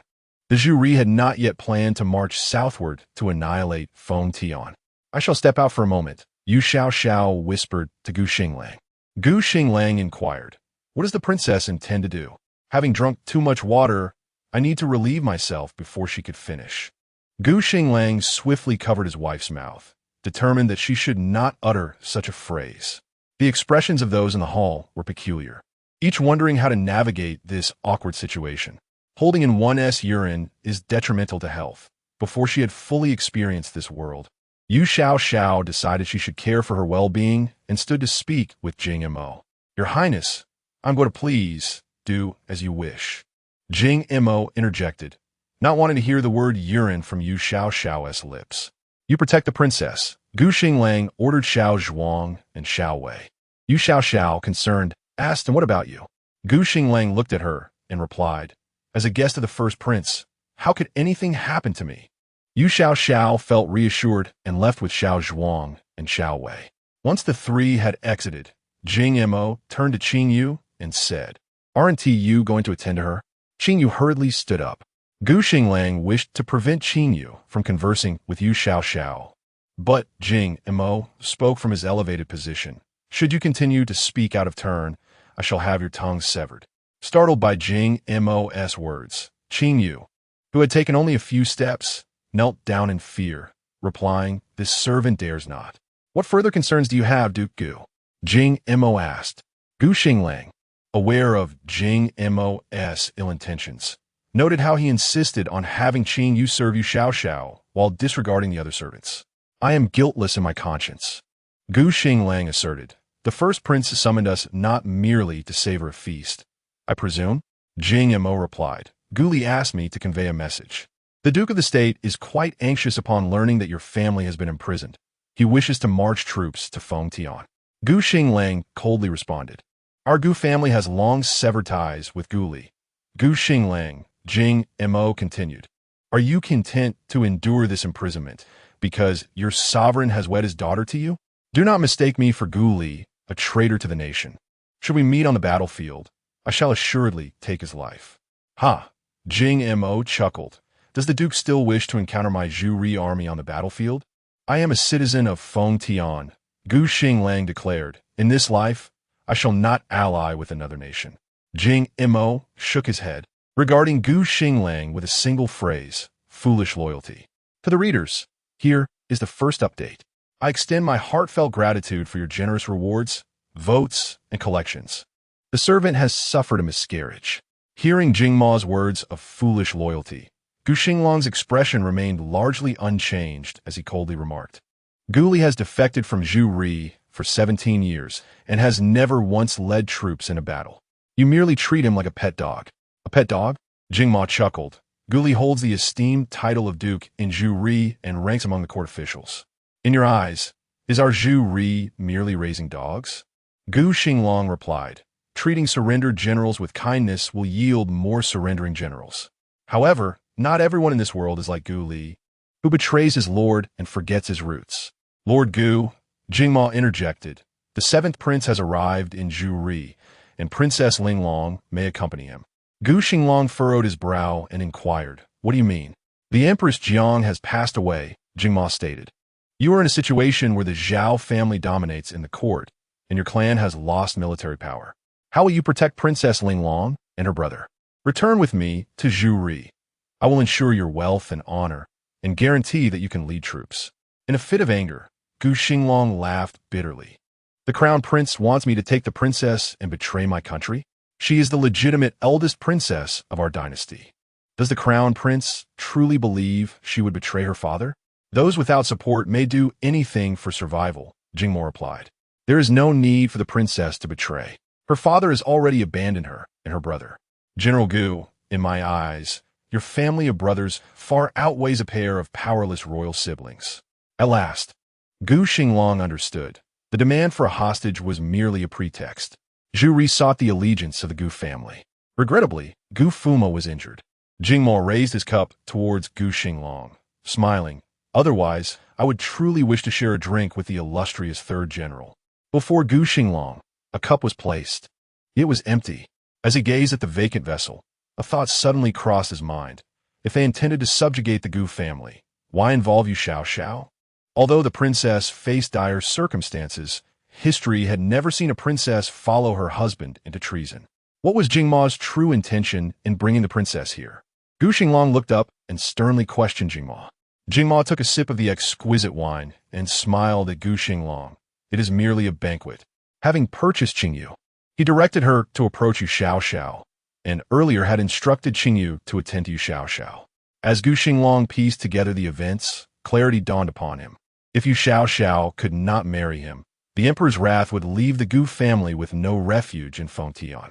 As Gu Xinglang leaned against the table, he attempted to rise, but a sudden pain in his ankle caused him to freeze in place. "You have guarded Wangxiang Pass for many years," Jingma said leisurely. "The terrain of Wangxiang is treacherous. Had it not been for this stronghold, Fengtian would have long ceased to exist." Wangxiang Pass served as the northern defense for Fengtian against Zhuri and was the foremost barrier against the Baihu kingdom to the northwest, a critical fortification for Fengtian. Gu Xinglang glared at Jingma, gritting his teeth. "You wish for our Gu family to surrender Wangxiang Pass? Crown Prince, have you forgotten? The current commander of the pass is no longer one of our Gu family. Yet he is an old subordinate of the Gu family. Is it conceivable that he would betray his country simply because he was once loyal to my grandfather? As long as we possess the city defense map, what does it matter how perilous the path back home may be?" Gu Xinglang sneered. "The crown prince has gone to such lengths, only to obtain a single map." Jing-Mo replied, "If a map can allow me to eliminate countless soldiers, even tens of thousands, I must certainly invest more effort." Gu Xinglang remained silent for a long while before stating, "I will explain to the princess. He is merely a servant." "Let us hope the princess is receptive to your explanation," Jing-Mo replied with casual ease. At that moment, Yu Xiao had just finished in the restroom and stood under the eaves of a wooden building, having listened to Qingyu's lamentations. Can we trust her words? Yu Xiao looked toward Xiao Zhuang and Xiao Wei. The two could not feign their absence and could only nod at Yu Xiao. Such matters, which the princess could easily verify upon her return, were beyond their ability to conceal from the prince consort. Qingyu wept. "This was also my own volition. At that time, neither the old lady nor the third young master knew the princess would wed. My status is lowly, and I willingly accepted being sold. As long as the third young master lives well, I am content with any fate." Among the two hidden guards, although Xiao Wei was 2 years younger than Xiao Zhuang, he was astute and meticulous. After hearing Qingyu's words, his expression darkened. The servant's tale was indeed pitiful, yet her words subtly conveyed her unwavering affection for Gu Xinglang. Regrettably, the Gu family, in their desire to please the princess, forced her into servitude, an act that reeked of fear of imperial power and a lust for wealth, ruthlessly separating lovers. Xiao Zhuang, unable to grasp the implications of Qingyu's words as Xiao Wei did, impatiently remarked, You are already the servant of the crown prince. Why speak of such things with her highness? Qingyu knelt before Yu Xiao, her suppressed sobs sounding even more sorrowful. Xiao Wei suggested, Princess, let us return to the banquet hall. The prince consort is alone there. Before Yu Xiao could respond, Qingyu had already bowed her head to the ground, producing a scroll from her sleeve and presenting it to Yu Xiao. Without much thought, Yu Xiao reached out and took the scroll, opening it to reveal a considerable amount of text. Instantly, she felt vexed. Did she not realize that Yu Xiao was illiterate? Could she not simply speak of her needs? Seeing Yu Xiao's expression change, Qingyu, tears streaming down her face, felt a sense of delight within. The scroll contained a prescription given to her by Jing Mo, intended for a woman recovering from a miscarriage. Princess Linglong was knowledgeable in medicine, and upon seeing this prescription, would surely conclude that Qingyu had miscarried a child that could only belong to Gu Xinglang. For the sake of wealth and glory, how could one forsake their own child? Was a person like Gu Xinglang truly worthy of love? Yu Xiao crumpled the prescription in her hand, maintaining her facade of indifference. Having been educated by Empress Jiang since childhood, even if she feigned ignorance, she had to project an air of scholarly prowess. What do you wish to convey? Yu Xiao's expression remained stoic as she inquired of Qingyu. Qingyu was taken aback. This reaction was not what she had anticipated. Xiao Zhuang inquired, Princess, what is she showing you?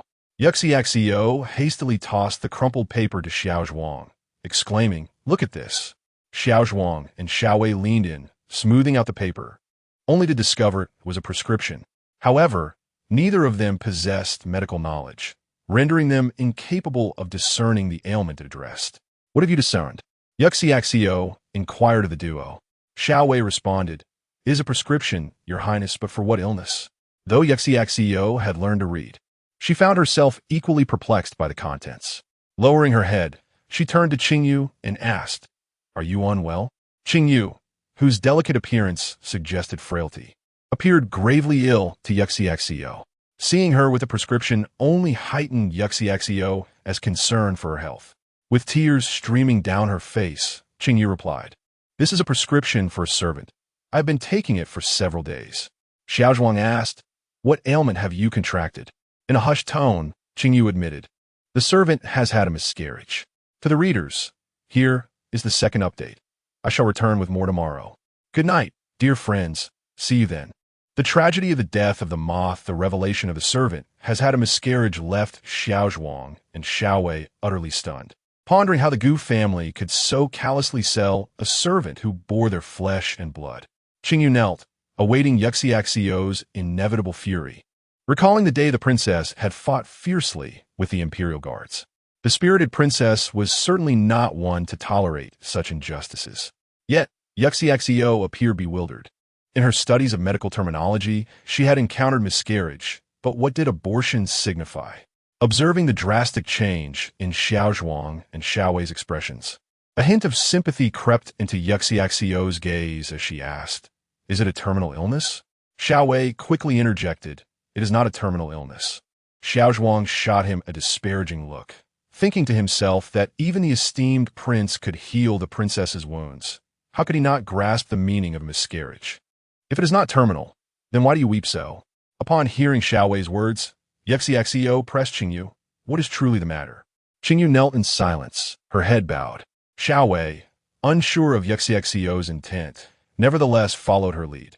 Princess, this servant has just lost her child. Miscarriage. Yu Xiao's expression hardened. In her heart, a child represented the hope of human continuation, a precious treasure. Qingyu wept anew, lamenting, I am to blame. Indeed, you ought to be, Yu Xiao, chastised. How could you fail to care for your own child? Through tears, Qingyu replied, The third young master did not wish for this child. How could I dare to bring it into the world? Such nonsense. Xiao Wei shouted, I have never heard of your pregnancy. You spout utter fabrications. Qingyu, are you seeking death? Qingyu retorted, If the princess does not believe me, she may summon a physician to examine my pulse. Not only a physician, but even the imperial doctor had been arranged by Jingma. Even if Yu Xiao herself were to examine Qingyu, the latter, having already consumed the secret medicine of the jury palace, felt no fear of Yu Xiao uncovering her deceit. Xiao Zhuang glared fiercely at Qingyu and said to Yu Xiao, "Princess, the prince is not that kind of person." Yu Xiao circled around Qingyu, contemplating how a woman of Gu Xinglang's household could have previously borne a child for him. Was this truly a case of taking advantage of her apparent senility? In early autumn, the first man in Lady Chuchio's life was undoubtedly Jing Mo. She bore a child, but tragically miscarried due to the machinations of Jing Mo's princess consort. Subsequently, she was entrusted to Yu Zi. How could she possibly misremember this harrowing tale of blood and tears from the imperial harem? Now, it was Yu Xiao's turn to assume the role of the protagonist. Could the narrative veer from the South Pole to the North Pole in such a manner? Qingyu sensed that the princess was poised to erupt in fury and, stoking the flames, declared, "This is not the fault of the third young master. It is merely the fate of a lowly servant. I implore your highness to temper your wrath and spare the third young master." Little Wei retorted angrily, "You scheming wench." Qingyu burst into tears. Yu Xiao effortlessly lifted Qingyu from the ground. As their eyes met, Qingyu's heart raced with trepidation. Could this fierce woman be contemplating her demise out of spite? Desperate to escape, Qingyu struggled against Yu Xiao's grip, unwilling to perish. She aspired to earn Jing Mo's favor and, by extension, the affection of the esteemed crown prince. Despite Qingyu's fervent attempts to break free, Yu Xiao regarded her efforts as child's play, as if she were oblivious to the unfolding narrative. "Foolish mortal," Yu Xiao proclaimed, while Qingyu, unable to comprehend her words, pleaded, "Please spare me, your highness." With a swift motion, Yu Xiao cast Qingyu to the northwestern corner of the courtyard. Behind a rockery, why emulate others when one could learn from the likes of Zhao Jianfei? She held a particular disdain for women who feigned vulnerability with their incessant weeping. Xiao Zhuang and Little Wei trembled at the sight of their princess's ruthless act. They worried whether Qingyu's frail frame could withstand such treatment. Gu Xinglang is not one to harm a child, Yu Xiao stated confidently. Little Wei quickly concurred, "Indeed, your highness. The prince would never forsake his own flesh and blood. My actions are justified," she affirmed. "Yes," Xiao Zhuang and Little Wei echoed in unison, "Your highness is wise." Having endured countless praises from ministers extolling the emperor's sagacity, Yu Xiao instinctively sensed that such flattery was merely a veiled insult. She turned to the two shadowy figures and commanded, "Give me a thumbs up." The concept of a thumbs up was foreign to Xiao Zhuang and Little Wei. Yet they complied without hesitation, declaring, "We shall applaud our princess." Content. Yu Xiao pivoted to leave for the corridor. At that moment, a sizable moth, drawn by the flickering candlelight, careened toward her face. With a swift motion, she swatted it, sending the unfortunate creature crashing against a nearby pillar. "Your Highness," Xiao Zhuang remarked, observing the remnants of the moth. That was merely a moth. Yu Xiao, oblivious to Xiao Zhuang's implied criticism that such force was unnecessary, examined the remains and mused, "I forgot this world lacks zombie insects." Having heard the term zombie from the princess on multiple occasions, Little Wei finally mustered the courage to inquire on this starry night. "Your Highness, what is a zombie insect?" Just as Yu Xiao was about to elucidate, a sound emanated from the pillar, now smeared with the moth's remains. Yu Xiao, along with two companions, followed the direction of the cracking sound, gazing up at the imposing column that even two grown men could scarcely encircle. At the top of the column, they observed several fissures forming. Xiao Zhuang, his mouth agape, exclaimed, "No way. Is this pillar about to collapse?" The cracking sound swiftly transformed into a sharp snap as the fissures traveled along the top of the column, branching out towards the corridor's ceiling. Suddenly, with a resounding crash, the ceiling above them fractured like a spider's web, revealing countless delicate cracks. Wood shavings rained down upon Yu Xiao's face, and, unable to suppress herself, she let out a loud sneeze, inquiring with a sniffle, "What is happening?" Xiao Zhuang and Zia Wei were utterly flabbergasted. It was merely a matter of swatting a moth. So why could their princess shatter a pillar? Given the current situation, it seemed that the entire wooden building was destined to collapse. "Your Highness," Xiao Zhuang positioned himself protectively in front of Yu Xiao, urging, "We must flee. This building is going down." No sooner had he spoken than would debris began to descend like rain. After a brief pause, Yu Xiao inadvertently exerted more force than intended. "Your Highness, we should run," Wade shouted. "Will Jingma expect me to compensate for this?" Yu Xiao asked. "If you must pay, then so be it. Your Highness, you are not lacking in wealth," Wade replied. "Money is meant for purchasing sustenance, and losing money signifies a reduction in food supply. I cannot allow such a tragedy to unfold," Yu Xiao declared, turning to Xiao Zhuang and Wade. "I will fetch a pillar to prop up the eaves. Please wait for me." "Where are you going, Your Highness?" Wade called out, but before he could finish, Yu Xiao vanished into the night. To the readers, here is the first update. The second will be delivered in an hour. If it does not arrive, then it is surely due to a system error. In the depths of the mansion, Yu Xiao hastily explored the deity Wine Manor. The guards at the estate, well aware that Princess Linglong was a distinguished guest of the Crown Prince, refrained from questioning her as she did not engage in any inappropriate actions. Meanwhile, Xiao Zhuang and Wade braced themselves against the nearly splitting column, their faces covered in wood shavings, struggling to breathe. "What shall we do if this building collapses?" Xiao Zhuang asked Wade. With all his strength, Wade pushed against the column, insisting compensation is all that can be done. Would the Crown Prince truly risk confrontation with the princess? Xiao Zhuang, spitting out the wood shavings that had entered his mouth, lamented, who could believe that this was brought down by a mere slap from the princess? Wade, gritting his teeth, replied, "Indeed, all for the sake of swatting a moth." The sound of cracking wood echoed ominously above them, instilling fear in the brothers, yet they dared not flee. Should they abandon their post now, the column would surely fall, and the building would be doomed. At last, Yu Xiao spotted a wooden pillar in the southeastern corner of the Wine Manor. This pillar was nearly as tall and thick as the one they had been guarding. Upon inspection, she noticed that the top of the pillar supported a small wooden platform, enclosed by bamboo railings. This served as an observation point for archers, transforming the manor into a defensive stronghold. As an instructor of the regiment, Yu Xiao discerned the purpose of the wooden platform. However, she held little regard for such ancient defensive structures, given that zombies could easily gnaw through wood with their jaws. Such constructs would merely serve as kindling in a post-apocalyptic world. Under the moonlight, the clearing lay in silence, save for the jubilant chirping of autumn insects among the shrubs. Yu Xiao leaped onto the adjacent wall and surveyed the area. Beyond it was a deserted alley. On the other side of the alley stood a grand residence, its lights aglow, yet devoid of any visible figures.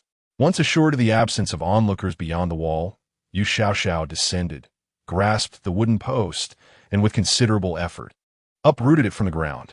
After a few vigorous shakes to loosen its embedded position, she forcefully flung it, sending the rather hefty platform soaring over the high walls of the winery. At that moment, a single-horse carriage emerged from the neighboring grand estate, making its way into the alley. The farewell party stood at the small gate, waving goodbye to the occupants of the carriage, their smiles still bright when suddenly they witnessed a massive square shadow plummeting from above. With a resounding crash, the wooden platform struck the carriage, reducing it to splinters. Both the coachman and the passengers were pinned beneath the debris, while the horse remained unharmed, standing still and silent. The farewell party stood bewildered at their gate, momentarily stunned. Meanwhile, the sounds of commotion outside caught the attention of the winery's inhabitants, prompting a squad of guards wielding torches to rush toward the source of the noise. Yu Xiao stealthily evaded detection, successfully transporting the wooden post to the corridor. Xiao Zhuang and Xiao Wei observed in astonishment as Yu Xiao carried the post with the ease of a mere twig, both breaking into a cold sweat at the realization of their princess's formidable strength. It seemed she could wreak havoc even without formal training in martial arts. Yu Xiao propped the wooden post against a column in the corridor, which had nearly succumbed after a slap. Xiao Wei, watching the wood shavings cascade down like rain, whispered, "Will this work?" Yu Xiao dashed down the corridor, urging, "Fetch the prince consort. We must make our escape." Xiao Zhuang followed closely, inquiring amidst their haste. What if Prince Jing finds his way home? Yu Xiao scoffed. If we are not caught in the act, we simply deny everything. Xiao Zhuang felt uneasy about their course of action and attempted to reason with Yu Xiao, but was promptly kicked in the rear by Xiao Wei, who shouted, "Be quiet and run." Meanwhile, the banquet hall resonated with music, yet conversation had come to a standstill. Jing Mo appeared leisurely as he savored fine wine, having refrained from sending anyone to discreetly observe Yu Xiao. After all, exploiting the affections of a married couple was a despicable tactic. The fewer who were aware of the situation, the better. At this moment, Jing Mo awaited Yu Xiao as returned to witness the outcome. Gu Xinglang sat with a facade of calm, though inwardly he was rife with anxiety. Yu Xiao, accompanied by Xiao Zhuang and Xiao Wei, hurriedly burst into the banquet hall. Jing Mo set down his wine glass, casting a discerning glance at Yu Xiao, who, with an impassive expression, showed no signs of embarrassment or breathlessness. However, the two hidden guards were somewhat agitated. "Your Highness, have you finished your meal?" Without waiting for Jing Mo to voice his inquiry, Yu Xiao turned to Gu Xinglang and said, "It's getting late. Let us return home." Gu Xinglang eagerly nodded, eager to depart. Quickly, Yu Xiao urged Xiao Zhuang and Xiao Wei. "Carry him out. We shall leave." Xiao Zhuang and Xiao Wei rushed forward to lift Gu Xinglang. "Farewell." Yu Xiao waved goodbye to Jing Mo. In the brief span of 3 words, she and her companions had already reached the entrance of the banquet hall. Jing, the great prince, rose swiftly, his form flickering before Yu Xiao. "Is your Highness departing?" Yu Xiao paused, facing Jing Mo, and replied, "I just remembered there are matters awaiting me at home. I must return with Xiao Gu." "Xiao Gu." Jing Mo chuckled softly, having never heard a woman refer to her husband in such a manner. At this moment, Gu Xinglang was anxious to clarify the situation regarding Qingyu. And regardless of Yu Xiao calling him Xiao Gu or even a scoundrel, he cared little. He clasped his fist in salute to Jing Mo, stating, "I take my leave." "Your Highness, are you satisfied with the early autumn service?" Jing Mo ignored Gu Xinglang and directed his question to Yu Xiao. Just then, a guard rushed into the banquet hall and whispered a few words to Jing Mo. Xiao Zhou and Xiao Wei wiped their brows, wondering if the wooden building had collapsed. Despite the guard's report, Jing Mo's smile remained unchanged as he said to Yu Xiao, "Since your Highness has matters to attend to at home, I shall not keep you. I will host you another day." "Very well," Yu Xiao mimicked Gu Xinglang's gesture, bowing slightly to Jing Mo before turning to exit. Jing Mo did not see her off. Instead, the steward who had welcomed Yu Xiao and Gu Xinglang into the wine estate escorted the group out of the grand doors. Once Yu Xiao climbed into the carriage, she urged the driver, "Hurry, let's go." Gu Xinglang reclined in the carriage, pondering Yu Xiao's urgency to leave. Suspicious that she might have believed Qingyu's words and was hastily taking him home for a reprimand. It was not until they had left the street where the D.E. wine estate was located that Yu Xiao turned to Gu Xinglang and said, "Xiao Zhuang mentioned that the wontons and tang yuan at the Dashi Bridge are delicious. Let us go there." Upon mentioning food, Yu Xiao's eyes sparkled with excitement. Gu Xinglang, observing the twinkle in her eyes, felt reassured that his wife was not holding back her anger, but rather anticipating a delightful meal. Meanwhile, Jing Mo, accompanied by his entourage, strolled towards a small alley at the southeastern corner of the wine estate. A note to the readers. Here is the second update. Thank you for your generous rewards, collections, and votes. Your support is greatly appreciated. Your Highness, at that time, I was a condemned prisoner in the dungeon, and Qingyu was chosen for my family too. Though he wished to explain the matter of Qingyu to Yu Xiao, Gu Xinglang found himself unable to utter the words "stay behind" in her presence. Having attempted several times without success, "Stay behind?" Yu Xiao conveyed the message on behalf of Gu Xinglang, who nodded in acknowledgement. In truth, the act of conceiving a child is not as simple as a woman merely expressing her desire. Yu Xiao earnestly explained this medical concern to Gu Xinglang. It is contingent upon whether Qingyu is in her ovulation period, and furthermore, it depends on your... What depends on what? Gu Xinglang interrupted her, questioning if merely engaging in intimacy would suffice to result in a pregnancy. Yu Xiao frowned. pondering what the inhabitants of this world truly understood if they were unaware of such fundamental concepts as ovulation. Gu Xinglang instinctively inquired, "Then what else is required?" Upon uttering the question, he immediately regretted it. Just as Yu Xiao intended to enlighten Gu Xinglang on the intricacies of reproduction, Xiao Wei inquired from outside the carriage, "Princess, are we heading to Dashi Bridge?" "Yes." Yu Xiao's attention swiftly shifted to food as she replied to Xiao Wei, "We are going to the snack stall you mentioned. I shall treat you all." Xiao Wei smiled and expressed his gratitude. However, Xiao Zhuang did not share Xiao Wei's cheerful disposition, whispering to a companion, "What if that building collapses?" Xiao Wei shot Xiao Zhuang a glance, stating bluntly, "Once we leave, whether it collapses or not is of no concern to us." Xiao Zhuang touched his nose, realizing that if everyone else was unconcerned, he should not dwell on it either. Instead, he contemplated what to eat. After all, Wang Pe's stall at the entrance of Dashi Bridge offered a myriad of delectable snacks. At that moment, Yu Xiao turned to Gu Xinglang in the carriage, asking, "Who is the neighbor next to the winery?" Gu Xinglang replied dismissively, "It is the Zhao residence." Tilting her head and leaning closer, Yu Xiao inquired, "Who?" "The Prime Minister's residence," Gu Xinglang responded. "Do you not know, Princess?" Yu Xiao mused. "Zhao Qiuming?" Gu Xinglang nodded, stating, "There is but one Prime Minister in our court." "Princess," Yu Xiao lamented, realizing that had she known the grand estate belonged to Zhao Qiuming, she would have set it ablaze, having narrowly escaped a conflagration. Prime Minister Zhao now stood before Jing Mo, maintaining a semblance of composure, albeit with halting speech. The guards extricated the occupants of the carriage from beneath a heap of wooden planks. One man, bloodied yet still breathing, groaned softly as the weight pressing upon his chest was lifted, allowing him to breathe freely. Two aides who had accompanied Jing Mo recognized the man by the flickering torchlight. He was a trusted aide of the third prince, Jing Qian. Jing Mo cast a glance at the scattered gold and jewels on the ground.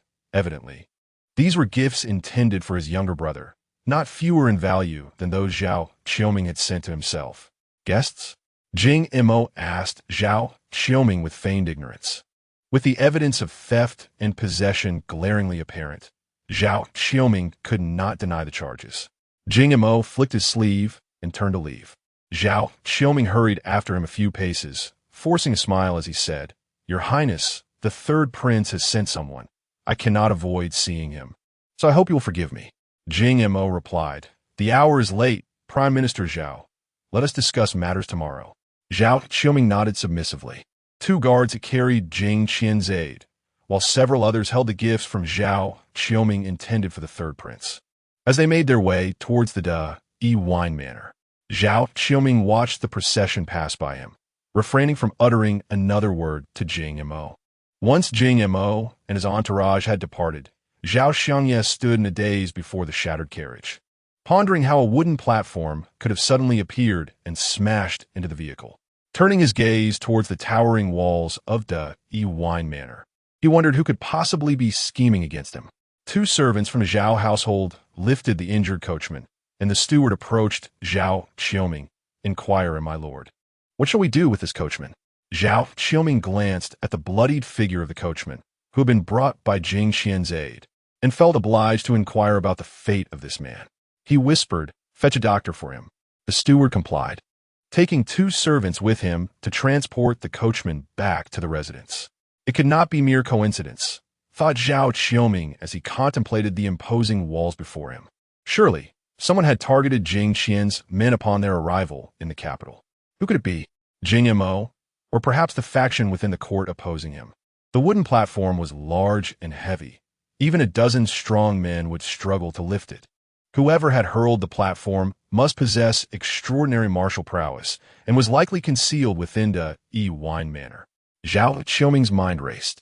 He quickly deduced that this incident was undoubtedly orchestrated by Jing Mo.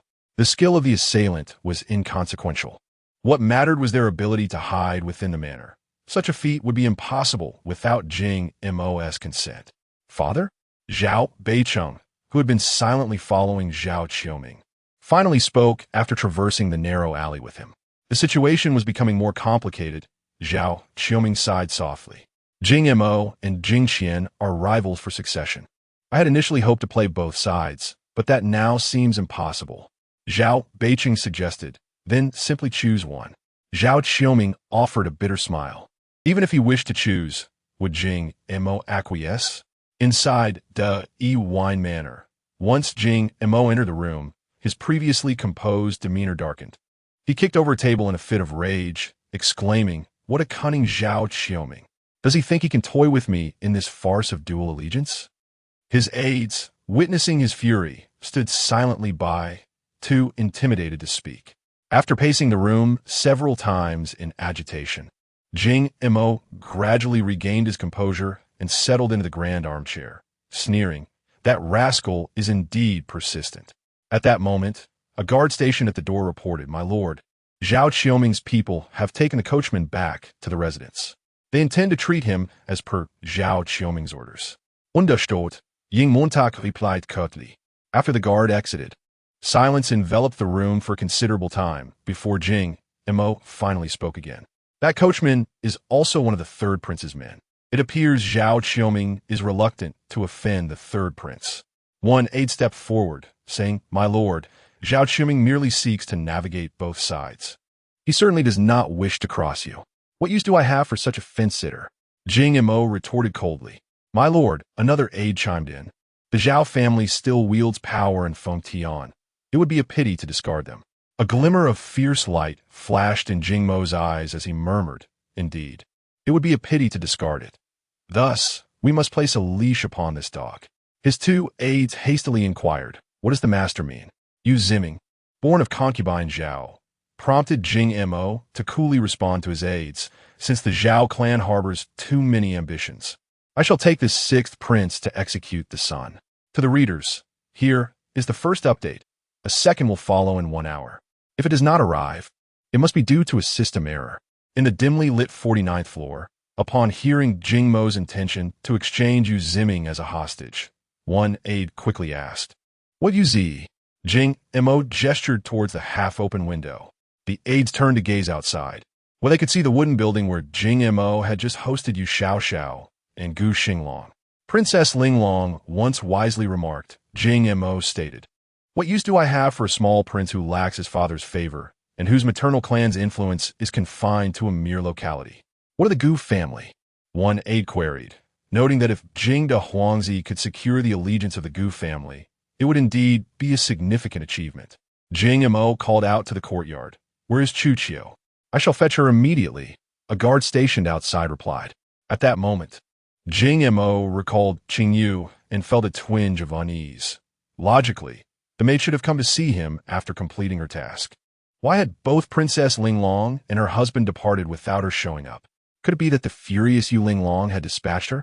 Just as Jing Mo pondered the fate of Qing Yu, a tremendous sound erupted from the southwest of the winery, causing the very wooden building he occupied to tremble violently. Despite being scholars, both aides rushed to protect Jing Mo as the structure shook. "What is happening?" Jing Mo remained seated in his grand chair, inquiring aloud. After a moment, a guard rushed into the room, kneeling before Jing Mo, his face ashen, and stammered, "Master, the western building has collapsed." As the structure swayed perilously, Jing Mo, who had been motionless, suddenly sprang to his feet, demanding, "What did you say?" "The western building has collapsed," the guard reiterated. "How could a building collapse?" Jing Mo glared at the guard. The guard could only shake his head, uncertain how a sturdy wooden structure could fall. Realizing he was asking an unanswerable question, Jing Mo stepped outside. The 5-story wooden building had not entirely fallen.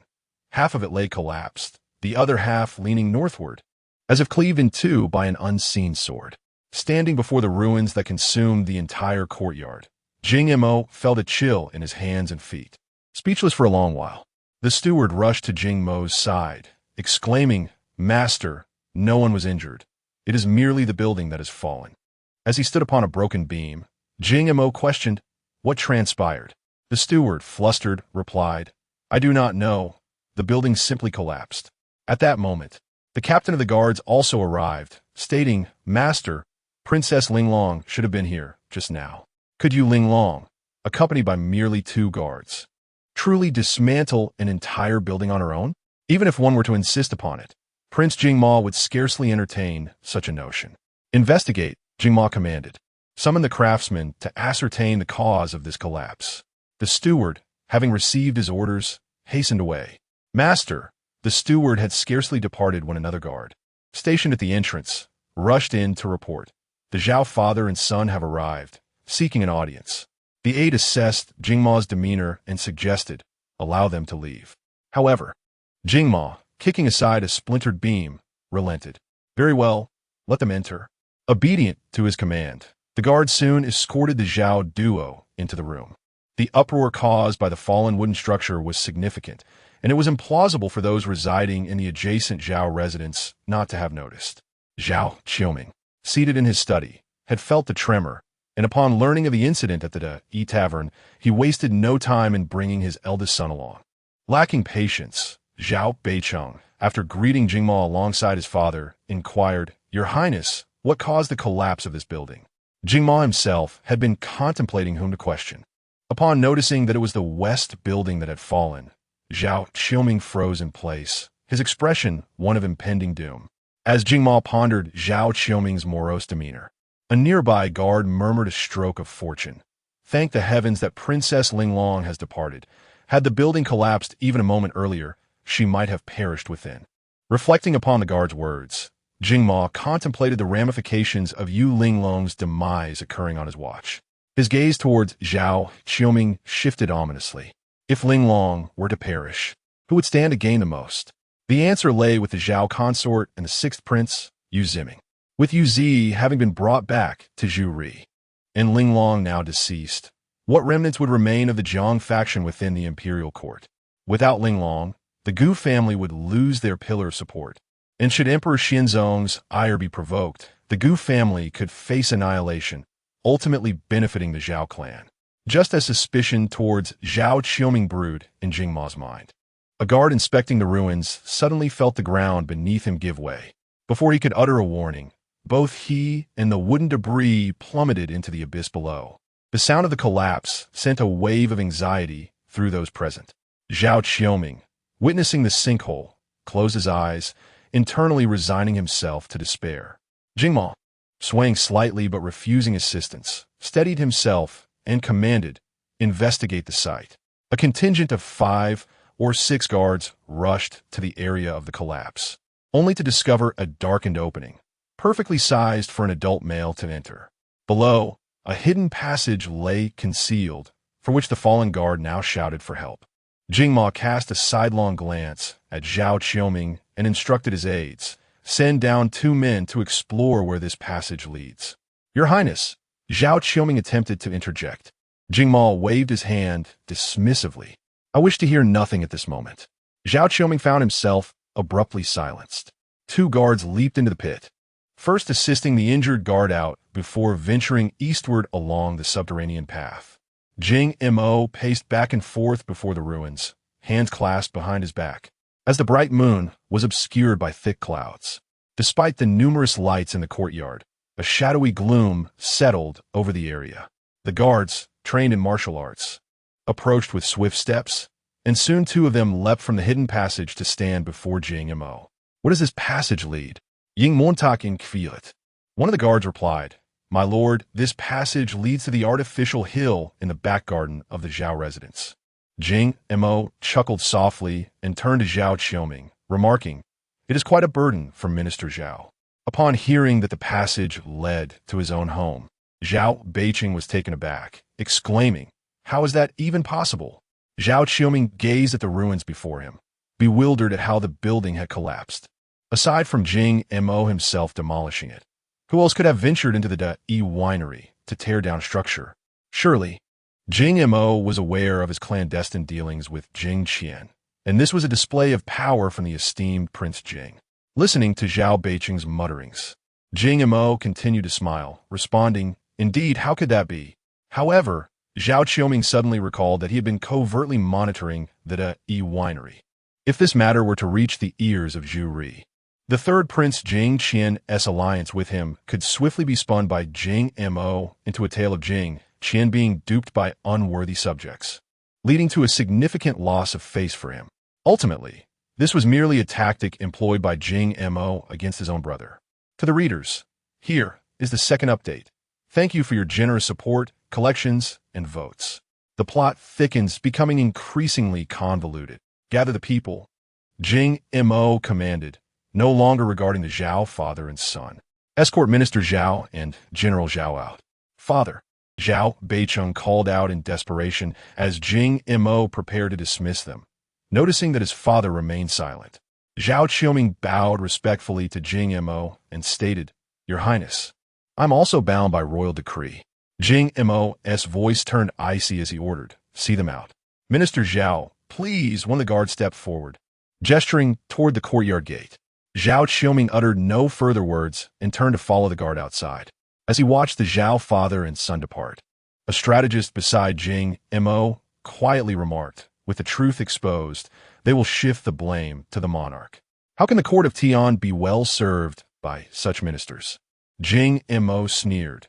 Does Xianzong truly possess the reputation of a wise ruler? Foolish monarchs and sycophants, another strategist added. This could be advantageous for Zhu Ri. At that moment, a guard rushed forward, cradling the unconscious Qing Yu, and reported, I found Yu Xiao behind the artificial hill. Jing Mo glanced at the hill indicated by the guard and asked, Is she still alive? Shielded by the hill, Qing Yu had not been struck by the fallen wooden structure, yet her face was as pale as paper, lying motionless in the guard's arms, leaving her condition indiscernible. The guard replied, She still breathes. Throw her out, Jing Mo commanded. Observing the way, Qing Yu lingered on Gu Xinglang. Jing Mo knew that the maid had failed in her task, and he saw no reason to keep her any longer.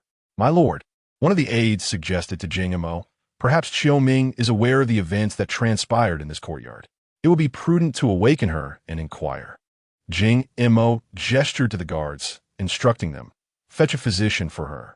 Yes, the guard complied and carried Qing Yu away.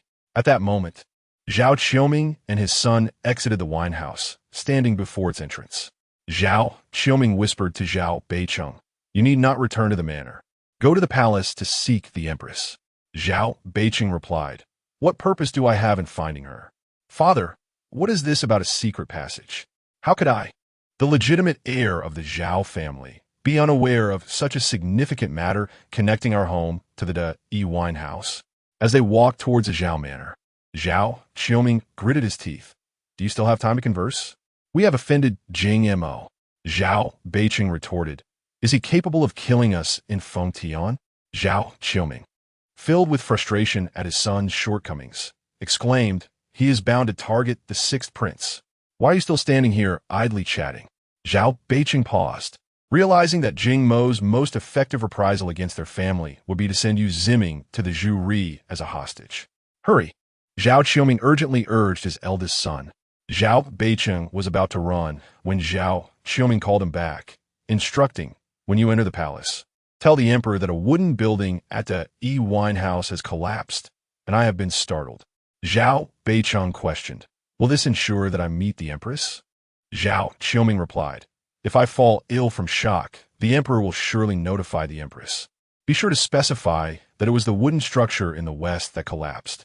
A servant brought a horse to Zhao Beicheng. By mentioning the collapse of the western wooden building, the empress would understand the situation. Clearly, Zhao Xiaoshan was aware of the secret passage. If the married daughter knew, then it was unacceptable for the son to be kept in the dark. Though Zhao Beicheng felt resentment, now was not the time for such concerns.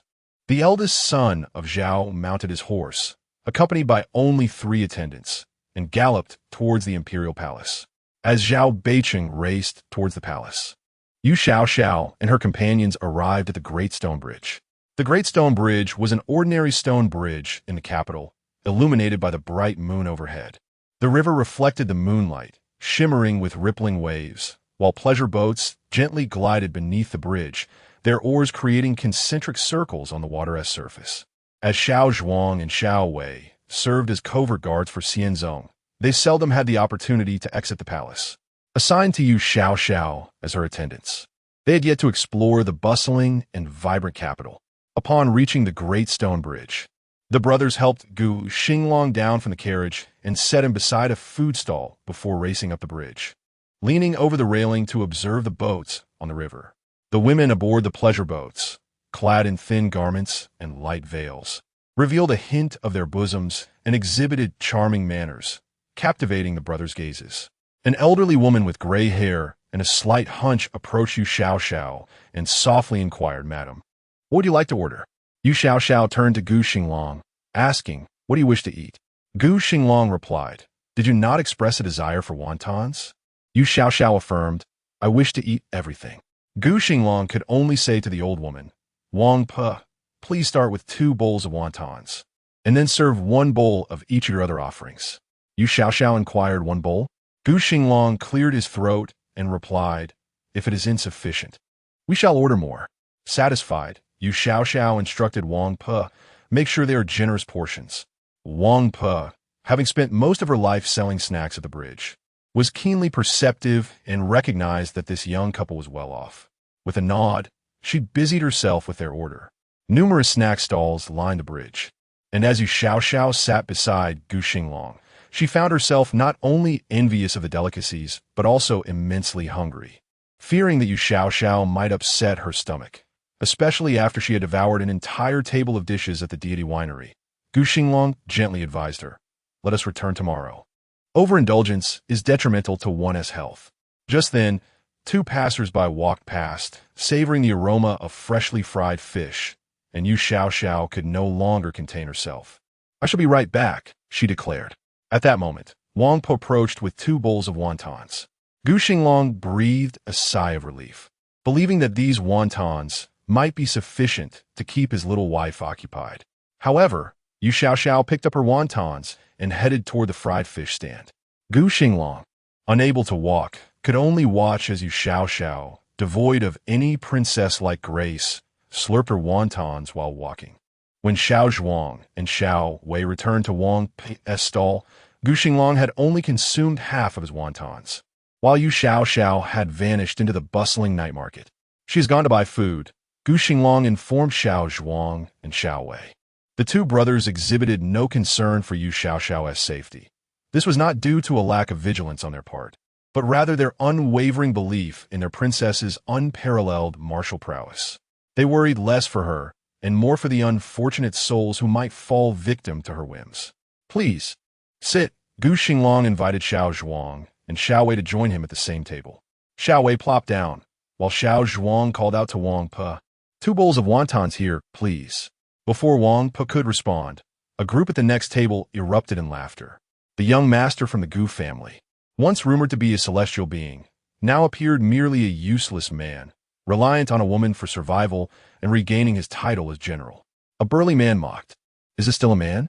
Upon hearing this mockery, Xiao Zhuang's expression darkened, and he stood up, ready to confront the burly man. Gu Xinglang, however, pressed down on Xiao Zhuang's hand and shook his head. Seeing Gu Xinglang's resolve to endure the insult, Xiao Zhuang anxiously exclaimed, "Your Highness, now is not the time for a disturbance," Gu Xinglang advised. Xiao Wei interjected, "Your Highness is correct." Xiao Zhuang, are you afraid that Prime Minister Zhao and the others might find fault with the whereabouts of the prince and princess? Do you think the princess's troubles are insufficient already? Xiao Zhuang fell silent. If I were Gu Xinglang, I would rather succumb to the depths of despair within the confines of this prison, choosing death as a testament to my convictions. While the esteemed 3rd young master Gu prefers to avoid conflict, it does not imply that the brawny men at the neighboring table will remain silent. A robust figure, adorned with a thick beard, slammed his palm onto the table and exclaimed, "How can one live off a woman? It's utterly disgraceful. I cannot abide such cowardice." Listening to the burly man's fervent tirade against Gu Xinglang, Xiao Zhuang could no longer contain his anger and struck the table with a resounding slap. The bearded giant, caught up in his fervor, glanced over at Gu Xinglang's table and remarked, "So you're Gu Xinglang?" Xiao Zhuang retorted sharply, "Silence." "Ah," the robust man chuckled. "Are you truly the esteemed son-in-law? Your legs seem quite intact, not at all limping." At that moment, Xiao Wei genuinely felt pity for Gu Xinglang. It was likely that no other royal son-in-law had ever been subjected to such humiliation. Gu Xinglang, with his head bowed, slowly savored his wonton, rendering his current expression indiscernible to others. The burly man turned to Xiao Zhuang and taunted, "Is the son-in-law glaring with such ferocity because he intends to retaliate?" Xiao Zhuang, incensed, rose abruptly from his seat. "What has come over you?" asked Yu Xiao, who approached with an empty bowl in hand. Noticing Xiao Zhuang's readiness for confrontation, Xiao Wei instinctively wished to intervene, but was too late. Xiao Zhuang had already informed Yu Xiao, "Master, they are insulting people." Yu Xiao surveyed the four burly men and inquired, "Whom are they insulting?" Xiao Zhuang rushed to her side and whispered, "They are insulting the son-in-law." At that moment, Gu Xinglang lifted his gaze towards Yu Xiao and inquired, "Have you finished your meal? If so, shall we return?" The bearded giant, observing Xiao Zhuang's posture as he leaned towards Yu Xiao, erupted in laughter, declaring, "So it seems this fellow is merely another man who relies on a woman to survive. Are all men in the capital such dependents?" Yu Xiao arched an eyebrow at Xiao Zhuang, who replied, "They were just disparaging the son-in-law." He relayed the giant's insults to Yu Xiao verbatim. While Xiao Zhuang reported the situation to Yu Xiao, Xiao Wei leaned toward Gu Xinglang and quietly said, "Your Excellency, these four do not appear to be officials. Their audacity to speak so freely in the capital suggests their identities are suspect." Upon hearing Xiao Wei's words, Gu Xinglang scrutinized the four hulking figures, who were clearly warriors with robust physiques, though they wore the garb of commoners. A certain ruggedness emanated from them that stirred a vague sense of familiarity within Gu Xinglang. "They do not seem like good company," Xiao Wei remarked to Gu Xinglang. "Who are you?" Gu Xinglang finally addressed the bearded giant. The giant glanced disdainfully at Gu Xinglang's heavily bandaged feet and scoffed. "What does this little lady intend to do? Is she defending someone? Is it this waste of space?" He pointed at Xiao Wei, then gestured toward Gu Xinglang, or perhaps this cripple. Xiao Zhuang's fury ignited. He vowed that if he did not vanquish this scoundrel today, he would not forgive himself. The petite movements of Yu Xiao surpassed those of Xiao Zhuang. By the time Xiao Zhuang had drawn his dagger halfway, Yu Xiao had already reached the imposing figure before her. With one hand, she seized a bowl of wonton soup from the table and poured it over the man's head. The surrounding crowd fell silent. Wang Po's wonton soup was renowned for its freshness and delightful flavor, yet having it splashed over one's head was no longer a matter of taste. The burly man let out a startled cry and leapt from the long bench. The soup, laden with chili, streamed into his eyes, rendering them bloodshot and teary. The onlookers collectively gasped, witnessing the towering figure stand beside Yu Xiao. The contrast in their statures was stark. The giant stood at nearly 2 meters, while Yu Xiao, the delicate princess, barely reached 1.60 meters. "I do not strike women," the man growled at Yu Xiao, "call you man here." What was this man thinking? Xiao Wei turned to Gu Xinglang and remarked, "With so many people around, why does he choose to confront a princess?" Xiao Zhuang did not step in to assist, having no doubt about his princess's fighting prowess. Gu Xinglang found himself at a loss for words, wanting to speak to Yu Xiao but unsure of what to say. Who hasn't faced setbacks at some point? Yu Xiao inquired of the burly man. He was taken aback, not expecting that his fearsome demeanor, one so intimidating that even his own mother scorned him, would not frighten Yu Xiao, who instead sought conversation. "Seeking death in the face of adversity is the true mark of cowardice," she asserted, tugging at the man's collar and adding, "I detest garrulous men." The giant glanced down at her small hand, which was no larger than half his fist. "Let go," he commanded. "Is your man dead? Why would a little girl like you dare to confront me?" Preferring action to words, Yu Xiao seized him and hurled him away. The crowd at the bridge collectively looked up, witnessing the burly man arc through the air before crashing into the river with a resounding splash. The previously boisterous stone bridge fell into an eerie silence, as many pondered the recent events. Yu Xiao was not finished with the man's companions. She swiftly took hold of each of the 3 giants and tossed them into the river as well. The bridge was now utterly quiet. Another bowl of tang yuan, with sesame filling, Yu Xiao declared as she turned to Wang Po after disposing of the men. Wang Po stood in shock, her eyes wide, unable to comprehend the scene. Unfazed by the expressions of others, Yu Xiao placed her order and hastened towards Gu Xinglang. Clad in a pomegranate skirt, a gust of wind caught her, causing her hem to flutter gracefully, resembling the blooming of pomegranate flowers, a delicate blush filling Gu Xinglang's vision, igniting a warmth within his heart that was both intense and painful. Unable to restrain himself, Gu Xinglang grasped Yu Xiao's hand and said, "I've asked Xiao Wei to bring everything. Let us return home to dine." Yu Xiao pointed towards the night market, exclaiming, "There are performances happening over there." Xiao Zhuang and Xiao Wei both twitched at the corners of their mouths. How could one still have the heart to watch a night show? Gu Xinglang remarked, "I am somewhat fatigued. Shall we return tomorrow?" His demeanor was quite serious, and his tone remained steady. However, Yu Xiao trembled slightly at his words. Was he attempting to indulge her with a playful tone? The narrative continues. The second update is presented. Thank you all for your generous rewards, collections, and votes. Sending love your way. General San Xiao's plans after leaving an unmatched legend at the Dashi Bridge. Yu Xiao did not inquire about the fate of the 4 men she had tossed into the river, instead accompanying Gu Xinglang back home in a carriage. Upon arriving at the gates of the Gu residence, Yu Xiao finished the last sesame dumpling in her bowl. Gu Xinglang observed her belly and asked, "Isn't too full?" He genuinely worried that his little wife might burst from overeating. Here, Yu Xiao offered a bite of the sweet dumpling soup to Gu Xinglang, saying, "I added sugar, do give it a taste." Gu Xinglang opened his mouth and sampled the sweet broth, then inquired, "Do you enjoy snacks?" Yu Xiao nodded, declaring her fondness for all food, thinking it wise to indulge while she could, lest she awaken tomorrow to find the world had met its end. Oh dear, such excessive thinking is a malady that needs remedy. At that moment, her third brother, Gu Xingyan, poked his head through the carriage door, eyeing the two inside with concern. "Princess, are you both unharmed?" Gu Xinglang replied, "We merely attended a banquet." "What troubles you, second brother?"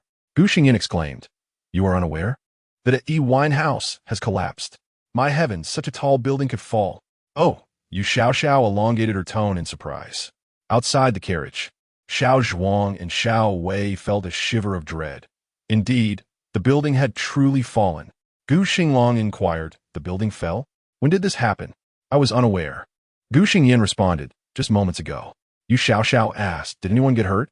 Gu Xiao lamented, "Do not mention it. Not a single person was harmed." With no injuries reported, Yu Xiao felt relieved. Without waiting for Gu Xingyan's assistance, she leapt from the carriage, tilting her head back to finish the last of her sweet broth. Gu Xingyan gestured for the servants at the door to assist in lifting Gu Xinglang from the carriage. Noticing everyone busy caring for Gu Xinglang, Xiao Zhuang leaned closer to Yu Xiao and whispered, "Princess, the building really did collapse." Yu Xiao, with a blank expression, replied, "Yes. It is unknown who did this. It is utterly outrageous." Xiao Zhuang nearly stumbled over his tongue, realizing she was utterly in denial. Gu Xinglang was carried down from the carriage by 2 servants. Spotting Yu Xiao standing with an empty bowl, yawning, he said, "Princess, you should rest. I must see grandfather." Yu Xiao replied, "You still need to dine with grandfather? I shall accompany you." "No need." Gu Xinglang called out, "Will you not overindulge?"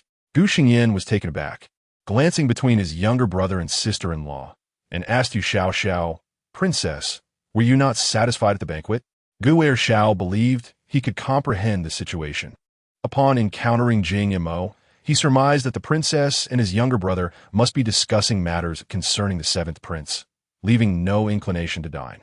Yu Xiao remarked that the portions were too diminutive. No wonder that a steamed winery was on the brink of collapse. What? Gu Xingyan glanced at his younger brother, questioning what his sister-in-law was implying. Gu Xinglang was equally perplexed as to why his spouse was convinced that the winery was nearing its demise. He waved his hand dismissively at Gu Xingyan and, with sincerity, informed Yu Xiao, "Grandfather must have already dined." "Princess, I shall merely inform grandfather of our return, and you should rest. I shall return to my chamber shortly." After a moment's hesitation, Gu Xiao consented. "Let us visit the Great Stone Bridge tomorrow." Upon realizing there would be no meal, Yu Xiao's enthusiasm waned. With a soft "oh," she led Xiao Zhuang and Xiao Wei into the house. Gu Xingyin waited until Yu Xiao had vanished from sight before inquiring of Gu Xinglang. Has something occurred? Normally, the young couple would visit the elders together. Yet you sent Yu Xiao away, which surely indicates trouble. Gu Xinglang shook his head and whispered, "Second brother, let us see grandfather and summon eldest brother as well."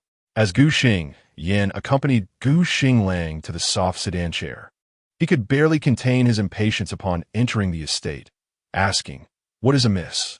Gu Xinglang simply replied, "The one who has departed." At this, Gu Xingyin fell silent. The mention of the departed one referred to their uncle Gu Li. In the blink of an eye, 17 years had passed, and this uncle had basked in glory and wealth while in the realm of Zhu, yet had become a taboo within the Gu family. Gu Chen had been awaiting Gu Xinglang's return in the study. Once Gu Xingyin had settled Gu Xinglang into a chair, the elder finally spoke. "Concerning the seventh prince, how did your discussions with the princess and Jing Mo unfold?" At that moment, Gu Xingnuo hurried in, taking a seat opposite Gu Xingyin and Gu Xinglang, and inquired, "A wooden building from the esteemed winery has collapsed. What is the reason behind this?" Gu Xinglang, preoccupied, quietly stated, "Gu Li sent word with Jing Mo to convey his greetings and express concern upon hearing of our family's imprisonment." Gu Xingyin snorted in disdain, exclaiming, "The cat weeps for the mouse. How dare he send word through Jing Mo? Indeed, if he had any sense of shame, he would not have fled to Zhu to live as a sycophant after causing my father's downfall." Second brother, Gu Xingnuo called to his younger sibling, insisting, "Allow Xinglang to finish speaking."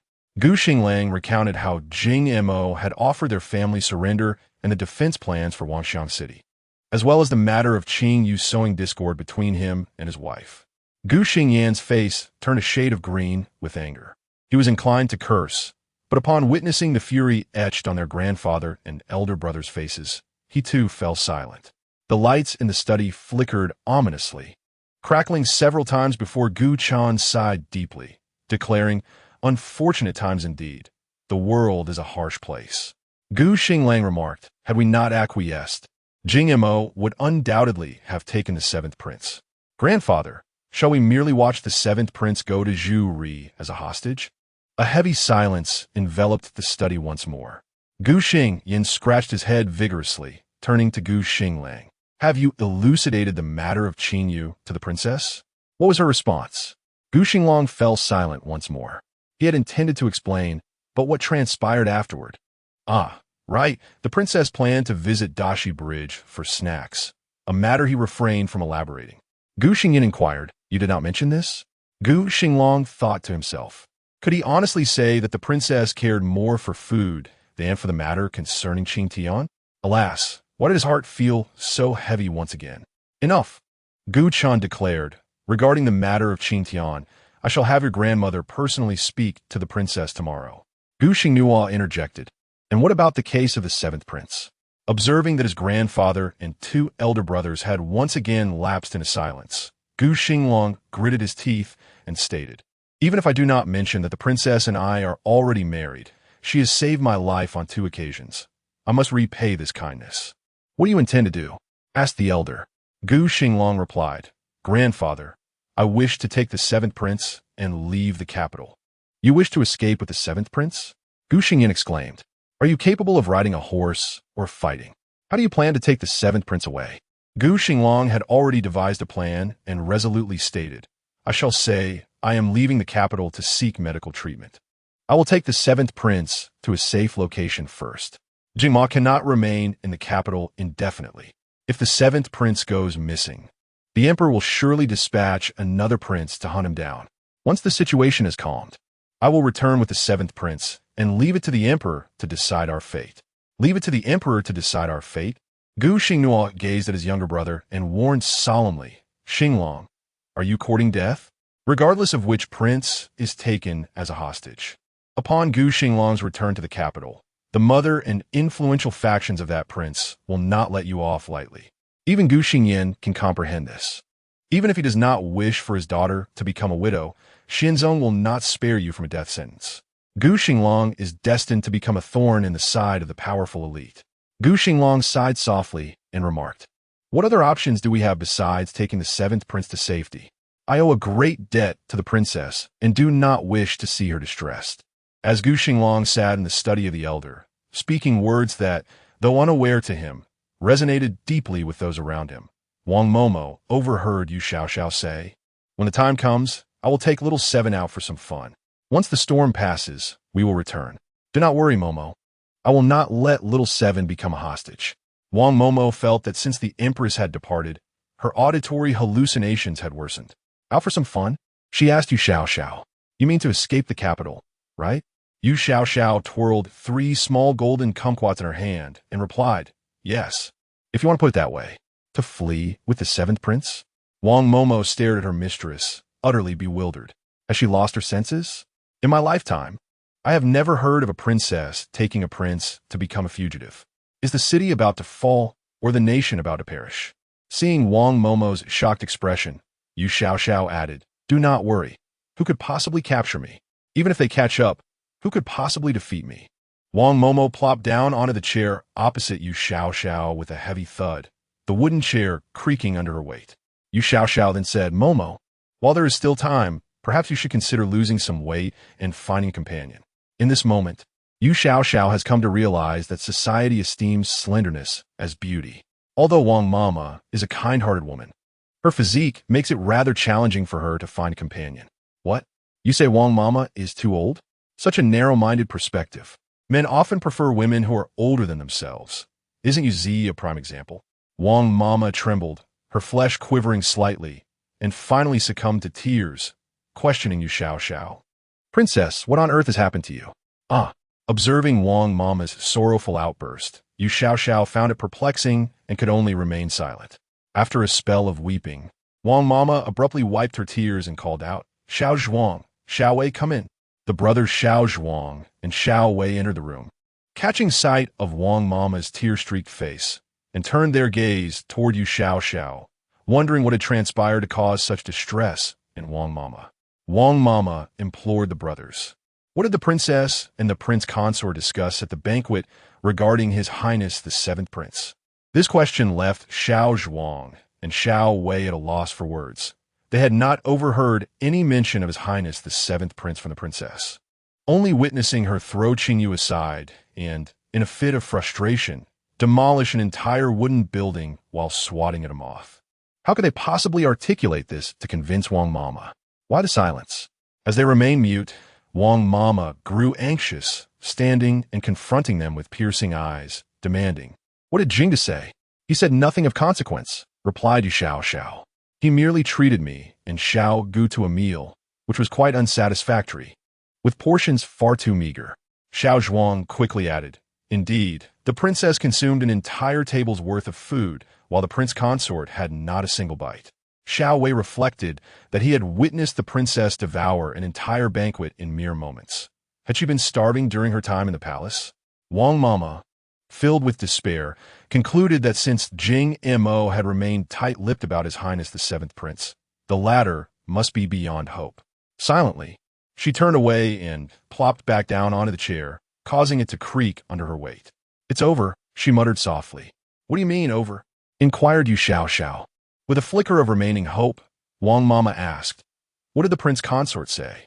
Yu Xiao replied, "Xiao Gu mentioned that we shall return to Dashikyo for snacks tomorrow evening." Xiao Wei covered his face in disbelief. It was one thing to refer to the prince consort as Xiao Gu, but Wang Mama was on the verge of despair, and here the princess was suggesting they go for snacks together. Was this truly appropriate? Wang Mama struggled to catch her breath, her thoughts echoing a singular refrain. "Perhaps I should just perish. Come with me tomorrow," Yu Xiao invited, oblivious to the situation. "The owner of the eatery we dined at shares your surname." Wang called Wang Pe. Wang Mama leapt from her seat, her desire for death dissipated. Instead, she felt an urge to reprimand Yu Xiao. "Princess, the 7th Prince is your full-blooded brother," Wang Mama exclaimed, her voice rising in frustration. Yu Xiao, bewildered by Wang Mama's anger, responded, "Indeed, he is my brother." "What of it?" Wang Mama's growing increasingly rapid, her distress palpable. "Princess, perhaps it would be best to refrain from further comment," Xiao Wei whispered to Yu Xiao, turning to old Madame Wang and stating, "Madam, His Majesty has already issued a decree, and the ministers are at a loss for solutions. What do you wish the princess to do? Old Madame Wang shot a glare at Xiao Wei. However, Xiao Wei felt no guilt. As Yu Xiao's protector, his loyalty lay solely with her. He believed it unjust to pressure the princess when everyone was helpless. Madam, he inquired, do you truly wish to drive the princess to her demise for the sake of the seventh prince? Old Madame Wang, overwhelmed, sank into silence. Yu Xiao questioned, drive me to my death? How could that possibly be? Even Xiao Zhuang could no longer bear the situation, utterly perplexed as to how to resolve it. Old Madame Wang replied, only when the seventh prince secures his position in court can the princess have peace. That troublesome individual? Yu Xiao grimaced, deciding against voicing her sorrowful thoughts. Just then, a palace servant's voice announced from outside, Your Highness, His Majesty has dispatched someone to convey a decree. What now? Yu Xiao, realizing it was Xian Zong once again, felt her patience wane and declared, inform him that I have retired for the night. Xiao Wei, with a stiffened expression, insisted, Your Highness, the imperial decree must be acknowledged. It cannot be ignored. Old Madame Wang, witnessing her princess's reluctance to receive even Xian Zong's decree, felt tears threaten to spill. Refusing an imperial decree is a capital offense, she lamented. Yu Xiao inwardly cursed, thinking that entangling herself with the emperor seemed a path to inevitable doom. She wondered when she could ascend to the throne herself, or rather, when that foolish sovereign might finally perish. Could she endure a decade like the cruel empress? The imperial edict from Xianzong was rather unremarkable, merely instructing Yu Xiao and Gu Xinglang to visit the palace the following day after morning court.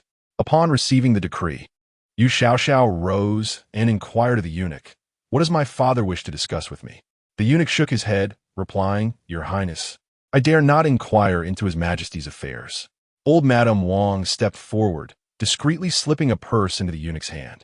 Her silence speaking volumes as she gazed intently at him. The eunuch, feeling the weight of the purse, finally spoke, Tomorrow, Prince Jing shall enter the palace. I believe it concerns matters regarding the prince. Everyone understood that this meant the princess and her fiancé were to discuss the seventh prince's plans regarding the son's demise. Gu Xinglang promptly resolved that as soon as the city gates opened tomorrow, he would escort Yu Zi away. Yu Xiao, however, scrutinized the eunuch's hand clutching the purse, wondering if such blatant corruption could ever be rectified within the court of Feng Tian. Realizing that the eunuch had departed, Yu Xiao urged, Everyone, please retire for the night. Gu Qin asked, Your Highness, what are your thoughts on tomorrow's events? Yu Xiao replied, Let us address tomorrow's matters when the time comes. As long as the world does not face its end, nothing seems to be of great importance in the eyes of Yu Xiao. You go rest. Gu Xinglang turned to Yu Xiao and said, I will return to my room shortly. Yu Xiao, trusting his words, felt satisfied after having eaten, and aside from sleeping, she could not fathom what else she might do. After Yu Xiao returned to her room, accompanied by the bewildered Wang Momo and others, Gu Chan instructed the old lady and the daughters-in-law to rest as well, while he led his 3 grandsons back to the study. Gu Xinglang was carried back to the study by his elder brothers. Upon entering the study, the old gentleman immediately spoke. Tomorrow, Xinglang must accompany the princess to the palace. Xingyin, you will take the 7th prince out of the city. There is no need to go elsewhere. Just head northwest to Wuzhou, where the Jiang family resides, and where their troops are stationed. They should be able to ensure the safety of the 7th prince. Listening to his grandfather's words, Gu Xingyin nodded without hesitation and replied, Very well, I will take the 7th prince. However, Gu Xinglang became anxious. He wished to spare Yu Xiao any sorrow, yet he did not want to implicate his family. As Gu Xinglang opened his mouth to speak, Gu Xingnuo, seemingly aware of his intent, preemptively said, You need not speak of not wanting to burden the family. The princess has not only bestowed her grace upon you, but upon our entire household. It is only natural for me and your second brother to assist in matters concerning the 7th prince. Gu Xingyin added, Third brother, do not be foolish. Even if you do not involve yourself in this matter, there are many in the court who would seek to harm us. We are not a family that shies away from challenges. Let it be as it is, Gu Chun interjected, not allowing Gu Xinglang to voice further objections. Tomorrow morning, Xingyan will take the seventh prince to Wuzhou under the pretext of seeking medical attention for Xinglang. Eldest brother, second brother, you escort the third son back to his room. Gu Xingnuo and Gu Xingyan lifted Gu Xinglang's reclining chair and departed. Once the grandsons had left, the old gentleman sat heavily behind his desk and sighed deeply. He was wagering that Xianzong would, for the sake of Princess Linglong, refrain from dealing harshly with the Gu family. As for opposing a certain prince's maternal family, the old gentleman feared not a grand army and was not daunted by such matters. Outside the study, the two elder brothers carried their younger sibling out into the courtyard and gently set the chair down. Gu Xinglang immediately spoke. Second brother, as long as it is said that I am unwell, I need not enter the palace tomorrow. I should take the seventh prince with me. Gu Xingyan replied, Third brother, in your current state of travel, should any trouble arise, will it be you protecting the seventh prince or the seventh prince protecting you? Do not be foolish. Gu Xingnuo half squatted down, gazing at Gu Xinglang, and said, Third brother, even if you take the seventh prince, you are still the third young master of the Gu family. How could we possibly distance ourselves from such matters? Gu Xinglang, preoccupied with thoughts of his wife, had not considered the implications thoroughly. Upon hearing Gu Xingnuo articulate the situation, he felt a pang of guilt. Understanding that his younger brother was a thoughtful soul, Gu Xingnuo gently patted Gu Xinglang's hand and said softly, Silly boy, do not overthink it. We are family. We must share both fortune and misfortune. If the seventh prince is to achieve greatness in the future, will not our family also reap the benefits? Gu Xingyan expressed his dissatisfaction, saying, Brother, your words are too mundane. Helping others is one thing, but do you really expect a reward? Gu Xingnuo glanced at his two younger brothers, offering a wry smile as he replied, All I meant to convey is that life operates on the principle of reciprocity. The princess rescues us, and in return, she secures a worthy husband. We assist the seventh prince, and perhaps we shall reap greater wealth and honor in the future. Therefore, Xinglang, do not overthink it. Accompany the princess into the palace tomorrow, and do not allow anyone in the court or Jing-mo to perceive anything amiss. Indeed, Gu Xingyan chimed in, hurry and consummate the marriage with the princess. Living harmoniously with her is the priority. Gu Xingnuo shot a glare at his indiscreet brother. What nonsense are you spouting? Gu Xingyan grinned. If you don't share a bed, how can you truly be husband and wife? Xinglang may be unable to move, but the princess can. He continued, Sanner, the book I gifted you should contain this particular technique. No? Gu Xinglang blushed, turning to Gu Xingnuo. Elder brother, please take me home. Quiet, Gu Xingnuo retorted, playfully punching his second brother. We shall escort Xinglang home. In the bedroom, Yu Xiao had already succumbed to slumber, her petite figure accentuated by the vastness of the ornate wooden bed. Gu Xinglang was led to the door by his two brothers, subsequently taken in by two robust maids, who placed him beside Yu Xiao's bed. Upon sensing movement nearby, Yu Xiao opened her eyes, and upon recognizing Gu Xinglang, promptly closed them again, drifting back to sleep. Gu Xinglang gestured for the maids to withdraw, settling on the bed's edge, gazing at Yu Xiao for a while. The words of his brash brother had indeed left an impression on the third young master. Observing the rosy hue of his wife's sleeping face ignited a warmth within him, compelling him to gently caress her cheek. The silky texture of her skin heightened his restlessness. Yu Xiao stirred again, eyes still shut as she inquired, What is it? Gu Xinglang, still a novice, felt a rush of embarrassment at the intimacy, retracting his hand as if burned. Yu Xiao opened her eyes, locking gazes with Gu Xinglang. He stammered, It's nothing. Please continue to sleep. Yu Xiao cast her eyes downward, living in a world devoid of moral constraints. Having witnessed enough, she reached out and, through his trousers, gave Gu Xinglang a few teasing strokes, saying, Feeling pent up? Since we can't share the sheets, I'll help you out a bit. To the readers, here is the first installment. On the following morning, when Gu Xiao awoke, his expression bore a dreamy quality, resembling someone caught in a state of somnambulism. At that moment, Yu Xiao stood at the head of the bed, clutching a large meat bun and waving her empty left hand before Gu Xinglang's eyes, exclaiming, Today's breakfast is meat buns. Hurry and get up to eat. Gu Xinglang observed as Yu Xiao voraciously devoured the meat buns, homemade and truly substantial, with a thin skin and generous filling. In her hands, a single bite would devour nearly a third of the bun, and Gu Xinglang was amazed at how swiftly it vanished without so much as a movement of her lips. He swallowed hard and inquired, "What transpired last night?" Yu Xiao replied, "Last night, Jing Mo treated us to dinner, and then we went to the Shikyo for some snacks. What I mean is, in this room." Gu Xinglang's face began to redden as he recalled the events of the previous night. The proximity of his undergarments, still dry, left him uncertain about the reality of their shared moment on the bed. Had the princess truly relieved him in such a manner? Turning back to the table, Yu Xiao picked up another bun and said, "In the room?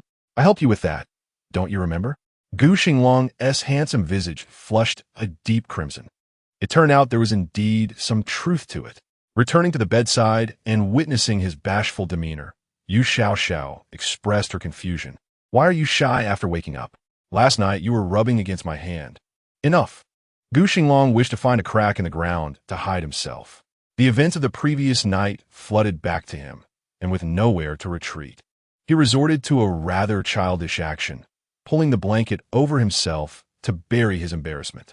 Having finished her third bun of the morning, Yu Xiao glanced at the figure hidden beneath the covers. Was this a peculiar form of intimacy shared between spouses? Unsure, she queried Gu Xinglang, "What's wrong with you? I know men can experience morning arousal. Is that what you want?" Gu Xinglang emerged from the blanket, eyes wide in astonishment. "Morning what? No. How could you possibly know about that?" Yu Xiao shrugged. "It's just a matter of practice, isn't it? One learns by watching." Considering his innocent tendencies to blush easily, she added, "Someone taught me. Since the time of their ancestors, no male in the Gu family had ever courted a princess, leaving Gu Xinglang blissfully ignorant of palace affairs. When Yu Xiao mentioned that someone had taught her, he accepted it with a nod. "Is it the nursery maid who instructed you?" Yu Xiao, unsure of the maid's role, simply nodded and replied, "Yes." "Who was the princess's nursery maid?" "The very woman who had nurtured the esteemed princess." "How does one teach such matters?" Gu Xinglang dared not dwell on it for long. "What do you wish to eat?" Yu Xiao's primary concern always revolved around this question. "Have someone come in to assist me with my attire," Gu Xinglang said. "Isn't it getting late? I will accompany the princess to the palace shortly." "No need to trouble anyone. I can help you," Yu Xiao responded, seeing his little wife about to remove her trousers. Gu Xinglang hurriedly called for his servant to enter and attend to him. The two attendants serving Gu Xinglang had long been waiting outside the bedroom. Upon hearing Gu Xinglang's call, they hurriedly entered the room. Yu Xiao glanced at Gu Xinglang's flushed face and turned to leave, pondering the innocence of this young man. When the time comes for battle, would he even know where to direct his weapon? He is a general, yet one cannot help but wonder if all generals in this world possess such purity. Meanwhile, Xiao Zhuang and Xiao Wei stood beneath the corridor outside, having already partaken of breakfast, awaiting the opportunity to enter the palace with the princess and the prince consort. Upon seeing the two brothers, Yu Xiao's first words were, "Have you eaten?" Xiao Zhuang replied, "Princess, we have all eaten." "What about the prince consort?" "He is yet to rise," Yu Xiao responded. "Last night, I assisted him with a matter, and young Gu is currently reluctant to see me." Xiao Zhuang and Xiao Wei stood in stunned silence. Why must they be privy to such dialogue? Would this put their lives at risk? Could the royal family truly afford to let them go? As Yu Xiao swallowed her fourth bun of the morning, she cast a glance at Xiao Zhuang and Xiao Wei, both in the bloom of youth. Yet one could not help but wonder how they would fare when faced with a woman in earnest. Xiao Zhuang, still in a daze, asked, "So, the prince consort will not be entering the palace today?" "He will," Yu Xiao replied. "He is merely feeling shy at the moment. He just needs some time to compose himself." Xiao Wei cleared his throat several times, deciding it best to change the subject. Continuing on this line of conversation would not only put them at risk from the royal family, but likely from the Gu family as well. The thought of the esteemed third young general feeling bashful in bed was simply unimaginable. "Are you unwell?" Yu Xiao inquired with concern, noticing Xiao Wei's cough. "Princess, I have heard that the Grand Marshal of the White Tiger Nation, Zuyu, arrived in the capital yesterday," Xiao Wei informed her. "Zuyu?" Yu Xiao mused. "Is that a name still in circulation?" Reflecting on this name brought her reassurance, for Zui Yu was not the paramour of the ruthless empress. Xiao Zhuang and Xiao Wei exchanged glances. What is Zui Yu? Was he also here to demand hostages? Yu Xiao probed further. Xiao Wei shook his head. That should not be the case. Zui Yu just fought alongside the prince consort at the North Wolf Pass. Perhaps he has come to discuss matters regarding that battle. Who emerged victorious? Yu Xiao inquired again, though she was not particularly interested in the geographical location of North Wolf Pass. Yet the outcome was certainly worth asking. The prince consort won, Xiao Zhuang exclaimed, then added indignantly, yet the credit was seized by Zhao Beicheng. Yu Xiao understood. This was where Gu Xinglang's tribulations began, and now that beginning had come to fruition. Gu Xinglang quickly finished dressing and hastily had breakfast, omitting his customary visit to the matriarch, and directly took Yu Xiao with him in a carriage as they set off for the imperial palace.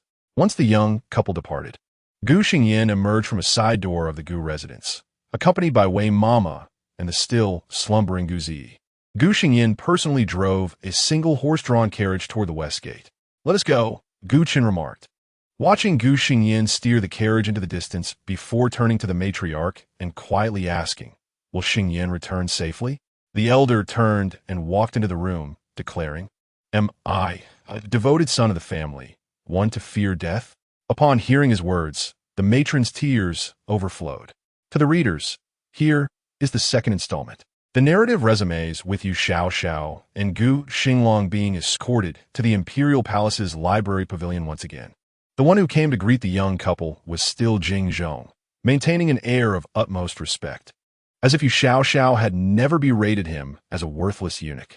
Just before entering the library pavilion, Gu Xinglang took Yu Xiao's hand, signaling her to relax and not be anxious.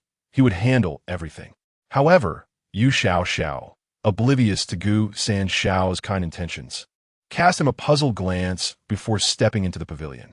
Inside, in one of the halls, Jing Mo, Zhao Xiaoming and his son, as well as the severely injured Zhao Fei, were all present.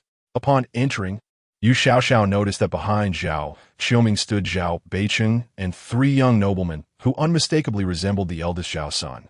Xiao Zhuang and Xiao Wei carried Gu Xinglang into the room, but after placing him down, they intended to retreat. Yu Xiao insisted, "Stay here, do not leave." With the Zhao family fully engaged, they could not afford to appear weak.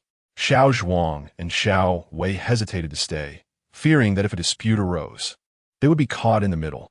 Moreover, should a fight break out, would they be compelled to assist the princess? The Zhao family was not to be trifled with, and they were not in a position to provoke them. Xianzong glanced at Xiao Zhuang and Xiao Wei, stating, "Linglong has asked you to stay. Thus, you shall remain." Reluctantly, the duo resigned themselves to staying. After Yu Xiao and Gu Xinglang had paid their respects to Xianzong, Jing Mo scrutinized Yu Xiao for a considerable time. After being saved by the doctor the previous night, Qingyu had tearfully accused Yu Xiao of striking her, recognizing that Princess Linglong was quite capable of defending herself. It was rather surprising to see Yu Xiao, clad in a pink gown with delicate makeup, appearing as a charming young lady, seemingly incapable of violence. Gu Xinglang noticed Jing Mo's unwavering gaze upon Yu Xiao and furrowed his brow slightly, simultaneously concerned about whether his second brother had successfully smuggled Yu Zi out of the capital. Xianzong addressed Yu Xiao, "Linglong, please take a seat." Observing her father's haggard countenance, Yu Xiao felt compelled, as a dutiful daughter, to discuss the perils of indulgence.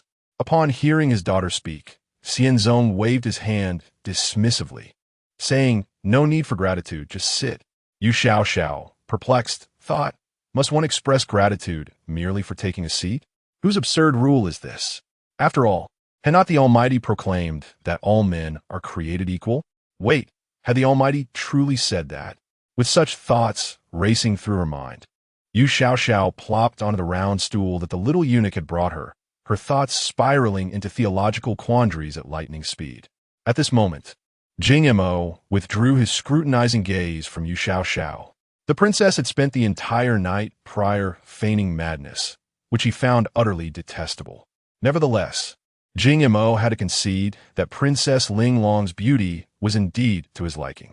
Xianzong then addressed Jing Mo, saying, "Crown Prince." However, Jing Imo interrupted him, stating, "I've already mentioned that I had not considered the matter thoroughly. The seventh prince is too young, while the sixth prince is quite suitable." At this moment, Zhao Fei's expression was sorrowful, and upon Jing Mo finishing his words, she began to sob softly. Zhao Qiuming interjected, "Crown Prince, the sixth prince is currently unwell. How could he possibly accompany you on such a long journey to slay the sun?" Jing Mo replied, "If he is ill, there are doctors available. Are you concerned that I would neglect to summon a physician for the sixth prince? Besides, is my physician not as capable as those of the imperial court of Feng Tian?" A heated argument ensued between Jing Mo and Zhao Qiuming regarding the sixth prince. And this time, Zhao Qiuming had shed his previous submissive demeanor before Jing Mo, standing his ground with the poise befitting a minister of the nation. Yu Xiao exchanged a glance with Gu Xinglang, noting his bewilderment as well. Her mind was in disarray. What had transpired in this world while she slept? How had matters suddenly shifted to concern the sixth prince, while the seventh prince seemed untouched by troubles? "Your Majesty," Jing Mo suddenly turned his attention to Xianzong, asking, "What is your perspective?" Xianzong glanced at Zhao Fei, who had lost considerable weight in recent days, her face streaked with tears. Feeling a pang of compassion, he once again inquired of Jing Mo, "With this sudden change in candidates, the crown prince must provide me with an explanation." Jing Mo smiled and replied, "I have already conveyed my reasoning to your Majesty. The seventh prince is too young, hence the selection of the sixth prince." Xianzong's forehead creased with tension. After all, Yu Ziming was merely 3.5 years old. Was that truly considered old enough? Jing Mo continued, "Your Majesty, who among the six princes, apart from the seventh, would you deem suitable to accompany me in slaying the sun?" Xianzong hesitated to respond, knowing that naming any of his 5 sons would incite the fierce protectiveness of their respective mothers. Furthermore, they were all his sons. How could he bear to part with any of them? Jing Mo then turned to Yu Xiao and asked, "Princess, what is your opinion?" The sound of Zhao Fei's weeping ceased momentarily. Yu Xiao opened her mouth and said, "I believe the sixth prince will be quite fitting." Zhao Fei, distressed, called out to Xianzong, not daring to look at Yu Xiao for fear of losing her composure and descending into despair alongside the impudent girl. Xianzong responded, "Ling Long, your sixth brother is still very young." Yu Xiao retorted, "Oh, but my little seventh brother is even younger." Xianzong found himself at a loss for words. Zhao Fei gazed at Yu Xiao, her voice trembling as she said, "Princess, for the sake of the seventh prince, will you not consider the sixth prince? He is also your brother." Yu Xiao was taken aback. "Must I also take responsibility for the sixth prince? I have 7 brothers, and they're all troublesome when they grow up. How could I possibly manage them all?" Is Zhao Fei out of her mind? Upon hearing Yu Xiao's words, Zhao Fei cried even more fervently, "Your Highness, such words pierce my heart deeply." At this moment, Gu Xinglang spoke, "Your Highness Zhao, all 7 princes are royal brothers of the princess, and she cannot bear to part with any of them. However, one prince must go to vanquish the sun. Do you believe which prince would be best suited for this task?" Zhao Fei bit her lip almost to the point of bleeding. Indeed, the children born of the empress were destined to bring her misfortune. Yulin was a source of her plight, and Yuri also contributed to her tribulations. At this juncture, Shang Jing Mo remarked, "This matter regarding the vanquishing of the sun shall not change. I implore your Majesty to make arrangements forthwith." Xianzong, feeling helpless, replied, "I understand. I shall respond to the crown prince in a few days." Zhao Qiuming closed his eyes, realizing there was no room for negotiation. Just then, a eunuch outside announced loudly, "Your Majesty, General Zuiyu of the White Tiger Nation requests an audience." Xianzong, feeling irritable and unwilling to meet anyone, knew he could not offend the Grand Marshal of the White Tiger Nation, and thus replied, "Admit him to the palace." Yu Xiao gazed toward the door, anticipating the arrival of Zuiyu. To the readers, here is the 3rd update. Greetings, General Zua. Farewell, General Zua. Jing Mo had learned that Zuiyu had also arrived in Feng Tian that morning. He was acquainted with the Grand Marshal, who was a prominent figure in the White Tiger Nation, and upon hearing that Zhuo Yu sought an audience, Jing Mo awaited with great interest, eager to discern the purpose of Zhuo Yu's sudden visit. The journey from the Imperial Palace Gate to the book viewing pavilion was not a short one. After waiting for a while, Yu Xiao lost her patience, picked up a glass of fruit tea from the table, and took a sip. The tea was not bitter but rather sweet, and with a satisfied smack of her lips, she decided to cherish the glass. After a quarter of an hour, a eunuch reported, "Your Majesty, General Zhuo Yu has arrived." Yu Xiao shook her head, reflecting on the unfortunate name bestowed upon Zhuo Yu by his parents. The door was pushed open from the outside, and Grand Marshal Zhuo entered. Xiao Zhuang, upon seeing him, could not contain herself and exclaimed softly. Zhuo Yu, upon noticing the four individuals beside Xianzong, froze, his expression one of disbelief. Just as Yu Xiao took a sip of her fruit tea, hearing Xiao Zhuang shout, she looked up and, startled, sprayed the tea all over. Was this not the bearded man she had tossed into the river the previous night? Zhuo Yu wiped the sweet, fragrant water from his face, recalling how this very person had poured a bowl of wonton soup over his head the night before. He had never anticipated such a connection with Gu Xinglang's princess wife. In the room, aside from Gu Xinglang and the two others, everyone else stood in shock, never having heard of a foreign envoy being splashed with water by a reigning princess. Linglong, Xianzong, rarely asserting himself, shouted at his daughter, then turned to glare at Gu Xinglang, lamenting that a family with a legacy of military service should not allow such behavior. His precious daughter, who had only recently entered the Gu household, had now become bold enough to splash water in a man's face. Yu Xiao, disregarding her father, looked at Zhuo Yu and said, "How could it be you?" Zhuo Yu replied, "Indeed, how could it be you?" Marshal Zhuo, at the tender age of 23, had spent his youth mastering martial arts, proving himself unrivaled throughout the realm of the White Tiger Kingdom. Despite his prowess, he harbored no fondness for delicate beauties. Instead, he was captivated by women of bold and commanding presence.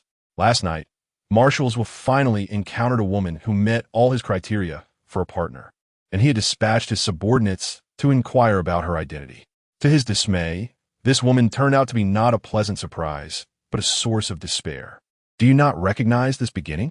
Yu Xiao inquired, her head bowed as she addressed Gu Xinglang. "This is quite unexpected. You both fought once before, and yet last night you could treat him as a stranger?" Gu Xinglang gazed at Zhuo Yu, momentarily stunned. It was not his fault for failing to recognize this adversary. On the battlefield, Zhuo Yu possessed a strikingly handsome visage, yet now, with a beard grown thick upon his jaw, could this truly be Zhuo Yu? "Are you the Linglong princess?" Zhuo Yu questioned, his mind racing with despair, and despite his turmoil, he pressed Yu Xiao for clarification. "Indeed," she affirmed with a nod. In that moment, Zhuo Yu felt his heart shatter into myriad pieces. "Has my brother Zhuo become such a sight?" Jing Mo remarked, observing the transformation. With a gaze filled with hatred, Zhuo Yu fixed his eyes on Gu Xinglang and ground his teeth, declaring, "I have sworn an oath. If I do not slay Gu Xinglang in this lifetime, I shall not groom my face." Gu Xinglang's lips twitched in disbelief. It was astonishing that this man, a formidable warrior, was also a madman. How deeply must you love young Gu to make such an oath? Yu Xiao teased. Zhuo Yu paused, perplexed, and cupped his ear, asking, "What did you say?" "When love runs deep, it breeds hatred. You have come to the point of wishing to kill young Gu, yet you swear not to do so in this life. Do you intend to carry this unrequited love into the next life, forever entwined in a cycle of love and conflict?" "Princess," Gu Xinglang interjected, feeling a tightening knot in his chest. If his own wife continued down this path, would he ever be able to assert his innocence again? Zhuo Yu trembled as he pointed at Gu Xinglang, crushed by the notion that the woman he admired believed him to be in love with another. Was there anything more tragic than this? At that moment, Xianzong inquired, "Do you know Marshal Zhuo?" Yu Xiao hesitated, contemplating whether she could confess that she had cast this marshal into the river just the day before. Jing Mo's face tightened. Did no one notice what Princess Linglong had just insinuated? Zhuo Yu and Gu Xinglang locked in a deadly embrace. How absurd! Little Wei, in a state of distress, had been casting glances at Yu Xiao for some time. With no response from the princess, He finally mustered his courage to speak. Marshal Zhua, my lord has faced charges of collusion with the enemy on the battlefield. May I dare to ask, is there any truth to this? Yu Xiao's spirit jolted. Indeed, if Gu Xinglang was accused of conspiring with the forces of the White Tiger Kingdom, how could Zuiyu, the very marshal of that kingdom, harbor intentions to kill Gu Xinglang? Was he envious that Gu Xiao possessed greater handsomeness than he? The Zhao family, once filled with righteous indignation, now saw their carefully laid plans unraveling like a fleeting dream since the birth of the sixth prince. Yet, Princess Linglong and her companions seemed utterly indifferent. Nothing hurt more than being disregarded. However, with Little Wei's question, the Zhao family's hearts rose to their throats. So you cast a glance at Gu Xinglang, who lounged in a chair. A true man must speak the truth, Yu Xiao asserted. With a smile, Zuiyu's whiskers trembled as he spoke. I was injured by Gu Xinglang at Beowulf Pass and returned to the capital early for treatment. I truly do not know how this battle concluded or who from the Fengtian side led the troops to retreat against my White Tiger army. The Zhao family felt their hearts sink once again. However, Jing Mo, noticing Zuiyu's remarks, realized that his refraining from adding insult to injury and not solidifying Gu Xinglang's treasonous accusations was indeed commendable. Yu Xiao, feeling disheartened, inquired, "Then why have you come?" Zuiyu raised his head defiantly, nostrils flared towards Gu Xinglang, and replied, "I came to see if Gu Xinglang is dead. We each serve our own masters." Gu Xinglang retorted coldly, "What reason do you have to hate me?" Zuiyu responded, "It is rare for this commander to find a worthy opponent. If you were to die, my life would become exceedingly dull." The atmosphere was thick with the tension of love and rivalry. Yu Xiao stepped forward, positioning herself in front of Gu Xinglang, declaring, "You saw him alive last night." Zuiyu glanced at her and asked, "So what?" Yu Xiao replied, "Hello, General Zhua." "Farewell, General Zhua." Zuiyu felt a pang of sorrow. It seemed the girl had no desire to see him at all. "You wouldn't even spare me a glance?" In his heartache, Zuiyu posed a question to Yu Xiao. She responded, "I've looked at you many times. Your beard is too long, and I cannot discern your features. Then I shall shave it off. Are vows made so frivolously?" Yu Xiao gazed earnestly at General Zhua. Years ago, she had sworn under the military banner to fight for the protection of humanity, a vow she had upheld until death. How could the people of this world dismiss their oaths so lightly? To the readers, here is the fourth update.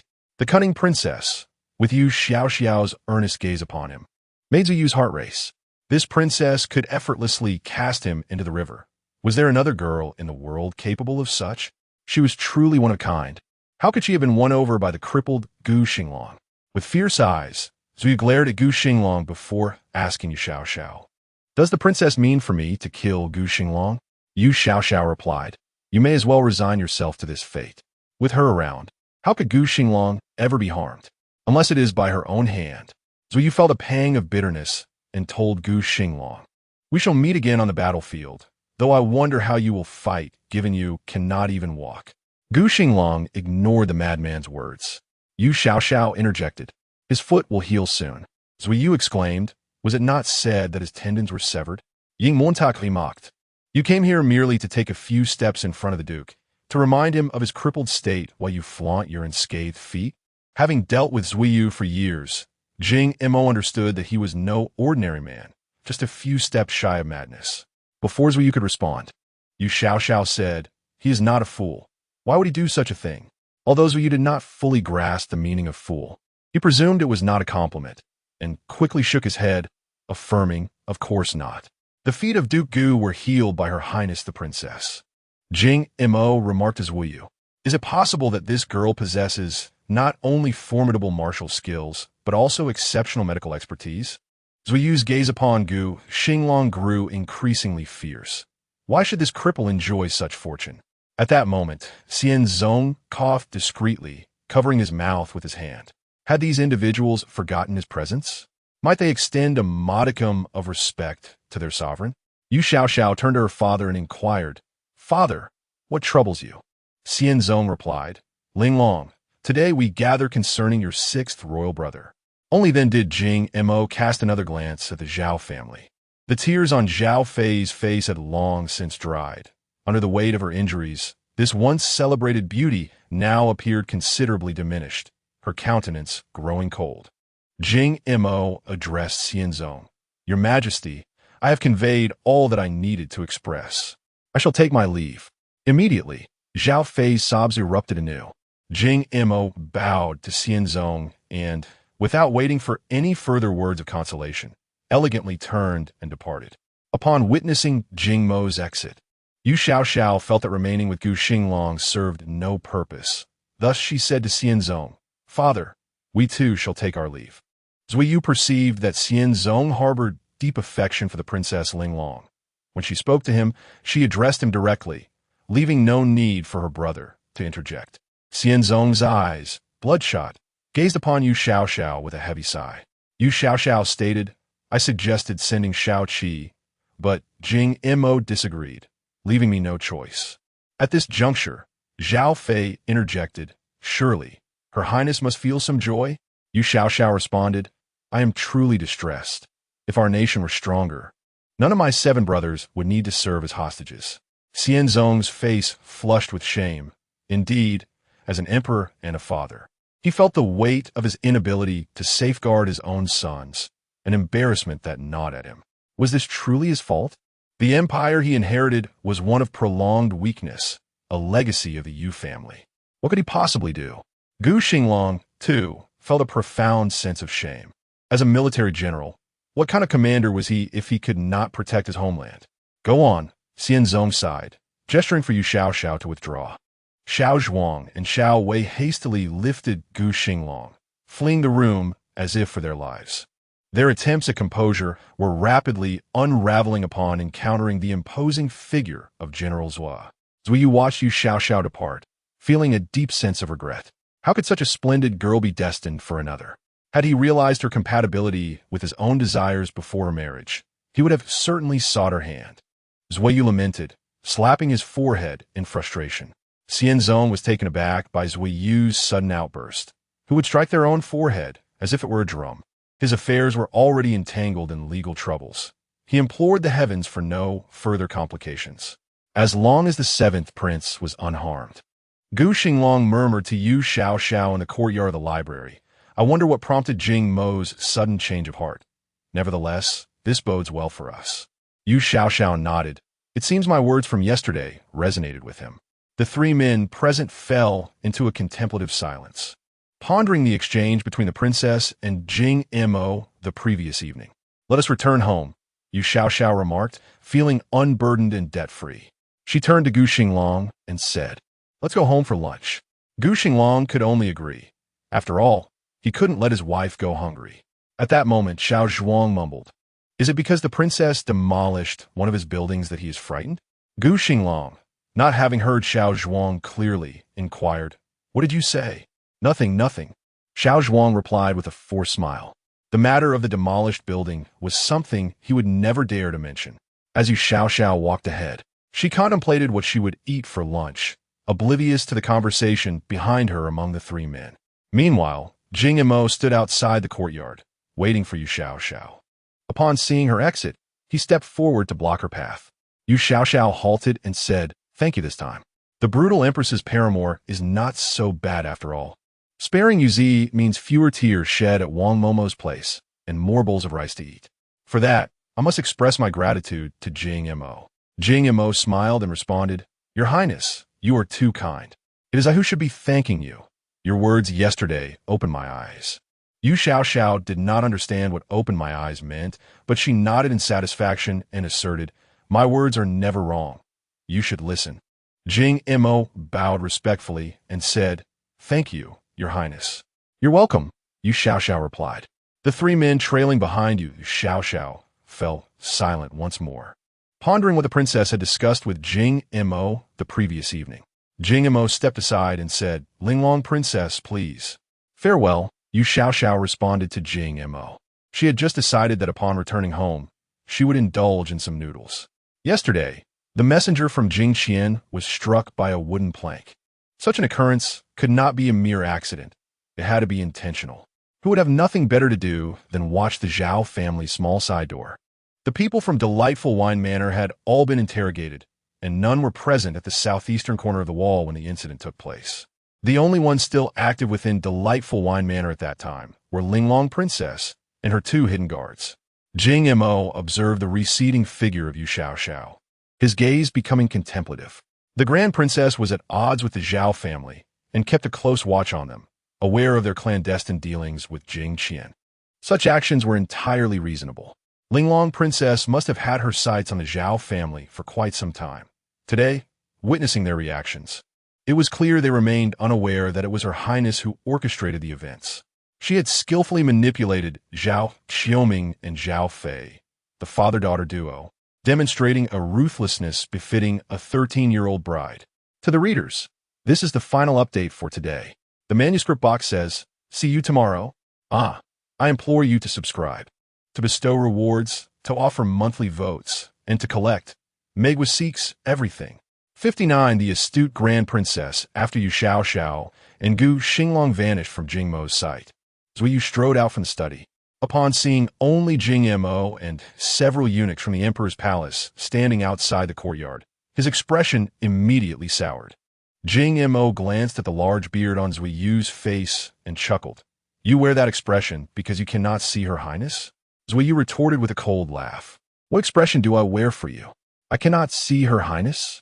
Jing Mo, I implore you to engage your intellect when you speak. You are not a brothel, madam, and I am certainly not a patron.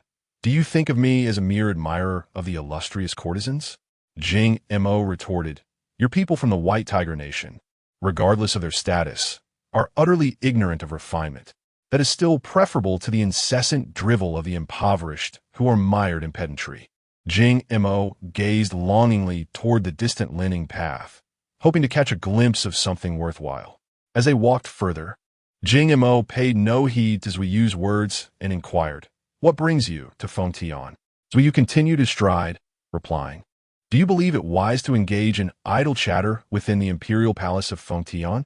At that moment, a woman's anguished cry erupted from the book pavilion. Zui Yu halted and turned to glance back at the source of the sound.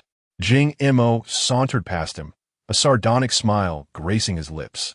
Yesterday, Yu Xiao had confided in him that to capture a hostage, one must seize the wealthy and powerful, and she was absolutely correct. Holding the life of Yu Ziming in his grasp, the Zhao family would have no choice but to heed his commands. With the Zhao family as his fierce ally, Jing Qian's fortunes were about to flourish. Zui Yu walked alongside Jing Mo, clearing his throat to say, "Did you invite Princess Linglong to dine yesterday?" Jing Mo replied, "The scheming Princess Linglong is best kept at a distance." Zui Yu was skeptical of Jing Mo's words. Those who practice martial arts should act decisively when faced with challenges, rather than resorting to subterfuge. Indeed, those of differing principles ought to refrain from conversation. Generals were resolved to devise a clever excuse to invite Princess Linglong to dinner himself. Meanwhile, Jing Mo lamented the unfortunate fate of Yu Linglong, a woman of keen intellect and decisive action. Had she been born a man, the throne of Fengtian would not remain vacant to this day. Within the book pavilion, the Zhao consort wept bitterly. Had she the strength to move, she would have collapsed into the embrace of Xianzong. Zhao Qiuming whispered to Xianzong, "Your Majesty, the De wine house is an affront to our Fengtian's dignity. I established secret passages to monitor the Zhu Ri people, and now that Jing Mo has uncovered them, I feel I have failed you, Your Majesty." Xianzong responded, "Zhao Aiqing, your intentions are appreciated. You must not blame yourself for this." Zhao Qiuming shed a few masculine tears, his voice hoarse, as he added, "It is merely the sixth prince who suffers." At that moment, the Zhao consort's heart bled, yet her countenance transformed into one of resolute determination as she gazed at Xianzong, stating, "To alleviate your burdens, Your Majesty, is also a fortune for the sixth prince. Though I am but a woman, I grasp the significance of national duty." "Your Highness," the four Zhao brothers called out in unison, their discontent palpable. The Zhao consort, tears upon her face, still managed to smile, murmuring, "It is preferable for me to bear sorrow alone than for others to share in it." Now it was Xianzong's turn to be on the verge of tears. Even the most virtuous of queens could not possess the breadth of heart exhibited by the Zhao consort. With a deep sigh and closed eyes, Xianzong assured, My beloved consort, rest assured, I shall not neglect you and your child. The Zhao consort, tears glistening, thanked Xianzong. I am grateful to your majesty. After hearing the message delivered by Zhao Beicheng to the palace last night, Zhao Fei understood that in his fit of anger and humiliation, Jing Imo would not spare Yu Ziming. Allowing Yu Ziming to suffer a night of cold, thereby falling ill, was a means to seek the protection of Xianzong for his child. Zhao Fei held little hope for either scenario, that Jing Imo might confront Yu Ziming directly, or that Jing Imo, wishing to avoid the disgrace of being labeled as one who bullies a sick child, might let Yu Ziming go. All she could do was do her utmost and leave the rest to fate. Zhao Qiuming and his 4 sons knelt before Xianzong, with Zhao Beicheng pressing his forehead to the ground as he proclaimed, Your Majesty, one day I shall lead the army of Tian to eradicate the sun and avenge my grievances today. Rise. Xianzong gestured dismissively to the 5 of them, his expression a mix of guilt and impatience. He addressed the Zhao brothers. It has been a long time since you have seen your elder sister. Speak with her here. Without waiting for their response, Xianzong stood and departed. Once Xianzong and his trusted eunuchs had exited the hall, Zhao Beicheng whispered furiously to Zhao Fei, Are we truly to let the 6th prince go to eradicate the sun? Zhao Fei, having suffered multiple broken bones, could only move her neck at that moment. She shook her head at her elder brother and whispered, Walls have ears. At the mere mention of their elder sister, Zhao Beicheng could not voice his mounting indignation. If we cannot protect him, we must think of what to do next. Zhao Fei's voice was barely audible, yet her words sent a chill through the Zhao brothers. I will not have only the 6th prince as my son, that is certain. Thus, would they sacrifice the 6th prince in exchange for greater favor from the emperor? The Zhao brothers looked at their elder sister, rendered speechless. The previous day, at the Diding wine house, Zhao Fei disregarded her brother's astonishment and said to Zhao Qiuming, This matter is bound to involve her. What do you mean, Your Highness? Once Jing Qian's people arrive in the capital, they may very well be targeted by Yu Linglong's faction. That is impossible, Zhao Beicheng retorted. How old is she? Even if the empress assigned her some retainers. When Jing Qian's people entered the capital, the princess was still within the palace. How could she have received this information? The Gu family, Zhao Fei replied, and those who are allied with them. With Yu Linglong marrying into the Gu family, they have every reason to spare no effort in protecting Yu Zi. Zhao Qiuming sighed. Now that we know Gu Xinglang has taken Yu Zi out of the capital, there is little we can do. Indeed, Zhao Fei concurred. Gu Xinglang can simply claim he is taking Yu Zi out for a day of leisure. What do we say then? What do we do now? Zhao Beicheng inquired. Send the 6th prince away, Zhao Fei stated.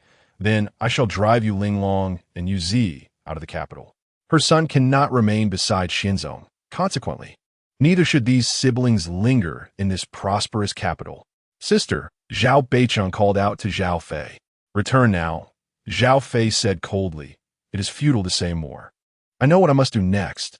You need not worry about me. Zhao Qiuming cast a complex glance at his daughter and said to the 4 sons, Let's depart. Outside the library pavilion, a young eunuch stood at the courtyard entrance with his hands tucked into his sleeves. Upon seeing Zhao Qiuming emerge, he hurriedly approached him. Recognizing the eunuch who served his daughter, Zhao Qiuming quietly inquired, Where is His Majesty?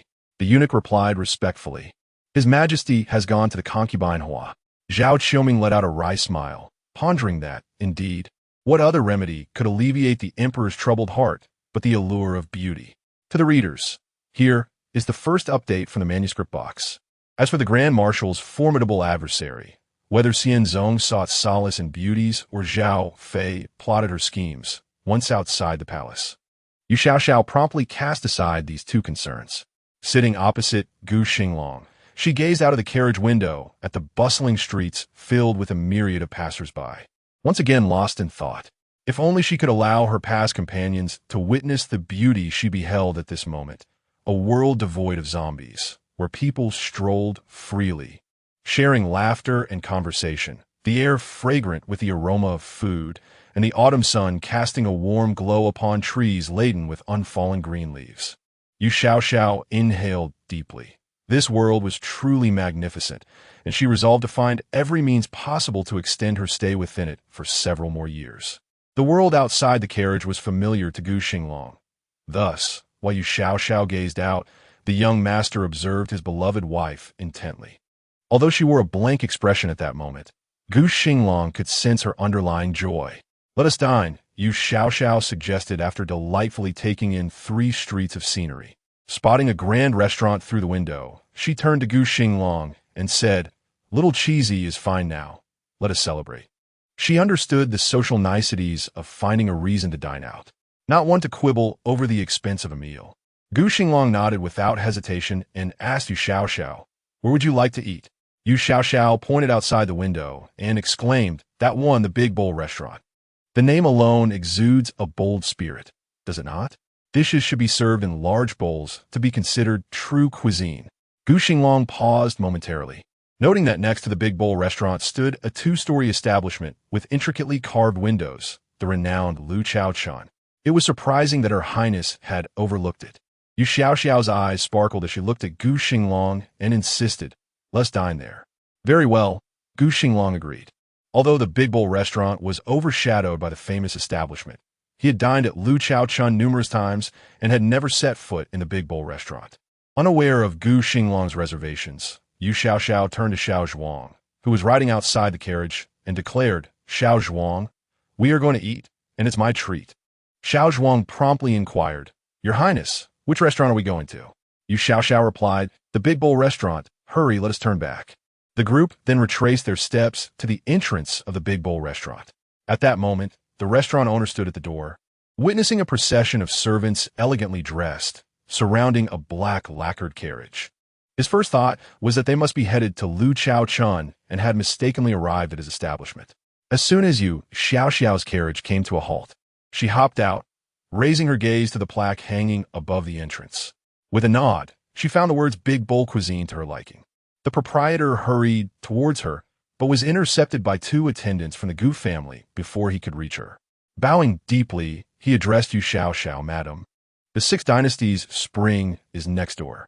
Yu Xiao turned to Gu Xinglang, who had just been helped down from the carriage by Xiao Zhuang and Xiao Wei, and remarked, "Xiao Gu, this proprietor is quite considerate, even recommending another establishment." Gu Xinglang, somewhat taken aback, found himself at a loss for words. Yu Xiao continued, "The proprietor referred to me as Madam. Do I truly appear to be a married woman? In her previous life, she had remained a single dog until death, but now, at merely 13 in this world, the notion of being perceived as a married woman felt both peculiar and dreamlike." Gu Xinglang, Xiao Zhuang, and Xiao Wei chuckled, knowing well that a married woman's hairstyle differs from that of a maiden. "Princess, are you unaware of such matters?" Having expressed her sentiments, Yu Xiao turned back to the proprietor and inquired, "Do all your dishes come in large bowls?" The proprietor promptly assured her, "Rest assured, madam. All the dishes here are indeed served in large bowls." "Very well." Yu Xiao waved her hand, reminiscent of commanding her subordinates in battle. "We shall dine here." Suddenly, the sound of galloping hooves approached swiftly. Upon recognizing the rider, Gu Xinglang's brow furrowed. Luo Yu, seated atop his horse, flashed a grin at Yu Xiao and dismounted with ease, saying, "Princess, are you off to dine? I invite you. Might you grace me with your presence?" The proprietor, startled, trembled in fear, realizing that the beautiful young lady was none other than Princess Linglong, the sole princess of the Xianzong dynasty. "This humble servant has seen the princess," he stammered, kneeling to bow before Yu Xiao. Without waiting for Yu Xiao to respond, Luo Yu extended his hand, lifting the proprietor from the ground as he urged, "Princess, let's share a meal together." At that moment, Gu Xinglang interjected, "Does Marshal Luo have something to discuss with the princess?" Luo Yu's heart burned with anger upon seeing Gu Xinglang. He had been injured in battle by this man, and the lady he admired had also been taken from him. It seemed that anyone with the surname Gu was destined to be his nemesis. The prospect of dining at someone else's expense was an opportunity Yu Xiao could not resist. Before Luo Yu could conjure a retort aimed at Gu Xinglang, she chimed in, "But I have so many companions here. Can you accommodate us all?" Luo Yu, undeterred by the number of her companions, declared with confidence, As the Grand Marshal of the White Tiger Kingdom, though I have yet to find a wife, I'm still able to treat. I shall cover the bill. He thumped his chest, the sound echoing like a drumbeat. Let's head inside and eat. Yu Xiao called to her companions, leading the way into the establishment. The proprietor hurried ahead, guiding the group upstairs. Yu Xiao was so focused on ascending the stairs that she failed to notice that the attendants from the Gu family, along with the majority of Luo Yu's entourage, remained behind in the main hall, choosing not to follow them upstairs. The proprietor ushered Yu Xiao and her entourage into a private room, bowing and inquiring what delicacies she desired. Yu Xiao glanced at Gu Xinglang. Zui Yu found the proprietor's demeanor lacking. After all, he was the one paying. Yet the owner did not ask for his preferences. Gu Xinglang, lifting his gaze, also queried Yu Xiao, "What would the princess like to eat?" Yu Xiao replied, "I'll eat anything that is edible." Gu Xinglang then instructed the proprietor to bring out the house specialties. The owner promptly acquiesced and retreated. Xiao Zhuang, Xiao Wei, and Zuyu's 3 attendants settled at a nearby table. These 3 had accompanied Zuyu in growing beards and had wandered through the bustling night market of Dashi Bridge the previous evening, only to find themselves tossed into the river by Yu Xiao alongside their master. Now, as they observed her, an air of trepidation enveloped them.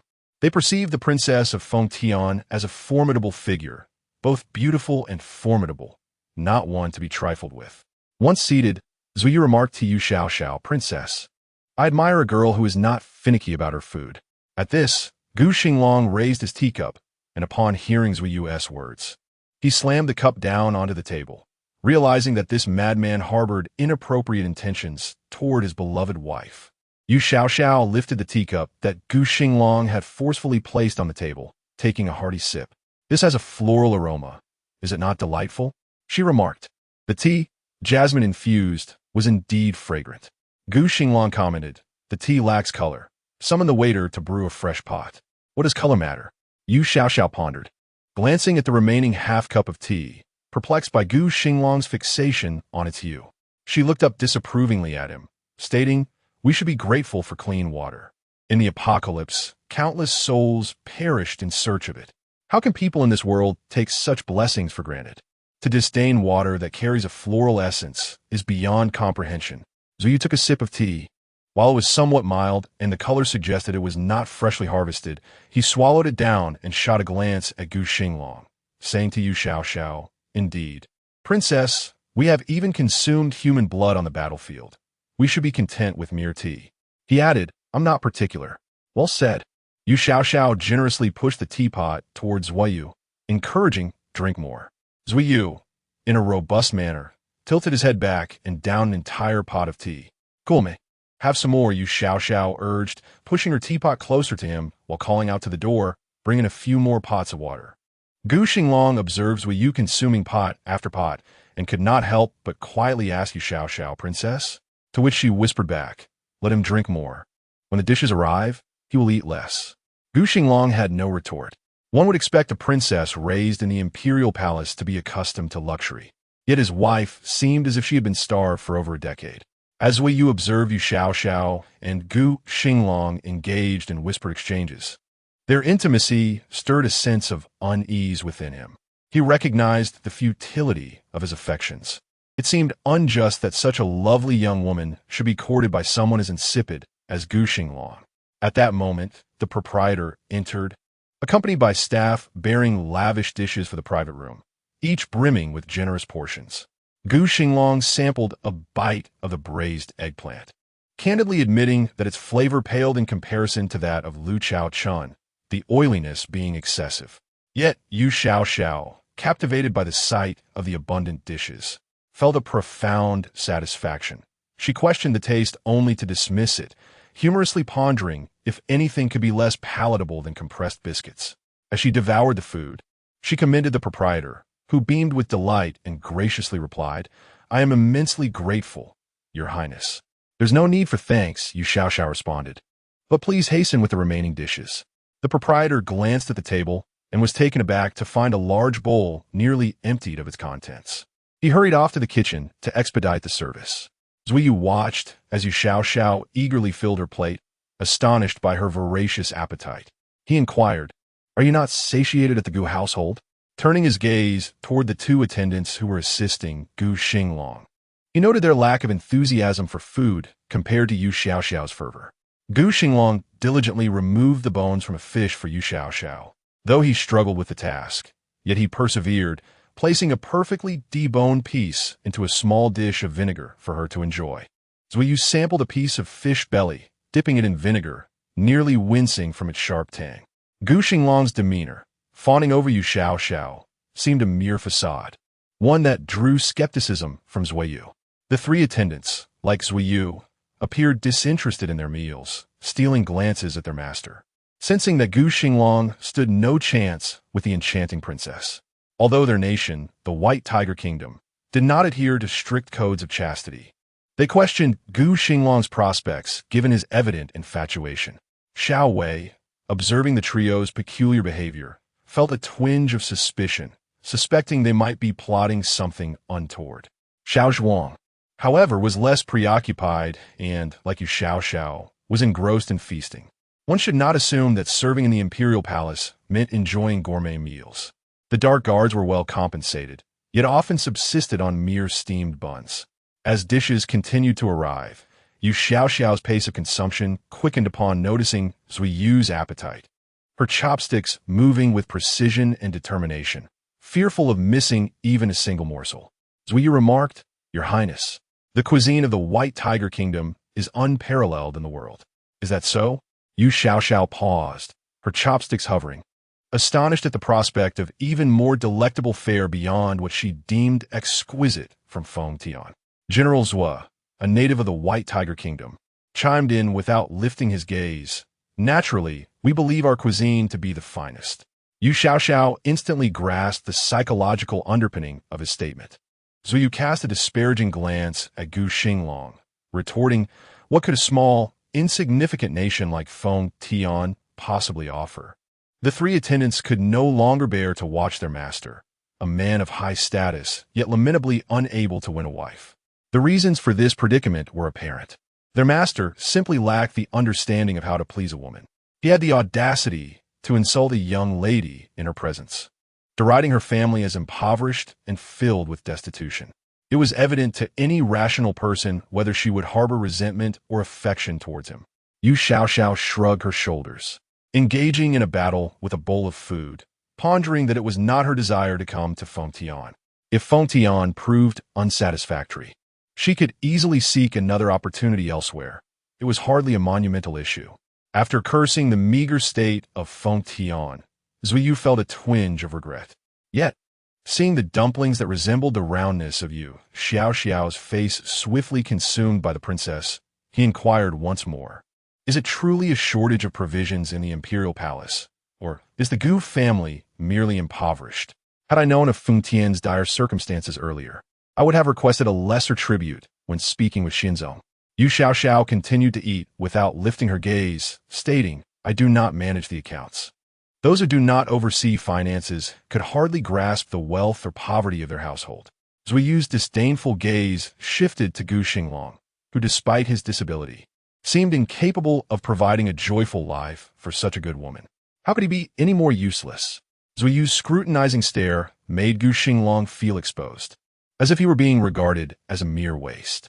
The sensation was far from pleasant. Yu Xiao glanced between Zuyu and Gu Xinglang, sensing a hint of malice in Zuyu's look toward Gu Xinglang, yet she saw no semblance of affection from Gu Xinglang in return.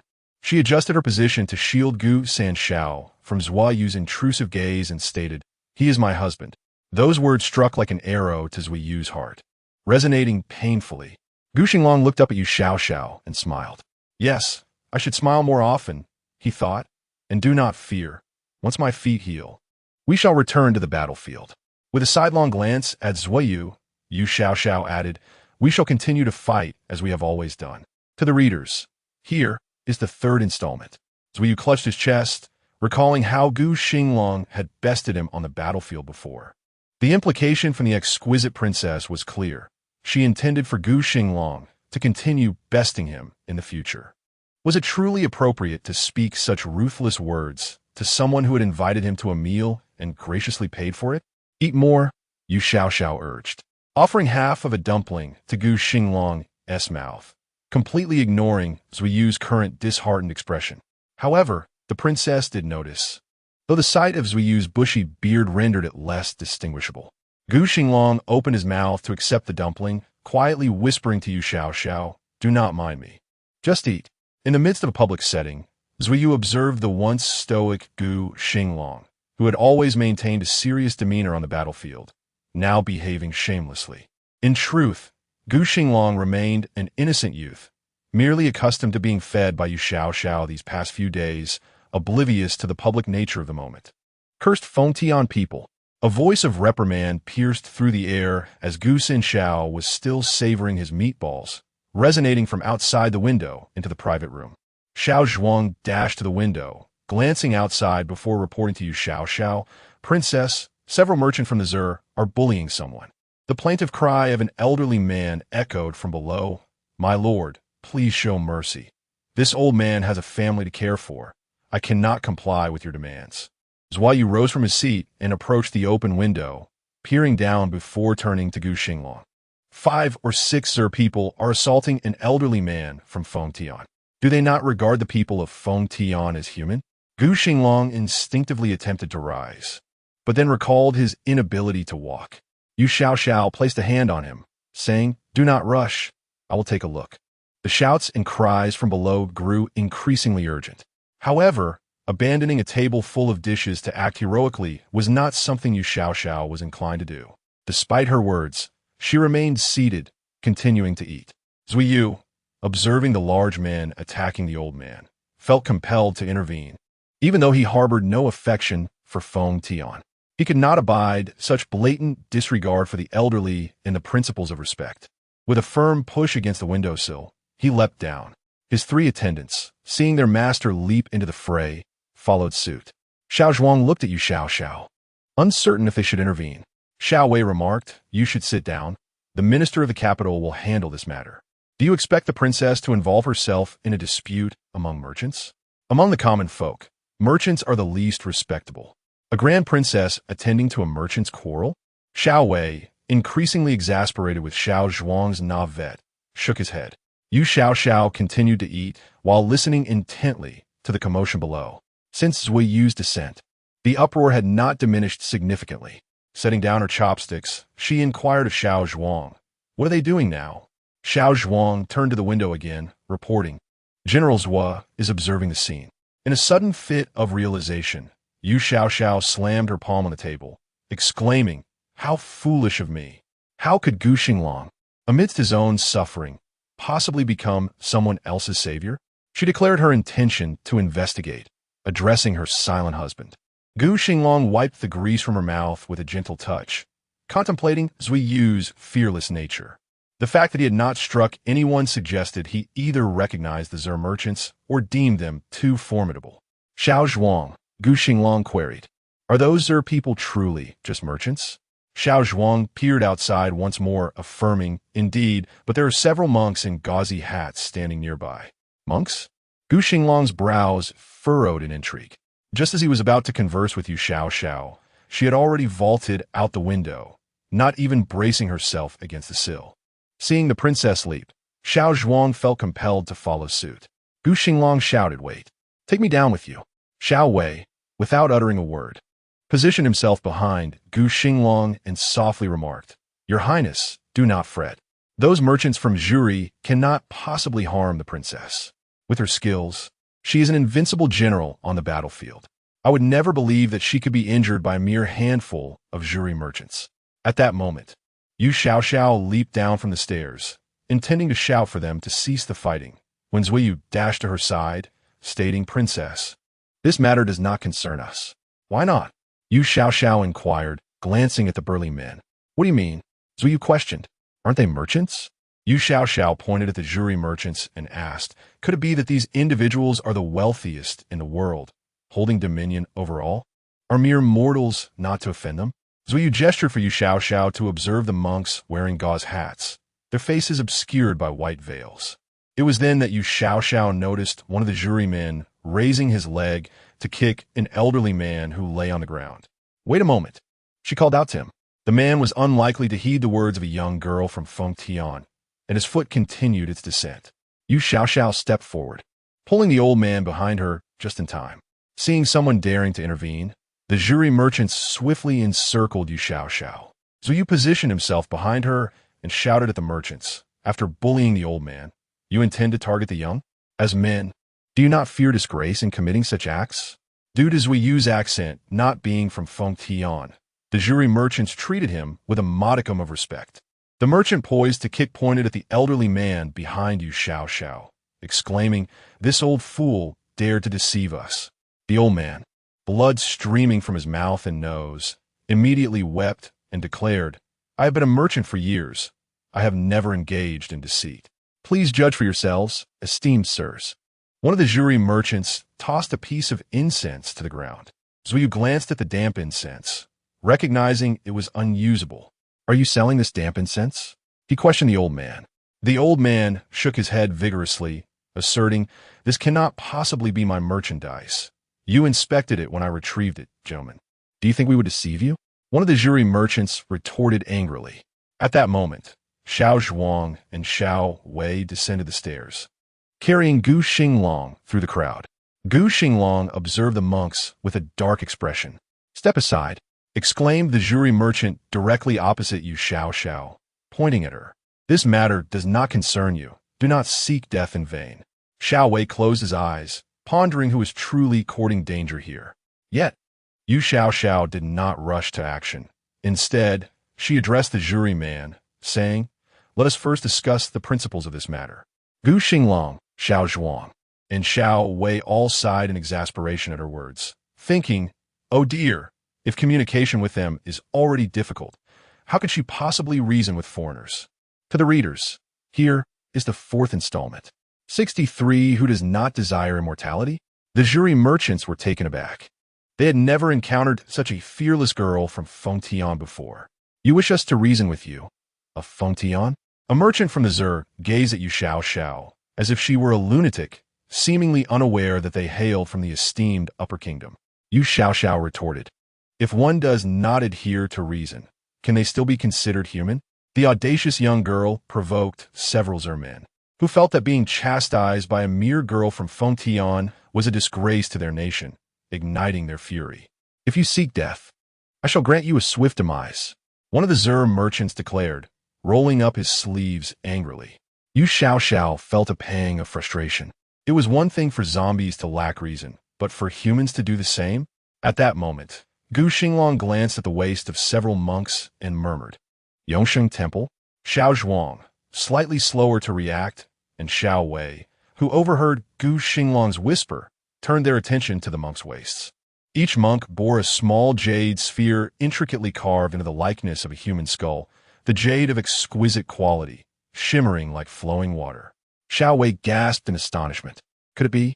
Xiao Zhuang also caught sight of the jade skull, blinking in disbelief. Yongsheng Temple is a revered institution among the Six Kingdoms, with the national masters of all six kingdoms, including that of Zur, dispatched from there. The national master of Fengtian, Chengguan, also hailed from Yongsheng Temple. Fengtian, being a lesser power, had not seen a monk from Yongsheng Temple for many years. Yet today, Xiao Zhuang counted 7 monks who had suddenly appeared. Was a great Buddha master reincarnated in Fengtian? Damn it, Gu Xinglang muttered darkly. Hearing his words, Yu Xiao asked, "Xiao Gu, do you also think they should die?" Xiao Wei hurried to Yu Xiao's side and whispered, "Princess, this concerns Yongsheng Temple. Perhaps we should not interfere." Yu Xiao, who had not encountered anything related to Yongsheng Temple and the fiery inferno that claimed the brutal empress, remained indifferent to what Yongsheng Temple represented.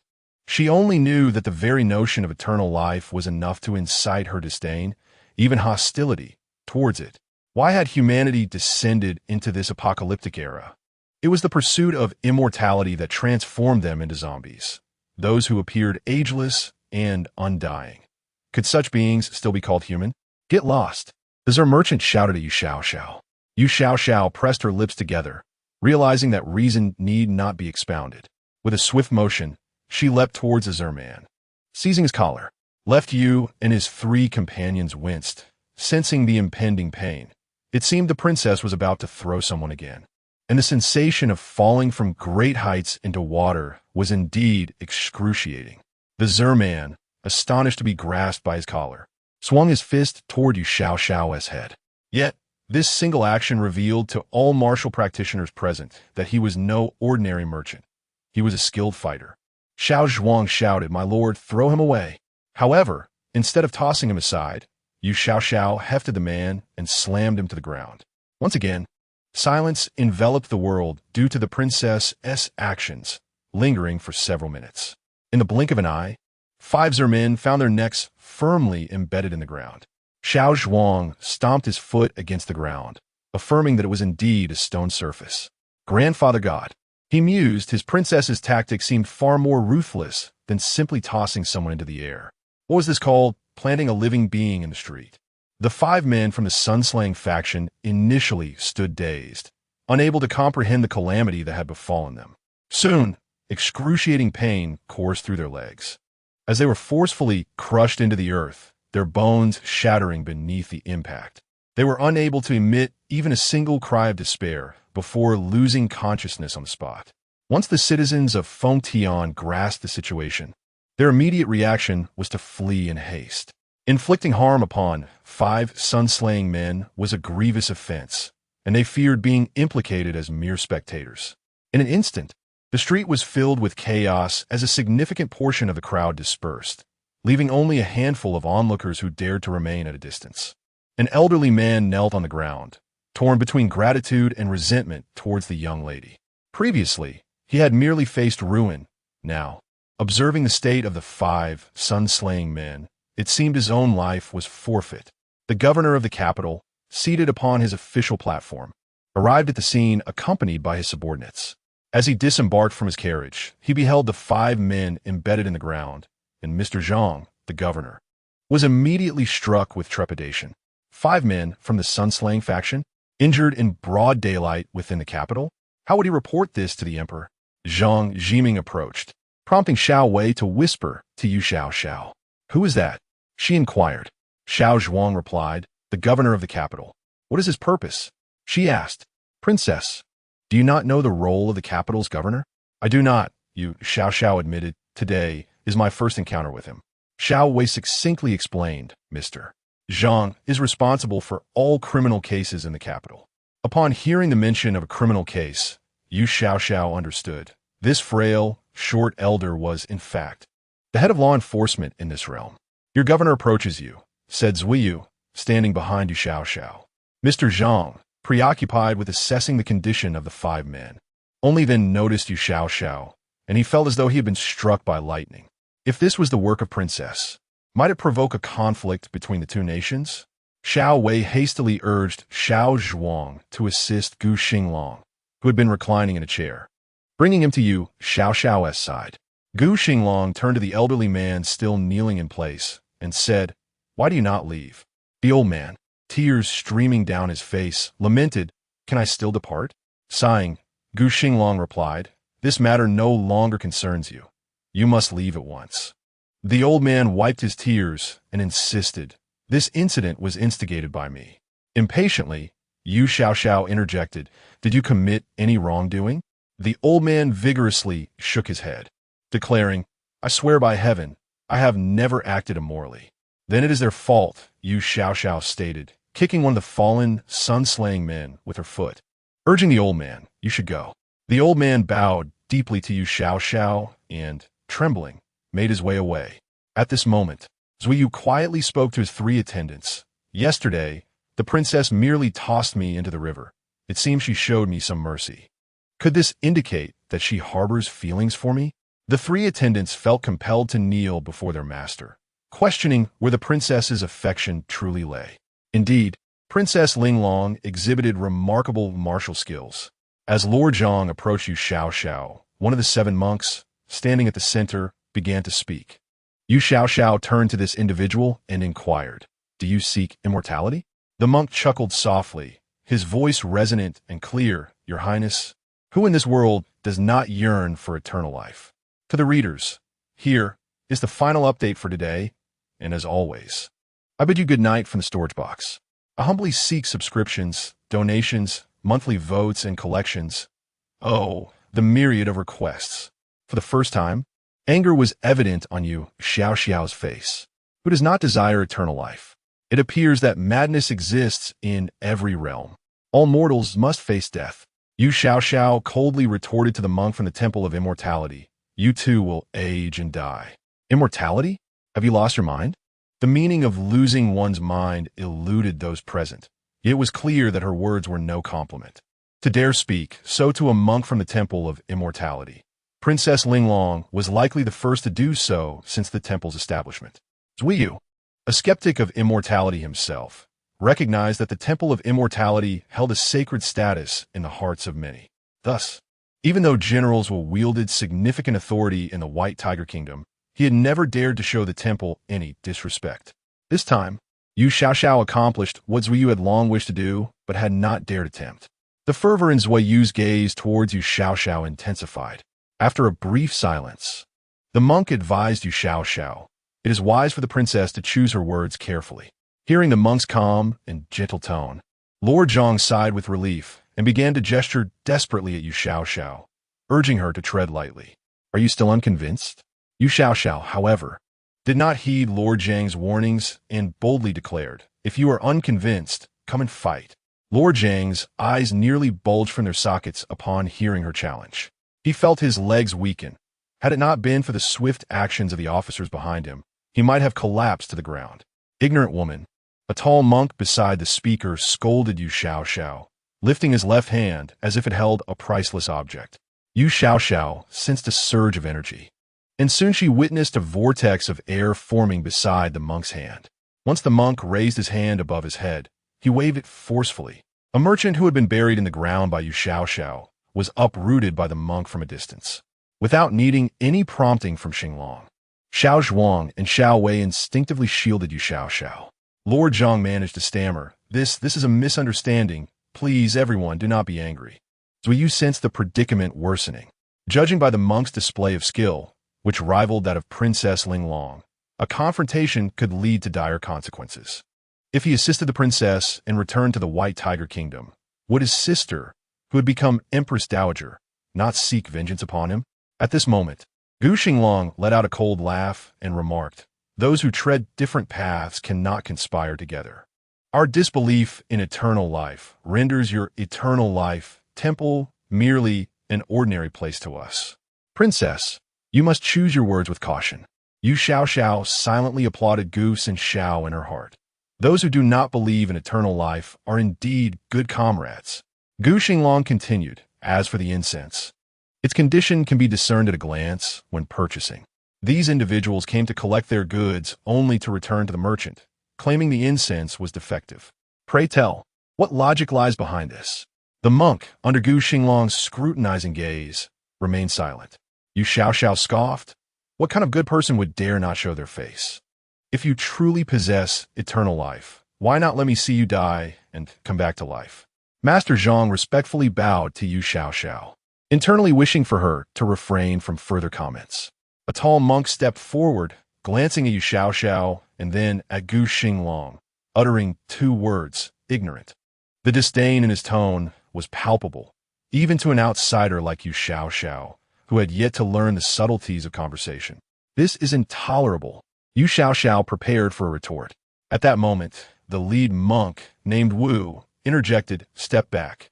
Wu complied promptly, lowering his head in deference. The monk then raised his hand to remove his silk cap. "Master," several monks exclaimed in surprise. "Your Highness, I am Feng Lin of the Eternal Life Temple." The monk, having removed his cap, offered a slight bow to Yu Xiao, hands clasped in greeting. A gasp rippled through the crowd. This individual, referred to as Master Feng Lin, was youthful and tall, with features resembling a painting, exuding an air of tranquility akin to the serene bamboo of deep mountains, devoid of any worldly distractions. "Is this a living person?" Zuiyu questioned in disbelief. Surely such a figure belongs in a painting? Is he truly Master Feng Lin? Xiao Zhuang gazed at the master's visage in awe, his tongue stumbling over the words. Gu Xinglang was equally astonished. He had long heard of Master Feng Lin of the Eternal Life Temple, a direct disciple of the venerable Mo1, who was over 100 years old and had only taken 2 personal disciples. Thus, Master Fenglin held an extraordinary status in the temple, and to find him merely a youth was unexpected. As everyone was captivated by Master Fenglin's presence, Yu Xiao felt a surge of blood rising in her chest. Oh my goodness! She stared at the young monk, feeling as though she might vomit blood. Why on earth was the emperor's son, when Fenglin, a monk? The complexity of life was truly confounding. Oh, your majesty, how fond are you of monks? Princess, Xiao Wei turned to Yu Xiao. You cannot simply accept a bow from the master of Eternal Life Temple without reciprocating. Yu Xiao, feeling lightheaded, replied, I still have food upstairs that I haven't finished. Let us return to our meal. Xiao Wei stumbled, Princess, it's one thing to disregard the emperor, who is, after all, your biological father. But you should at least show some respect to the Eternal Life Temple. Master Fenglin regarded Yu Xiao with a gentle smile, serene as the clouds, and said, Princess, I have heard from Xingwan that you are a devout individual. It seems that Xingwan has yet to fully understand your highness. As Yu Xiao turned her head to glance at Gu Xinglang, she found that he was also looking at her. Their eyes met, and Yu Xiao suddenly realized that Gu Xinglang, in his natural demeanor, was quite pleasing to the eye, neither flamboyant nor pretentious, but simply a normal human being. Isn't your man also a handsome youth? Yu Xiao approached Gu Xinglang and whispered, You are still the best. Gu Xinglang coughed lightly, and a layer of warmth enveloped his previously icy gaze. Yu Xiao muttered again, clearly male, yet he has grown up rather effeminate. Gu Xinglang cast a glance at Master Fenglin, suppressing a smile that threatened to escape, and for reasons unknown, his mood suddenly brightened. Princess? Master Fenglin continued to smile at Yu Xiao. She retorted, Speak of your own matters. Do not bring our national master into this. Are you quite familiar with him? The little attendant, Xiao Wei, covered her face in disbelief. Was she intentionally acting naive? One monk whispered. Master Fenglin regarded Yu Xiao with a smile and replied, This poor monk has never conversed with Xingwan, but he hails from my Yongshang temple. Surely, the princess is aware of this? What? Yu Xiao was once again taken aback. That dashing elder Xingwan was also from Yongshang temple? Such an impressive organization, yet she had never encountered it under the tyrannical empress. Wait a moment. Yu Xiao observed that this youth, who had once been the consort of the ruthless empress, appeared rather well off. How could he have fallen to the point of being seized by the tyrant as her husband? This defied logic. To the readers, here is the first installment. You recall when Fenglin? I am uncertain of what you could possibly do to me. Yu Xiao inquired of Master Fenglin, oblivious to Xingwan's affiliation with Yongshang Temple. How could this consort dare to approach her aggressively? Master Fenglin regarded Yu Xiao as if she were a little girl throwing a tantrum, leaving him somewhat exasperated. Linglong Princess, do not overreach, a monk interjected. We shall take our leave, Master Fenglin announced as he turned to depart. Xiaozhuang remarked, Princess, you have upset the master. This is rather unwise, is it not? Yu Xiao, with her sharp tongue, retorted, What master? Isn't he called when Fenglin? Master Fenglin halted abruptly, slowly turning his head to gaze at Yu Xiao. Yu Xiao remained rooted in place, ignorant of Yongshang Temple and Xingwan's origins. Although this ignorance sounded rather foolish, at least she knew this fellow's name was when Fenglin. You, Master Fenglin addressed Yu Xiao, yet fell silent for a moment thereafter.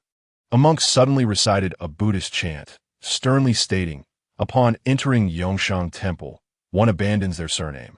What does that mean? Yu Xiao inquired of Gu Xinglang. Before Gu Xinglang could respond, Xiaozhuang interjected, Princess, those from Yongshang Temple do not possess surnames. Their names are given by their masters. Then where does this name when Fenglin come from? Yu Xiao stared wide-eyed at the young man across from her. After all this commotion, not only had this individual conspired with Yu Zi to eliminate his own wife, but from the very beginning, he had deceived the tyrannical empress.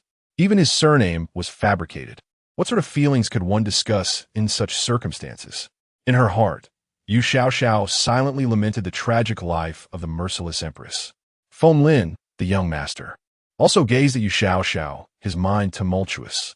His surname was one, and after the demise of his parents, apart from his master and senior brother. No one in the world could possibly know him as Wen Fenglin. How did Princess Linglong come to know? Was there someone from the imperial family of Fengtian infiltrating the Eternal Life Temple? Could this be possible, given the insignificance of this humble Fengtian dynasty? A rare turmoil stirred within the young master's heart. Master? A few monks noticed their young lord fixating on Yu Xiao and inquired of young Master Fenglin. "We shall take our leave," Fenglin declared, donning his veil again and turning towards the direction of the Fengtian imperial palace.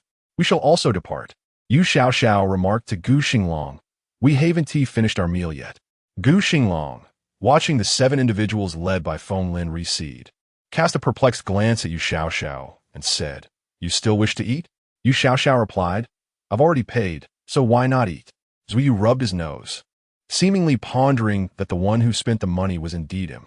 "I shall carry you upstairs." Yu Xiao hesitated, feeling awkward about always having Xiao Zhuang and Xiao Wei lift Gu Xinglang, and reached out to embrace Gu Xinglang.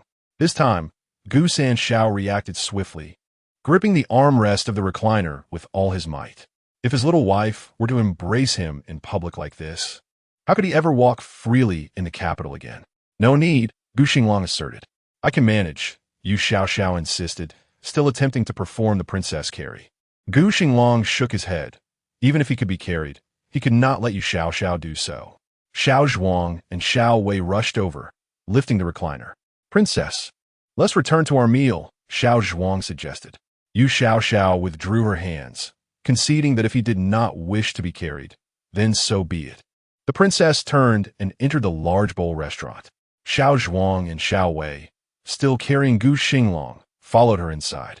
Upon witnessing this, Lord Zhang felt something was amiss. "You all are leaving, but what shall we do with these merchants who oppose the sun?"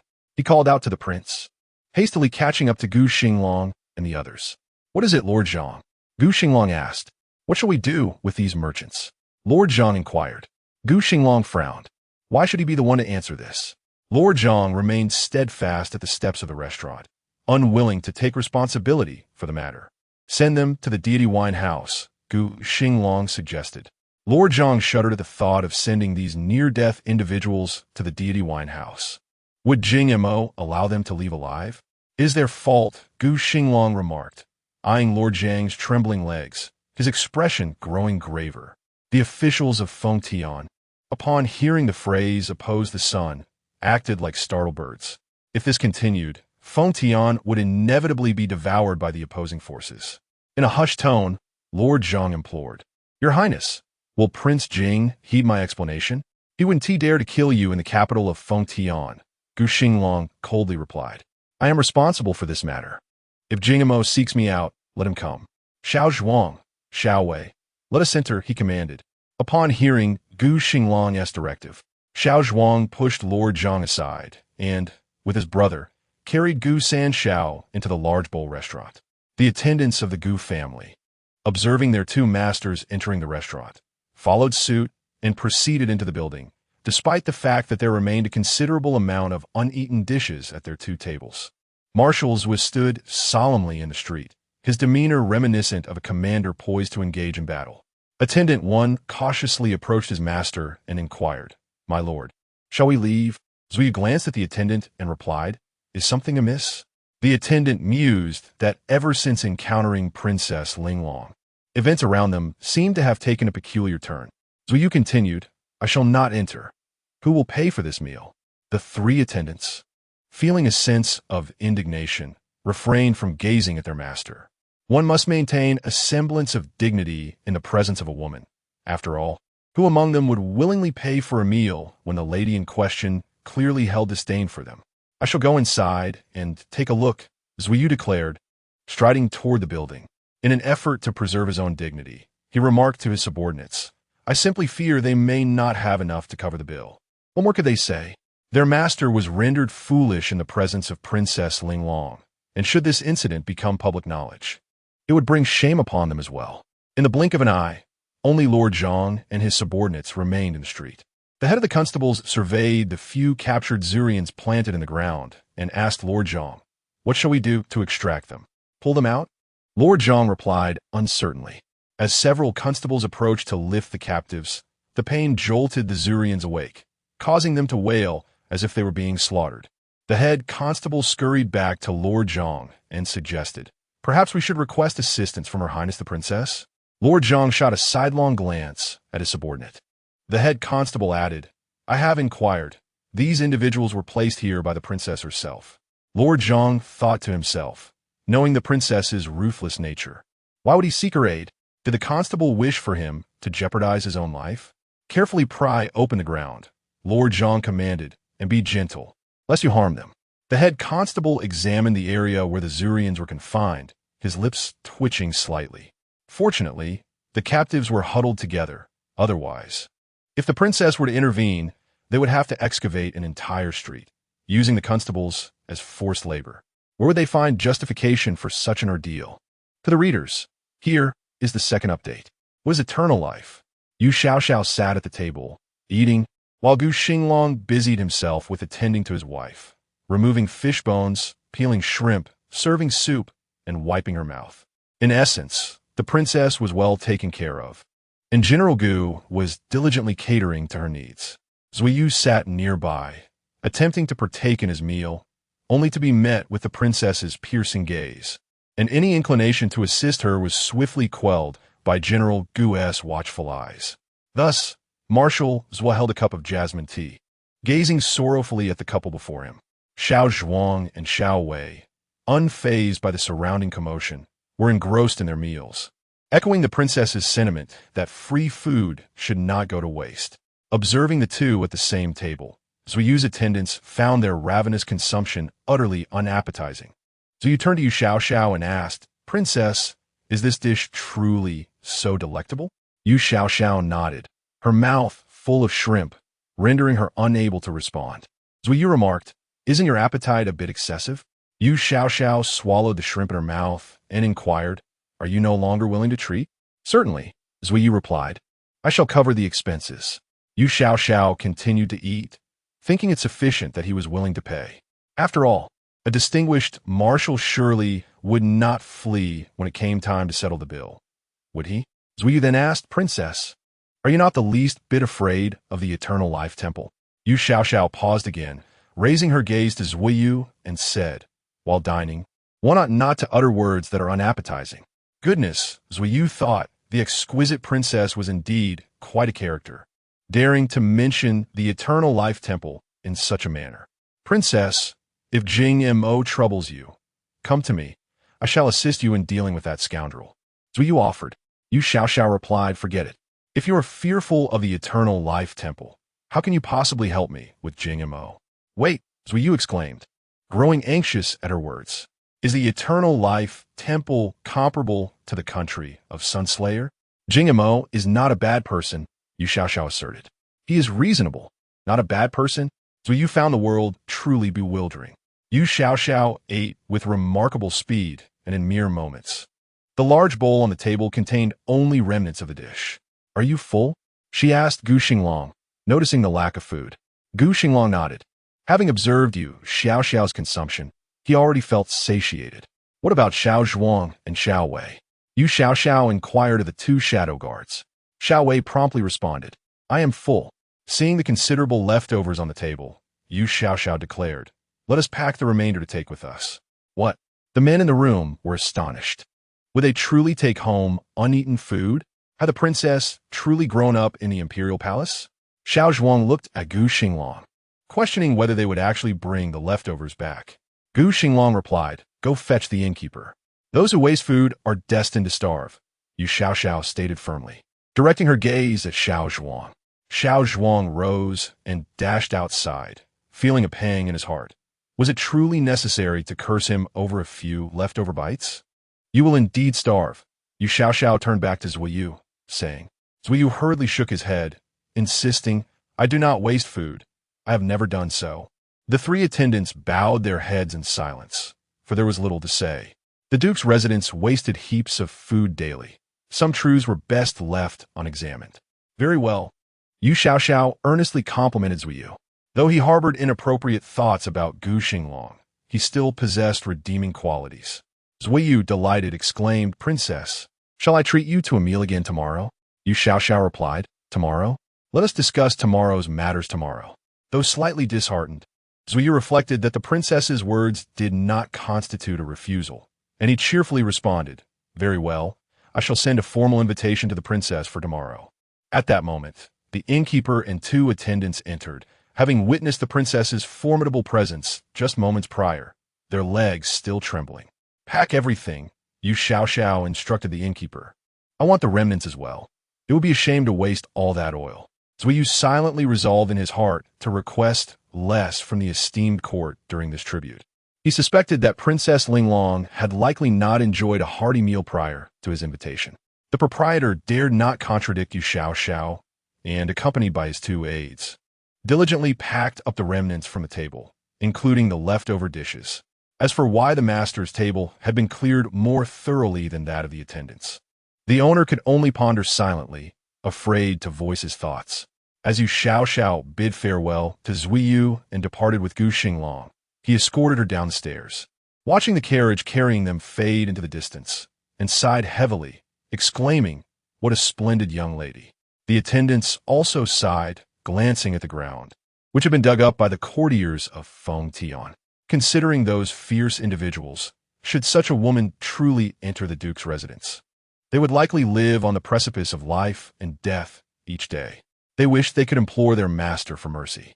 Inside the carriage, Yu Xiao refrained from gazing out at the scenery this time, and instead inquired of Gu Xinglang, Could you tell me about the Yongsheng Temple? Gu Xinglang responded, Princess, you truly do not know about Yongsheng Temple? Shaking her head, Yu Xiao replied, I do not. The Empress Dowager annually allocates funds from her private treasury to Yongsheng Temple, seeking omens from the masters there. How could the daughter of such a devout person be unaware of Yongsheng Temple? Gu Xinglang found this puzzling.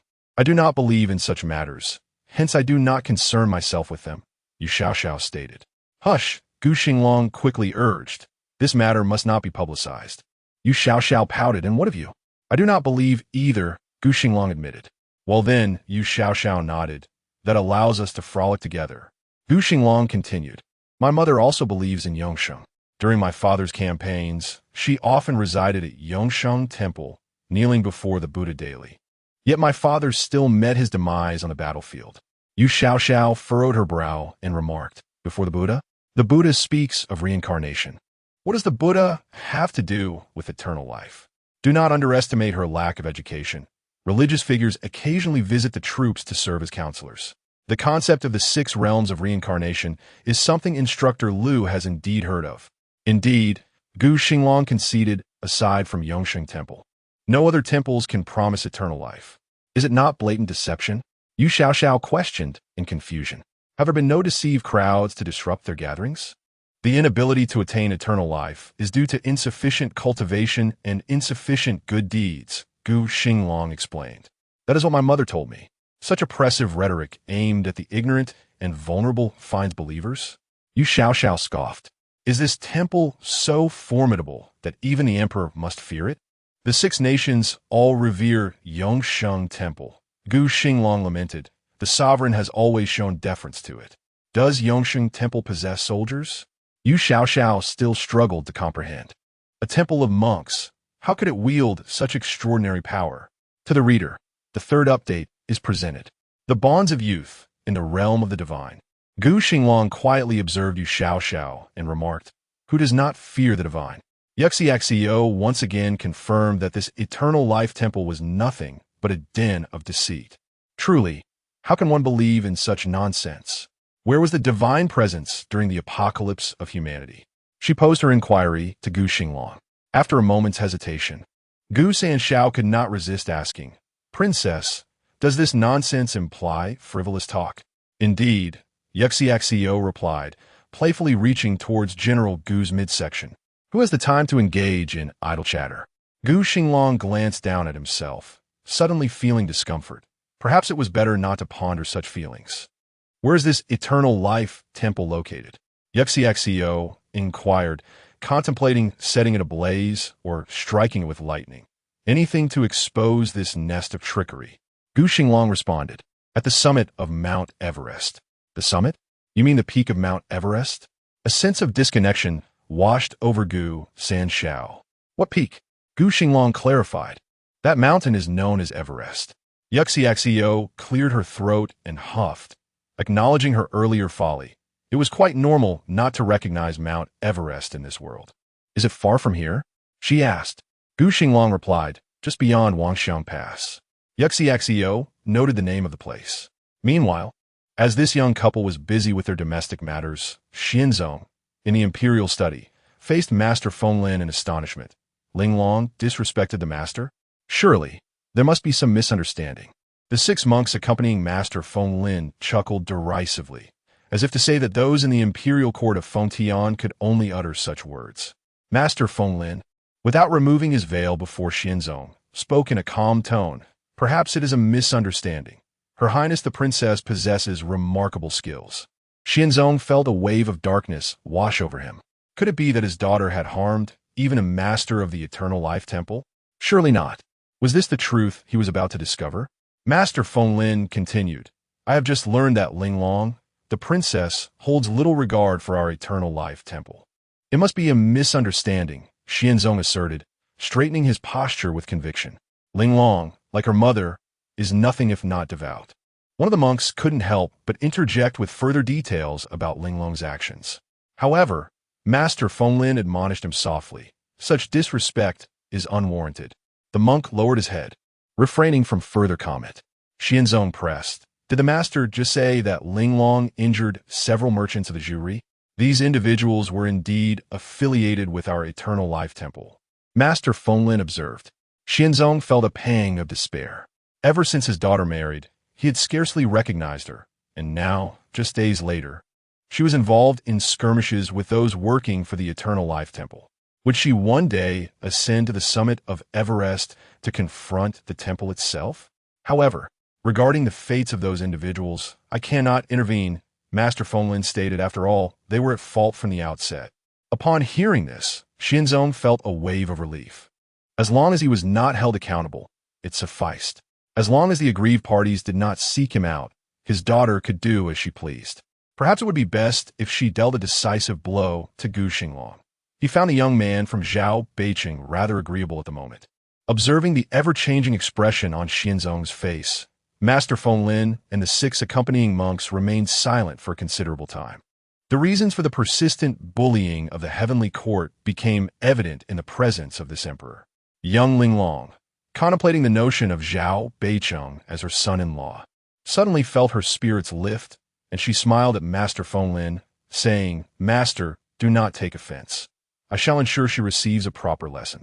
Master Fenglin merely nodded, recognizing the insincerity in her words, which required no serious consideration. Xianzong inquired, I wonder what brings you to my heavenly court, Master? Master Fenglin replied, I have descended the mountain on the command of my esteemed master to travel and explore, having come uninvited. I hope your majesty will forgive my intrusion. Although Xianzong was indeed a foolish monarch, he was not a fool.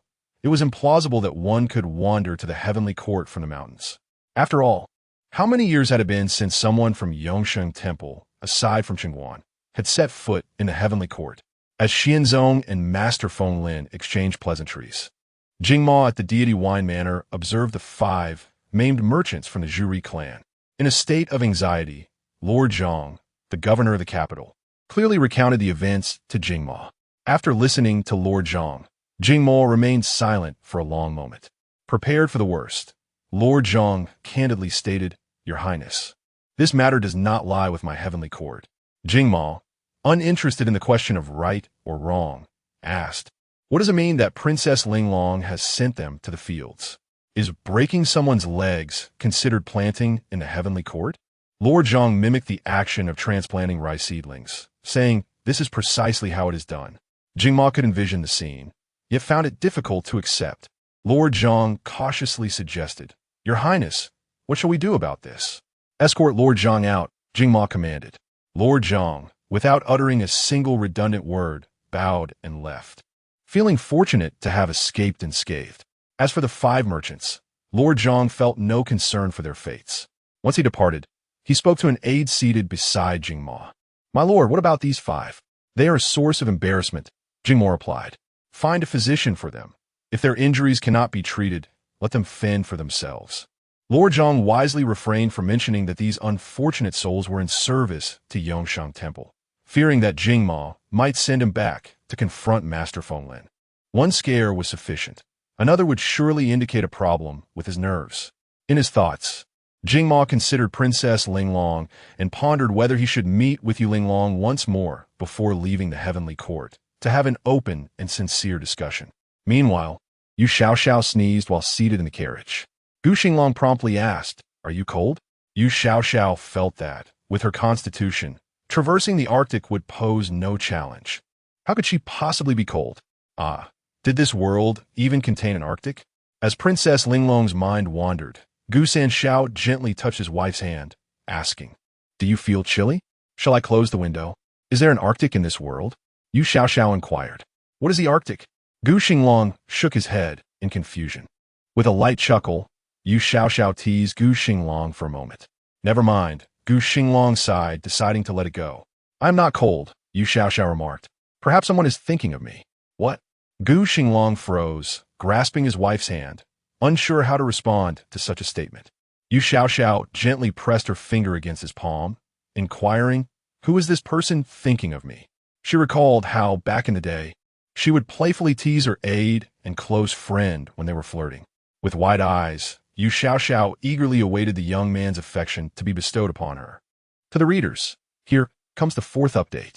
Gu Xiao, caught off guard by his wife's expressionless face yet wide-eyed gaze, felt a bead of sweat trickle down his forehead. As the newly appointed son-in-law, he was still unacquainted with matters of affection. His mind was consumed by one pressing question. How could he possibly know who had just been thinking about the princess? As Yu Xiao grew increasingly impatient waiting for Gu Xinglang's response, she wondered if she had miscalculated the situation. The young man appeared to have no intention of expressing his feelings. After a prolonged silence, Gu Xinglang finally asked, "Princess, how do you know that Fenglin Xiaoshi's name is Wen Fenglin?" At that moment, Yu Xiao felt a surge of frustration akin to having her pants down while being shown something irrelevant. What did Wen Fenglin have to do with their playful banter about affection? Gu Xinglang pressed on, "You know about Xiaoshi?" Yu Xiao withdrew her hand from his grasp, somewhat deflated, and replied, "I just mentioned it casually. Why should I care what his surname is?" With empty palms, Gu Xinglang glanced at his wife's impassive face and asked, "Are you upset?" Yu Xiao gazed out the window, resigned. It seemed she was destined to remain a single dog for life. What had her friend said? If a man showed no interest, it meant he either had no feelings for her or there was something amiss with him. Leaning against the car window, she touched her face, which bore a striking resemblance to her former self. Was it possible that this face could not attract a man in this world either? "Oh dear," Yu Xiao lamented, feeling like an eternal singleton, a tragic fate indeed. Gu Xinglang, observing Yu Xiao, felt a surge of anxiety, yet was at a loss for what to do. Sweet words were not his forte, and he could not hold her in his arms at that moment. He considered stopping the car and treating her to a meal, but the thought of all that food from earlier made him worry about her appetite. In a moment of desperation, Gu Xiao resolutely removed his outer garment and leaned forward, draping it over Yu Xiao's shoulders. "It's autumn, don't catch a chill." Yu Xiao turned to him again, asserting, "I'm not cold." Gu Xinglang awkwardly replied, "The window is open and the wind is blowing." Indeed, the breeze from outside wafted into the car, carrying with it the scent of life. Yu Xiao delighted in it, squinting her eyes against the wind, and said, "This wind feels quite pleasant." The outer garment was oversized, enveloping the petite figure of Yu Xiao, accentuating the delicate charm of the princess. Gu Xinglang observed Yu Xiao, who was dozing with her eyes half closed. As the wind tousled the ends of her hair, the inky strands sticking to her forehead and temples. Suddenly, he was reminded of his mother's tabby cat, Xiaohua, who looked just like Yu Xiao now, napping in the sunlight with squinted eyes. "I want to take a nap when we get home," Yu Xiao said to Gu Xinglang. He nodded and, with a sudden gesture, opened his arms and said, "You can rest here for a while." After uttering these words, he felt a flicker of nervousness as he awaited her response. Ultimately, Yu Xiao chose to lean into Gu Xinglang's embrace rather than remain by the window.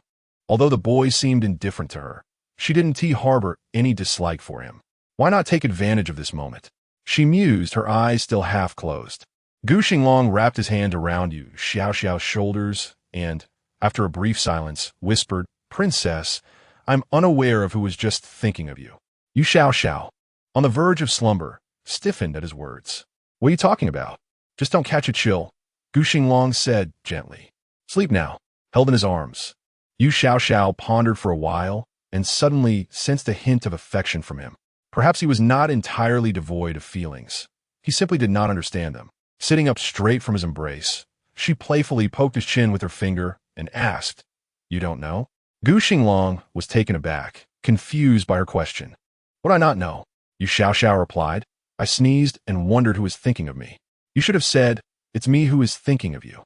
Gu Xinglang's mouth fell open in realization. "Is that how it is? That once he do?" Yu Xiao admonished him earnestly. "Girls need to be pampered. Even if you have no feelings for me, you will eventually encounter a girl you like. If you lack any charm, how will you pursue her? Remember this profound truth." Gu Xinglang, bewildered, stammered, "What truth?" "A bad boy is a desirable boy," Yu Xiao declared. "Pure-hearted youths often play the role of the second male lead. If you wish to be the protagonist, you must, well, you understand, right?"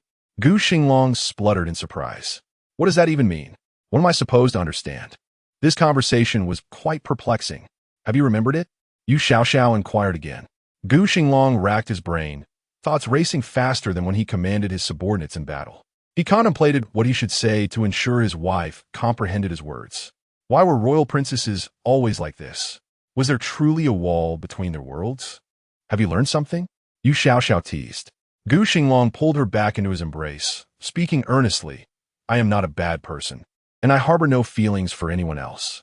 "That is only because you have yet to meet someone," Yu Xiao replied. "I'm already wed to the princess." Gu Xinglang insisted. "Who else could I possibly have feelings for?" Yu Xiao tilted her head in Gu Xinglang's embrace, feeling the affection he held for her. Gu Xinglang declared, "Princess, I shall never desire another woman in this lifetime. You are my wife, and it shall be just the two of us for eternity. Is that not splendid?" Yu Xiao replied, "For a lifetime?" Gu Xinglang tightened his hold, affirming, "Yes, for a lifetime. Many fine women exist." Yu Xiao suddenly felt a pang of regret for Gu Xinglang, recalling the sorrow of a man who had hung himself from a tree. Gu Xinglang responded, "No matter how many good women there are, I do not know them. Their worth means nothing to me." Yu Xiao thought to suggest, "You could venture out more. Girlfriends require pursuit. Staying at home, one becomes a recluse with no future." Gu Xinglang, now wary of Yu Xiao's words, allowed only 3 syllables to escape her lips before he bowed his head and steeled his heart. After all, she was his wife. What harm could kiss do? Thus, the third young master pressed his lips against those of his little wife. Yu Xiao found herself at a loss for words to educate Gu Xinglang further. At the large bowl restaurant, Yu Xiao savored her final dish, sweet osmanthus glutinous rice balls. Having indulged, a lingering sweetness of osmanthus still graced her palate. Gu Xinglang gently pried open her lips with his tongue, cautiously entangling with her. The delectable sweetness enough to ensnare him completely. To the readers, this concludes today's final update. The task of delivering a myriad of words over 3 days has been accomplished. I humbly seek subscriptions, monthly votes, generous rewards, and cherished collections. Even a manuscript box has become a source of avarice for me. Haha. How did everyone fare during the National Day holiday? As the carriage arrived at the Gu residence, Yu Xiao disembarked with an air of nonchalance, while Gu Xinglang felt a tinge of embarrassment when Little Zhuang and Little Wei assisted him down. These two, hailing from the imperial palace's secret guard, were far more perceptive than ordinary folk. Gu Xinglang was certain they had overheard his conversation with the princess in the carriage. Little Zhuang and Little Wei maintained their composure, adhering to their professional decorum. Even if their master were to stand bare, they would uphold the pretense of his grandeur. The young couple entered their home, where Gu Chun and Gu Xingnuo emerged from behind the courtyard's grand wall. Upon seeing Yu Xiao and Gu Xinglang, the elder patriarch inquired, "Princess San'er, has the candidate for the hostage truly been changed to the 6th prince?" Yu Xiao confirmed, "Indeed, grandfather." Gu Xinglang felt a twinge of regret for failing to inform the family of this news sooner. "Grandfather," he began, "how did the family come by this information?" Gu Xinglang approached Gu Xinglang, smiling. "Lording sent someone to inquire, and that is how we learned." The elder scrutinized the young couple and asked, "What have you two been up to?" The entourage, who accompanied the princess today, found themselves at a loss for words. The incident involving the princess standing up for herself at the large bowl restaurant could fill a tome. "We went out to eat," Yu Xiao replied, sidestepping the collective curiosity of the others. "Aside from dining, did she engage in any other activities? Fighting? Is that even considered an activity? Off she want to eat again?" The elderly gentleman, in a good mood, asked with curiosity, "Where did the young mistress take the princess to dine?" Yu Xiao replied cheerfully, "At the Big Bowl restaurant." The old man was momentarily taken aback. Such a place still existed in the capital? "Grandfather, I'll take you there another day," Yu Xiao said, playfully twisting his arm. "The dishes there are far superior to those at the winery." The old man, caught off guard by his granddaughter's playful gesture, found himself momentarily lost in thought. Aside from his late wife and his youth, he had never been so touched by a young girl. Yu Xiao led the elderly gentleman behind the screen, saying, "Grandfather, allow me to assist you. What did you both have to eat today?" The old man glanced at himself, and then at the princess holding his arm. Well, what did it matter? Letting a young woman assist him was of no consequence. He followed Yu Xiao's lead and asked, "Tell me what you and the young mistress just feasted upon." "Oh, meatballs, fish, shrimp, duck, so many?" "Indeed, and there was also squirrel fish." "Grandfather, why is it called squirrel fish?" "I didn't see any squirrel meat. There was only a fish on the plate." The Gu brothers observed the endearing scene of the elderly gentleman and the young princess disappearing behind the screen. Gu Xinglang, stroking his freshly shaved chin, remarked, "Is that our grandfather? When did he become so affectionate and kind?" Gu Xinglang, equally astonished, replied, "Grandfather has a fondness for the princess." "Can he even converse?" Gu Dasha playfully smacked his younger brother on the head, clarifying, "That is called affection." Gu Xinglang smiled subtly. Gu Dasha thought to himself, "How remarkable. Even this stoic individual now beams with joy. What a transformation love brings." Yu Xiao escorted the elderly gentleman back to his study, where they both vented their frustrations at Zhao Qiuming and his family, casting aspersions upon the Zhao lineage. They even made a pact to unearth the Zhao family's ancestral grave together one day. The old man relished the opportunity to vent, while Yu Xiao felt she had finally found someone who spoke her language. Meanwhile, the elderly matron, accompanied by Madame Su, stood outside the study for a moment, listening to the banter between the old man and the young girl, who insulted the Zhao official, declaring that he must have been born without a backside. Her patience waned. For years, she and this old soldier had agreed that coarse language was permissible in the barracks, but not at home. The old man had never broken that rule in decades of marriage, which is why their 3 grandsons, save for Gu Xingyan who had a carefree disposition, were all well-mannered gentlemen. What was happening today? The elderly matron trembled with rage. What sort of words was he uttering? "Madame Su thou in." As a lady from a scholarly family, she could hardly bear such vulgarity. Though she disapproved, she dared not voice her thoughts. Instead, she gently guided the elderly matron away, whispering, "Mother, father is simply pleased." The elderly matron refrained from speaking until they exited the courtyard of the master's study, finally remarking, "Your father, being a military man, may speak in a manner that is less than palatable. Yet how can it be that a dignified royal princess behaves so? Alas, this is the fate of Xinglang." Madame Su did not respond to the matron's commentary. Princess Linglong was not the epitome of a refined lady. Indeed, Madame Su felt a tinge of disappointment. Yet she held on to the gratitude owed to Princess Linglong, regardless of her martial pursuits or coarse speech. As long as Princess Linglong could coexist with Gu Xinglang in mutual respect, Madame Su believed there was little she could not endure. "Why have grandmother and mother not come in?" Yu Xiao inquired, opening the study door to peer outside and observing Madame Su assisting the matron as they departed the courtyard. The smile on the master's face faded. He had been so pleased with his earlier reprimand that he had forgotten his agreement with the matron. Yu Xiao turned to her grandfather and asked, "Grandfather, should I fetch grandmother and mother?" "Never mind," the master replied. "Let them be. Women have their own matters to attend to. Princess, you need not concern yourself." Yu Xiao nodded. One was oblivious to the essence of femininity, while the other regarded the young lady before her as a companion. Thus, the master's words went unnoticed, neither speaker nor listener perceiving any impropriety. At that moment, Gu Xinglang was seated in a wooden wheelchair, pushed by his elder brother, making their way toward the master's study, inadvertently colliding with the matron and Madame Su. "Grandmother, mother." Gu Xinglang greeted the two elders, saying, "Xinglang has returned." The matron cast a glance at her young grandson and admonished, "Such an important matter concerning the hostage. And you not think to send word home? The princess is still young, yet are you not as well?" Gu Xinglang, taken aback, noted the unusual reprimand.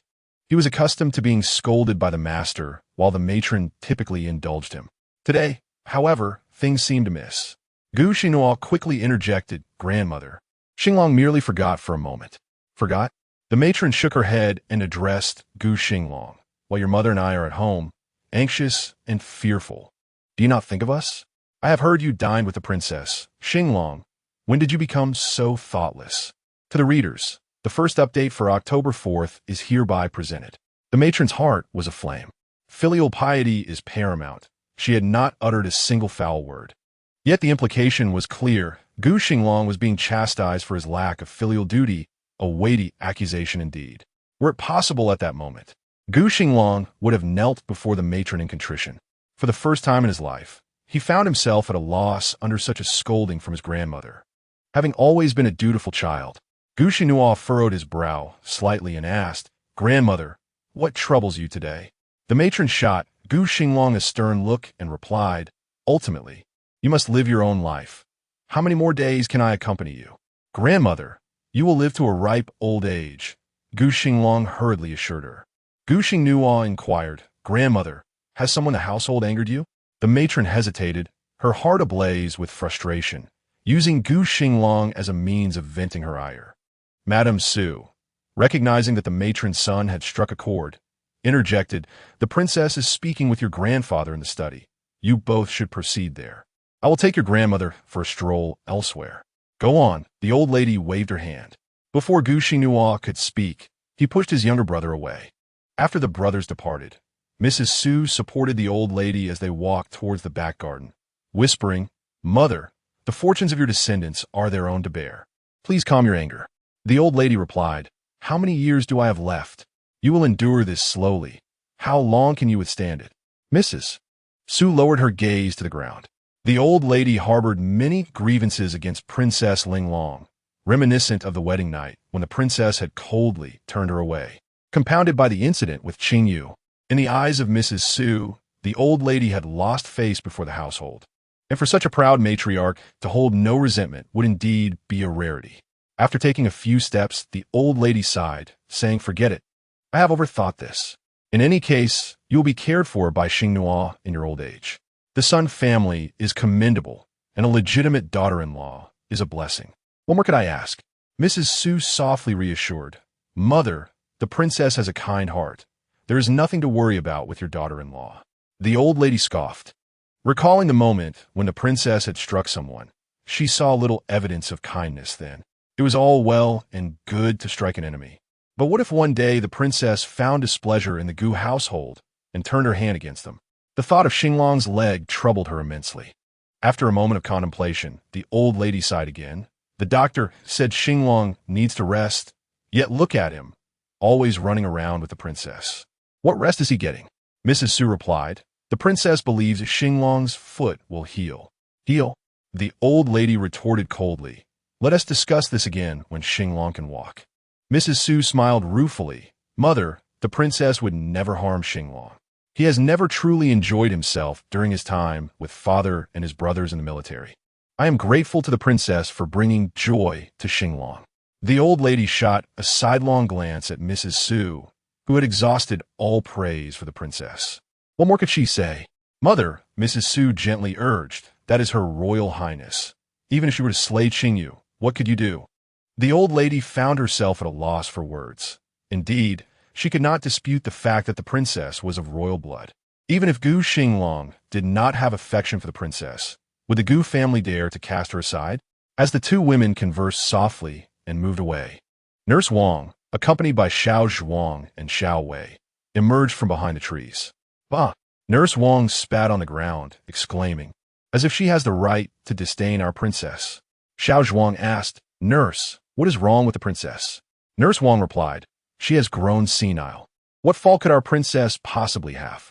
Precisely, Xiao Zhuang chimed in. "Without our princess, could she even return?" While Yu Zi was unscathed, Yu Ziming bore the brunt of misfortune. Nurse Wang initially felt a sense of happiness, but upon hearing the old lady speak ill of her princess, that feeling vanished, replaced by a desire to confront the old lady and argue her case. Who truly benefited from this marriage, and who suffered? What right did she have to criticize her princess? Xiao Zhuang stood nearby, listening to Wang Momo and Xiao Zhuang complain, then smiled nonchalantly and remarked, "Momo, brother, what do you think the old lady is contemplating? As long as the prince adores the princess, isn't that sufficient? No matter how the emperor behaves, could he possibly allow an elderly lady to bully the princess?" Wang Momo, still seething with anger, replied, "Having lost one Qingtian, who knows if tomorrow will bring another Lan Yushan? Or perhaps a Baiyu? Who can fathom the intentions of that old woman?" Upon hearing Wang Momo mention Qingtian and recalling the fate of Qingtian after that fateful night with their princess, Xiao Zhuang fell silent alongside Xiao Wei, realizing that any kind of jade would lead to an unfortunate end. Although the princess may be somewhat lacking in cunning, her strength could dismantle a building with a single slap. What woman could withstand such power? In the study, before his two grandsons, the elder gentleman refrained from inquiring about Zhao Qiuming's ancestors alongside Yu Xiao, instead asking about Gu Xinglang's experiences post-entrance to the palace. Subsequently, he retained Gu Xingnuo for conversation, allowing Yu Xiao and Gu Xinglang to retire to their quarters for rest. Yu Xiao, not requiring any attendance, personally guided Gu Xinglang toward the courtyard where they resided. Gu Xinglang's attendants, sensing the couple's presence, discreetly retreated. In a hushed tone, one of them asked Yu Xiao, "Did grandmother and mother come by earlier?" "They did," replied Yu Xiao, "but they didn't enter. They stood at the door for a while before leaving." Gu Xinglang inquired, "Were you conversing with grandfather at that time?" "Indeed," Yu Xiao affirmed. "We were discussing matters of great importance, such as the excavation of the Zhao family ancestral grave. It is a matter that must be treated with utmost seriousness." Gu Xinglang found this perplexing. No one had provoked his grandmother. As flowers bloomed, Yu Xiao paused before a flower platform, inviting Gu Xinglang to admire the blossoms. On the platform, several clusters of autumn chrysanthemums were in full bloom, their pale yellow hues unadorned, the leaves somewhat unruly, yet they exuded the charm of natural growth. "Does the princess favor chrysanthemums?" Gu Xinglang inquired. "I adore all flowers," Yu Xiao responded, then added with a contemplative tone, "but only those within the realm of flora, beyond the confines of natural plants." She had no affection for certain other flowers. What does it mean to be limited to flowers? Gu Sanshao pondered, just as he was about to ask further. Gu Xingnuo's two sons came running along the corridor, shouting, "Third uncle, your highness." Upon seeing his two little nephews, Gu Xinglang's smile broadened, and he called out, "Run slower." As the two chubby figures approached, Yu Xiao stepped forward, lifting one in each hand, and playfully questioned, "Why do you call him third uncle, yet refer to me as your highness?" Gu Sun tilted his little head and replied, "Because you are indeed his highness." Gu Jin, at 4 years old, still struggled to control his drooling, inquired of Yu Xiao, "Then what should we call you?" To the readers, here is the second update. I am Yu Xiao. In the past, those around me referred to me as instructor, yet it seems this place does not uphold such titles. After a moment of contemplation, Yu Xiao decided to tread carefully, turning to Gu Xinglang with the two little ones in tow, asking, "Little Gu, what should they call me?" Before Gu Xinglang could respond, Gu Jin cheerfully exclaimed, "Little Gu?" Gu Sun is an astute child who quickly draws parallels and inquires of Yu Xiao. "Should we call you Xiaoyu then?" Emma.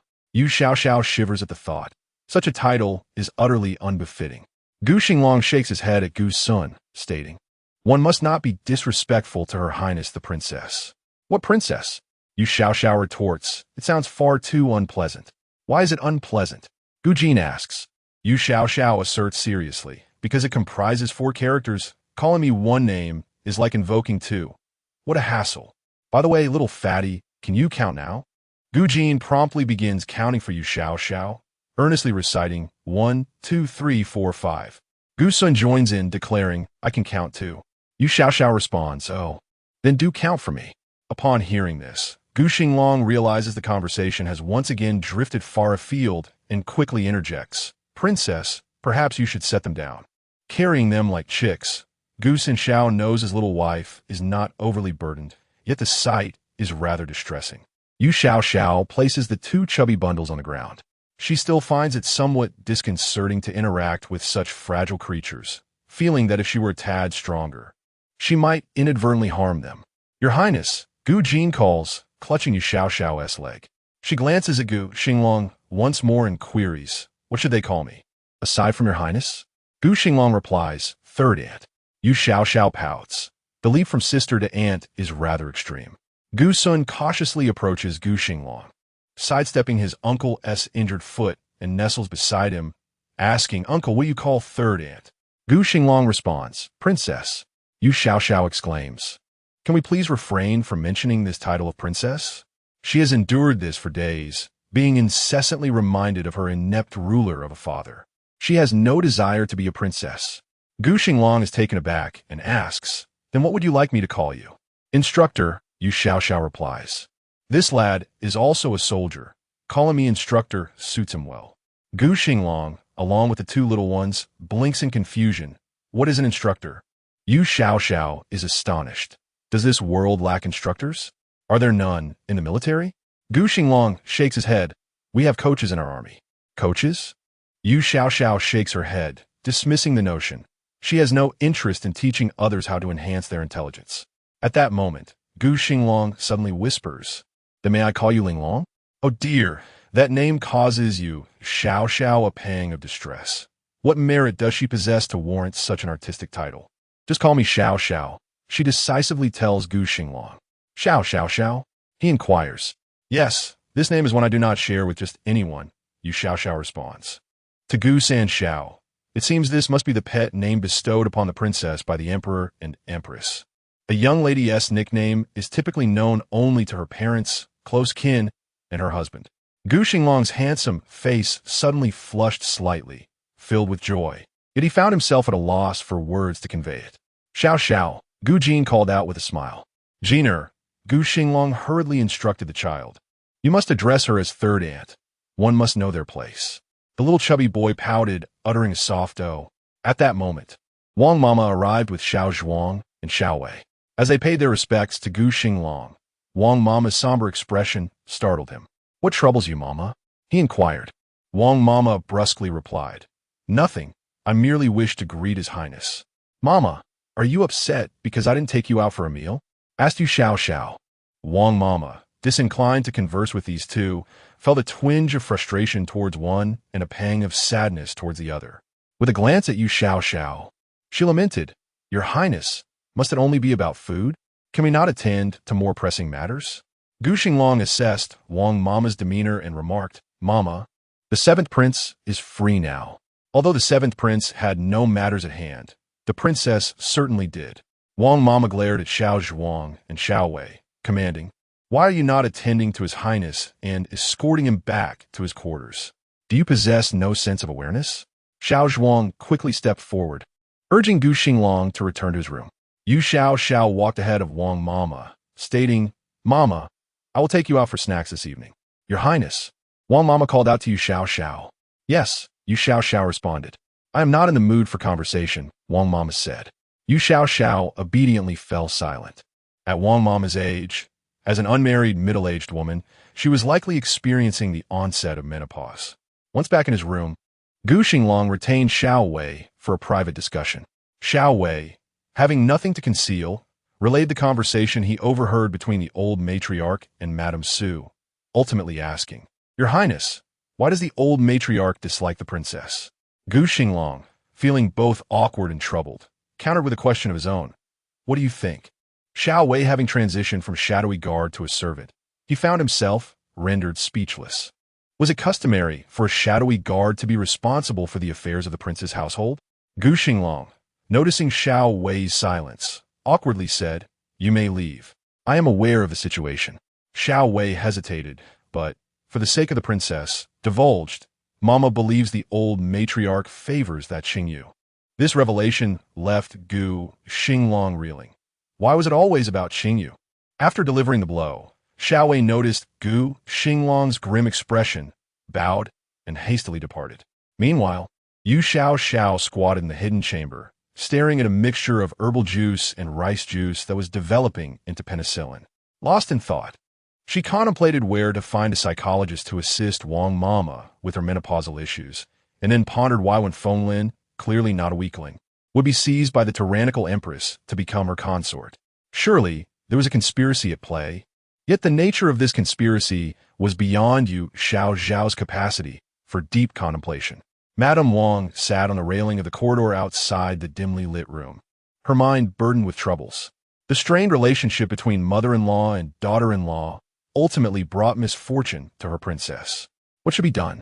Should they simply separate the households, allowing their princess and the prince to live independently? To demand a division so soon after the marriage would tarnish the reputation of their beloved princess. Madame Wang cradled her head in despair. At that moment, young Master Gu remained in the study of the elder, engaged in conversation while feeling a nagging sense of forgetfulness, a looming thought that evaded his memory. To the readers, here is the third update. The fourth will follow in an hour. If not, it must be due to a system malfunction. That night, Yu Xiao ultimately could not accompany Gu Xinglang to the night market at the Stone Bridge to indulge in street food, as the matriarch had decreed that the entire family must dine together. Noticing the glances Gu Xinglang cast her way, Yu Xiao nodded in resignation. If they were not going out to eat, so be it, as long as there was food for her. The matriarch, having heard of Gu Xinglang's plan to take Yu Xiao out for dinner, felt increasingly displeased and insisted on a family meal, hoping to put Yu Xiao in an uncomfortable position. However, to her surprise, their princess not only attended but appeared to be in high spirits, consuming more than her fair share of food. The elder observed Yu Xiao enjoying her meal with delight, believing that dining should be a joyous affair, much like how a princess partakes in her feast. To chew delicately and swallow after numerous bites seemed a display of pretentiousness for those of military kin. Hearty drinking and robust eating were the true measures of satisfaction. The elder, in his merriment, indulged in an extra bowl of rice that evening. Conversely, the matriarch found herself unable to finish her meal halfway through. Observing her paused utensils, Yu Xiao expressed concern. "Grandmother, are you full?" The matriarch replied. "With age comes a diminished appetite." Yu Xiao glanced at the elder, who was devouring his meat with enthusiasm.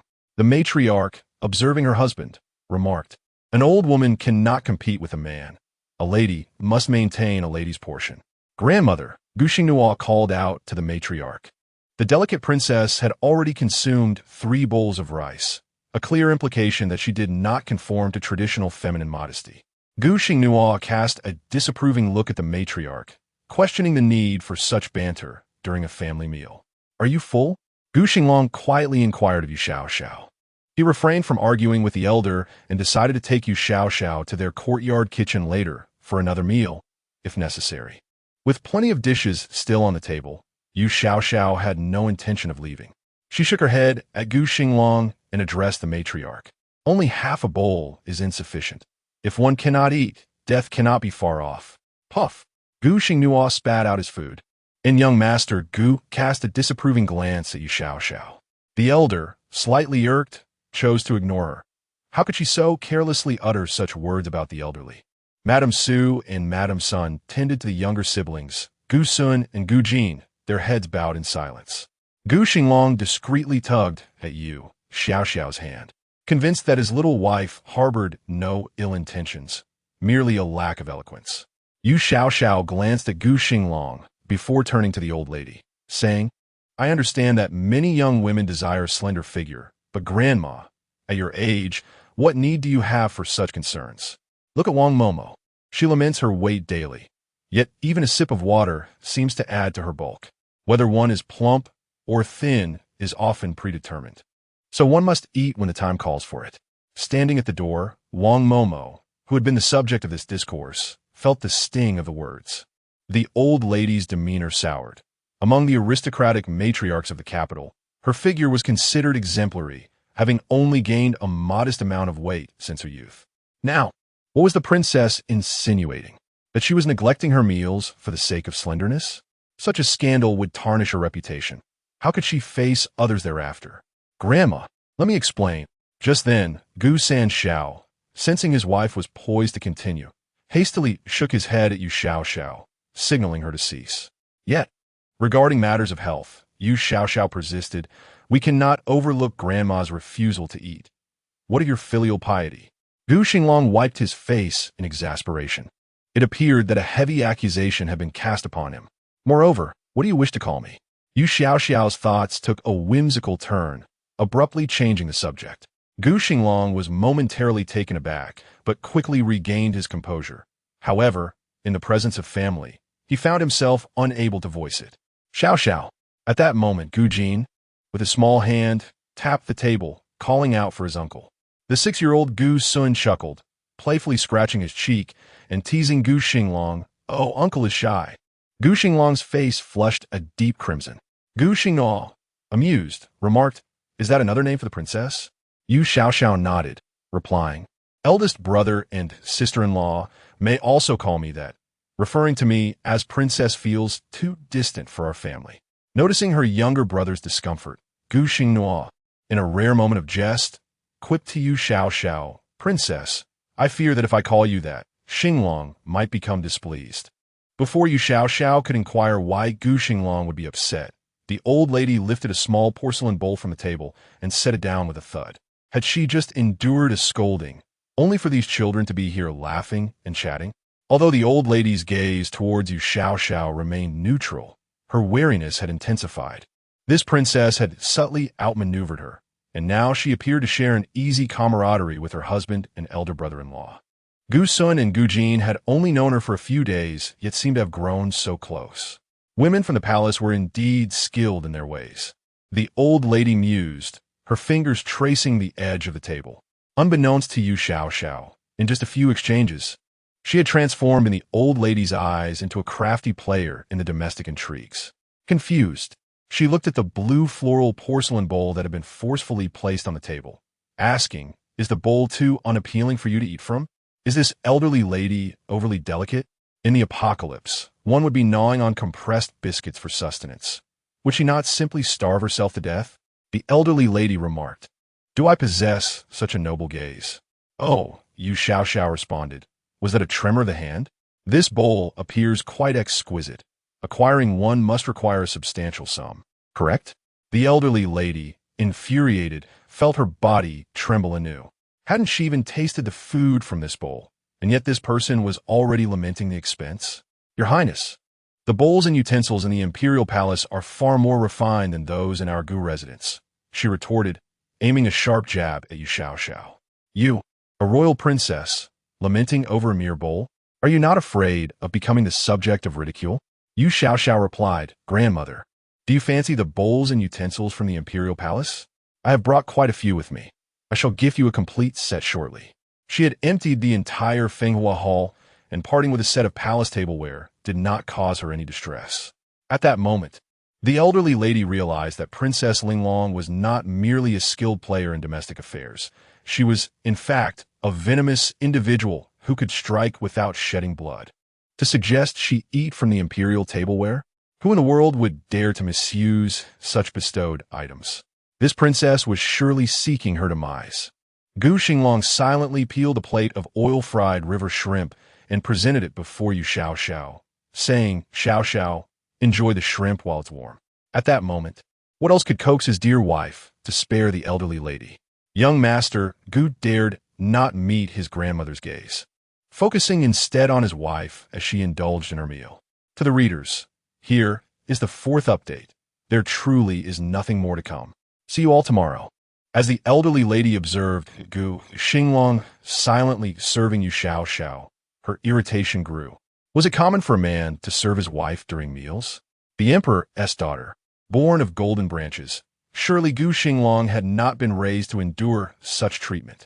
The old gentleman, having finished his meal in silence, set down his bowl and chopsticks, inquiring, "Is there more you wish to say, my dear?"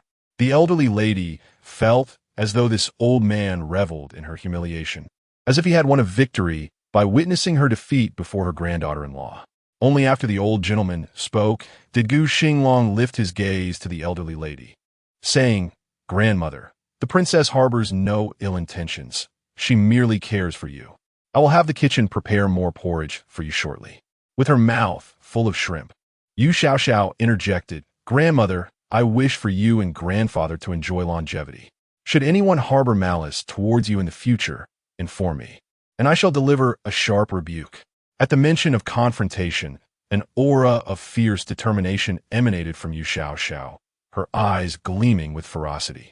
The elderly lady, a matriarch of the household, felt a genuine fear of such a spirited Yu Xiao and found herself at a loss for words.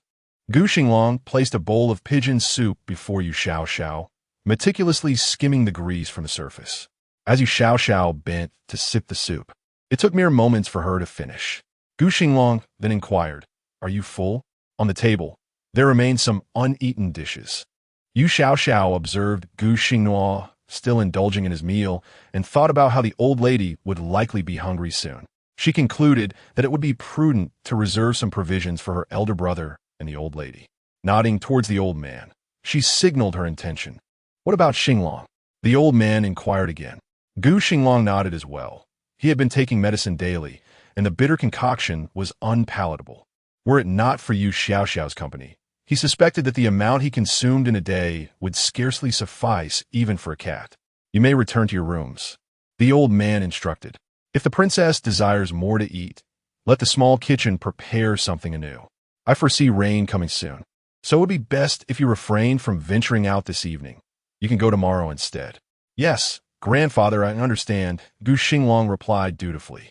Yu Xiao wiped her mouth with the back of her hand, rising to bid the old man, the old lady Madame Su, and the couple Gu Xinglang good night before she guided Gu Xinglang away. Once Yu Xiao had departed, the old lady remarked, "Good night. How does the royal family exchange pleasantries?"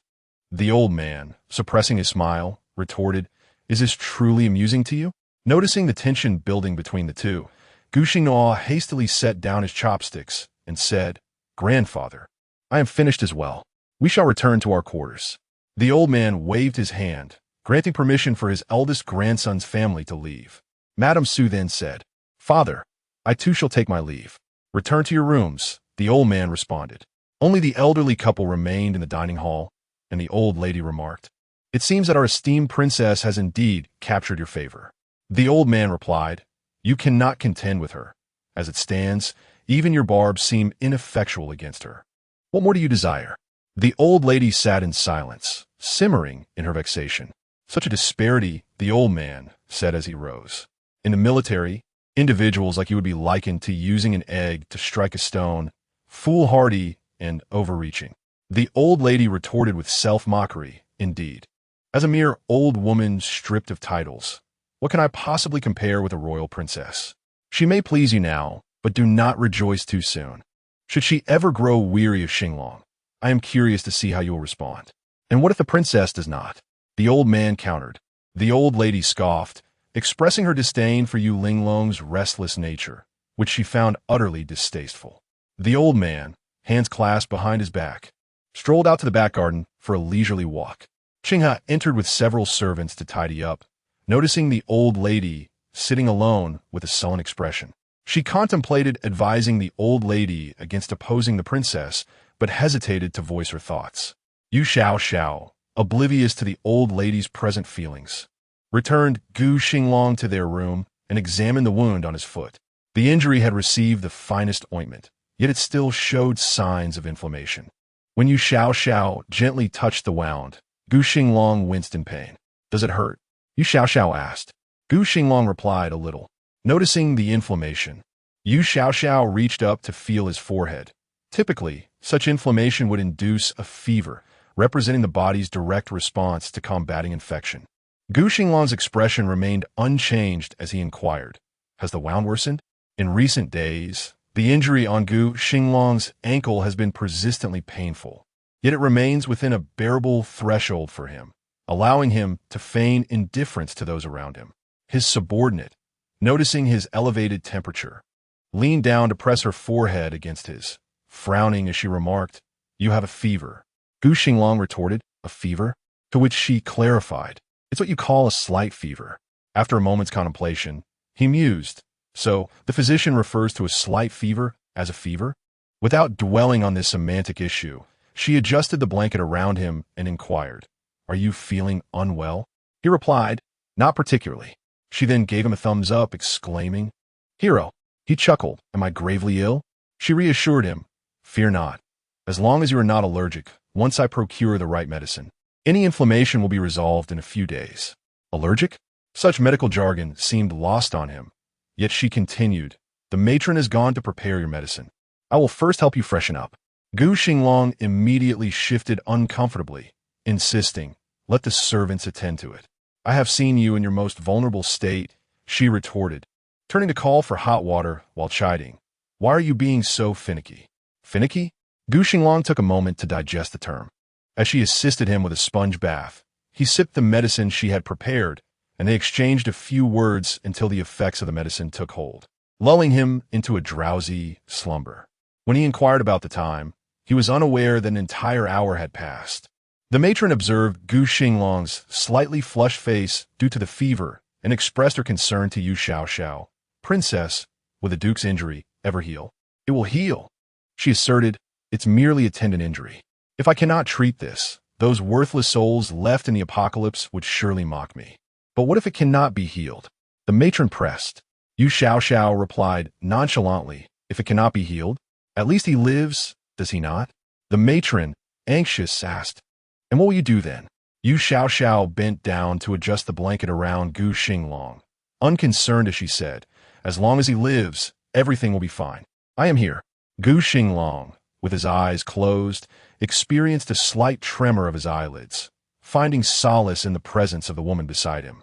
To the readers, here is the first update. As midnight approached, the skies over the capital were shrouded in dense clouds, obscuring both stars and moonlight. Yet the rain predicted by the esteemed General Gu had yet to make its descent. That night, Yu Xiao found herself restless. Having dined well and attended to the young man, the princess began to ponder the intricacies of life. A conspiracy seemed to loom before her, as the Eternal Life Temple was venerated by the Six Nations, holding an unparalleled status. Consequently, as the junior master, Wen Fenglin ought to possess the means for self-preservation, masquerading as a paragon of virtue to be seized by the tyrannical empress. What scheme was afoot, she wondered, as Wen Fenglin reappeared. Was this individual merely visiting the capital for leisure? As Yu Xiao sat up, she noticed Gu Xinglang sleeping beside her, gently snoring, deeply immersed in slumber. She reached out to touch his forehead, relieved to find that his fever had subsided. Without making a sound, she slipped out of bed, resolved to forego sleep that night. How was she to unravel the enemy's sinister schemes? Instructor Yu's strategy was clear. She must eavesdrop on the enemy, regardless of the secrets at play. As long as she diligently listened at the walls, no information would remain undiscovered. On this occasion of the princess's recent marriage, a new bride could hardly don dark clothing. Thus, Yu Xiao opened the wardrobe and retrieved a pure black robe belonging to Gu Xinglang. She rolled up the sleeves and pant legs, cinching a black belt around her waist. Although the clothing was somewhat oversized, it posed no challenge for her. As for her hair, Yu Xiao, lacking the skill to style an elaborate updo, settled for a simple ponytail. She cast one last glance at the peacefully sleeping Gu Xinglang before swiftly exiting the room.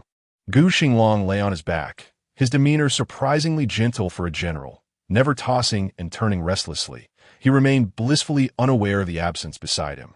Instead of leaving through the main entrance of the Gu residence, Yu Xiao chose a more clandestine route, leaping over the courtyard wall to escape the estate. Just as she scaled the wall, the previously slumbering Gu Xinglang suddenly jolted upright in bed, the commotion startling Madame Sun awake. "General, is something amiss?" Madame Sun inquired, rising in concern. Gu Xinglang, looking vexed, replied, I just remembered something I forgot. What have you forgotten, General? Madame Sun pressed. We didn't send anyone to call back the second brother, Gu Xinglang lamented. Madame Sun's expression faltered. You didn't notify him, General? What sort of situation is this? The seventh prince is unharmed, yet the second young master is still on the run with the young prince. Without delay, Gu Xinglang donned his robe and declared, I will send someone to find him right away. But the city gates are closed now. How will anyone leave the city? Madame Sun pointed out. Gu Xinglang halted mid-action, realizing the predicament. With all 4 city gates shut, how could they send word? Madame Sun, sitting on the bed, grew anxious and remarked, if his second uncle truly is as he claims, hastening through the night with the seventh prince, covering 800 miles a day, where might he be by now? Gu Xinglang plopped back onto the bed, his face contorted in distress. He cannot possibly reach Wuzhou by tomorrow. Let us wait until dawn and then send riders to pursue him, Madame Sun suggested. Gu Xinglang nodded, but then inquired, why didn't I see my sister-in-law at dinner today? Madame Sun thought to herself, how could he only now remember his sister-in-law's absence at mealtime? She felt unwell and stayed in with Schwerer to eat. She informed him. Has a doctor been summoned?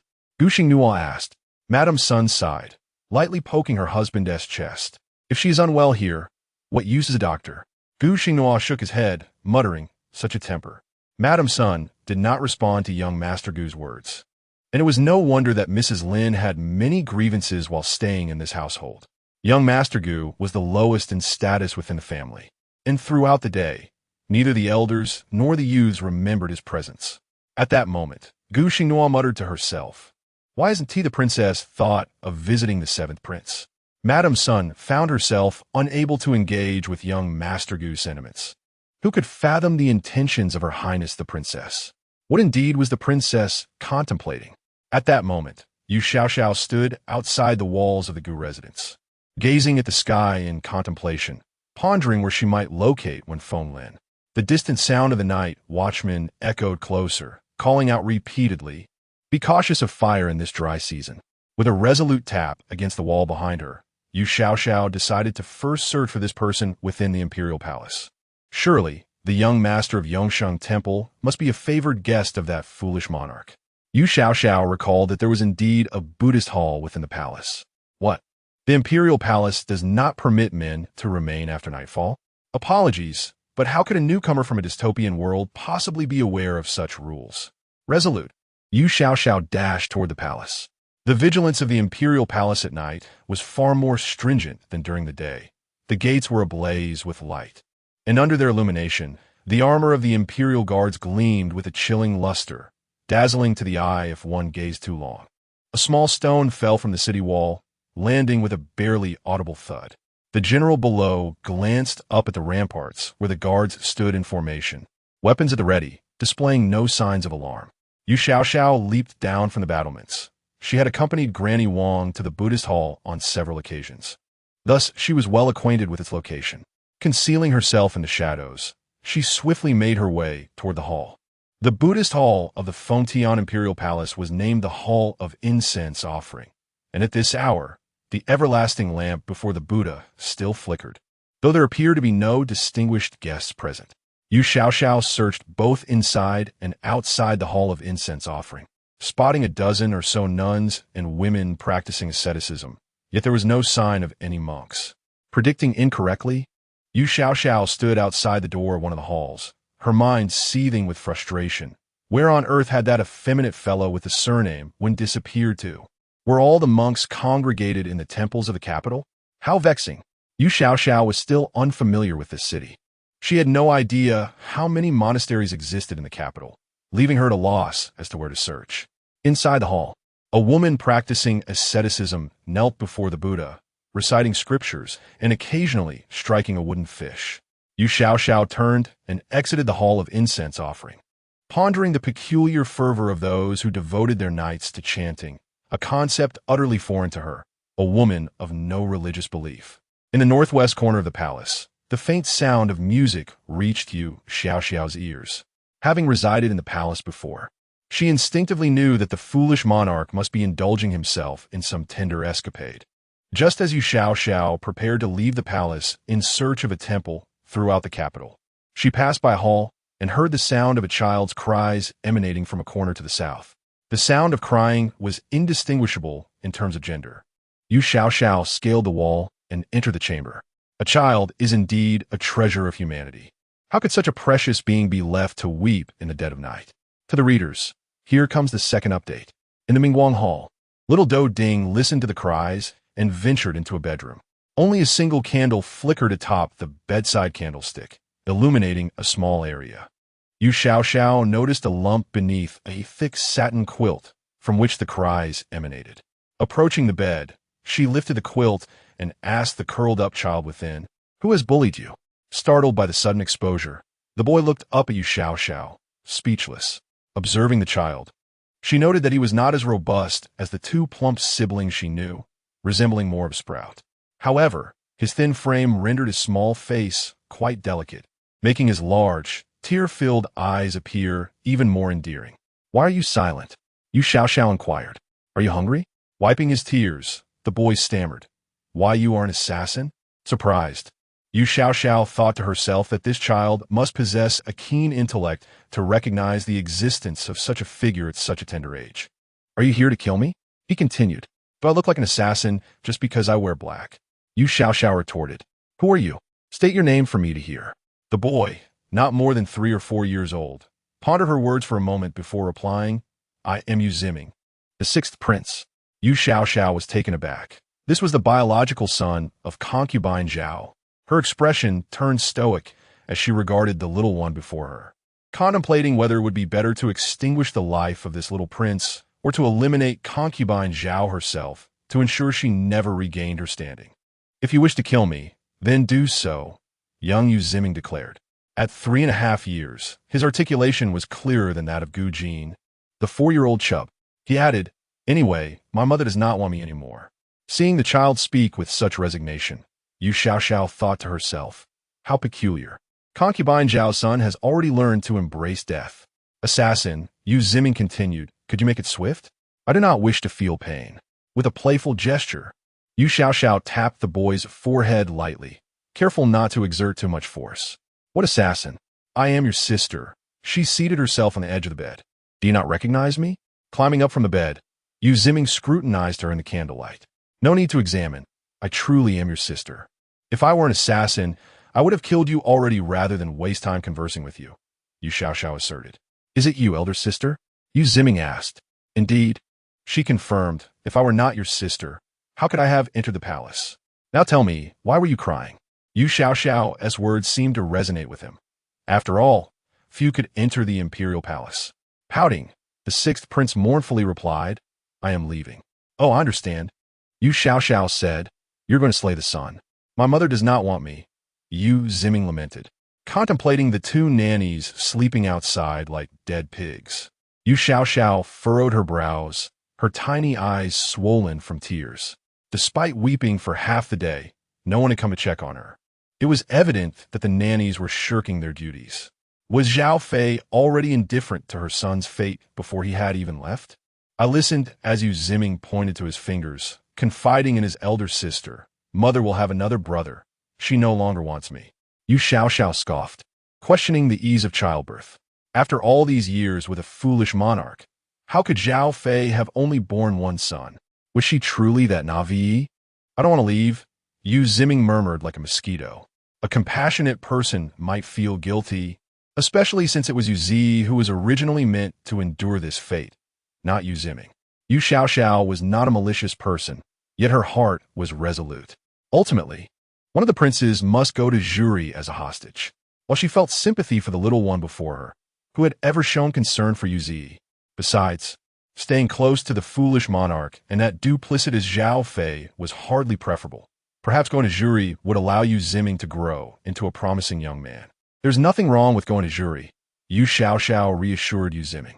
The 6-year-old's large eyes brimmed with tears again. "Regardless, your mother is preparing to have another child. And with a new son, she will hardly have time for you." Yu Xiao attempted to tarnish Zhao Fei's image. "Our country is currently in dire straits. If you go to Zhuri and study hard, returning with skills to strengthen our nation, wouldn't that be splendid?" The 3.5-year-old could not fully grasp Yu Xiao's words, but sensed that perhaps leaving was not such a bad idea. Do you understand me? Yu Xiao inquired. But if I go to Zhuri, I'll be all alone, and I don't know anyone. Can I come back home? Yu Ximing stammered. I will come to fetch you. Yu Xiao promised, looking into Yu Ximing's eyes. I never lie to children. When? He asked.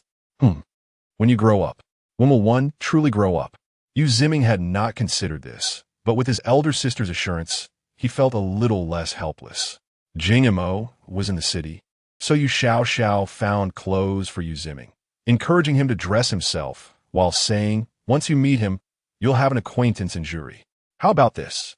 I'll take you to see Jing Mo. Yu Ximing struggled to put on the clothes, yet excitement coursed through him.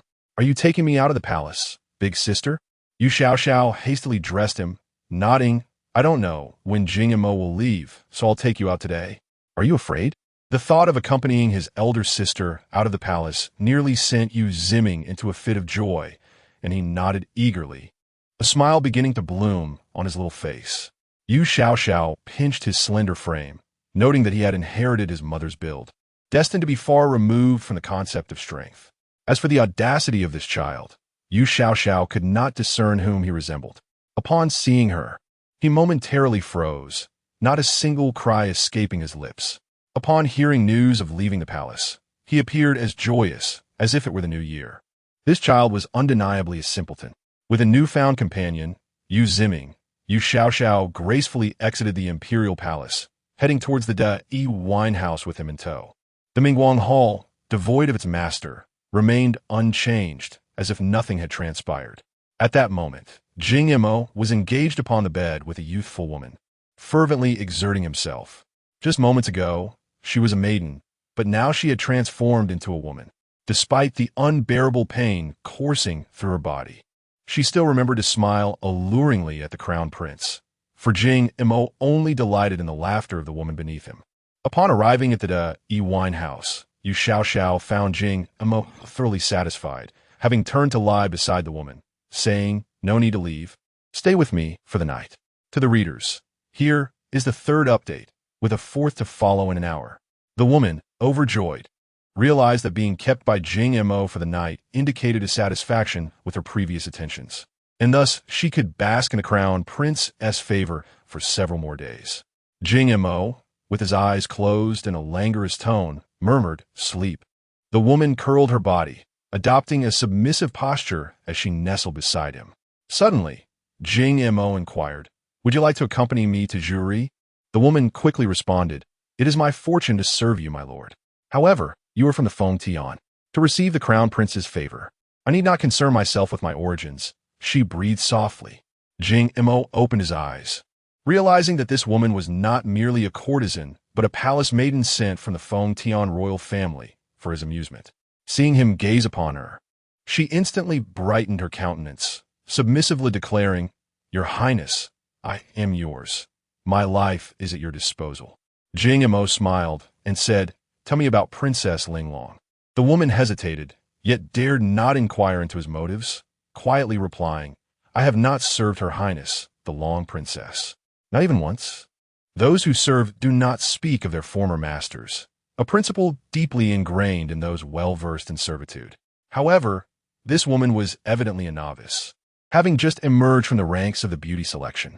Noting Jing Mo's interest in Princess Linglong, she recalled overhearing gossip from several of his attendants earlier that day, which suggested that Princess Linglong had incurred Jing Mo's wrath.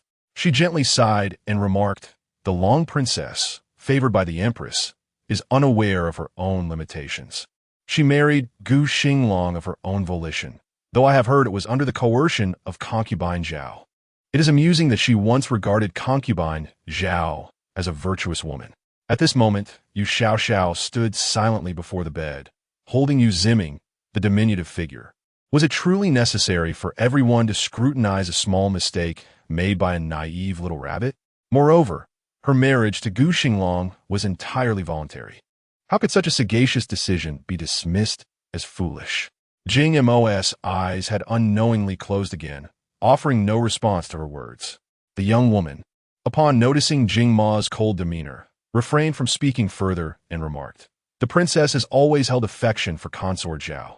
In a swift motion, Yu Xiao struck her with a precise blow to the nape, silencing her before any further scandalous revelations could escape her lips. At that moment, Jingma felt a sudden chill sweep across his face. As he opened his eyes, he swiftly turned to sit upright, a gleaming sword already drawn and firmly gripped in his hand, its tip poised at Yu Xiao's throat. Yu Xiao did not flinch. One hand grasped Yu Xinglang while the other rose in a casual greeting, saying simply, "Hi." Jingma demanded, "Who are you?" Clad in black and with her hair tied back in a ponytail, Yu Xiao stood illuminated by the bright light of the room. Yet her silhouette was obscured against the glare, leaving Jingma unable to recognize her as the exquisite Princess Linglong. Silence enveloped the outside of the chamber, and a sense of dread settled in Jingma's heart. His voice had carried enough weight to rouse the guards, yet there was no response. Had they all been slain? "Who sent you?" He interrogated Yu Xiao with a sharp tone. "What is the value of my life?" The figure before him, shrouded in black, could only be an assassin. "What?" Yu Xiao leaned closer, stating, "I am Yu Xiao, not Princess Linglong." As Jingma stared at her face, realization dawned. Indeed, it was the very Princess Linglong herself. Yu Xiao waved her hand dismissively, repeating, "Hi, hi." Jingma nearly choked in disbelief. His grip slackened, causing the sword to clatter onto the bed. With the realization that he had spared Yu Zi, he found no reason for Princess Linglong to wish him harm. "What brings you here, Your Highness?" he queried, bewildered by the sight of a newlywed woman in another man's quarters at such an hour. Yu Xiao placed Yu Xinglang onto the bed, stating, "I wanted to discuss something with you. What could possibly warrant a midnight conversation? Are you not aware of the impropriety of such clandestine meetings, Your Highness?" Yu Xinglang pointed at Jingma with a tiny finger, exclaiming, "Big sister, he is not dressed." Jingma stiffened, glancing down to discover that he was indeed unclothed. A gust of autumn wind wafted through the slightly ajar window, causing the two small red marks on Jingma's chest to become increasingly prominent under the scrutiny of 6 eyes, rising uncontrollably in response to their gazes. Yu Xiao observed the marks and remarked, "I did not expect you to have such a physique beneath your attire." It was evident that years of martial training had sculpted his form. Much like Gu Xinglang, he appeared lean in clothing but revealed well-defined muscles when bare. Instinctively, Jingma grasped the blanket to shield himself from view. Yet as he wrapped it around his body, he suddenly questioned why he should feel embarrassment at all. Shouldn't it be Princess Linglong who felt the shame? Upon looking up, he found her gaze still fixed upon him. At that moment, Yu Xinglang sneezed. Yu Xiao inquired, "Are you cold?" Yu Xinglang nodded. Without hesitation, Yu Xiao lifted the child and tucked him into Jingma's bed covers. With the child nestled beside him and his own bare skin exposed, Jingma was left in a state of shock, gripping the blanket tightly, unwilling to let go. In the cozy confines of the bedding, Yu Xinglang's small hand brushed against the fabric, and he promptly reported to Yu Xiao, "Elder sister, he isn't wearing any pants." Yu Xiao, with a flushed face, glared at Yu Xinglang and admonished, "Don't touch recklessly." "Well, he's just a child. Let him touch." Yu Xiao replied, "Your innocence should be beyond question." Jingmo, whose innocence truly matters here? Are you still cold? Yu Xiao inquired of Yu Xinglang. The little one shook his head, saying, "Is he Jingmo?" Yu Xiao nodded, stating, "He is the leg you must hold tightly to in the future. Quickly, give Jingmo a cute gesture." Jingmo, utterly perplexed by Yu Xiao's words, pointed at the dazed woman and said, "First, move her aside." The beauty, though covered with a blanket and rendered unconscious by Yu Xiao, retained her modesty. Yu Xiao lifted the beauty, blanket, and all, and placed her on the chaise outside the screen. In that moment, Jingmo seized the opportunity to don an outer robe, feeling quite vulnerable with someone else's bare skin in the bedding. It was an unprecedented experience for the crown prince, who wished fervently that this were merely a nightmare. After Yu Xiao returned the beauty, she sat at the edge of the bed and looked at Jingmo, saying, "We need to talk." Jingmo gazed at Yu Xiao, realizing this was no nightmare at all. A princess visiting at such an hour was indeed a breach of decorum. With a sullen expression, he reproached her. "If this were to spread, have you considered your reputation? Can reputation be eaten?" Yu Xiao retorted, clicking her tongue. Why don't you just put on some pants first? You wretch.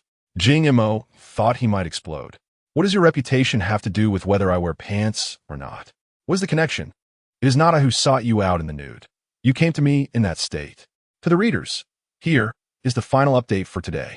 I humbly request subscriptions, monthly votes and rewards, and whatever else may be needed. Ahem, Megwa is still traveling and seeking various forms of support. Who says women are inferior to men? Jing Mo, suppressing his anger, nodded towards Yu Zi and asked Yu Xiao.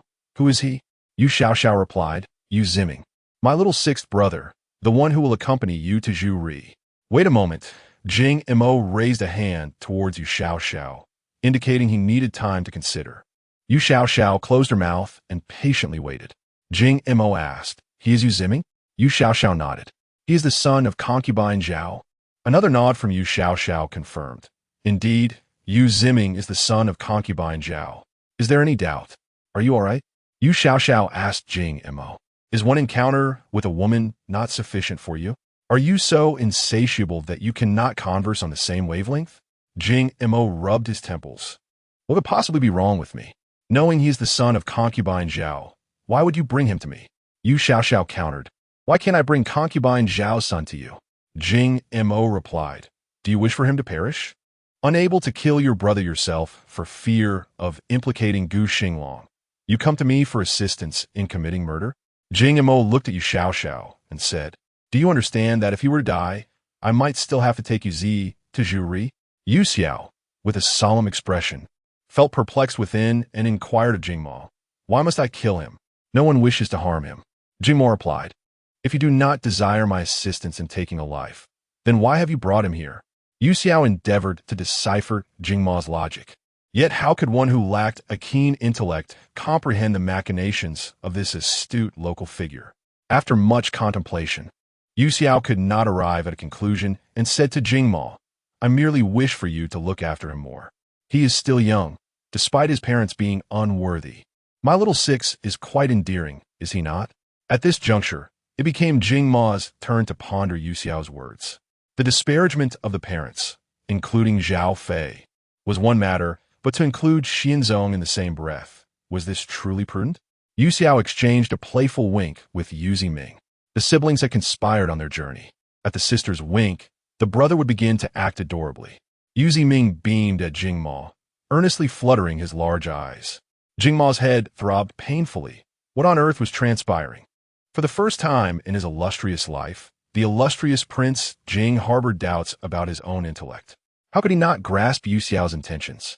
Observing Jing Mo's furrowed brow, Yu Xiao wondered if she had made an unreasonable request. Was caring for a child truly so burdensome? Jing Mo's mind whirled as he noted that Yu Ziming had nodded off. So he gently laid the child behind him to slumber and quietly asked Yu Xiao, Do you believe this will sever their maternal bond? What? The adage states that a mother and child are of one heart, and Jing Mo deemed Yu Xiao's assumption overly simplistic.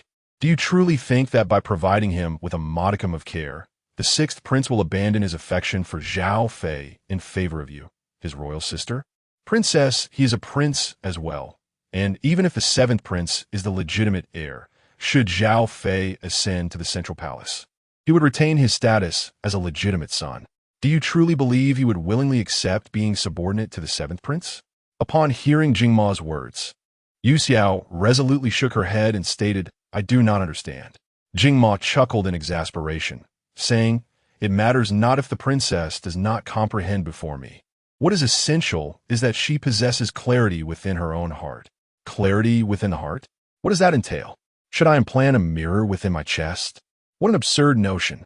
Yu Xiao continued to shake her head at Jing Mo, insisting, This I cannot accomplish. Jing Mo felt a surge of frustration. Was feigning ignorance truly entertaining? Just ensure my little six is well cared for, Yu Xiao insisted. How could Zhao Fei so easily bear another child? As long as little six remains in your care, Zhao Qiuming will undoubtedly heed your commands. You might even compel him to harm your brother or extort him, for his character is base, and he is left with naught but wealth. Jing Mo's head throbbed even more as he implored Yu Xiao. Could you possibly articulate something I can comprehend? What part do you fail to understand? Yu Xiao queried. Jing Mo replied, Are you aware of the connection between Zhao Qiuming and Jing Qian? Yu Xiao paused, realizing that Jing Qian was indeed Jingma's brother. What relevance did this have to Zhao Qiuming? Jingma gazed at Yu Xiao and asked, "Princess, are you willing to assist me?" Yu Xiao nodded, realizing that if she could not become a consort, she could still be a companion. "What do you think I should do about Jing Qian?"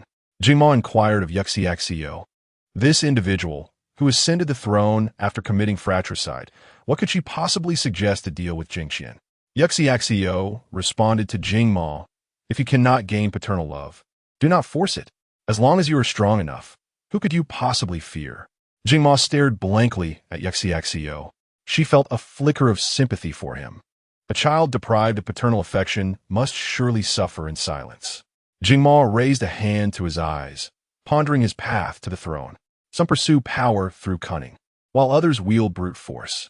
It seemed he had taken a wrong turn, with a mother who lacked favor and a father who regarded his maternal lineage as adversaries.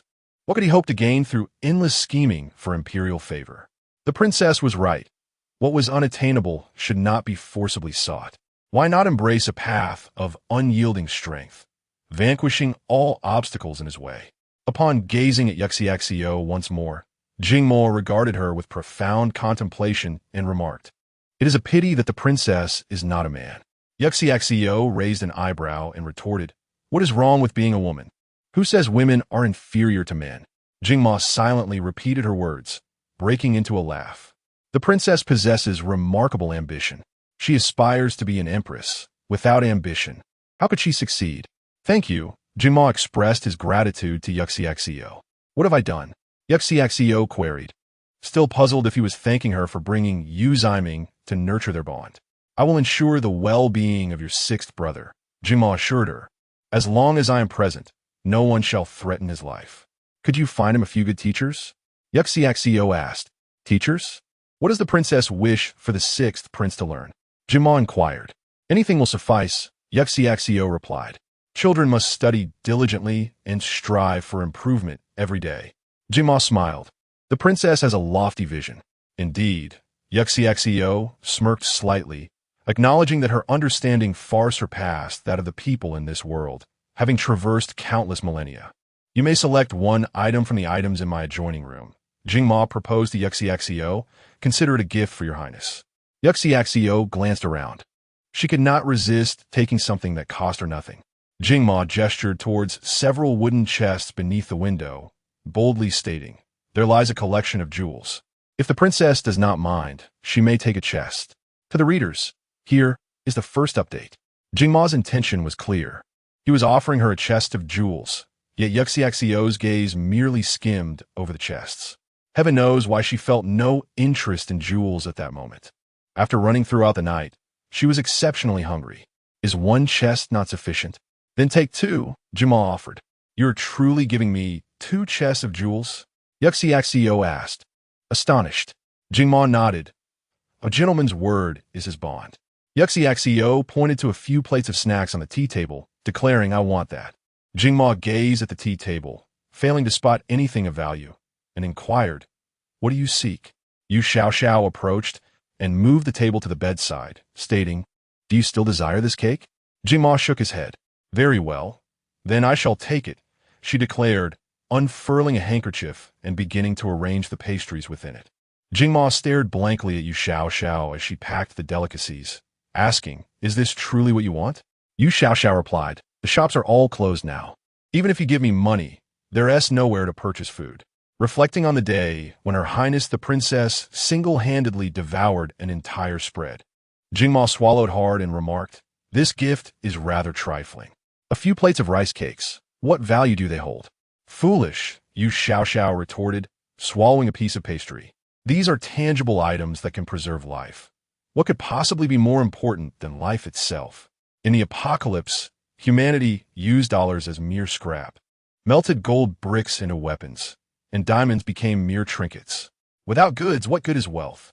Only that which can be harvested from the earth is truly salvatory."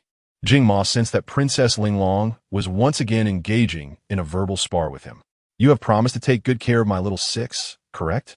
After packing the pastries, Yu Xiao queried Jingma. He replied solemnly, Indeed, I have given my word to the princess, and I shall uphold it. Very well. I owe you a favor. What do you wish for? Yu Xiao pressed further. Jingma stated, I desire a box of jewels from the princess. I'm not overly fond of wealth, Yu Xiao mused. Well then, if I find myself in dire straits in the future, remember that I have stored 2 boxes of jewels with you, and you must return them to me. One must always have provisions in multiple places. It is akin to the principle that one should not hang their hopes on a single tree. Jingma smiled, realizing she intended to share prosperity with him. Very well, he said, I shall safeguard these 2 boxes of jewels for the princess. Then it is settled. I shall take little Six with me, Yu Xiao announced. Jingma inquired, will the princess not leave me a token? After forming an alliance, it is customary to leave some memento, is it not? Internally, Yu Xiao felt a tinge of disdain for Jingma. She had yet to claim her gift, and he was already seeking a return favor, truly unbecoming of a gentleman. Noticing her own attire, devoid of even a single coin, she wondered what she could possibly leave behind. Jingma, perceiving her lack of adornments, jested. How about you give me a few strands of your hair, princess? What is hair? Yu Xiao asked. Having grown accustomed to Princess Linglong's antics, Jingma explained. Hair refers to the princess's tresses. Hair? Yu Xiao genuinely could not fathom Jingma's logic. Was hair truly so valuable? Seizing the sword that Jingma had dropped on the bed, she raised her hand and snipped off a portion of her ponytail. Jingma was left utterly astonished. Yu Xiao extended the small section of braid to him, saying, Here, take it. Jingma protested. Princess, are you truly certain you wish to part with this? A woman's hair is a cherished gift, symbolizing devotion. Yu Xiao questioned. Wasn't it you who desired it? She had already severed her hair. Surely he wouldn't refuse it now. Jingmo extended his hand to grasp a cluster of dark green strands of hair. As Yu Xiao leaned forward to lift the slumbering Yu Ziming into her arms, she said to Jingmo, I have given you the token. We must uphold our promise. Jingmo nodded in agreement. The next moment, Yu Xiao, with one hand carrying the small child and the other holding a bag of pastries, dashed to the window and leapt out of the bedroom. Jingmo rushed outside, only to find his guards sprawled helplessly on the ground, while Princess Linglong had vanished without a trace. Jingmo adjusted his robe and, barefoot, approached the railing of the corridor. The lights of the wine house twinkled in the distance, and holding the green strands in his hand, he suddenly smiled. Yu Linglong, indeed, you are a remarkable beauty. A flash of lightning streaked across the night sky, as the rain, which had been brewing since dusk, finally descended, pattering softly and weaving a curtain of rain over the capital of Fengtian. As Yu Xiao carried Yu Ziming out of the wine house, just as she intended to return the small child to the imperial palace, raindrops began to fall upon her face. Realizing it was raining, she decided to run towards the Gu residence instead, planning to return little Six to the palace the following day. On the terrace of the tall pagoda at the Gua Temple, Master Feng Lin observed the autumn rain beyond the awning and remarked to Master Chengguan, with each autumn rain comes a chill. You ought to dress warmly. Chengguan, clad in a simple black robe, indeed appeared too lightly dressed for the rainy night. He poured himself and Master Feng Lin a cup of tea from the already boiled water and quietly inquired, What brings you to Fengtian, master? Master Feng Lin took a sip of the clear tea and replied softly, My master spoke of a shift in fate and that the change resides in Fengtian. I came to witness it. Chengguan glanced at the youthful master and asked, In the capital of Fengtian, have you seen nothing at all? Master Feng Lin responded, You have perceived nothing? Chengguan smiled gently and said, If there is indeed a change in fate, it must have its own reasoning. Why cling to an explanation? Must the broken army fall, yet remains unscathed? Master Feng Lin regarded Chengguan and asked, Do you not feel this change warrants an explanation? A person wrong from the start, Chengguan replied, What basis is there for declaring certain death? What Princess Linglong? Master Feng Lin inquired. Chengguan appeared taken aback, saying, What has befallen her highness? She claimed that my eternal life temple is insignificant. The queen perished in childbirth. Chengguan continued, seeking eternity, yet finding none. It is only natural for the princess to change her heart. Raindrops splattered into Master Feng Lin's teacup. causing a few drops of hot tea to leap out and land on his hand. He looked down at his palm. "If you have matters you wish to keep from me, I shall not pry," Chengguan stated. "There are many temples in Fengtian. You might take the opportunity to explore them." Master Feng Lin raised his gaze to Chengguan once more. Chengguan maintained an air of indifference. Speaking in a calm tone, "Your master has sent you to observe the changes. Master, forgive my candor, but how can mortals unravel the mysteries of destiny? It is best to let things unfold naturally. I inquire about Princess Linglong, and you advise me to let nature take its course." Master Feng Lin's voice carried a chilling undertone in the autumn rain as he addressed Chengguan. "You are protecting her. Why is that?" To the readers, here comes the second update. After savoring half a cup of tea, Master Chengguan slowly addressed the young Master Feng Lin, saying, "The breaker star is a harbinger of calamity, with shallow kinship and fleeting affection. Its emergence brings chaos to the world. It is unjust to deem Gu Xinglang as the breaker star based solely on the words of the presiding master." Master Feng Lin replied, "Are you suggesting that my master is mistaken?"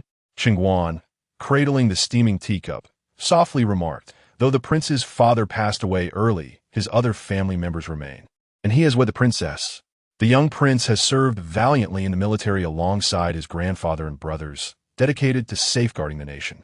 How can he be associated with the misfortunes of the world?" With a smile, Master Feng Lin lightly tapped the rim of his teacup and stated, "One cannot defy destiny," which is precisely what you are observing, Chengguan. Chengguan returned a smile, replying to Master Feng Lin, "I have been patiently awaiting the outcome." The water in the small kettle bubbled gently, producing a soft, gurgling sound. Master Feng Lin chose not to speak further and rose to depart. After Master Feng Lin descended from the terrace, Chengguan furrowed his brow. He had been entrusted by the Empress to protect Princess Linglong. Gazing up at the starless night sky, he recalled the celestial signs that foretold turmoil in the realm. Could he truly safeguard Princess Linglong? The night rain persisted until the dawn of the following day. When it gradually ceased, Gu Xinglang awakened from his slumber, turning to glance at his young wife, who was still in a drowsy state, a smile already gracing her lips. What could be more heartwarming than waking up and seeing the sleeping visage of a loved one beside you? After gazing at the slumbering Yu Xiao for a moment, Gu Xinglang had yet to master the art of morning kisses. Instead, he reached out to stroke her hair. At that moment, something unexpectedly kicked him from behind. As he turned to investigate, Gu Xinglang discovered a small boy nestled against him. The little boy, entirely bare, remained undisturbed in Gu Xinglang's grasp, blowing bubbles in his sleep. Gu Xinglang was taken aback, bewildered. Waking up to find his wife beside him and a child at his back was utterly perplexing. When he turned to look at his wife, Yu Xiao, who usually would awaken at the slightest disturbance, remained undisturbed, knowing that Gu Xinglang posed no threat. She kept her eyes closed, intending to indulge in more sleep. However, the commotion caused by Gu Xinglang grew louder, prompting her to finally open her eyes. Seeing that Yu Xiao was awake, Gu Xinglang hurriedly inquired, "How is there a child here?" Yu Xiao replied, "Indeed, how is there a child here?" Gu Xinglang stammered, This child, how? How'd he get onto our bed?" Yu Xiao asked, "Do you think the child looks like me?" Gu Xinglang glanced at the sleeping boy in his arms. No matter how he pondered, it was unfathomable that his 13-year-old wife could have a son of 3 or 4 years. "He doesn't resemble you," Gu Xinglang remarked, "but why is this child so thin?" Observing Gu Sanxiao's troubled expression, Yu Xiao inquired, "Where did you find him?" Gu Xinglang replied, "Behind me." "Behind you?" Yu Xiao mischievously suggested, "It wouldn't be your child, would it?" Gu Xinglang nearly tossed Yu Ziming under the bed, wondering if he possessed such capabilities. After a prolonged silence, Gu Xinglang clarified to Yu Xiao, "Princess, only women can conceive and bear children." His response lacked humor, prompting Yu Xiao to murmur in dissatisfaction, clearly unimpressed by Gu Sanxiao's reaction. "What will be considered humorous?" Gu Xinglang asked. Yu Xiao deliberately lowered her voice, stating, "Because I fear the pain, I shall bear the child for you." She recalled how one of her subordinates had won his wife over with such sweet nothings. Yu Xiao genuinely felt anxious for Gu Xiao, pondering how they could find happiness in the future without a hint of playfulness. Gu Xinglang stared in disbelief at his little wife. questioning whether such absurdity could be deemed humorous. Why are you silent? Yu Xiao pressed. Gu Xinglang's lips moved, but what could he possibly say? Yu Xiao playfully pinched Gu Xinglang's cheek, declaring, I just no longer. He is Yu Ziming. Who? Gu Xinglang wondered if he was still dreaming due to his lack of sleep. Yu Ziming, the son of concubine Zhao, Yu Xiao explained. Gu Sanxiao shuddered. The notion of concubine Zhao's child sleeping in his bed was more shocking than birthing one himself. Had his spirit left his body last night to abduct the sixth prince from the palace? Yu Xiao glanced at the small child, who was drooling in his sleep, and said to Gu Xinglang, let him sleep. When he awakens, I shall return him home. Home? Gu Xinglang interjected. I know he resides in the imperial palace. Xiao, how did he arrive here? Oh, Yu Xiao recounted. I ventured into the palace yesterday, seeking that effeminate fellow, only to find him weeping under the covers. I took him to meet Jing Mo. Little Gu, Jing Mo, and I have come to an agreement. After little six goes to Zhu Ri, you'll take care of him. The weight of this revelation struck Gu Sanxiao, leaving him in need of time to process it. Yu Xiao yawned and closed her eyes, stating, I shall sleep a while longer. Gu Xinglang felt an urge to plead with her not to sleep, as this was hardly the time for slumber. Yet, being a considerate husband, he managed to utter a single word of concern, swallowing the rest of his thoughts. Regardless of the circumstances, even if the heavens were to collapse, his wife deserved her rest, did she not? Meanwhile, within the imperial palace, 5 ladies led by concubine Hua confronted concubine Zhao in a tense standoff before Xianzong. Concubine Zhao wept, beseeching, Your Majesty, please send someone to rescue the sixth prince. Something must have happened to him. Concubine Hua smirked, retorting, Sister, perhaps you should dry your tears. Just yesterday, His Majesty decreed that the sixth prince would go to Zhu Ri, and this morning he has vanished. He claims someone wishes to harm him. Yet this supposed assassin seems to choose their timing rather astutely. What do you mean?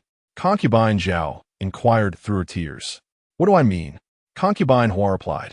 Sister, if you do not wish for His Highness the sixth prince to embark on a perilous mission, you could earnestly beseech the emperor, rather than creating such turmoil that disturbs us all. I did not. Indeed, sister, before Lady Rong could finish her protest, she interjected. The safety of the princes is no trifling matter. You must not engage the emperor in a game of false accusations. The palace is heavily guarded, and within the hall of Mingguang, there are countless attendants and eunuchs. Who possesses the audacity to abscond with the sixth prince? The 5 esteemed concubines exchanged pointed remarks, seizing the opportunity to further disparage Lady Zhao. How could they allow such an occasion to slip by?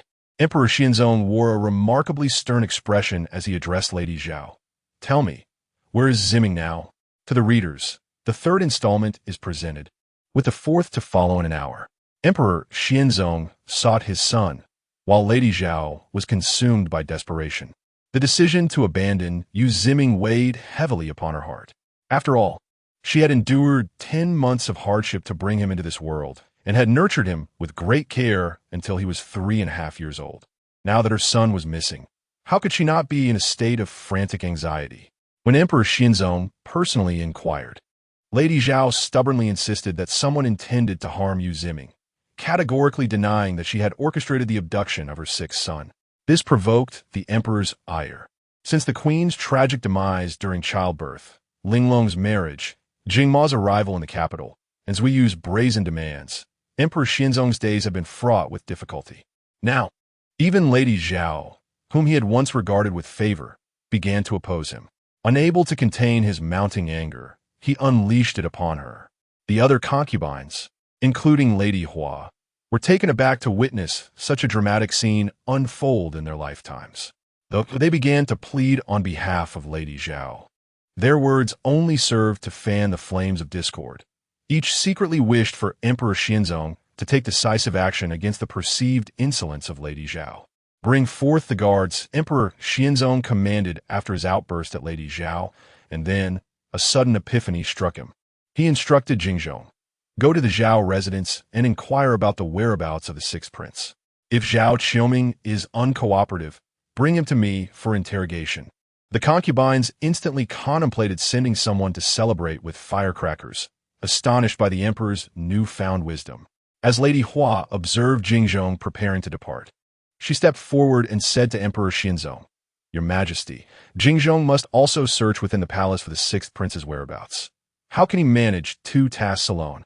Emperor Xianzong smacked his forehead, exclaiming, "Jingzhong, you need not go." Seizing the moment, Lady Hua suggested, "Send the Imperial Guard. The Zhao residence is teeming with servants, and Zhao Beicheng is a formidable general." "Let it be so." Emperor Xianzong acquiesced with a wave of his hand. As Jingzhong set out for the Zhao residence, the situation still held potential for resolution. However, with the Imperial Guard dispatched, questions arose about whether they would be inclined to support their own general. How had the situation devolved to this point? Initially, everything had progressed according to his meticulous plans without a hitch. Now, what had transpired?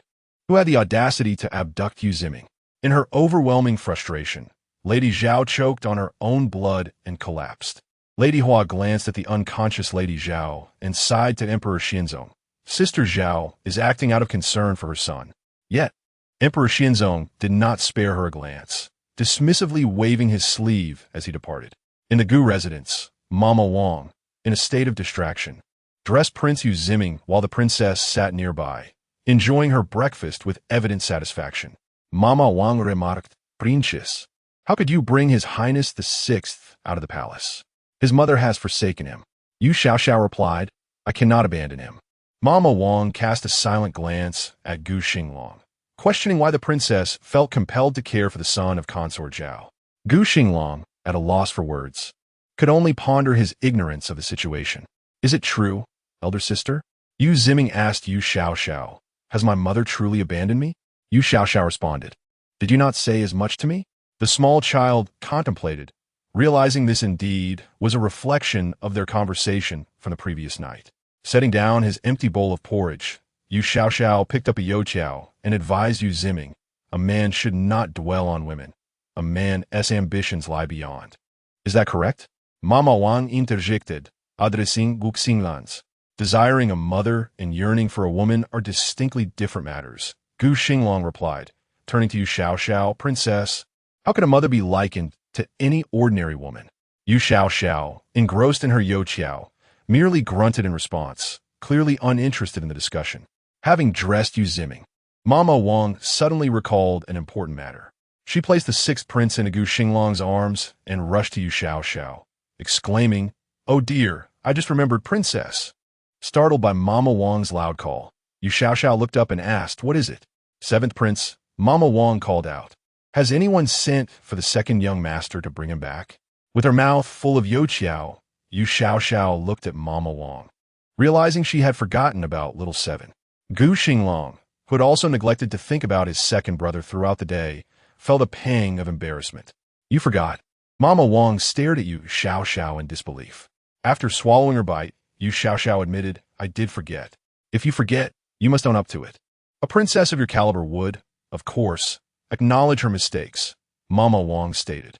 She turned to Gu Xinglang, pondering the reliability of both the princess and her husband. Gu Xinglang, being a man of integrity, confessed, "It is my fault." Mama Wang felt the weight of despair. Would the Empress in heaven ever find peace? After consuming 3 Yu Xiao approached the bed and handed Yu Ximing a steamed bun, declaring, "I shall take you home." Gu Xinglang questioned, "You intend to take him away, just like that?" Yu Xiao retorted, "Do you wish to keep little six for a meal?" Gu Xinglang fell silent, as he truly did not want that. Embracing Yu Ximing, Yu Xiao departed, reasoning that keeping the child would necessitate providing him with lunch, and she preferred to conserve provisions. Mama Wang chased after them to the door of the bedroom, but by then, her princess had vanished without a trace. She turned back to Gu Xinglang, expressing her concern. "Prince Consort, do you think the palace has already discovered that His Highness the Sixth is missing?" Gu Xinglang remained silent. Mama Wang pressed, "Prince Consort, did you not remember this matter? The princess of her family may lack intellect, but surely the Prince Consort, a man who leads troops in a battle, should not be similarly deficient in wit." As Gu Xinglang awoke that morning, still shaken from a fright, he accompanied Yu Xiao and Yu Ximing for another brief slumber. his mind a blank canvas devoid of thoughts. When Wang Mama inquired, Gu Xinglang reclined on his bed, contemplating the matter once more. The individual had already been brought out of the palace and had spent the night away, rendering any further discussion seemingly futile. Prince Consort, at this moment, Wang Mama could rely solely on Gu Xinglang. I shall enter the palace. Gu Xinglang informed Wang Mama. The princess is still quite young, and she shares a deep sibling bond with the sixth prince. This situation I shall elucidate to the emperor. The mention of a deep sibling bond by Gu Xiao caused Wang Mama to flinch, her expression contorting as she replied, "Very well, Prince Consort, please wait a moment. I shall summon Xiao Zhuang and Xiao Wei to assist you in rising." With the Prince Consort by her side, should the emperor's temper flare, at least there would be someone to share the burden of his wrath, would there not? Wang Mama, inevitably troubled by her capricious princess, found herself ensnared in darker thoughts. Yu Xiao and Yu Ziming scaled the wall to exit Gu Mansion. "Elder sister, why don't we use the gate?" Yu Ziming asked. "It's too close," replied Yu Xiao. "Elder sister, I want to be carried," he added. After a moment's reflection, she lifted the little one onto her shoulders. Carrying a small child was far simpler than shouldering a rocket launcher back in the day. Yu Ziming settled onto Yu Xiao's shoulders, wrapping his little hands around her neck. "Elder sister, shall we return home now? I miss grandfather." To the readers, here, as the final update for today. See you all tomorrow. Good night, and a kiss to Megwa from all of you. "Grandfather?" Yu Xiao inquired. Yu Ziming nodded, his mood suddenly dampening. "I'm leaving. I won't be able to see grandfather." After a moment's contemplation, Yu Xiao recalled that Yu Ziming's grandfather was none other than Zhao Qiuming. She hesitated, wondering if a visit to Zhao Qiuming's home might lead her to act impulsively and set fire to the place.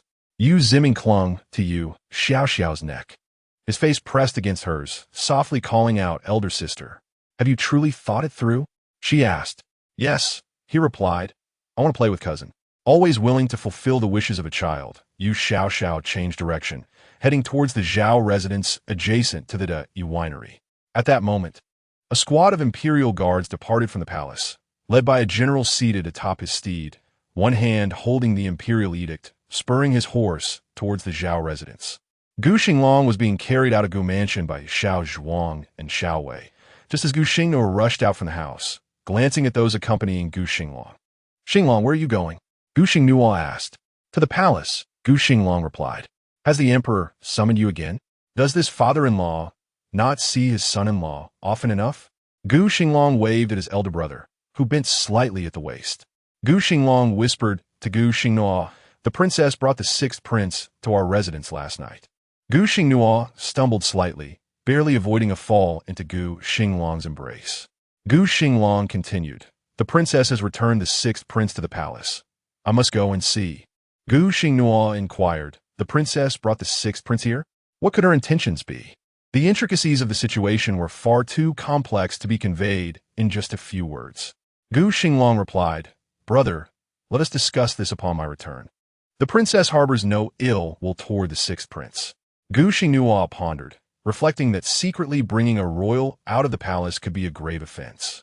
Yet, was it not also a serious crime for the princess to enter the palace without summons at such a late hour? Gu Xinglang suddenly realized that his sister-in-law had breached palace protocol on numerous occasions, and he came to the unsettling conclusion that he had a sibling who frequently toyed with perilous transgressions. "Brother," Gu Xinglang said, "have you sent someone to summon our second brother back?" Gu Xinglang's lips twitched. He finally recalled to inquire about the second brother. "I dispatched someone early this morning. I shall accompany you into the palace," he declared, turning to instruct the servants to prepare the horses. Gu Xinglang asked, "You're coming as well?" Gu Xingnuo replied, "I cannot help but worry if I do not accompany you." By the time Gu Laiyuan received the news that his eldest and youngest grandsons were about to venture out together, he rushed to the entrance only to find that the brothers had already departed. Standing at the gate, he queried the steward, "What are they up to?" The steward, having heard nothing of their conversation, shook his head in response. The elder gentleman commanded, "Send someone to follow them and discover their whereabouts." The steward acknowledged with a yes and hastily dispatched a servant to pursue the two young masters. Grumbling to himself as he returned to the house, the elder gentleman muttered. None of them bring me peace of mind. At that moment, he had yet to recall that his second grandson was still outside, desperately fleeing. Yu Xiao, accompanied by Yu Xinglang, stood resolutely at the back entrance of the Zhao residence, adhering to the principle of directness in their journey. The front courtyard of the Zhao estate was currently bustling with commotion, the air filled with shouts and the sound of weeping women. The siblings tilted their heads in unison to listen for a moment, and Yu Xinglang asked, "What is that sound?" Yu Xiao assessed that the cries were not particularly harrowing. Humans tended to be far more anguished when confronted by zombies. "It's all right," Yu Xiao reassured Yu Xinglang. "Did you not wish to find your cousins? I will take you in to seek them out." With the reassurance from his elder sister that all was well at their maternal grandparents' home, Yu Xinglang nodded in agreement. Yu Xiao hoisted Yu Xinglang on her shoulder, and with a gentle push from her toes, they leapt over the high walls of the Zhao residence. "How impressive, eldest sister!" Yu Xinglang clapped for Yu Xiao. Upon surveying their surroundings, which appeared to be a garden with pavilions, Yu Xiao asked, "Where do your cousins reside?" "I do not know," Yu Xinglang replied. "This is my first visit to my maternal grandparents' home. My cousins have always come to the palace to play with me." Upon hearing that Yu Xinglang was equally unaware of his cousin's whereabouts, Yu Xiao suggested, "Then let us find someone to ask." "All right," Yu Xinglang agreed, following the wisdom of his elder sister. In the front courtyard of the Zhao residence, Gu Xinglang finally grasped the meaning of the phrase, "sitting at home while misfortune descends from the heavens." Kneeling on the ground, he repeatedly pondered the imperial edict that scolded him. Bewildered as he inquired of the general from the imperial guard, "Is the sixth prince not in the palace?" The general, observing Gu Xinglang, was not an ally of his, yet he hesitated to offend Gu Xinglang. After all, the Zhao consort had angered the emperor, and perhaps one day she would manage to placate him again. The general slightly bowed and whispered to Gu Xinglang, "My lord, this matter is of great significance. You should hasten to return the sixth prince to the palace." Gu Xinglang turned to his three sons, who knelt beside him. Had they secretly taken Yu Xinglang out of the palace? Did his sons possess such capability? If his daughter wished to save the sixth prince, she would certainly have confided in him, her father. The three Zhao sons kept their heads lowered, avoiding any eye contact with Gu Xinglang. Suddenly, he was struck with alarm as he scanned his sons and asked, "Where's your elder brother?" The three Zhao brothers exchanged glances, shaking their heads. They had not seen their eldest brother since the previous night. A cold sweat broke out on Gu Xingmang's brow. Could it be that Zhao Beicheng, the second son, had taken Yu Xinglang away? The general of the imperial guard, noticing the absence of the eldest Zhao son, looked at Gu Xinglang and stated, "My lord, if you're unable to present the sixth prince, I shall have to search the residence." The Zhao family knelt in despair upon hearing the general's words. The wife of the chancellor began to weep again. Would this not lead to their house being confiscated? Just moments ago, she had been the esteemed wife of the chancellor, and now she faced the prospect of becoming a prisoner. No woman could endure such a drastic fall. As the chancellor's wife wept, the other women of the Zhao household followed suit. "My lord," the general of the imperial guard fixed his gaze on Gu Xinglang and inquired. Gu Xinglang swiftly calculated his losses and gains, gritting his teeth as he replied to the general, "I did not see the sixth prince yesterday.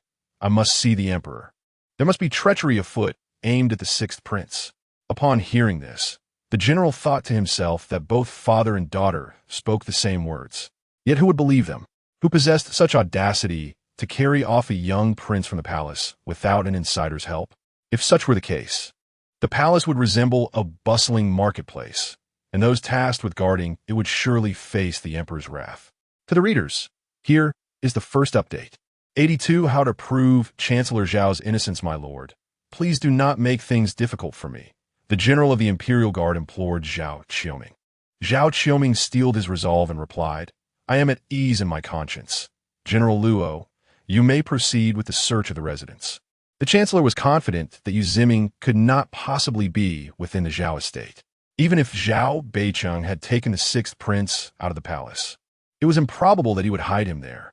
The only course of action left was to allow a thorough search, for as long as he proved his innocence. Gu Xinglang believed he could convince the emperor that this time he had been unjustly accused. "Then I must take my leave," General Luo replied courteously, signaling to his subordinates. He commanded, "Search." The Imperial Guards commenced their search of the Zhao residence from the front courtyard. In the back garden, Yu Xiao, accompanied by Yu Ximing, was looking for individuals while observing a small green-feathered bird perched on a parasol tree branch. Just as she was about to continue her search for the sixth prince's cousins, a voice called out from behind, "Who goes there?" Turning around, Yu Xiao made eye contact with the speaker. To her surprise, it was Zhao Beicheng, the very man she had clashed with on her wedding day, who had seized Gu Xinglang's merit. Zhao Beicheng, upon recognizing the delicate princess bearing the sixth prince, rubbed his eyes in disbelief. Indeed, this peculiar pairing was a reality. Once Yu Ximing discerned the identity of their visitor, he called out, "Uncle." Zhao Beicheng, akin to a somnambulist, approached Yu Xiao and inquired, "What brings you here?" She replied, "I am searching for the sixth prince's cousins." Zhao Beicheng pondered her mention of the sixth prince for a moment and asked, "Has his majesty arrived?" In his mind, without the virtuous zone accompanying them, these two could not possibly be together. As Zhao Beicheng spoke, the scent of alcohol wafted from his breath. Yu Xiao waved her hand in front of her nose and remarked, "Have you been drinking?" Zhao Beicheng had indulged in a night of revelry due to his discontent over the sixth prince, returning home in the dead of night to his newly acquired concubine's quarters, where he had enjoyed himself thoroughly until now. Hearing Yu Xiao's question, he stepped back slightly and confessed, "Yes, I had a drink last night." "Your Highness, whom are you seeking?" "There are several cousins of the sixth prince. I am looking for my eldest cousin," Yu Ximing replied. Zhao Beicheng smiled at Yu Ximing and said, "Then I shall take his highness to find him." "All right, uncle, hold me." Yu Ximing extended his little arms toward Zhao Beicheng. Yu Xiao made no attempt to intervene. It was only natural to allow her uncle to embrace his nephew. At this moment, Zhao Beicheng also noticed the commotion in the front courtyard and inquired with concern, "Your Highness, what is happening in our front courtyard?" Yu Xiao shrugged nonchalantly. "I don't know. What could possibly happen in your household?" The ever-casual Zhao Beicheng considered this and agreed. Their family could roam freely in the capital without a care, so what trouble could arise? However, as Yu Ximing nestled into his uncle's embrace, he suddenly felt a pang of sadness and remarked, "Uncle, I must leave." Zhao Beicheng's heart sank at this realization. Indeed, the little prince would soon depart for the sun execution. From what he gathered from his sister, this son was to be cast away, and it was uncertain when they would meet again. Pouting, Yu Ximing added, "I will miss you, uncle." Zhao Beicheng sighed heavily, cradling Yu Ximing as they made their way toward the front courtyard. After passing a waterside corridor, an idea struck Zhao Beicheng. Now that the sixth prince had left the palace, if he wished to prevent the prince from going to the sun execution, he could flee with him. Could Jing Mo really wait in the capital for him and the sixth prince to be captured? After the emperor selects another prince to accompany Jing Mo on the mission to vanquish the sun, he can return with the sixth prince, with an elder sister present. Even if the emperor were to be enraged, he would not demand the sixth prince's life. Zhao Beicheng's thoughts aligned with those of Gu Xinglang, illustrating that generals often make similar choices when faced with comparable situations. Zhao Beicheng whispered to Yu Ximing, "Your Highness, I shall take you out of the city." At 3.5 years old, it was the first time Yu Ximing could step beyond the palace gates. Yet the young prince did not comprehend the meaning of leaving the city. Zhao Beicheng spoke softly, but his words did not escape the keen ears of the little princess. She leapt forward, standing before Zhao Beicheng, and asked, "Where are you taking little six?" Zhao Beicheng, recalling that the sixth prince was suffering in place of the seventh prince, observed Yu Xiao's sudden fury and retorted, "Why should it be the sixth prince who goes to vanquish the sun?" "What?" Yu Xiao exclaimed. "Then who do you think should go?" Zhao Beicheng shouted back at Yu Xiao, "As long as it's not the sixth prince, that's all that matters. I intend to take him away." "Uncle?" Yu Ximing, frightened by Zhao Beicheng's outburst, felt tears welling in his eyes and pleaded, "I want my elder sister." Zhao Beicheng held onto Yu Ximing tightly. The Linglong princess was their family's adversary. How could he possibly hand over the sixth prince to an enemy? Yu Xiao soon grasped Zhao Beicheng's intentions and became furious herself. She had already made arrangements with Jing Mo and even offered a lock of her hair. Now, this man intended to abscond with Yu Ximing? Absolutely not. With a cold glare at Zhao Beicheng, she commanded, "Put little six down." "Princess, do not force me," Zhao Beicheng shouted. Yu Xiao rolled up her sleeves, determined to confront him. Zhao Beicheng, aware of her formidable strength from their previous encounters, turned and fled, cradling Yu Ximing, proclaiming, "I will rescue the sixth prince today." "Elder sister," Yu Ximing cried out, terrified and weeping for Yu Xiao. She was prepared to confront Zhao Beicheng decisively when a trembling voice resonated behind them. "Ungrateful wretch!" Zhao Qiuming scolded his eldest son before succumbing to a fit. Unable to utter another word, Zhao Beicheng halted his flight as two imperial guards appeared, blocking his path. Yu Xiao, perplexed, glanced at the guards and inquired of Zhao Qiuming, "Does your family still have an army? Can that foolish monarch in the palace still be salvaged? How can a subject maintain such a sizable military without oversight?" Zhao Qiuming could only stare at Yu Xiao, at a loss for words, unable to question how she came to be there, while the prime minister lacked the strength to inquire further.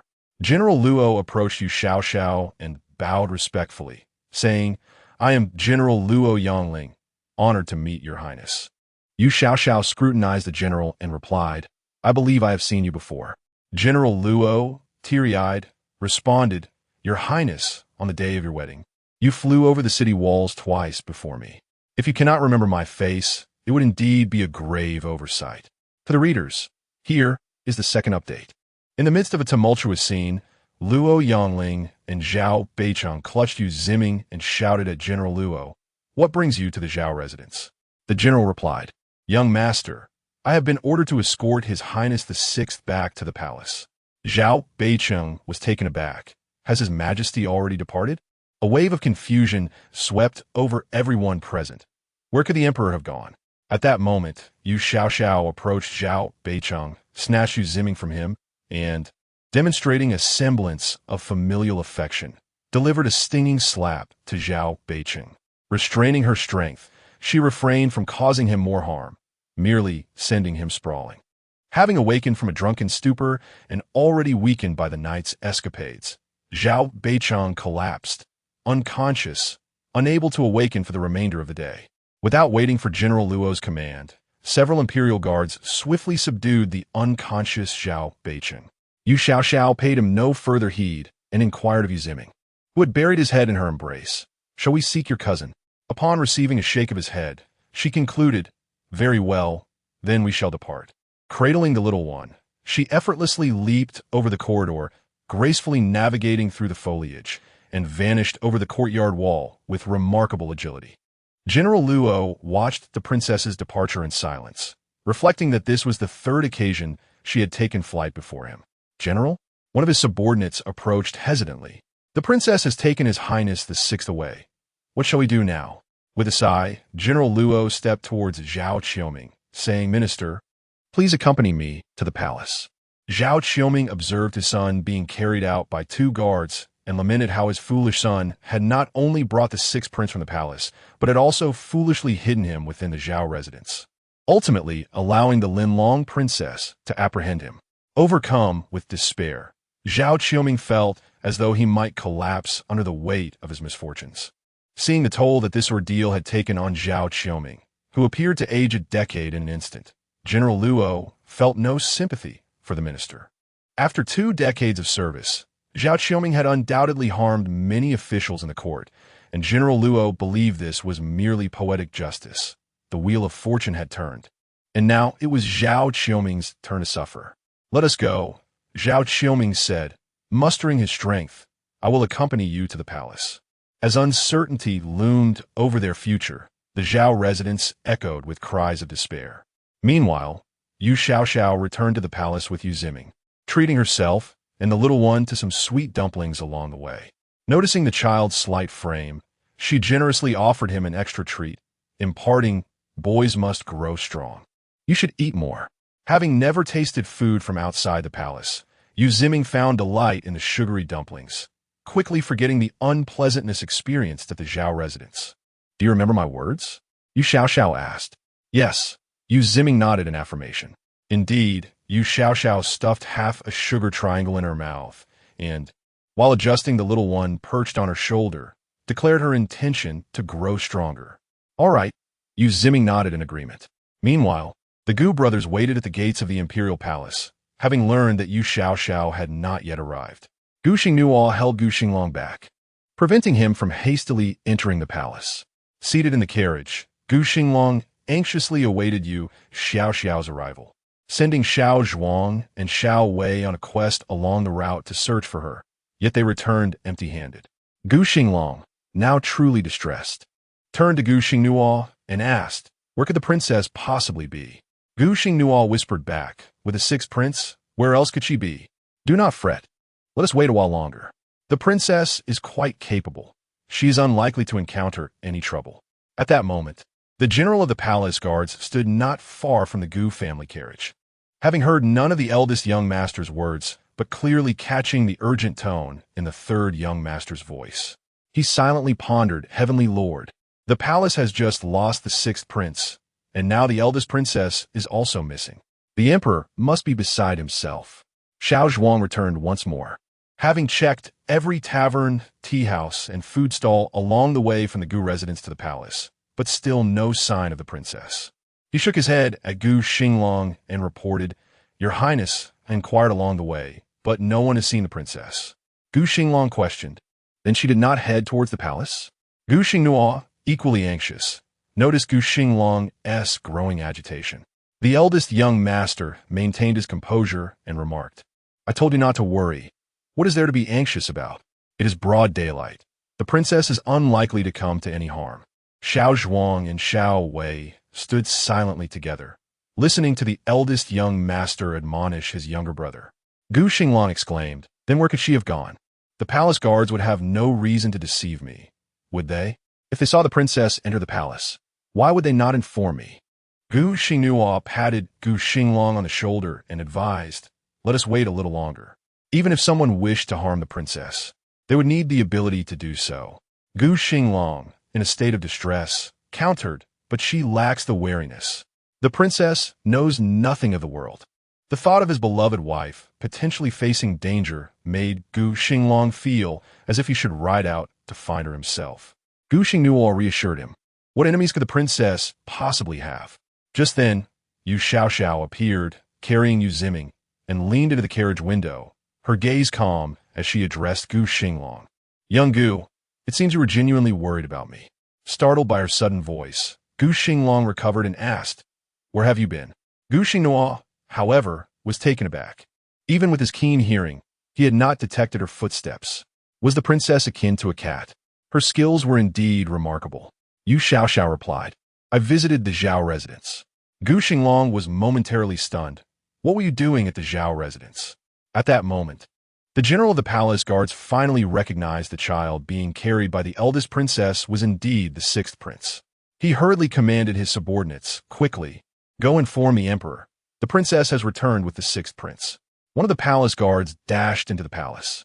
The general approached Yu Xiao, bowed respectfully, and said, Your Highness, the emperor has sent someone to the Zhao residence in search of the sixth prince's whereabouts. It is unexpected that you have brought him back. Yu Xiao replied, Oh, I just returned from the Zhao residence with Xiao Lu. I saw your imperial guards there. The general inquired, Is the sixth prince well? Yu Xiao responded, As long as Lu is with me, what could possibly happen? I will take him. At that moment, Gu Xinglang descended from the carriage, interrupting Yu Xiao, and stated, Xinglang has been frantically searching for you. He is quite anxious. Upon hearing the general mention that the emperor had dispatched people to the Zhao residence to find the sixth prince, Gu Xinglang felt as though an opportunity for revenge had finally arrived. To the readers, here is the third update. The fourth will be delivered in an hour. Precious child the princess, Gu Xinglang, quickly shook his head at Yu Xiao and, in front of Yu Xinglang, mentioned the desire to harm the Zhao concubine. He urged the sixth princess to remain silent. Gu Xinglang approached Yu Xiao and whispered, Leave the subsequent matters to me. Yu Xiao was puzzled. Why would she trouble Gu Xinglang with sending the little one home? Could she trust him just this once? Gu Xinglang winked at her. Gu Xinglang possessed a striking appearance and a composed demeanor, unmistakably the scion of a noble family destined to inherit significant responsibilities. However, with that playful wink and a smile that graced one side of his lips, He exuded a comforting, roguish charm that made Yu Xiao feel at ease. "How is it?" Gu Xinglang inquired. "All right," Yu Xiao nodded in agreement. Sending the little one home was merely a matter of who would escort him. "General Wang," Gu Xinglang said. Having received Yu Xiao's consent, he turned to the general of the Imperial Guards. "We wish to enter the palace." General Wang responded, "Please wait a moment, young master. I have already dispatched someone to inform the emperor." Gu Xinglang nodded in acknowledgement and instructed Xiao Zhuang and Xiao Wei, "Please assist in bringing Xinglang down." Seeing that their princess was unharmed, Xiao Zhuang and Xiao Wei felt relieved and carefully helped Gu Xinglang dismount. "Brother-in-law," Yu Ziming exclaimed sweetly, his mouth full of candy residue as he gazed at Gu Xinglang. The expressions of the onlookers, aside from Yu Xiao, were peculiar. The son of the Zhao concubine and the partner of the eldest princess were displaying such familiarity. Regardless of how one interpreted their situation, it seemed an inappropriate encounter. Yu Ziming extended his arms toward Gu Xinglang, saying, "Brother-in-law, hug." Without hesitation, Yu Xiao placed the little one into Gu Xinglang's embrace. Noticing how much the child craved affection, perhaps a consequence of having a negligent father enamored solely with beauty and a scheming mother preoccupied with becoming empress, neglecting her son's emotional needs. Gu Xinglang stiffened momentarily, observing the sticky remnants of candy around Yu Ziming's mouth. His compulsive tendencies surfaced as he carefully wiped away the sugary residue, simultaneously adjusting the little one's collar. Gu Xinglang observed his younger brother attending to the sixth prince and let out a soft sigh. Gu Xinglang, whom he had watched grow up, appeared stoic and taciturn, yet harbored a tender heart. At that moment, the Imperial Guard dispatched by General Wang swiftly exited the palace, led by Jing Zhong. Upon spotting the jade-clad Ming in Gu Xinglang's embrace, was taken aback, questioning his own vision. The chief steward, seeing Jing Zhong emerge, hurriedly greeted him. Jing Zhong pondered the absurdity of the sixth prince being cradled by Gu Xinglang, but upon noticing Yu Xiao standing beside him, refrained from voicing further thoughts. Provoking conflict was not in the chief steward's nature. His Majesty has summoned Her Highness the Princess to bring in the sixth prince. Jing Zhong politely informed Yu Xiao. She gestured towards her elder brother and Gu Xinglang, inquiring, "If I am to enter the palace, what of them?" Jing Zhong replied, "The Duke of Gu and young Master Gu shall also enter." The brothers from the Gu family expressed their gratitude for the imperial decree, then turned to Yu Xiao, aware of her formidable skills in martial arts. Yet they reminded her that upon receiving the edict, she too should express her thanks. Observing Yu Xiao's silence, Gu Xinglang called out, "Princess?" Yu Xiao responded, "What are we standing here for? Shall we not proceed into the palace?" Jing Zhong cleared his throat, saying, "Your Highness, will you not acknowledge the decree?" "What?" Yu Xiao looked at Jing Zhong incredulously. "Do I need to bow and thank for merely entering my own home? Surely you jest. This eunuch must be scheming something insidious." Jing Zhong, feeling powerless against Yu Xiao's spirited nature, realized that even with his own mischief, he was no match for a princess who dared to leap from heights with the emperor. As they entered the palace, Yu Xiao bid farewell to Xiao Zhuang and Xiao Wei, completely disregarding Jing Zhong, and walked into the palace. Xiao Zhuang and Xiao Wei lifted Gu Xinglang and followed closely behind Yu Xiao. Xianzong, the father-in-law, was engaged in the library with his daughter and son-in-law, along with her elder brother. Upon seeing Xianzong, Yu Ziming did not express much joy. Instead, he shrank closer to Gu Xinglang. Xianzong glanced at his son, reassured by the sight of Yu Ziming appearing well, then turned his attention to Yu Xiao, expecting an explanation. Noticing Xianzong's intense gaze, Yu Xiao felt compelled to speak. She softly asked Gu Xinglang, "Elder brother, should I say something?" Gu Xinglang. Xianzong slammed his hand on the table, exclaiming, "Linglong, have you lost your voice today?" Words must be spoken, and seeing that his sister-in-law remained reticent, Gu Xinglang quickly whispered to Yu Xiao. Yu Xiao began. "Little Six told me that concubine Zhao no longer wants him." "What?"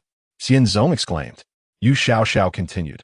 "How could concubine Zhao do such a thing?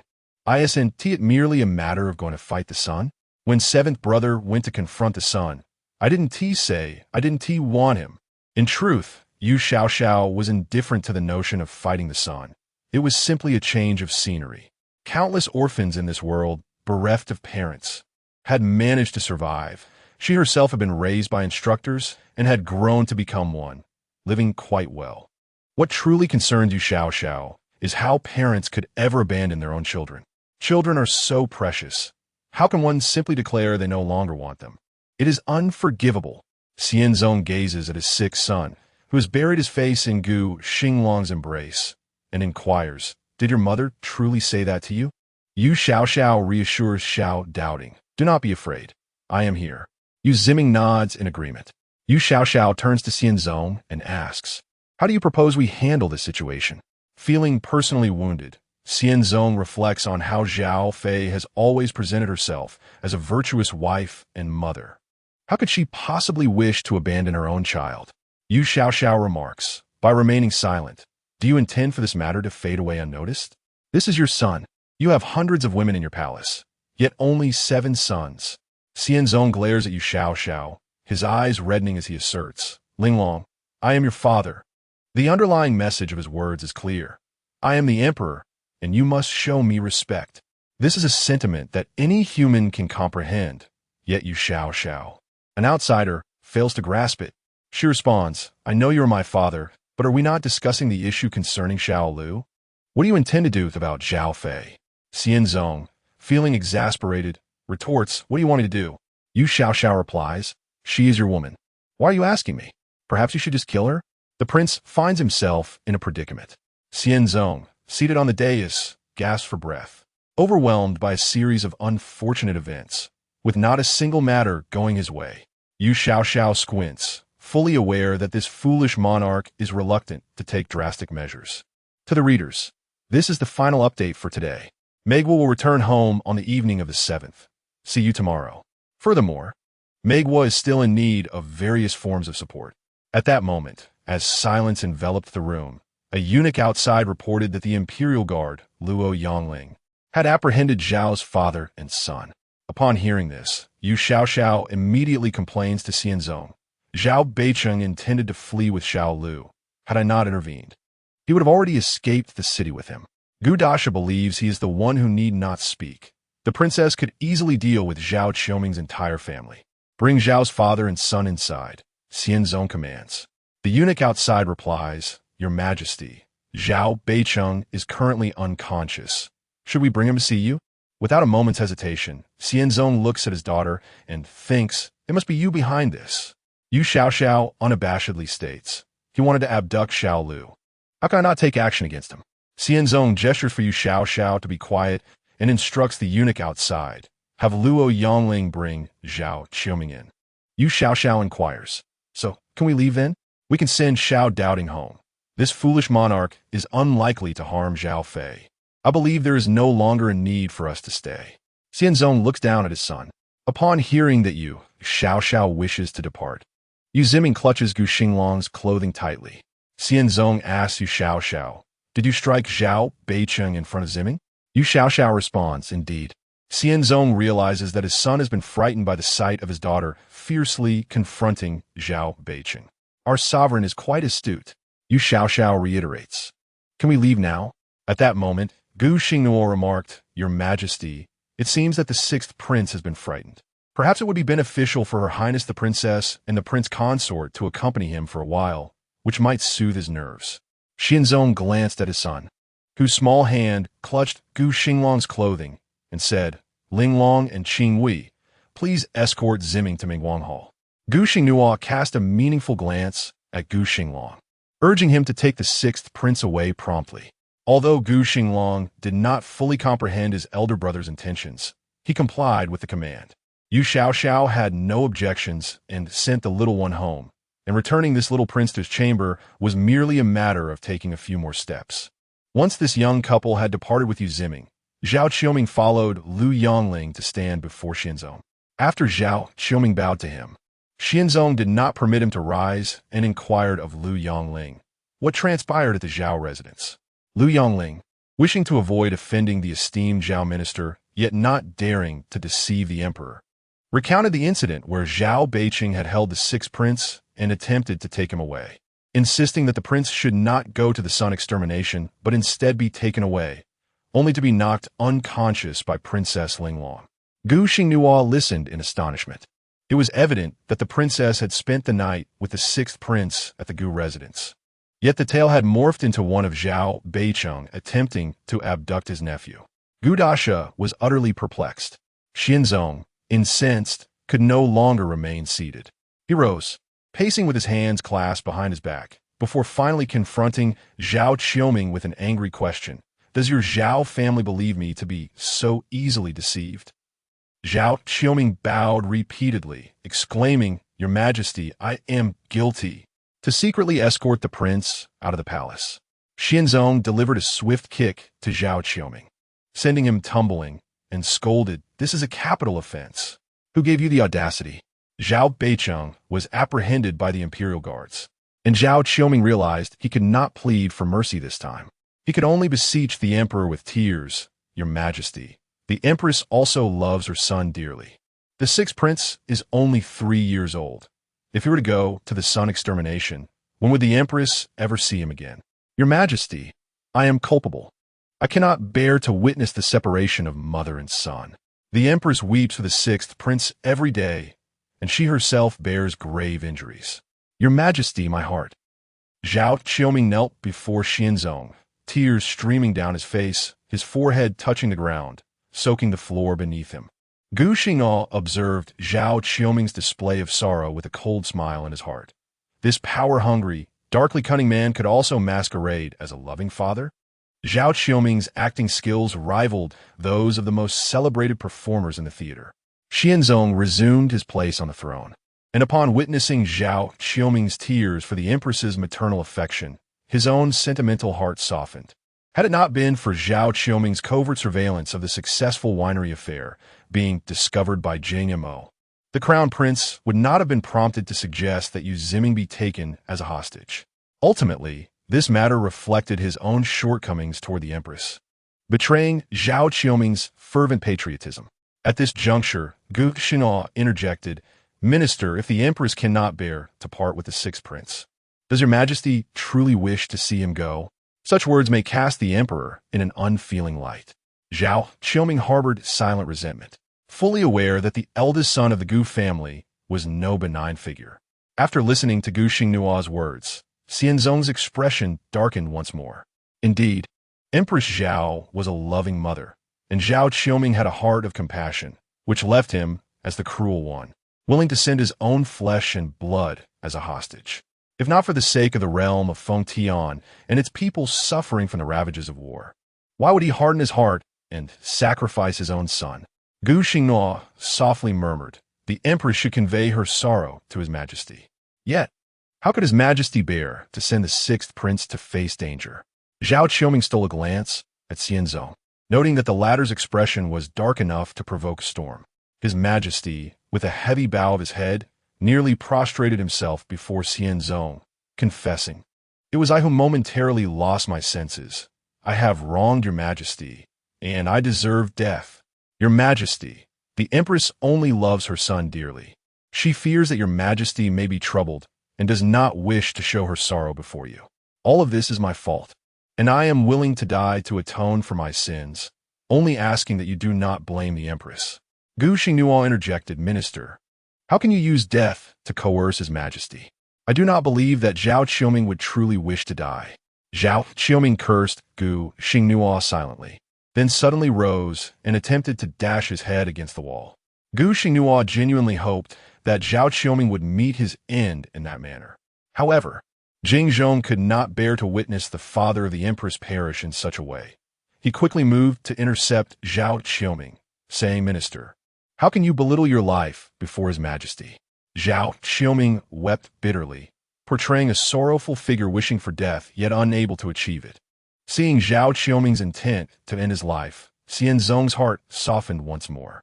This man had assisted him for many years, and to drive such a loyal and accomplished minister to death seemed utterly inhumane. Gu Xinglang noticed the glimmer of tears in Xianzong's eyes and understood that they were doomed. Once again, his majesty was swayed by Zhao Qiuming's cunning. Xianzong wished to urge Zhao Qiuming to rise and speak. Your Majesty, the imperial physician has successfully revived Zhao Beiqing. Came a sudden announcement from outside, just as Xianzong uttered a word. To the readers, here is the first update. Drag this scoundrel out and beat him. When Zhao Beiqing was brought before Xianzong, Yu Xiao and Gu Xinglang had also brought Yu Ziming to Mingguang Hall. The palace servants and eunuchs, having lost their master, were all ordered by Xianzong to be sent to the Department of Punishments. At that moment, those attending Mingguang Hall were solely the original attendants of Xianzong. Yu Ziming, seeing unfamiliar faces around him, clung tightly to Gu Xinglang. This child seems quite fond of you, Yu Xiao remarked to Gu Xinglang. Observing the petite figure of the sixth prince, Gu Xinglang commented, "Is it truly wise to send such a small child to face danger? Everyone leave." Xiao Wei commanded the palace servants and eunuchs nearby, without waiting for Yu Xiao to speak. The servants, perceiving Yu Xiao's silence as acquiescence, promptly retreated, numbering over 10. Xiao Zhuang whispered, "The crown prince is merely 11. The princes are still quite young." Yu Xiao replied, "So what if they are young? Everyone must eventually grow up." Xiao Wei looked at Xiao Zhuang as if he were a traitor and said, "Are you sympathizing with the sixth prince?" Xiao Zhuang glanced at Gu Xinglang, implying that he was the first to express sympathy for the sixth prince. "It is our inadequacy," Gu Xinglang gently remarked while ruffling Yu Ziming's hair. "If we could ensure the safety of the kingdom, why would the emperor need to send the sixth prince to be sacrificed? How can you still think of him when someone is trying to kill you?" Yu Xiao was taken aback. She could not comprehend such a sentiment. "The emperor is merely deceived by treacherous officials," Gu Xinglang articulated to Yu Xiao. She scratched her head, pondering if that foolish monarch had any intelligence. Could he be fooled by treacherous ministers? "What you say is not correct, Yu." "Princess, here are pine nuts," interrupted Xiao Wei, who hurried to a tea table and brought a dish of pine nuts to Yu Xiao, saying, "Princess, do eat some." Yu Xiao recognized this as a type of dried fruit, though she had never tasted it before, and her attention immediately shifted. "Are these tasty?" Xiao Wei, along with Xiao Zhuang, accompanied Yu Xiao in enjoying the snack, thoughtfully delivering the dish of pine nuts to Gu Xinglang. It was perhaps better for them to eat more and speak less. These two lords could hardly find common ground even in mundane conversations, let alone discussing matters of state. Xiao Wei shook his head, pondering why one should make life difficult for oneself.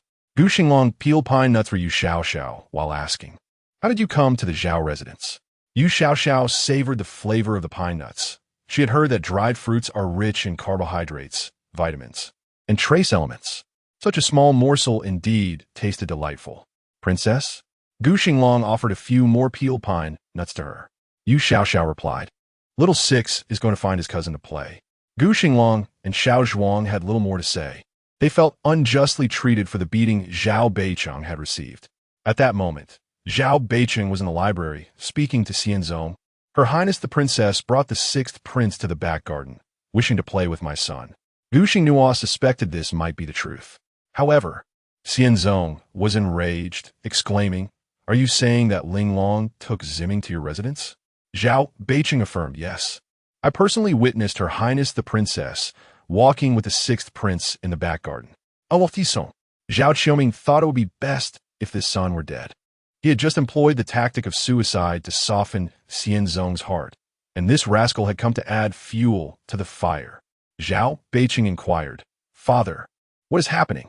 Wasn't it the emperor who took Her Highness and the sixth prince to the residence? Why is Luo Yangling trying to apprehend us?" Xianzong was furious.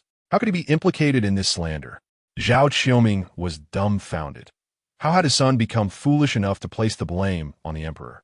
When had the emperor ever visited the Zhao residence? Gu Xinglang interjected, "The eldest son of Zhao truly knows how to jest. The emperor has always remained in the palace." Zhao Beiqing felt a sense of bewilderment, pondering who other than Xianzong had taken the princess and his nephew to the Zhao residence. Zhao Qiuming, rising from the ground, rushed towards his son and delivered a resounding slap, exclaiming, "You scoundrel!" Zhao Beiqing, his lip bleeding from the strike, clutched his swollen cheek and asked, "What wrong have I committed?" Zhao Qiuming, his hands stinging from the blow, shouted back, "You audacious wretch! You have brazenly taken the sixth prince out of the palace. You wretched son, how could you entertain such treacherous thoughts? What? Zhao Dezongzi was taken aback, realizing that it was indeed he who had brought the sixth prince out of the palace. Your Majesty, Zhao Qiuming turned, kneeling before Xianzong. It is my failure as a father. I deserve death. Zhao Beiqing looked up at Gu Xinglang, who regarded him with an icy glare, remarking, to have stealthily removed the sixth prince from the imperial palace, Zhao Dezongzi, your martial prowess is indeed formidable. You. Zhao Dezongzi stuttered for a moment, then suddenly grasped the situation and lunged towards Xianzong, declaring, Your Majesty, I did not take the sixth prince out of the palace. Xianzong responded, Then how did the sixth prince arrive at the Zhao residence? Does my son possess the ability to fly? Zhao Beiqing pointed at Gu Xinglang, asserting, It must be the Gu family that has conspired against us. Gu Xinglang looked at Zhao Beiqing with pity, feeling genuinely sorry for his younger brother, Gu Xinglang, who had fallen into the hands of such a fool. Zhao Beiqing pondered for a moment before addressing Xianzong again. Your Majesty, it must have been the princess. It must have been Her Highness who brought the sixth prince out of the palace. Yu Linglong discerned the intent to frame the Zhao family. Zhao Beiqing turned to Zhao Qiuming urgently. Father, I truly saw Her Highness escorting the sixth prince into the residence. Gu Xinglang interjected, Zhao Dezongzi, you reek of alcohol. Are you intentionally inebriated? Gu Xinglang. Zhao Beiqing glared at him, his teeth clenched. Gu Xinglang knelt before Xianzong, asserting loudly, Your Majesty. The princess went to the Zhao residence only upon hearing of the sixth prince's disappearance. You lie. Zhao Beiqing was ready to fight Gu Xinglang. Your Majesty, the sixth prince saved the seventh prince. The princess is grateful to the sixth prince. So how could she possibly commit the act of secretly taking him away from the palace? Gu Xinglang's words resonated with Xianzong. If Yu Ximing could not reach Yu Ri, perhaps Yu Zi would be the one to go instead. Princess Linglong would have to be mad to allow Yu Ximing to escape. Your Majesty, it was indeed the princess. Silence. Xianzong shouted at Zhao Beiqing. Are you attempting to lay the blame on my daughter? Guards, drag this scoundrel out and beat him. To the readers, the second update is presented. Zhao Beiqing cried out in protest, his voice growing louder, while Xianzong's fury escalated. How dare this rascal slander the royal father and daughter? If he were not beaten to death, Xianzong would feel he had failed himself. His daughter occasionally rolled her eyes at him, which could be overlooked, for she was indeed his daughter. However, for a mere subject to dare to show him disdain was intolerable. Zhao Qiuming knelt nearby, refraining from interceding, for to do so might result in not just his eldest son being punished. Yet, Zhao Xiangye's mind was still racing. He knew his son well. Zhao Beiqing was not one to speak carelessly or deceive others. The last time he had been coerced into harming Gu Xinglang. It took months for that young man to recover. Zhao Beiqing claimed to have seen Yu Linglong escorting the sixth prince into the Zhao residence. And there was likely truth in that statement. Even Zhao Dajuan, robust as he was, could not withstand the onslaught of 20 strokes of the cane without falling silent. Gu Xinglang observed coldly, noting that the executioners, likely under the orders of Jingzhong, were not exerting their full strength. Otherwise, with their capabilities, they could have easily taken Zhao Beiqing's life within 10 strokes. Jingzhong attentively scrutinized Xianzong's expression and, seeing that Zhao Beiqing remained silent and his breath grew faint, Xianzong's demeanor shifted from dark to clear. He then leaned closer and spoke softly to Xianzong, Your Majesty, that was the 29th stroke. Shall we proceed to execute Zhao Beiqing? Xianzong snorted coldly. Jingzhong continued, Your Majesty, if this continues, Zhao Beiqing will be left incapacitated. He reasoned, recalling that his earlier outburst was motivated by concern for the Empress and the sixth prince, and he must have feared the Emperor's wrath. Is he truly so afraid of me that he shifts the blame on a Linglong? Xianzong retorted, irritable. Jingzhong cautiously added, Your Majesty, those who speak recklessly often do so impulsively.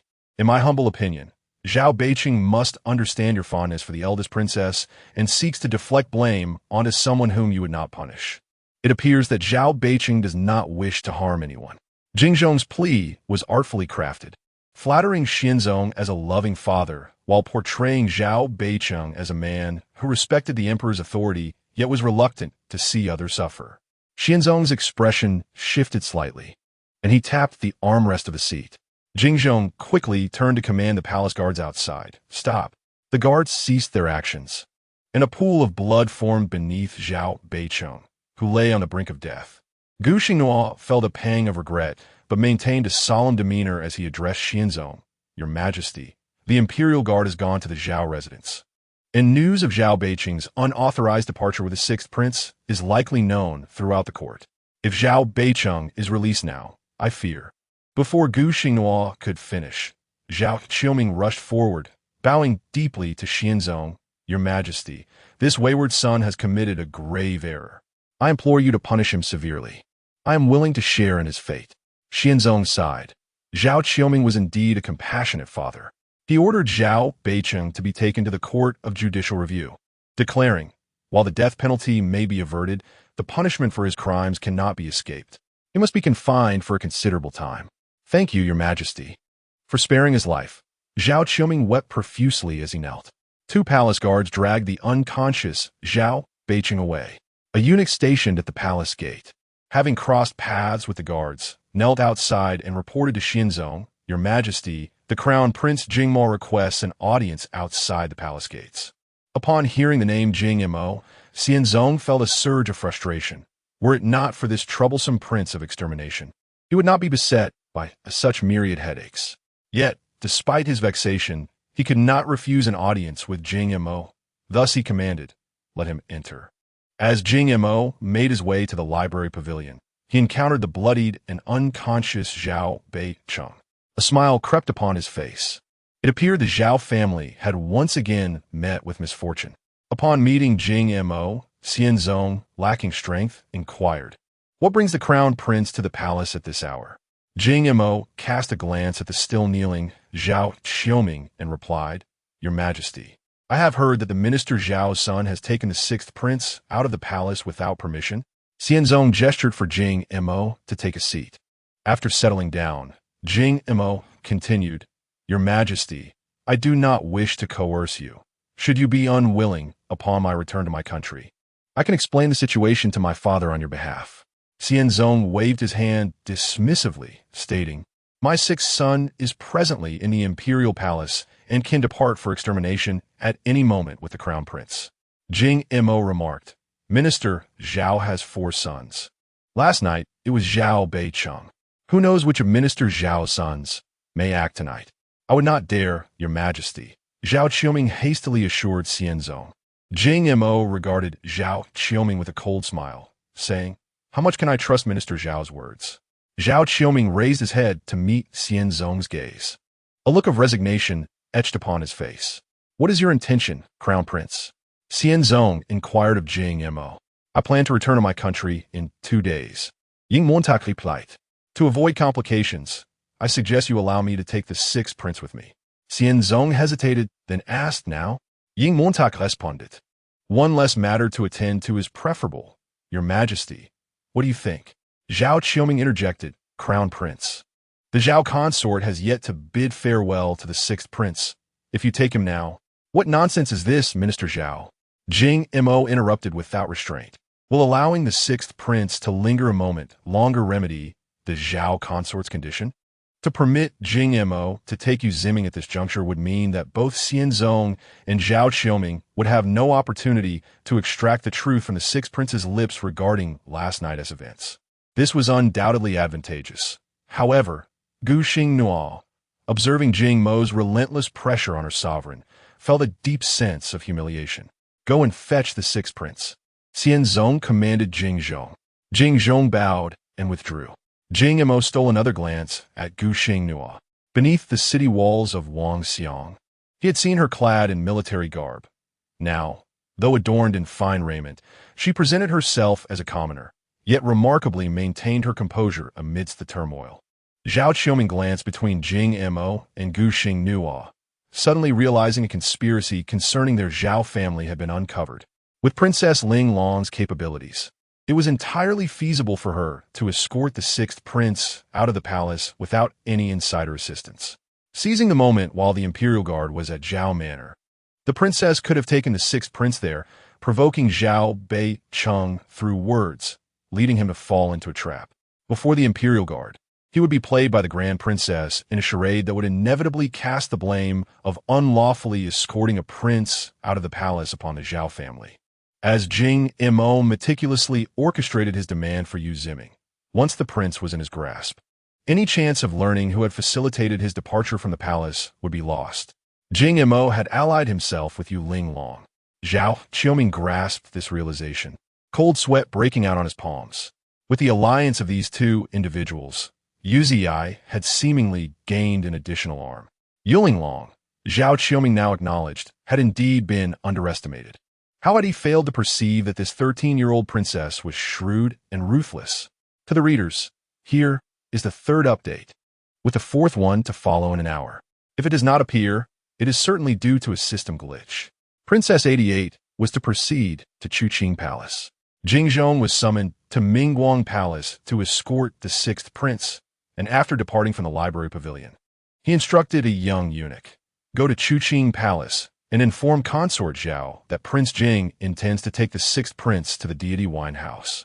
The young eunuch acknowledged Jingzhong and hurried towards Chuqing Palace. Mingguang Palace, like Chuqing Palace, was situated in the northeast corner of the imperial palace. Jingzhong waited until the young eunuch vanished from sight before making his way to Mingguang Palace, believing that this interval was sufficient for consort Zhao to prepare. Yuxiao and Xiao Zhuang had consumed everything edible in Yu Ximing's chamber. Finding nothing more to eat, Xiao Wei suggested, "Princess, shall we take our leave?" Yu Ximing replied, "Elder sister, play with me." Gu Xinglang, cradling Yu Ximing, cautioned, "Sixth prince, when you go to jury, be sure to exercise caution." Yu Ximing nodded, albeit with limited understanding, and said, "Brother-in-law, play with me." Yuxiao chuckled. What can you expect from a child so small? How can he comprehend such matters? Despite the princess's use of coarse language, Gu Xinglang and the martial men, including Xiao Zhuang and Xiao Wei, were unfazed. Xiao Zhuang added, "Princess, who will the emperor send to accompany the sixth prince to jury?" Yuxiao replied, "It matters not who is sent, it is their territory." Xiao Zhuang considered this, realizing that even if the emperor dispatched an army with the sixth prince to jury, it would be of little consequence. A few cooks would suffice. Yuxiao lifted Yu Ximing from Gu Xinglang's embrace and asked, "Do you remember what I told you?" Yu Ximing gnawed on his finger. Yuxiao pressed, "What will you do when you go to jury?" Yu Ximing promptly responded, "Hug Jingma's leg."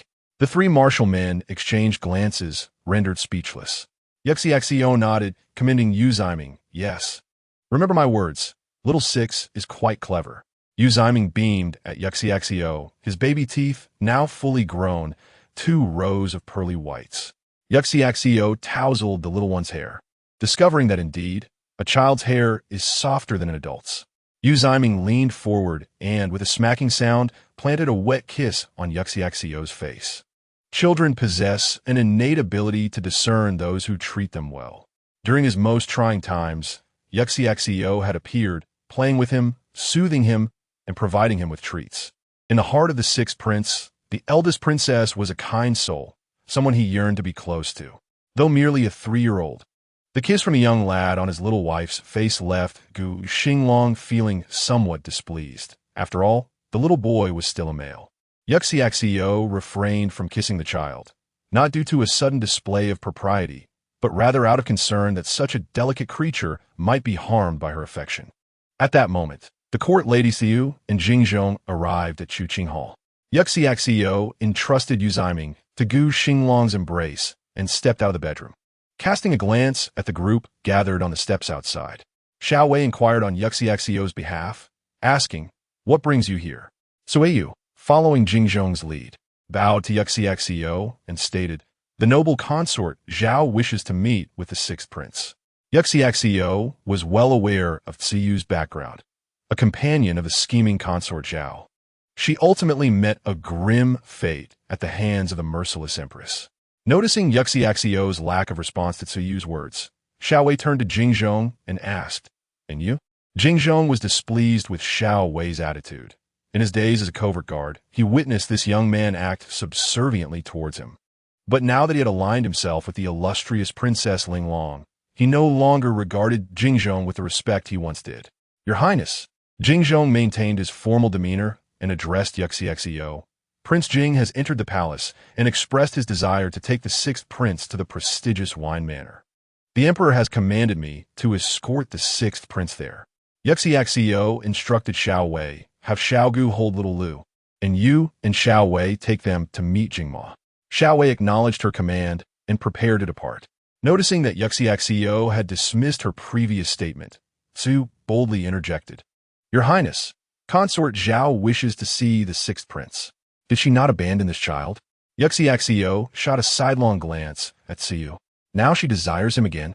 Enough of this. A good child left in her care is destined for misfortune." "Your Highness?"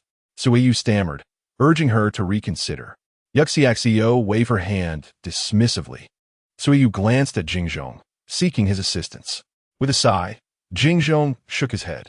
Given the emperor's current ire towards Consort Zhao, any further incident could provoke his wrath, potentially leading to dire consequences for her. Xiao Wei and Xiao Zhuang carried the reclining chair occupied by Gu Xinglang as they exited the bedroom. "We have met the prince consort." Jingzhong respectfully bowed to Gu Xinglang. Gu Xinglang cast a complex glance at Jingzhong. The chief steward had never shown him such deference before. Suiyu observed Yu Ximing, cradled in Gu Xinglang's arms, weeping softly, and called out, "Little sixth prince." Yu Ximing turned to look at Su, but Yu Xiao stepped in front of Gu Xinglang to shield the child's view. Suiyu persisted, "Little sixth prince, Consort Zhao wishes to see you." "Mother?" Yu Ximing repeated, puzzled. Gu Xinglang inquired, "Does the sixth prince wish to meet Consort Zhao?" Despite any grievances a child might harbor against their mother, the innate bond remains. Yu Ximing nodded in agreement. "Your Highness?" Gu Xinglang asked Yu Xiao. Regardless of Consort Zhao's faults, she was still the sixth prince's biological mother. The impending separation would render it a regret for the child not to meet her. Yu Xiao poked Yu Ximing's cheek with her finger and replied with disdain, "She has forsaken you, and yet you still think of her?" Yu Ximing pouted her small lips, tears welling up in her eyes. Yu Xiao had no choice but to lift Yu Ximing up in her hands. As Yu Ximing kicked her short legs, Yu Xiao hoisted the little one onto her shoulder and said to Gu Xinglang, "You go to my father first. I will take Xiao Lu to see Zhao Fei." Upon hearing that Yu Xiao was also heading to Chuqing Palace, Jingzhong felt that Cui Yu's earlier outburst was a grave misstep. With the princess's visit, Zhao Fei was bound to lose a significant part of her vitality. Gu Xinglang expressed his concerns for Yu Xiao, saying, "Be cautious, princess." Yu Xiao nonchalantly replied, "Zhao Fei cannot defeat me." Gu Xinglang grinned. Indeed, his wife spoke the truth. Xiao Zhuang and Xiao Wei carried Gu Xinglang away, while Jingzhong, eager to preserve his own life, wished to follow but was halted by Yu Xiao, who commanded, "That wretched eunuch, you come with me to see Zhao Fei." Jingzhong had no choice but to comply, saying this servant obeys. Yu Xiao then pointed at Cui Yu, who looked at Yu Ximing with tear-filled eyes. Yu Xiao furrowed her brow and remarked, "Why do you look at Xiao Lu like that? One might think you are his mother." To the readers, this is the final update for today. I humbly ask for your subscriptions, monthly votes, and support. Cui Yu indeed knelt before Yu Xiao, pleading, "Princess, spare me." Yu Xiao blinked. She had not uttered any threats of violence. Jingzhong stood by, maintaining a stoic demeanor, observing that the exquisite princess was capable of inflicting harm without bloodshed. Cui Yu was the biological mother of the sixth prince. Such words, when spoken by the legitimate eldest princess, could become a court secret regarding a royal consort's surrogate motherhood, and with Zhao Fei's current predicament, other consorts would seize upon this opportunity, leaving her truly besieged. What does she mean? Yu Xiao inquired of Jingzhong. Jingzhong chuckled awkwardly, choosing silence. He was reluctant to assist the princess in stabbing Zhao Fei in the back. "Let us go," Yu Xiao urged.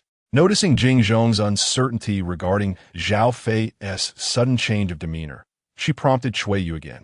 Cui Yu stumbled to her feet and led the way. As they exited Mingguang Palace, Yu Xiao grew impatient.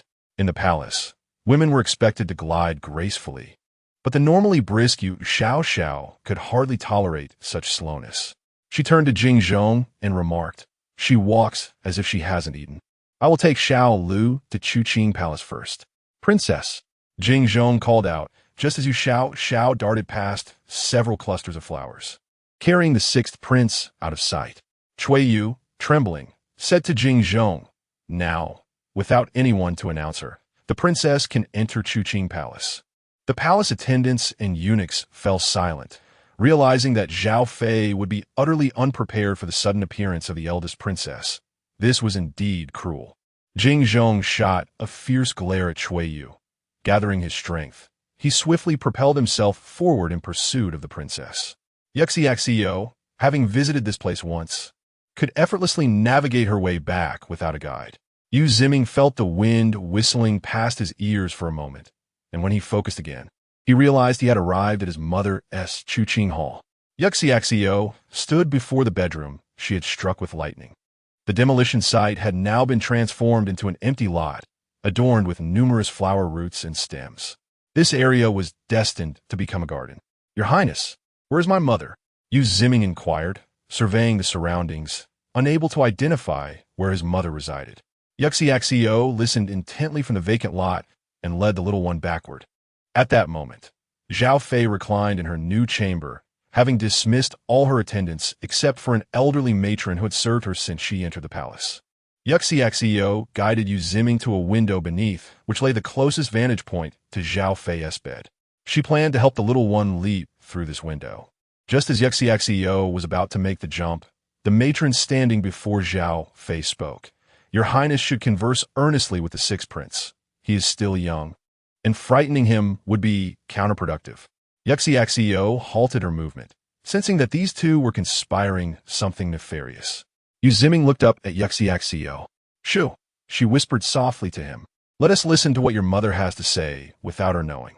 Yu Ximing assumed this was yet another game orchestrated by his elder sister and nodded his head in agreement. At that moment, Zhao Fei remarked from her bed, "If the sixth prince tells the emperor he cannot bear to part with me, will the emperor's heart soften?" The matron replied, "Your Highness, if the sixth prince cries earnestly, the emperor, recalling the deep bond between you and the sixth prince, will surely remember your merits." Zhao Fei scoffed. "This will only delight the other consorts." "Your Highness," the matron urged, "anger is detrimental to your health. You must not allow yourself to be provoked further. The sixth prince is still very young." Zhao Fei retorted, "Does he even know how to perform this act for the emperor? If the emperor does not forgive me, how can I conceive another prince?" "Your Highness," the matron's tone grew firmer, "you still have the sixth prince. He is no longer a hope." Zhao Fei replied coldly, "Growing up away from the emperor, how much paternal affection can he expect? The emperor is fickle. It is far too easy for him to favor someone else.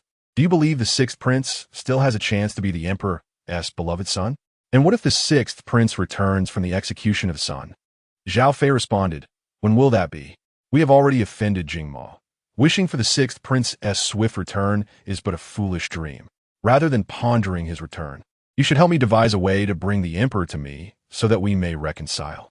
"And the sixth prince?" Zhao Fei remained silent for a moment before declaring, "Do not blame me for my cold heart. It is simply his unfortunate fate. I can no longer attend to him." "Your Highness," the matron lamented. Zhao Fei chuckled softly and remarked, "Jing Mo will certainly coerce my father to assist him against Jing Qian. Yet, my father can no longer be trusted by Jing Mo. In this case, firmly rejecting Jing Mo and gaining Jing Qian's trust and gratitude presents an opportunity for the Zhao family. How can I allow my father to be subjected to Jing Mo's threats? I shall bear another son." As she spoke, Zhao Fei lifted her hand to caress her abdomen, for it was imperative that she conceive another prince so that she and the Zhao family might have a path to survival. Outside the window, Yu Xiao gazed down at Yu Ximing. The sixth prince could not comprehend much of what his mother said, but he understood her declaration of "I can no longer care for him." This made it clear to him that his mother truly wished to abandon him. Yu Xiao contemplated entering to confront Zhao Fei once more, but upon seeing the silent little figure clinging to her neck, she took a deep breath and, with Yu Ximing in tow, turn to leave. Your Highness? Jing Zhong pursued her to the entrance of Chuqing Hall and, spotting Yu Xiao carrying Yu Ziming, rushed to her side. Yu Xiao cast a cold glance at Jing Zhong. The intensity of her gaze sent chills down Jing Zhong's spine, as though the princess had seen many battles. Without uttering a word, she brushed past him. Jing Zhong, noticing the stillness within Chuqing Hall, feared that Zhao Fei had fallen victim to the princess's wrath. He hurried into the hall to ascertain the situation.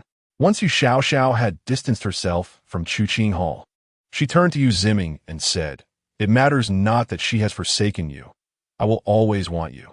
Though Yu Ziming did not yet grasp the implications of being abandoned by Zhao Fei, the little prince felt a profound sadness, weeping on Yu Xiao's shoulder.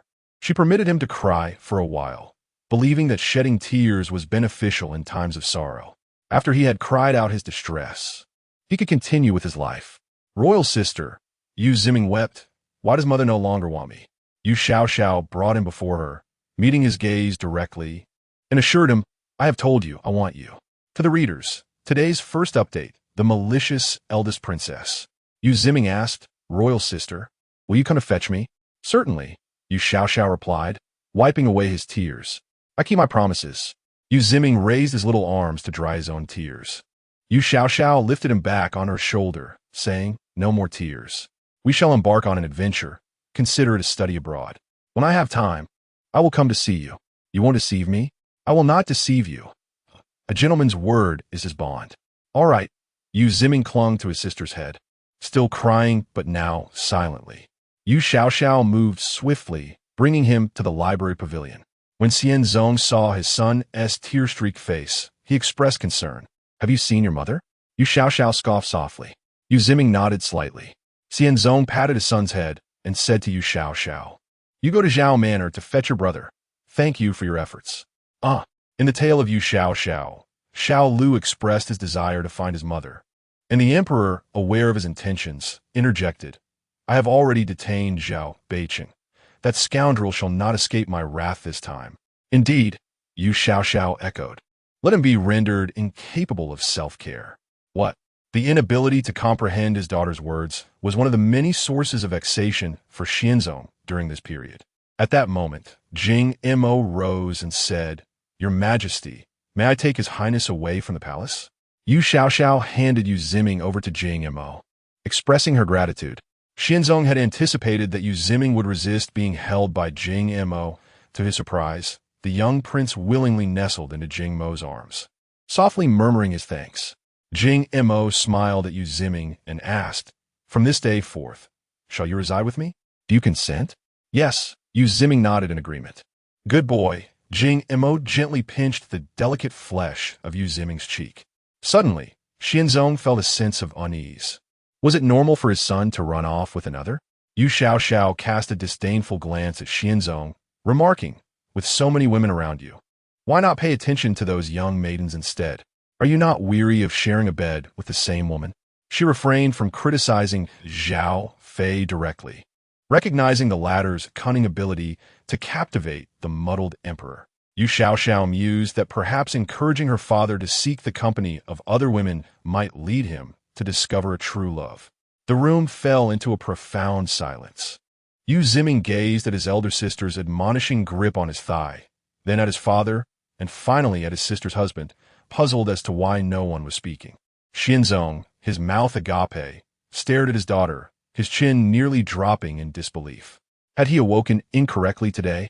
What had Linglong just told him? Gu Xinglang, holding back her laughter, assured Xianzong, "The empress is virtuous. She must often convey to the princess the principle of equitable distribution. And thus the princess speaks on behalf of the empress to you, your majesty." "What?" Yu Xiao exclaimed in astonishment. "What does this have to do with the empress? What is this equitable distribution?" Gu Xinglang, taken aback by his wife and then by his elder brother's comments, looked at Gu Xinglang incredulously. How could his brother utter such things? After spending time in the prison, had he completely abandoned all sense of shame? Jing Mo, gazing at Yu Xiao's lovely countenance, resolved to forget the words he had just heard. They felt disillusioning when paired with the princess's enchanting visage. Xiao Zhuang and Xiao Wei lowered their heads. playing the role of wallflowers, having heard nothing. Zhao Xiangye's heart bled as he realized that after Yu Linglong and Jing Mo conspired against the Zhao family, they now sought to undermine his daughter's favored status with the emperor. Such malice was truly despicable. Xianzong, having remained silent for a considerable time, finally raised his hand to his forehead and said to Yu Xiao, "You may leave now." Perhaps he should seek solace with a young maiden shortly. Young maiden? The expression in Xianzong's eyes as he regarded his daughter twisted with confusion. Yu Xiao turned her head and walked away, finding this foolish monarch utterly unworthy of a second glance. Jing Mo, cradling Yu Ziming, followed her out of the imperial palace of Fengtian. Standing before his horse, he addressed Yu Xiao, "Princess, I shall return to my homeland in 2 days." "Oh," Yu Xiao replied, "may you have a smooth journey. This evening, I'm hosting a banquet at the Dai Wine House. Would you and Prince Gu be so kind as to grace us with your presence?" Jing Mo extended the invitation to Yu Xiao.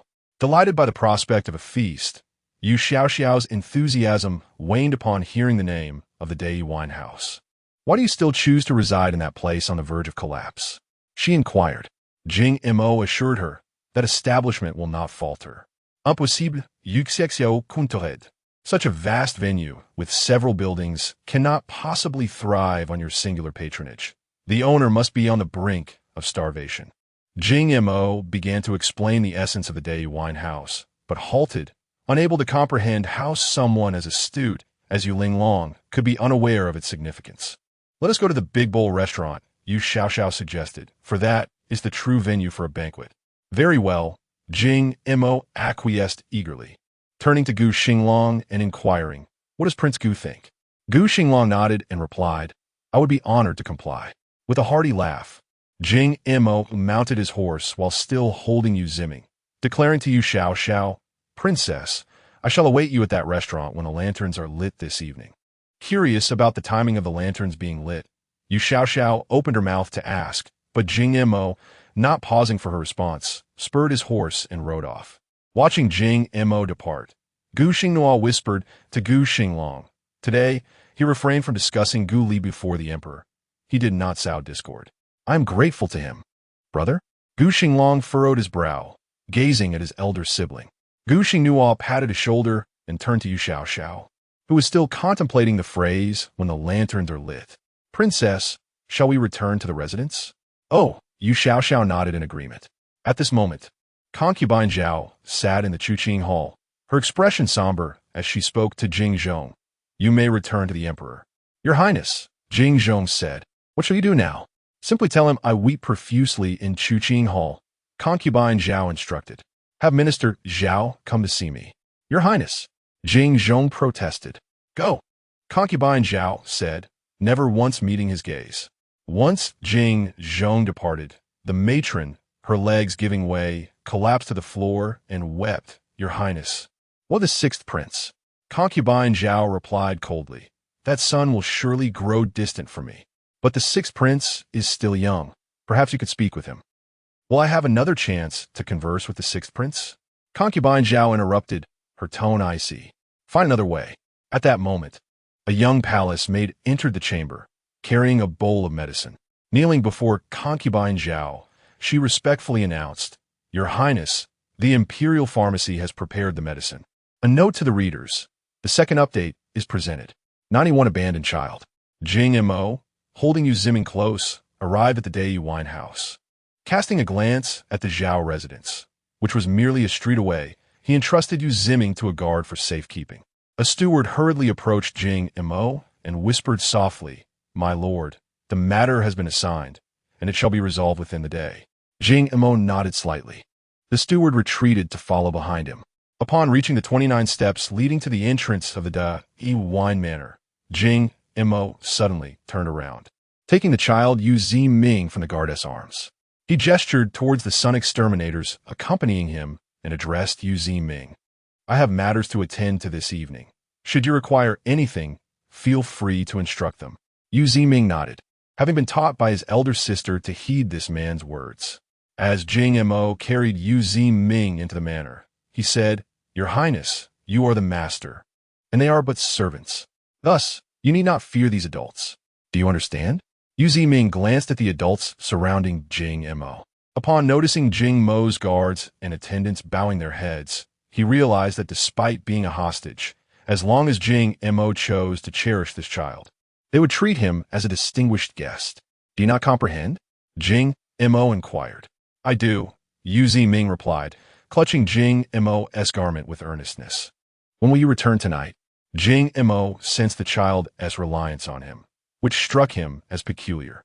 He had a half-brother of 3.5 years, yet he had never seen nor held him. Do not worry, Jing Mo reassured Yu Ximing with a gentle pat on his back. I have promised your elder sister, and I shall take good care of you. Yu Ximing smiled at Jing Mo, though the smile did not reach Jing Mo's eyes. If Zhao Yingshan were wise, she would forsake this son, yet he would never allow such a clever woman to have her way. Another child? As Jing Mo carried Yu Ximing towards his resting quarters, he wished to see how Zhao Yingshan would cope in a life devoid of offspring. After taking her medicine, Consort Zhao rinsed her mouth with clear water, and the little palace maid who delivered the medicine retreated with the empty bowl. The matron carefully wiped Consort Zhao's face with a damp cloth. No longer a youthful maiden, the fine lines on Consort Zhao's face became apparent upon removing her makeup. The matron, well aware of Consort Zhao's temperament, observed the lines on her face without any change in expression. Feeling a warm sensation in her abdomen, Consort Zhao noted it was more comforting than after previous doses.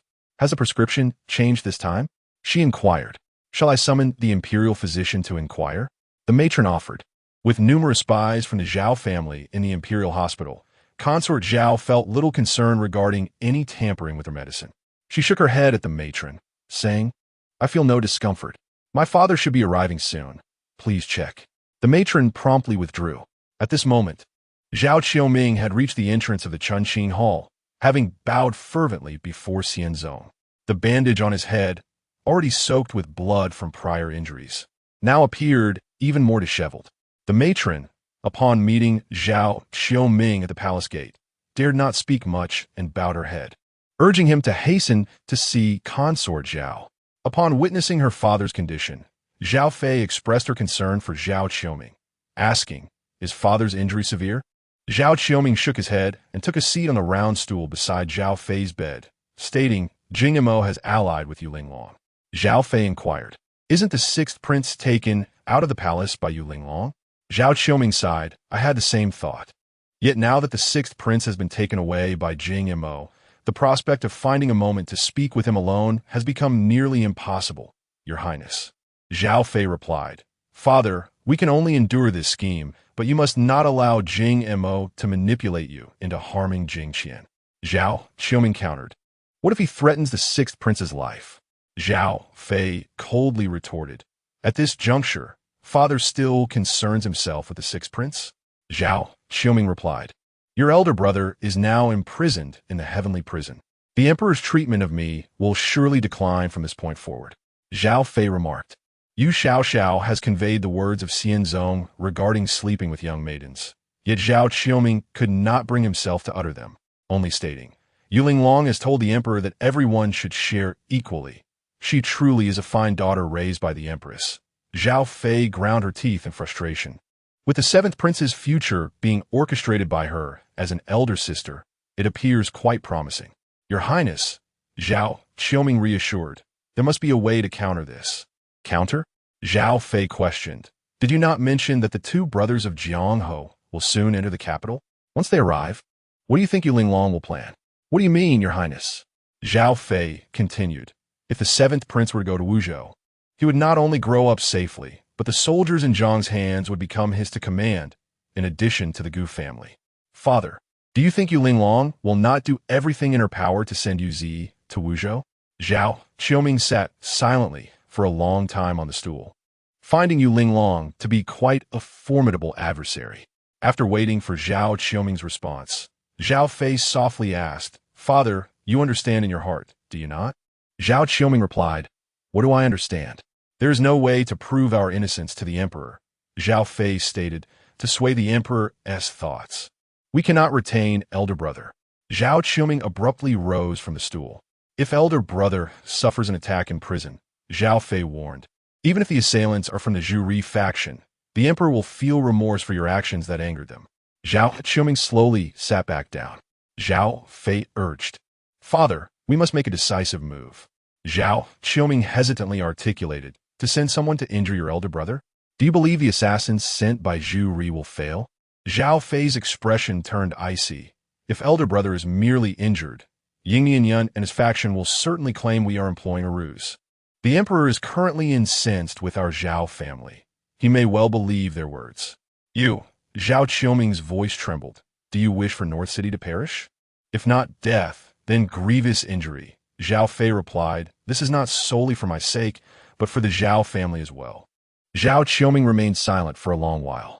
Zhao Fei did not rush her father into making a decision. She simply lay in bed, awaiting his resolution. At last, Zhao Qiuming sighed deeply and remarked, "Will His Highness the Seventh truly grow to maturity? Does my father still not comprehend?" The Zhao Empress responded, "If the emperor's favor wanes, what path shall our Zhao family tread in the future? First, let us soothe the emperor's temper. Thereafter, we may ponder the matter of His Highness the Seventh.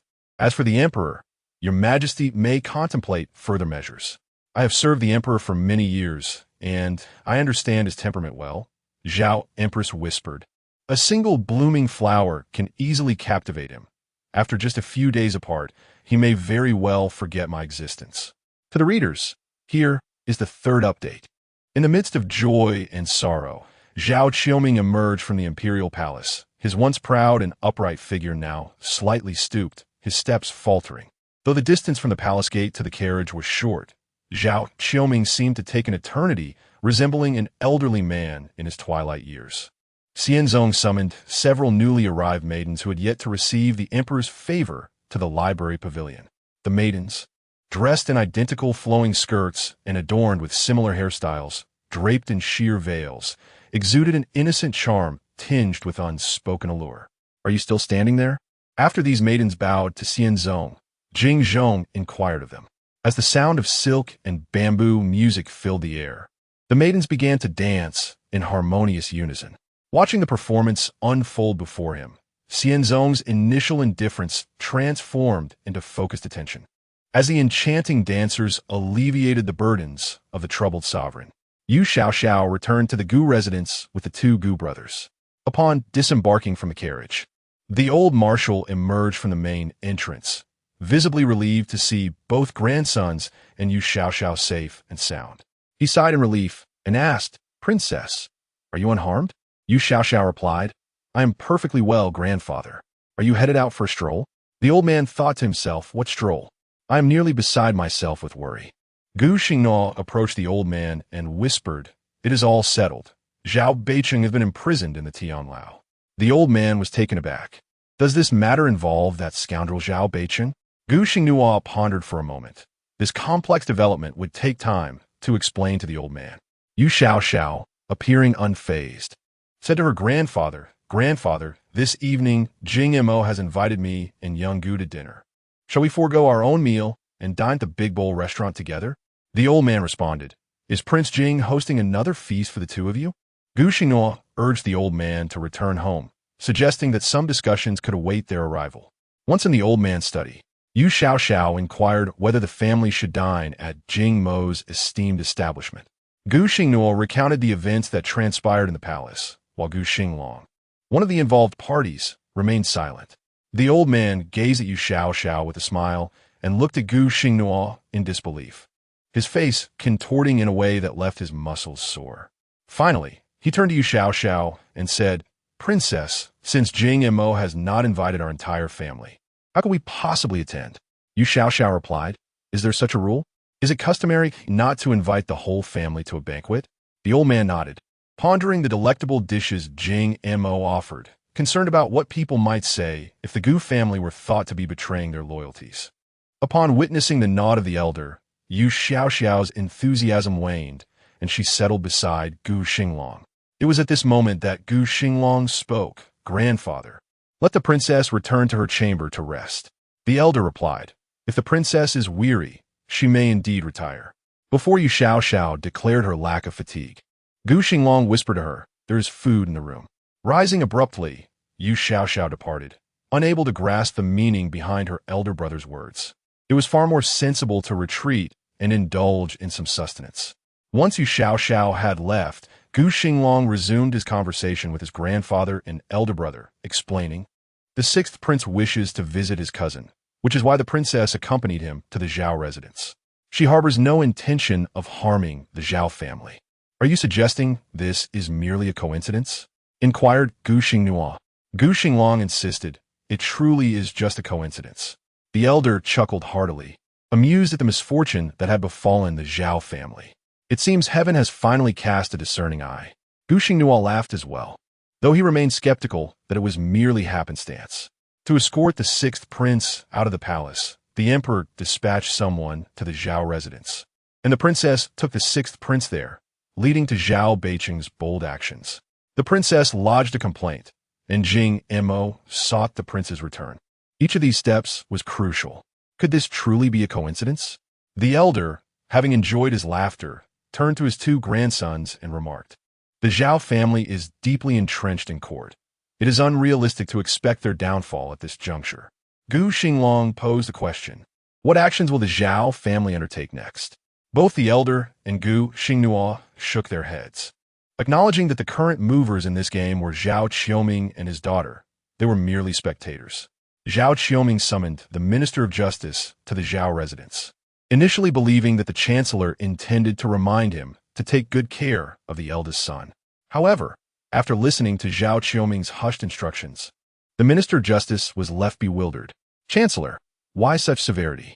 Even a tiger does not consume its young. How could Zhao Qiuming bear to act so ruthlessly towards his own flesh and blood?" Zhao Qiuming waved his hand dismissively, stating, "My mind is made up. You shall return and make the necessary arrangements." The Minister of Justice cautioned, "Chancellor, I implore you to reconsider."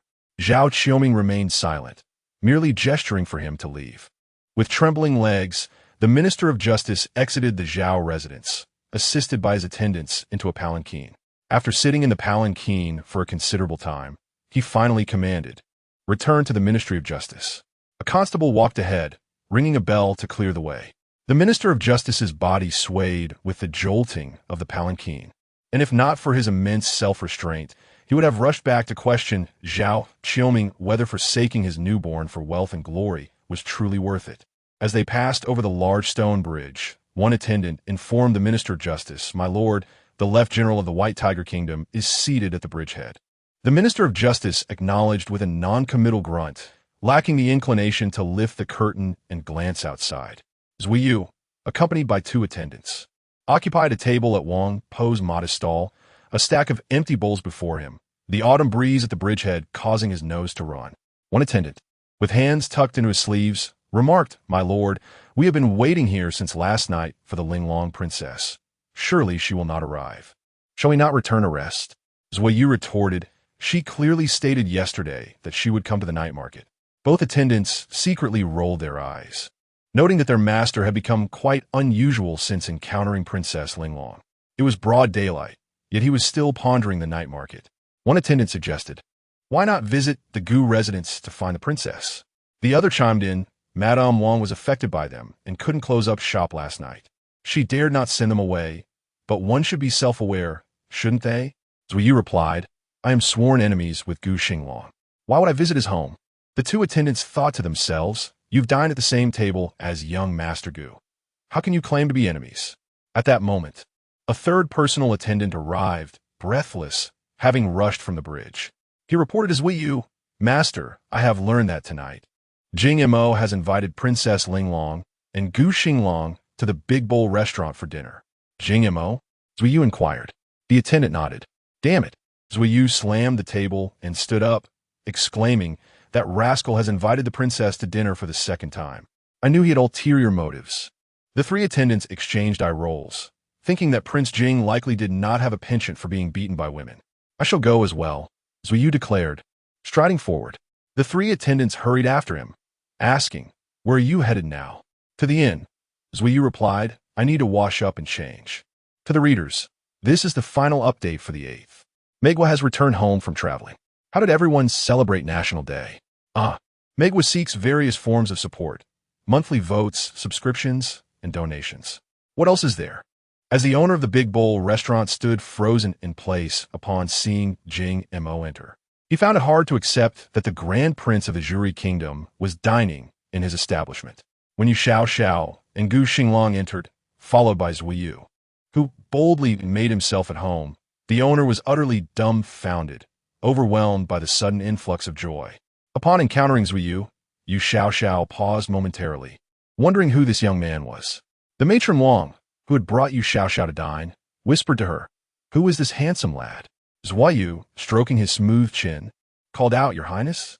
Recognizing his voice, Yu Xiao finally identified him, saying, "Zui Yu, have you shaved your beard?" Zui Yu confidently took a seat at the table, replying, "Indeed." Yu Xiao observed Zui Yu's beardless face and remarked, "Aren't you supposed to be in a life-and-death struggle with my little Gu?" Zui Yu shot a frosty glance at Gu Xinglang and replied, "Your Highness, we are merely serving our respective masters." Gu Xinglang lowered his head to sip his tea, which was significantly better than the jasmine tea from their last encounter. It was this year's new harvest. Unfatzit, Ying Montag in Kvirat. I am hosting a banquet for the princess and the prince consort. What brings General Zui here? Zui Yu responded, "I happen to come for a meal as well. Since we are all acquainted, let us dine together." Princess? Jing Mo asked Yu Xiao for clarification on her intentions. As long as the meal is free. Yu Xiao doesn't mind how many people come to eat. Nodding her head, the princess declared, "You pay, you decide." Such straightforward words left Prince Jing at a loss for a response.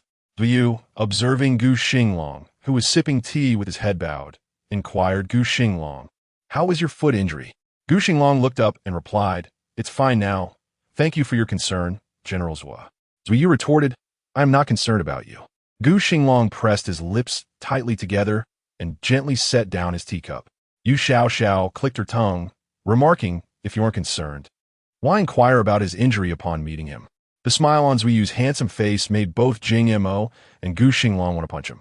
"I'm concerned about you, Princess," Zui Yu said, believing he was being quite sentimental. "You, third young Master Gu, are about to lose your temper. If you can endure this, then you are no man." Jing Mo poured a cup of tea and placed it heavily in front of Zui Yu, saying, "Today, I am treating generals which should choose his words wisely." At that moment, Wang Momo stood behind Yu Xiao, observing the tension among the three young people. She pointed at the tall, handsome Zui Yu and leaned in to whisper to Yu Xiao, "Who is this person?" Yu Xiao whispered back, "The commander of the White Tiger, and the beginning of little Gu's troubles." Wang Momo's eyes widened in surprise. "What do you mean?" "Little Gu ended up in prison after a fight with him." Yu Xiao explained, "He seems to have taken a liking to little Gu. This won't end well." Wang Momo instantly understood, her gaze towards Zui Yu shifting dramatically. "So, he is entangled with her prince in this relentless pursuit. How outrageous!" Realizing this, Wang Momo's anger flared anew. Was he trying to drive her princess to her doom? How long had it been since the trouble with that little enchantress Qingyu? Now another male demon appears? After dropping this bombshell on Wang Momo, Yu Xiao happily began to enjoy the cold dishes served at the banquet. Wang Momo continued to scrutinize Gu Xinglang. The more she looked at his face, the more distressed she became. It was often said that such pretty boys should only be admired from a distance, not trifled with. Her princess should find a reliable, modest-looking prince, not be surrounded by so many charming demons. Jing Mo, noticing Yu Xiao engrossed in her meal, felt he ought to say something. "Candied chestnuts." A vendor's call from below echoed up, selling the sweet treat. Yu Xiao raised her head and asked Gu Xinglang, "Are they delicious?" Gu Xinglang replied, "Candied chestnuts?" The vendor continued to shout, "If they're not delicious, there's no charge." "I will treat you to chestnuts," Yu Xiao declared, getting up to head to the window. Gu Xinglang quickly said, "Princess, let the servants buy them." But as soon as he finished speaking, Yu Xiao had already propped herself on the windowsill and jumped down to purchase the candied chestnuts. Wang Momo looked at Xiao Zhuang and Xiao Wei, who were seated at another table, and coughed. "Your master has jumped down. Are you two still sitting here?" "The esteemed prince, let us go to protect the princess." Young Wei, a clever lad, rose and pulled the still dazed Xiao Zhuang to the window, leaping down with a flourish. Gu Xinglang inquired, "Mother, do Xiao Zhuang and young Wei have any money with them?" Please go and check on the princess. Wang Mama shook her head, asserting that their princess was unlikely to encounter any trouble. Even without money, one could easily procure a pot of candied chestnuts. The real danger lies with you, Prince. Firmly, Wang Mama positioned herself behind Gu Xinglang, ready to shout for help should the marshal act foolishly, as she doubted her ability to fend him off. Yu, feeling the weight of Wang Mama's gaze, grew uneasy. Her stare bore down on him like a looming threat. Unaware of the source of her disdain, he set down his teacup and prepared to leap down as well. Seeing Yu rise, Jing Mo placed a hand on his shoulder and remarked, "Since you are here, let us converse. There are guards with the princess, so you need not fret." Yu replied, "I no longer wish to partake in your meal." Jing Mo, with an uplifted tone, responded, "Then when the princess arrives, you may bid her farewell and depart." Yu remained seated, unmoved. Meanwhile, Yu Xiao jumped to the ground floor of the Grand Bowl restaurant, ordering a pound of candied chestnuts, which Young Wei paid for. Standing on the street, they began to indulge. After the transaction, as the vendor pushed his cart away, Young Wei suggested, "Princess, shall we go upstairs?" Yu Xiao surveyed the street they were on. Renowned in the capital for its culinary offerings, not only were there numerous restaurants and tea houses, but also rows of street food stalls rivaling those of the Great Stonebridge Night Market. The air was filled with the enticing aroma of food, creating a veritable paradise for Yu Xiao. Young Wei, following her gaze, failed to discern anything particularly special about the street and asked, "Princess, is there something else you wish to eat? I can fetch it for you." With an expressionless face, Yu Xiao licked her lips, saying, "Let's take a stroll." As she proceeded towards the southern end of the street, Young Wei hurriedly followed, asking, "Are you not going to eat?" "We'll eat later," Yu Xiao replied, fixated on a food stall selling braised chicken. A large pot bubbled with fragrant marinade, the whole chickens simmering to a caramel hue. "One, please," she instructed Young Wei, pointing to the pot. Xiao Zhuang stood behind her, peeling candied chestnuts. Several figures in black swiftly passed by, their movements silent, prompting Xiao Zhuang to glance up at them. To the readers, here is the first update on the 10th. Beneath the walls, Xiao Zhuang observed the black-clad individuals distance themselves and turned to see the princess also watching them. "They possess martial skills," he remarked to Yu Xiao.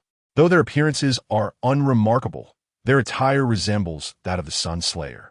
Yu Xiao simply stated, "There is a murderous intent." Xiao Zhuang swiftly turned back to the figures now disappearing into the crowd, exclaiming, "Murderous intent? Are they going to kill someone?" Xiao Wei procured roasted chicken and casually inquired, "Whom were they intending to kill?"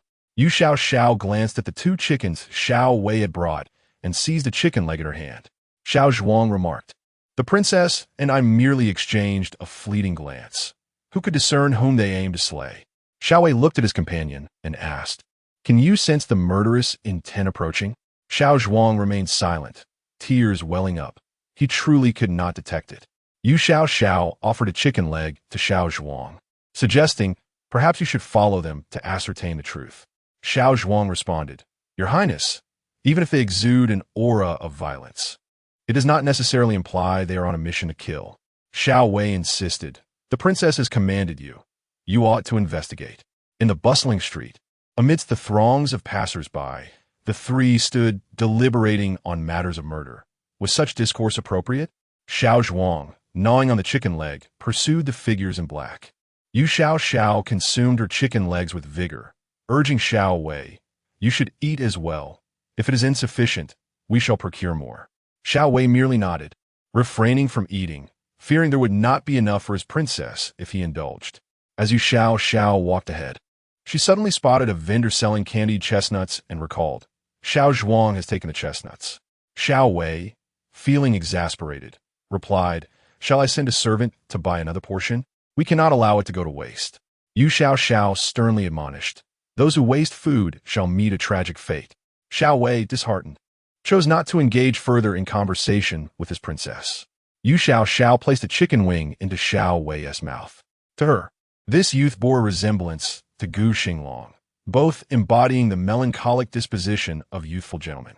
Yu Xiao felt a sense of urgency for both Gu Xinglang and Xiao Wei, Would such temperaments enable them to win over young ladies in the future?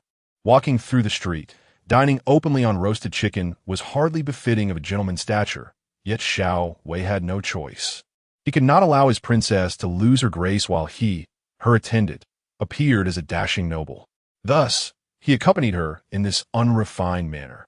Xiao Zhuang chased the figures clad in black for 2 streets, ultimately trailing them to the Dali Temple, where he witnessed them scaling the back wall to enter. Perched atop the wall, he observed their direction and noted they hurried towards the prison, not daring to intrude upon the Dali Temple. He pondered why these figures were infiltrating the temple's prison. Xiao Zhuang contemplated alerting the temple guards, but then remembered that the magistrate of the Dali Temple was Zhao Qiuming's man. Although Xiao Zhuang may not possess the keen intellect of Xiao Wei, he had spent years observing palace intrigues beside Xianzong. Why would these individuals pass so close to them? What had drawn their attention? Why did they enter Zhao Qiuming's domain? Could this be a conspiracy against his princess? Having reached this conclusion, Xiao Zhuang decisively leapt down from the wall and hurried back to find his princess. Meanwhile, Yu Xiao and Xiao Wei squatted before a stall selling fried radish balls, eagerly awaiting their order. Xiao Wei had devoured most of his chicken and, after letting out a hearty burp, told Yu Xiao, "Princess, when we return to the Big Bowl restaurant, I may not have room for more. What is a servant?" Yu Xiao gazed intently at the radish balls bobbing in the oil pot and replied, "I do not require you to be a servant." Is the servant referring to himself? Xiao Wei inquired. Perhaps, Yu Xiao mused. Would half a gene suffice? Xiao Wei, having just burped contentedly, opined that 2 yang would be ample. At that moment, Xiao Zhuang located his princess. Yu Xiao turned to glance at Xiao Zhuang and, without hesitation, addressed the elderly woman frying the radish balls, saying, "Please give us another half gene." Xiao Zhuang squatted beside Yu Xiao, exclaiming, "Princess, that group has gone to the Dali Temple." "Let them go," Yu Xiao replied. "Who have they harmed?" Xiao Zhuang continued. The servant did not dare to follow. That is Zhao Qiuming's territory, and the servant feared falling into a trap. Furrowing her brow, Yu Xiao wondered why Zhao Qiuming's name seemed to echo everywhere. Seizing the moment while Yu Xiao's attention was on Xiao Zhuang, Xiao Wei approached the elderly woman and said, "We would like half a gene." The elderly woman, not one to force a sale, readily agreed. "Very well." Xiao Zhuang asked, "Princess, shall we go to the Dali Temple?" Yu Xiao replied, "If you wish to go, then let us take a look." Xiao Zhuang shook his head. "I do not wish to go." Yu Xiao glanced at Xiao Zhuang's empty hands and remarked, "What about our candied chestnuts?" Xiao Zhuang, realizing his hands were bare, cursed inwardly, having forgotten the bag by the wall. "Have you eaten them all?" Yu Xiao queried. Xiao Zhuang sprang up and dashed toward the Dali Temple, exclaiming, "Princess, wait for me. I shall retrieve them." Enjoying the freshly fried radish balls, Yu Xiao praised the elderly woman for her delicious fare and suggested to Xiao Wei, "Let us follow Xiao Zhuang. If we arrive too late, what if someone else takes our chestnuts?" Xiao Wei trailed behind Yu Xiao, pondering who would willingly meander in such a foreboding place as the Dali Temple.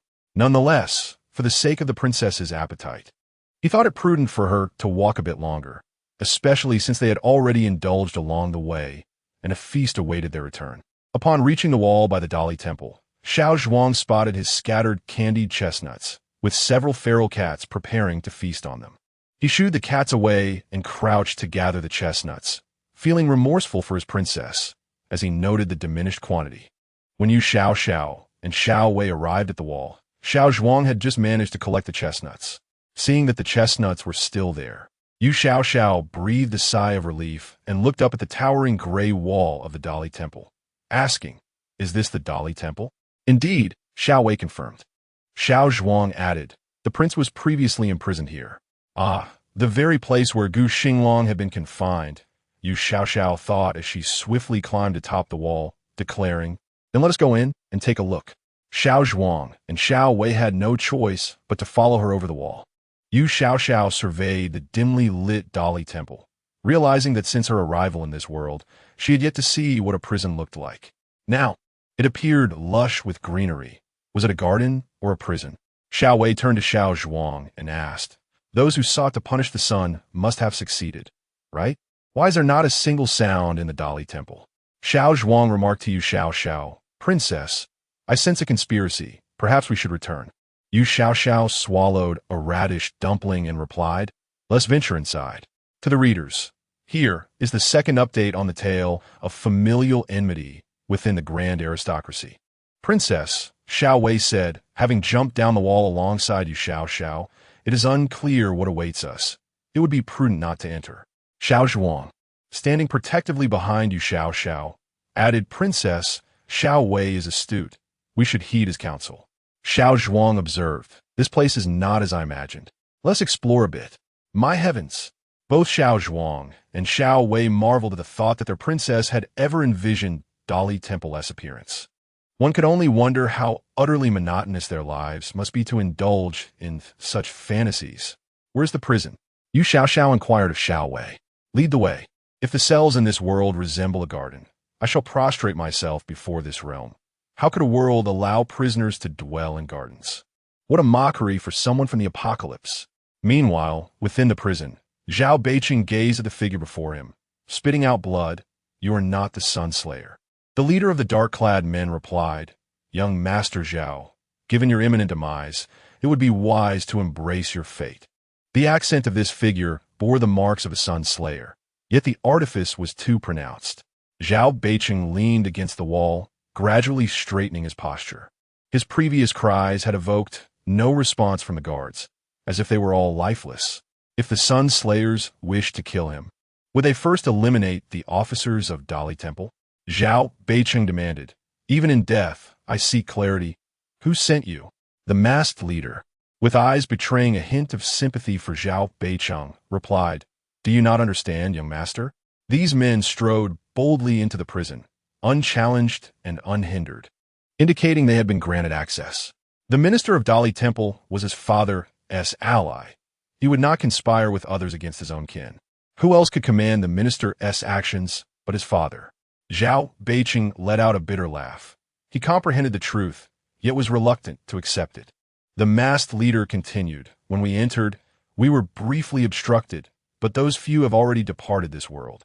Once you descend, you may join them." "Why?" Zhao Beiqing murmured. The leader answered, "We merely follow orders. This question of why is not for me to address." Zhao Beiqing watched as the figures approached him, brandishing blades. He closed his eyes. Although he bore no shackles, the injuries he sustained rendered him powerless to resist. In his final moments, Zhao Beiqing reflected on his 20-some years of existence. The mediocre eldest son of the Zhao family, who, despite his family's utmost efforts, remained a mere shadow beneath his father's wings. Through deceit and treachery, he had garnered a military achievement. How utterly laughable! Zhao Beiqing sighed inwardly. The leader of the black-clad men approached Zhao Beiqing, tightening his grip on the slender sword he held. At that moment, Zhao Beiqing suddenly spoke. "What benefit would my death bring you?" No one could provide an answer to his query. "Young Master Zhao, I regret this, but I must obey the command of the Lord." The leader of the black-clad men apologized to Zhao Beiqing before raising his sword to strike. Zhao Qiuming would not spare even his own son. Just as Zhao Beiqing closed his eyes, awaiting his fate, the tip of the sword pressed against his throat. Suddenly, a gasp echoed from outside the cell. Zhao Beiqing opened his eyes to look beyond the bars. The black-clad men turned to see. Outside the cell, Xiao Zhuang pointed at the group of black-clad men, exclaiming, "Princess, it is them." Xiao Wei shouted, "Who are you?" Upon hearing Xiao Zhuang refer to the girl as a princess, the leader of the black-clad men trembled, turning back to slash at Zhao Beiqing with his sword. Yu Xiao lifted her foot and kicked the iron bars of the cell, sending them flying. The sound of clanging metal mixed with cries of anguish reverberated through the underground third level of the prison. Zhao Beiqing stood in stunned silence as Yu Xiao and her companions approached him. Why was it that every time he encountered this girl, the world around him seemed to spiral into chaos? Yu Xiao stood on the back of the leader of the black-clad men, a radish dumpling in her hand, saying, "Has your father forsaken you?" Xiao Zhuang and Xiao Wei did not rush to drag the black-clad men out to bind them. After all, they appear to be on the brink of death. Standing on either side of Yu Xiao, the brothers glanced at Zhao Beiqing. Xiao Zhuang remarked, How could the sun-hating men assist Zhao in killing Zhao Beicheng? Yu Xiao, equally puzzled, replied, I don't know, but we can ask Jing Mo when we return. The reason for Jing Mo's falling out with Zhao Xiaoming remained an enigma for the princess. Among the trio, only Xiao Wei was a reliable youth. He crouched down to examine the unconscious black-clad man lying on the ground and said to Yu Xiao, Princess, I can't tell which country they are from. Yu Xiao squatted down next to Zhao Beicheng, asking, Why does your father want to kill you? Zhao Beicheng's eyes remained motionless. Yu Xiao waved her hand before his eyes, inquiring, Are you stunned? Zhao Beicheng still did not react. Xiao Zhuang crouched beside him, speculating, Is he scared in his silence? Without hesitation, Yu Xiao smacked Zhao Beicheng across the face. The sound of the slap resonated, leaving his face swollen. Xiao Zhuang, alarmed, touched his own face in sympathy for Zhao Beicheng, worriedly saying, Are you all right? If the princess can knock down a wooden building with a single slap, it would be tragic if you were not killed by the assassins, but by her. After spitting out a mouthful of blood, Zhao Beicheng finally regained movement in his eyes, gritting his teeth as he uttered, Your Highness. Yu Xiao replied, Your sister forsakes her son, and your father forsakes his son too. Is there a tradition in the Zhao family of abandoning sons? Zhao Beicheng glared at Yu Xiao, rendered speechless. As Yu Xiao chewed on a radish meatball, an unexpected thought crossed her mind. Could it be that your father has discovered you are not his son? Instructor, you had heard tales of affluent families, where it was often the case that a father would kill his son primarily because the latter was not of his blood. Even Xiao Wei had come to scrutinize Zhao Beicheng after such a shocking revelation from their visit to the Dali Temple's prison. Zhao Beicheng's swollen face contorted in anger as he retorted, Do not insult my mother. In response, Yu Xiao slapped the other side of Zhao Beicheng's face, asserting, Speak properly. Upon witnessing this, Xiao Zhuang and Xiao Wei realized that Zhao Beicheng's face was now symmetrically swollen. Aware that he could not overpower Yu Xiao, Zhao Beicheng was nevertheless consumed by a desire to attack her, exclaiming in rage, Am I in this predicament today solely due to your highness the princess? To the readers, here is the third update. The fourth will follow in an hour. If it does not appear, it is surely a system glitch. Yu Xiao contemplated Zhao Beicheng's accusations, reasoning that her few words to the foolish emperor could hardly warrant his imprisonment. Tell me, how have I wronged you? She inquired. Zhao Beicheng was driven to madness. He had never encountered such malice, being forced to relive his victimization. Yu Xiao remarked, If you cannot articulate it, it means I am innocent. Zhao Beicheng cried out, The emperor believes I smuggled the sixth prince out of the palace and framed you. Yu Xiao sensed something amiss. Wasn't it I who took the sixth prince out? Zhao Beicheng spat blood. Should he be the one to explain this? Yu Xiao pondered with Xiao Zhuang. Is there a misunderstanding here? While Zhao Beicheng was being beaten, Xiao Zhuang had been with Yu Xiao at the Mingguang Hall, munching on pine nuts. Shaking his head, Xiao Zhuang replied, I do not know who informed the emperor of this matter. Zhao Beicheng, trembling with rage, retorted, If the princess knows nothing, then who does? Xiao Wei approached Yu Xiao and stated, I heard it was General Luo who mentioned it. Yu Xiao asked Zhao Beicheng, Do you have a grudge against General Luo? Zhao Beicheng shouted, What enmity could I possibly hold against Luo Yongling? Yu Xiao countered, If you bear no grudge, why would he seek to harm you? Blood trickled from the corner of Zhao Beicheng's mouth, indicating he was truly injured. Xiao Wei knelt beside Yu Xiao to analyze the situation. Princess, you took the sixth prince to Zhao Manor, and when Zhao de Gongzi saw you, he attempted to take the sixth prince away, but was thwarted by you. At that moment, General Luo arrived in the back garden of Zhao Manor, perhaps misunderstanding the situation.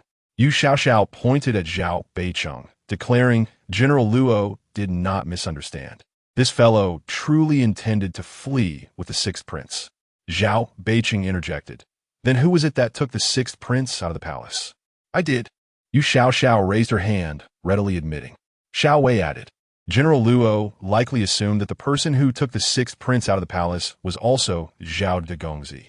Yu Xiao queried. Why would General Luo think that? Zhao Beicheng had never encountered someone so adept at feigning innocence. He wanted to shout at Yu Xiao to leave, but it felt as if something was lodged in his throat. His mouth opened wide, yet no sound emerged. Yu Xiao and her two companions squatted before Zhao Beicheng, collectively analyzing the situation. After much deliberation, and with the reliable young lad Xiao Wei present, Yu Xiao ultimately concluded that this was indeed a mere misunderstanding. Zhao Beicheng cast a cold glance at her and said, "Your Highness, please take your leave." Yu Xiao replied, "All right, you may have been wronged by me, but what does that have to do with your father wanting to kill you?" Xiao Zhuang chimed in, "Lord Zhao is angry. Are you foolish?" Yu Xiao shot a glance at Xiao Zhuang. "My father hasn't killed him. Why would his father want to?" Xiao Zhuang lamented, "Good heavens. Even a tiger does not eat its own cubs. How could Lord Zhao be so cruel? You must not be your father's son," Yu Xiao asserted to Zhao Qiuming. Zhao Beicheng felt perplexed. Why was this person before him even targeting someone on the brink of death? Xiao Wei pondered deeply, resting his chin on his hand, and said to Yu Xiao, "That's impossible. In a Zhao household, such scandals involving the mistress would never occur." Scandal? As a denizen of the apocalypse, Yu Xiao was not lacking in education. Yet when confronted with the profound intricacies of ancient language and culture, she was utterly bewildered. Is Zhao Beicheng's mother named Red Apricot? Xiao Zhuang, being straightforward, stated, "It's about infidelity. I never expected that the former prime minister's wife was such a paragon of virtue." Zhao Linglong. Zhao Beicheng's body stiffened, and he clenched his fists, ready to confront Yu Xiao. His mother had passed away many years ago, and yet this person, on the verge of death, dared to bring her up. This time, it was not Yu Xiao who intervened. Xiao Zhuang pushed her back down. Xiao Wei remarked, "Lord Zhao must have his reasons for acting this way. Your Highness, we need not delve further into this. Let the Duke reflect on it." Yu Xiao glanced at the blood-stained corner of Zhao Beicheng's mouth and said, "I will inform my father of your innocence and persuade him to release you." Zhao Beicheng coldly replied, "There is no need to trouble the princess. I beseech you to leave." Yu Xiao queried, "Do you not trust me?" Zhao Beicheng looked at her with an expression that seemed to say, "Feign all you like." Rising to her feet, Yu Xiao declared, "You do not believe me? Very well. I shall bring my father here and speak to him in your presence." Xiao Wei stepped in front of Yu Xiao, saying, "Your Highness, are you truly intending to absolve him? Has the princess lost her senses? Regardless of whether this Zhao young master is innocent, it is far better for him to remain imprisoned than to oppose the Duke's family outside." Xiao Zhuang echoed, "Your Highness, perhaps we should refrain from meddling in Lord Zhao's affairs." Zhao Qiuming chuckled softly, "Your Highness, there is no need for you to feign concern." Yu Xiao retorted, "Zhao Qiuming has even killed his own son. How could such a man hold office? This matter must be brought to my father's attention." Upon hearing this, Xiao Wei immediately stepped aside, saying, "Your Highness, I shall accompany you to the palace to report to His Majesty." Zhao Beicheng remained stunned for a moment before suddenly kneeling before Yu Xiao. In the realm of the story, a dialogue unfolds as Zhao Beicheng inquires whether the princess now understands the gratitude owed for his rescue. He insists that this matter must remain concealed from the emperor. Xiao Zhuang interjects, questioning Zhao Beicheng's lack of discernment. The princess, perplexed, wonders why he would wish to protect someone intent on his demise. Zhao Beicheng confides in a hushed tone that the man in question is his father. A gasp escapes the princess as Zhao Beicheng kneels before her, bowing his head in reverence. He understands that, should these assassins be rigorously interrogated, the truth of his father's fratricide could surface, exposing him to charges that would obliterate his father's standing in the court. Though filled with resentment, Zhao Beicheng is determined to prevent the ruin of the Zhao family. Xiao Zhuang, filled with disbelief, remarks on Zhao Beicheng's inability to grasp the gravity of the situation. The princess, gazing at Zhao Beicheng, recognizes his familial devotion. She reflects on the rarity of having a family to safeguard one in this apocalyptic world, a luxury few can afford. Observing Zhao Beicheng's earnestness, she contemplates his past transgressions against Gu Xinglang, realizing that he is not entirely devoid of virtue. With newfound resolve, the princess declares that she will turn a blind eye to this affair and will fetch her father. In a mere heartbeat, She vanishes from their sight, leaving Xiao Beicheng, Xiao Zhuang, and Xiao Wei in stunned silence. Xiao Zhuang, trembling, questions Xiao Wei if the princess intends to bring the emperor to the prison, fearing the chaos that could ensue. As Xiao Wei snaps out of his momentary daze, he pursues the princess, only to find himself in the desolate back streets after she has scaled the wall of the Dali Temple. There, amidst the stillness, he feels a pang of anxiety as he realizes his princess has disappeared without a trace. A few stray cats, lurking in the shadows, watch with glimmering eyes as Xiao Wei kicks at the underbrush in frustration, lamenting the risk his princess is taking. The wildcats scatter at his sudden movement, fleeing from an unreasonable human. Xiao Wei, frustrated with his inability to confront the cats, kicks the temple's wall in exasperation, realizing that harming a mere cat will not deter his princess from her course. Meanwhile, Xiao Zhuang, alone in the prison, anxiously awaits the return of the princess. When Xiao Wei finally returns, he reports that she has entered the palace. Xiao Zhuang, clinging to a flicker of hope, inquires if the princess will seek the emperor's permission to leave the palace. In silence, Xiao Wei begins to drag the fallen assassins from behind the iron bars, binding them one by one. Xiao Zhuang observed Xiao Wei's bustling activity and remarked, "I am inquiring about something." Xiao Wei retorted, "Let fate decide." The two were father and daughter, and at that moment, Xiao Wei thought rather forlornly that if the emperor had already capitulated to the princess by dancing, what further mischief could ensue should she drag him out of the palace again? Xiao Beicheng, eavesdropping on the guards' exchange, dreamily inquired, "The princess truly entered the palace?" Xiao Wei shot him an exasperated glance, nudged Xiao Zhuang with his foot, and urged, "Why are you still seated? Get up and lend a hand." However, Xiao Zhuang remained unmoved, content to daydream alongside Zhao Dezongzi.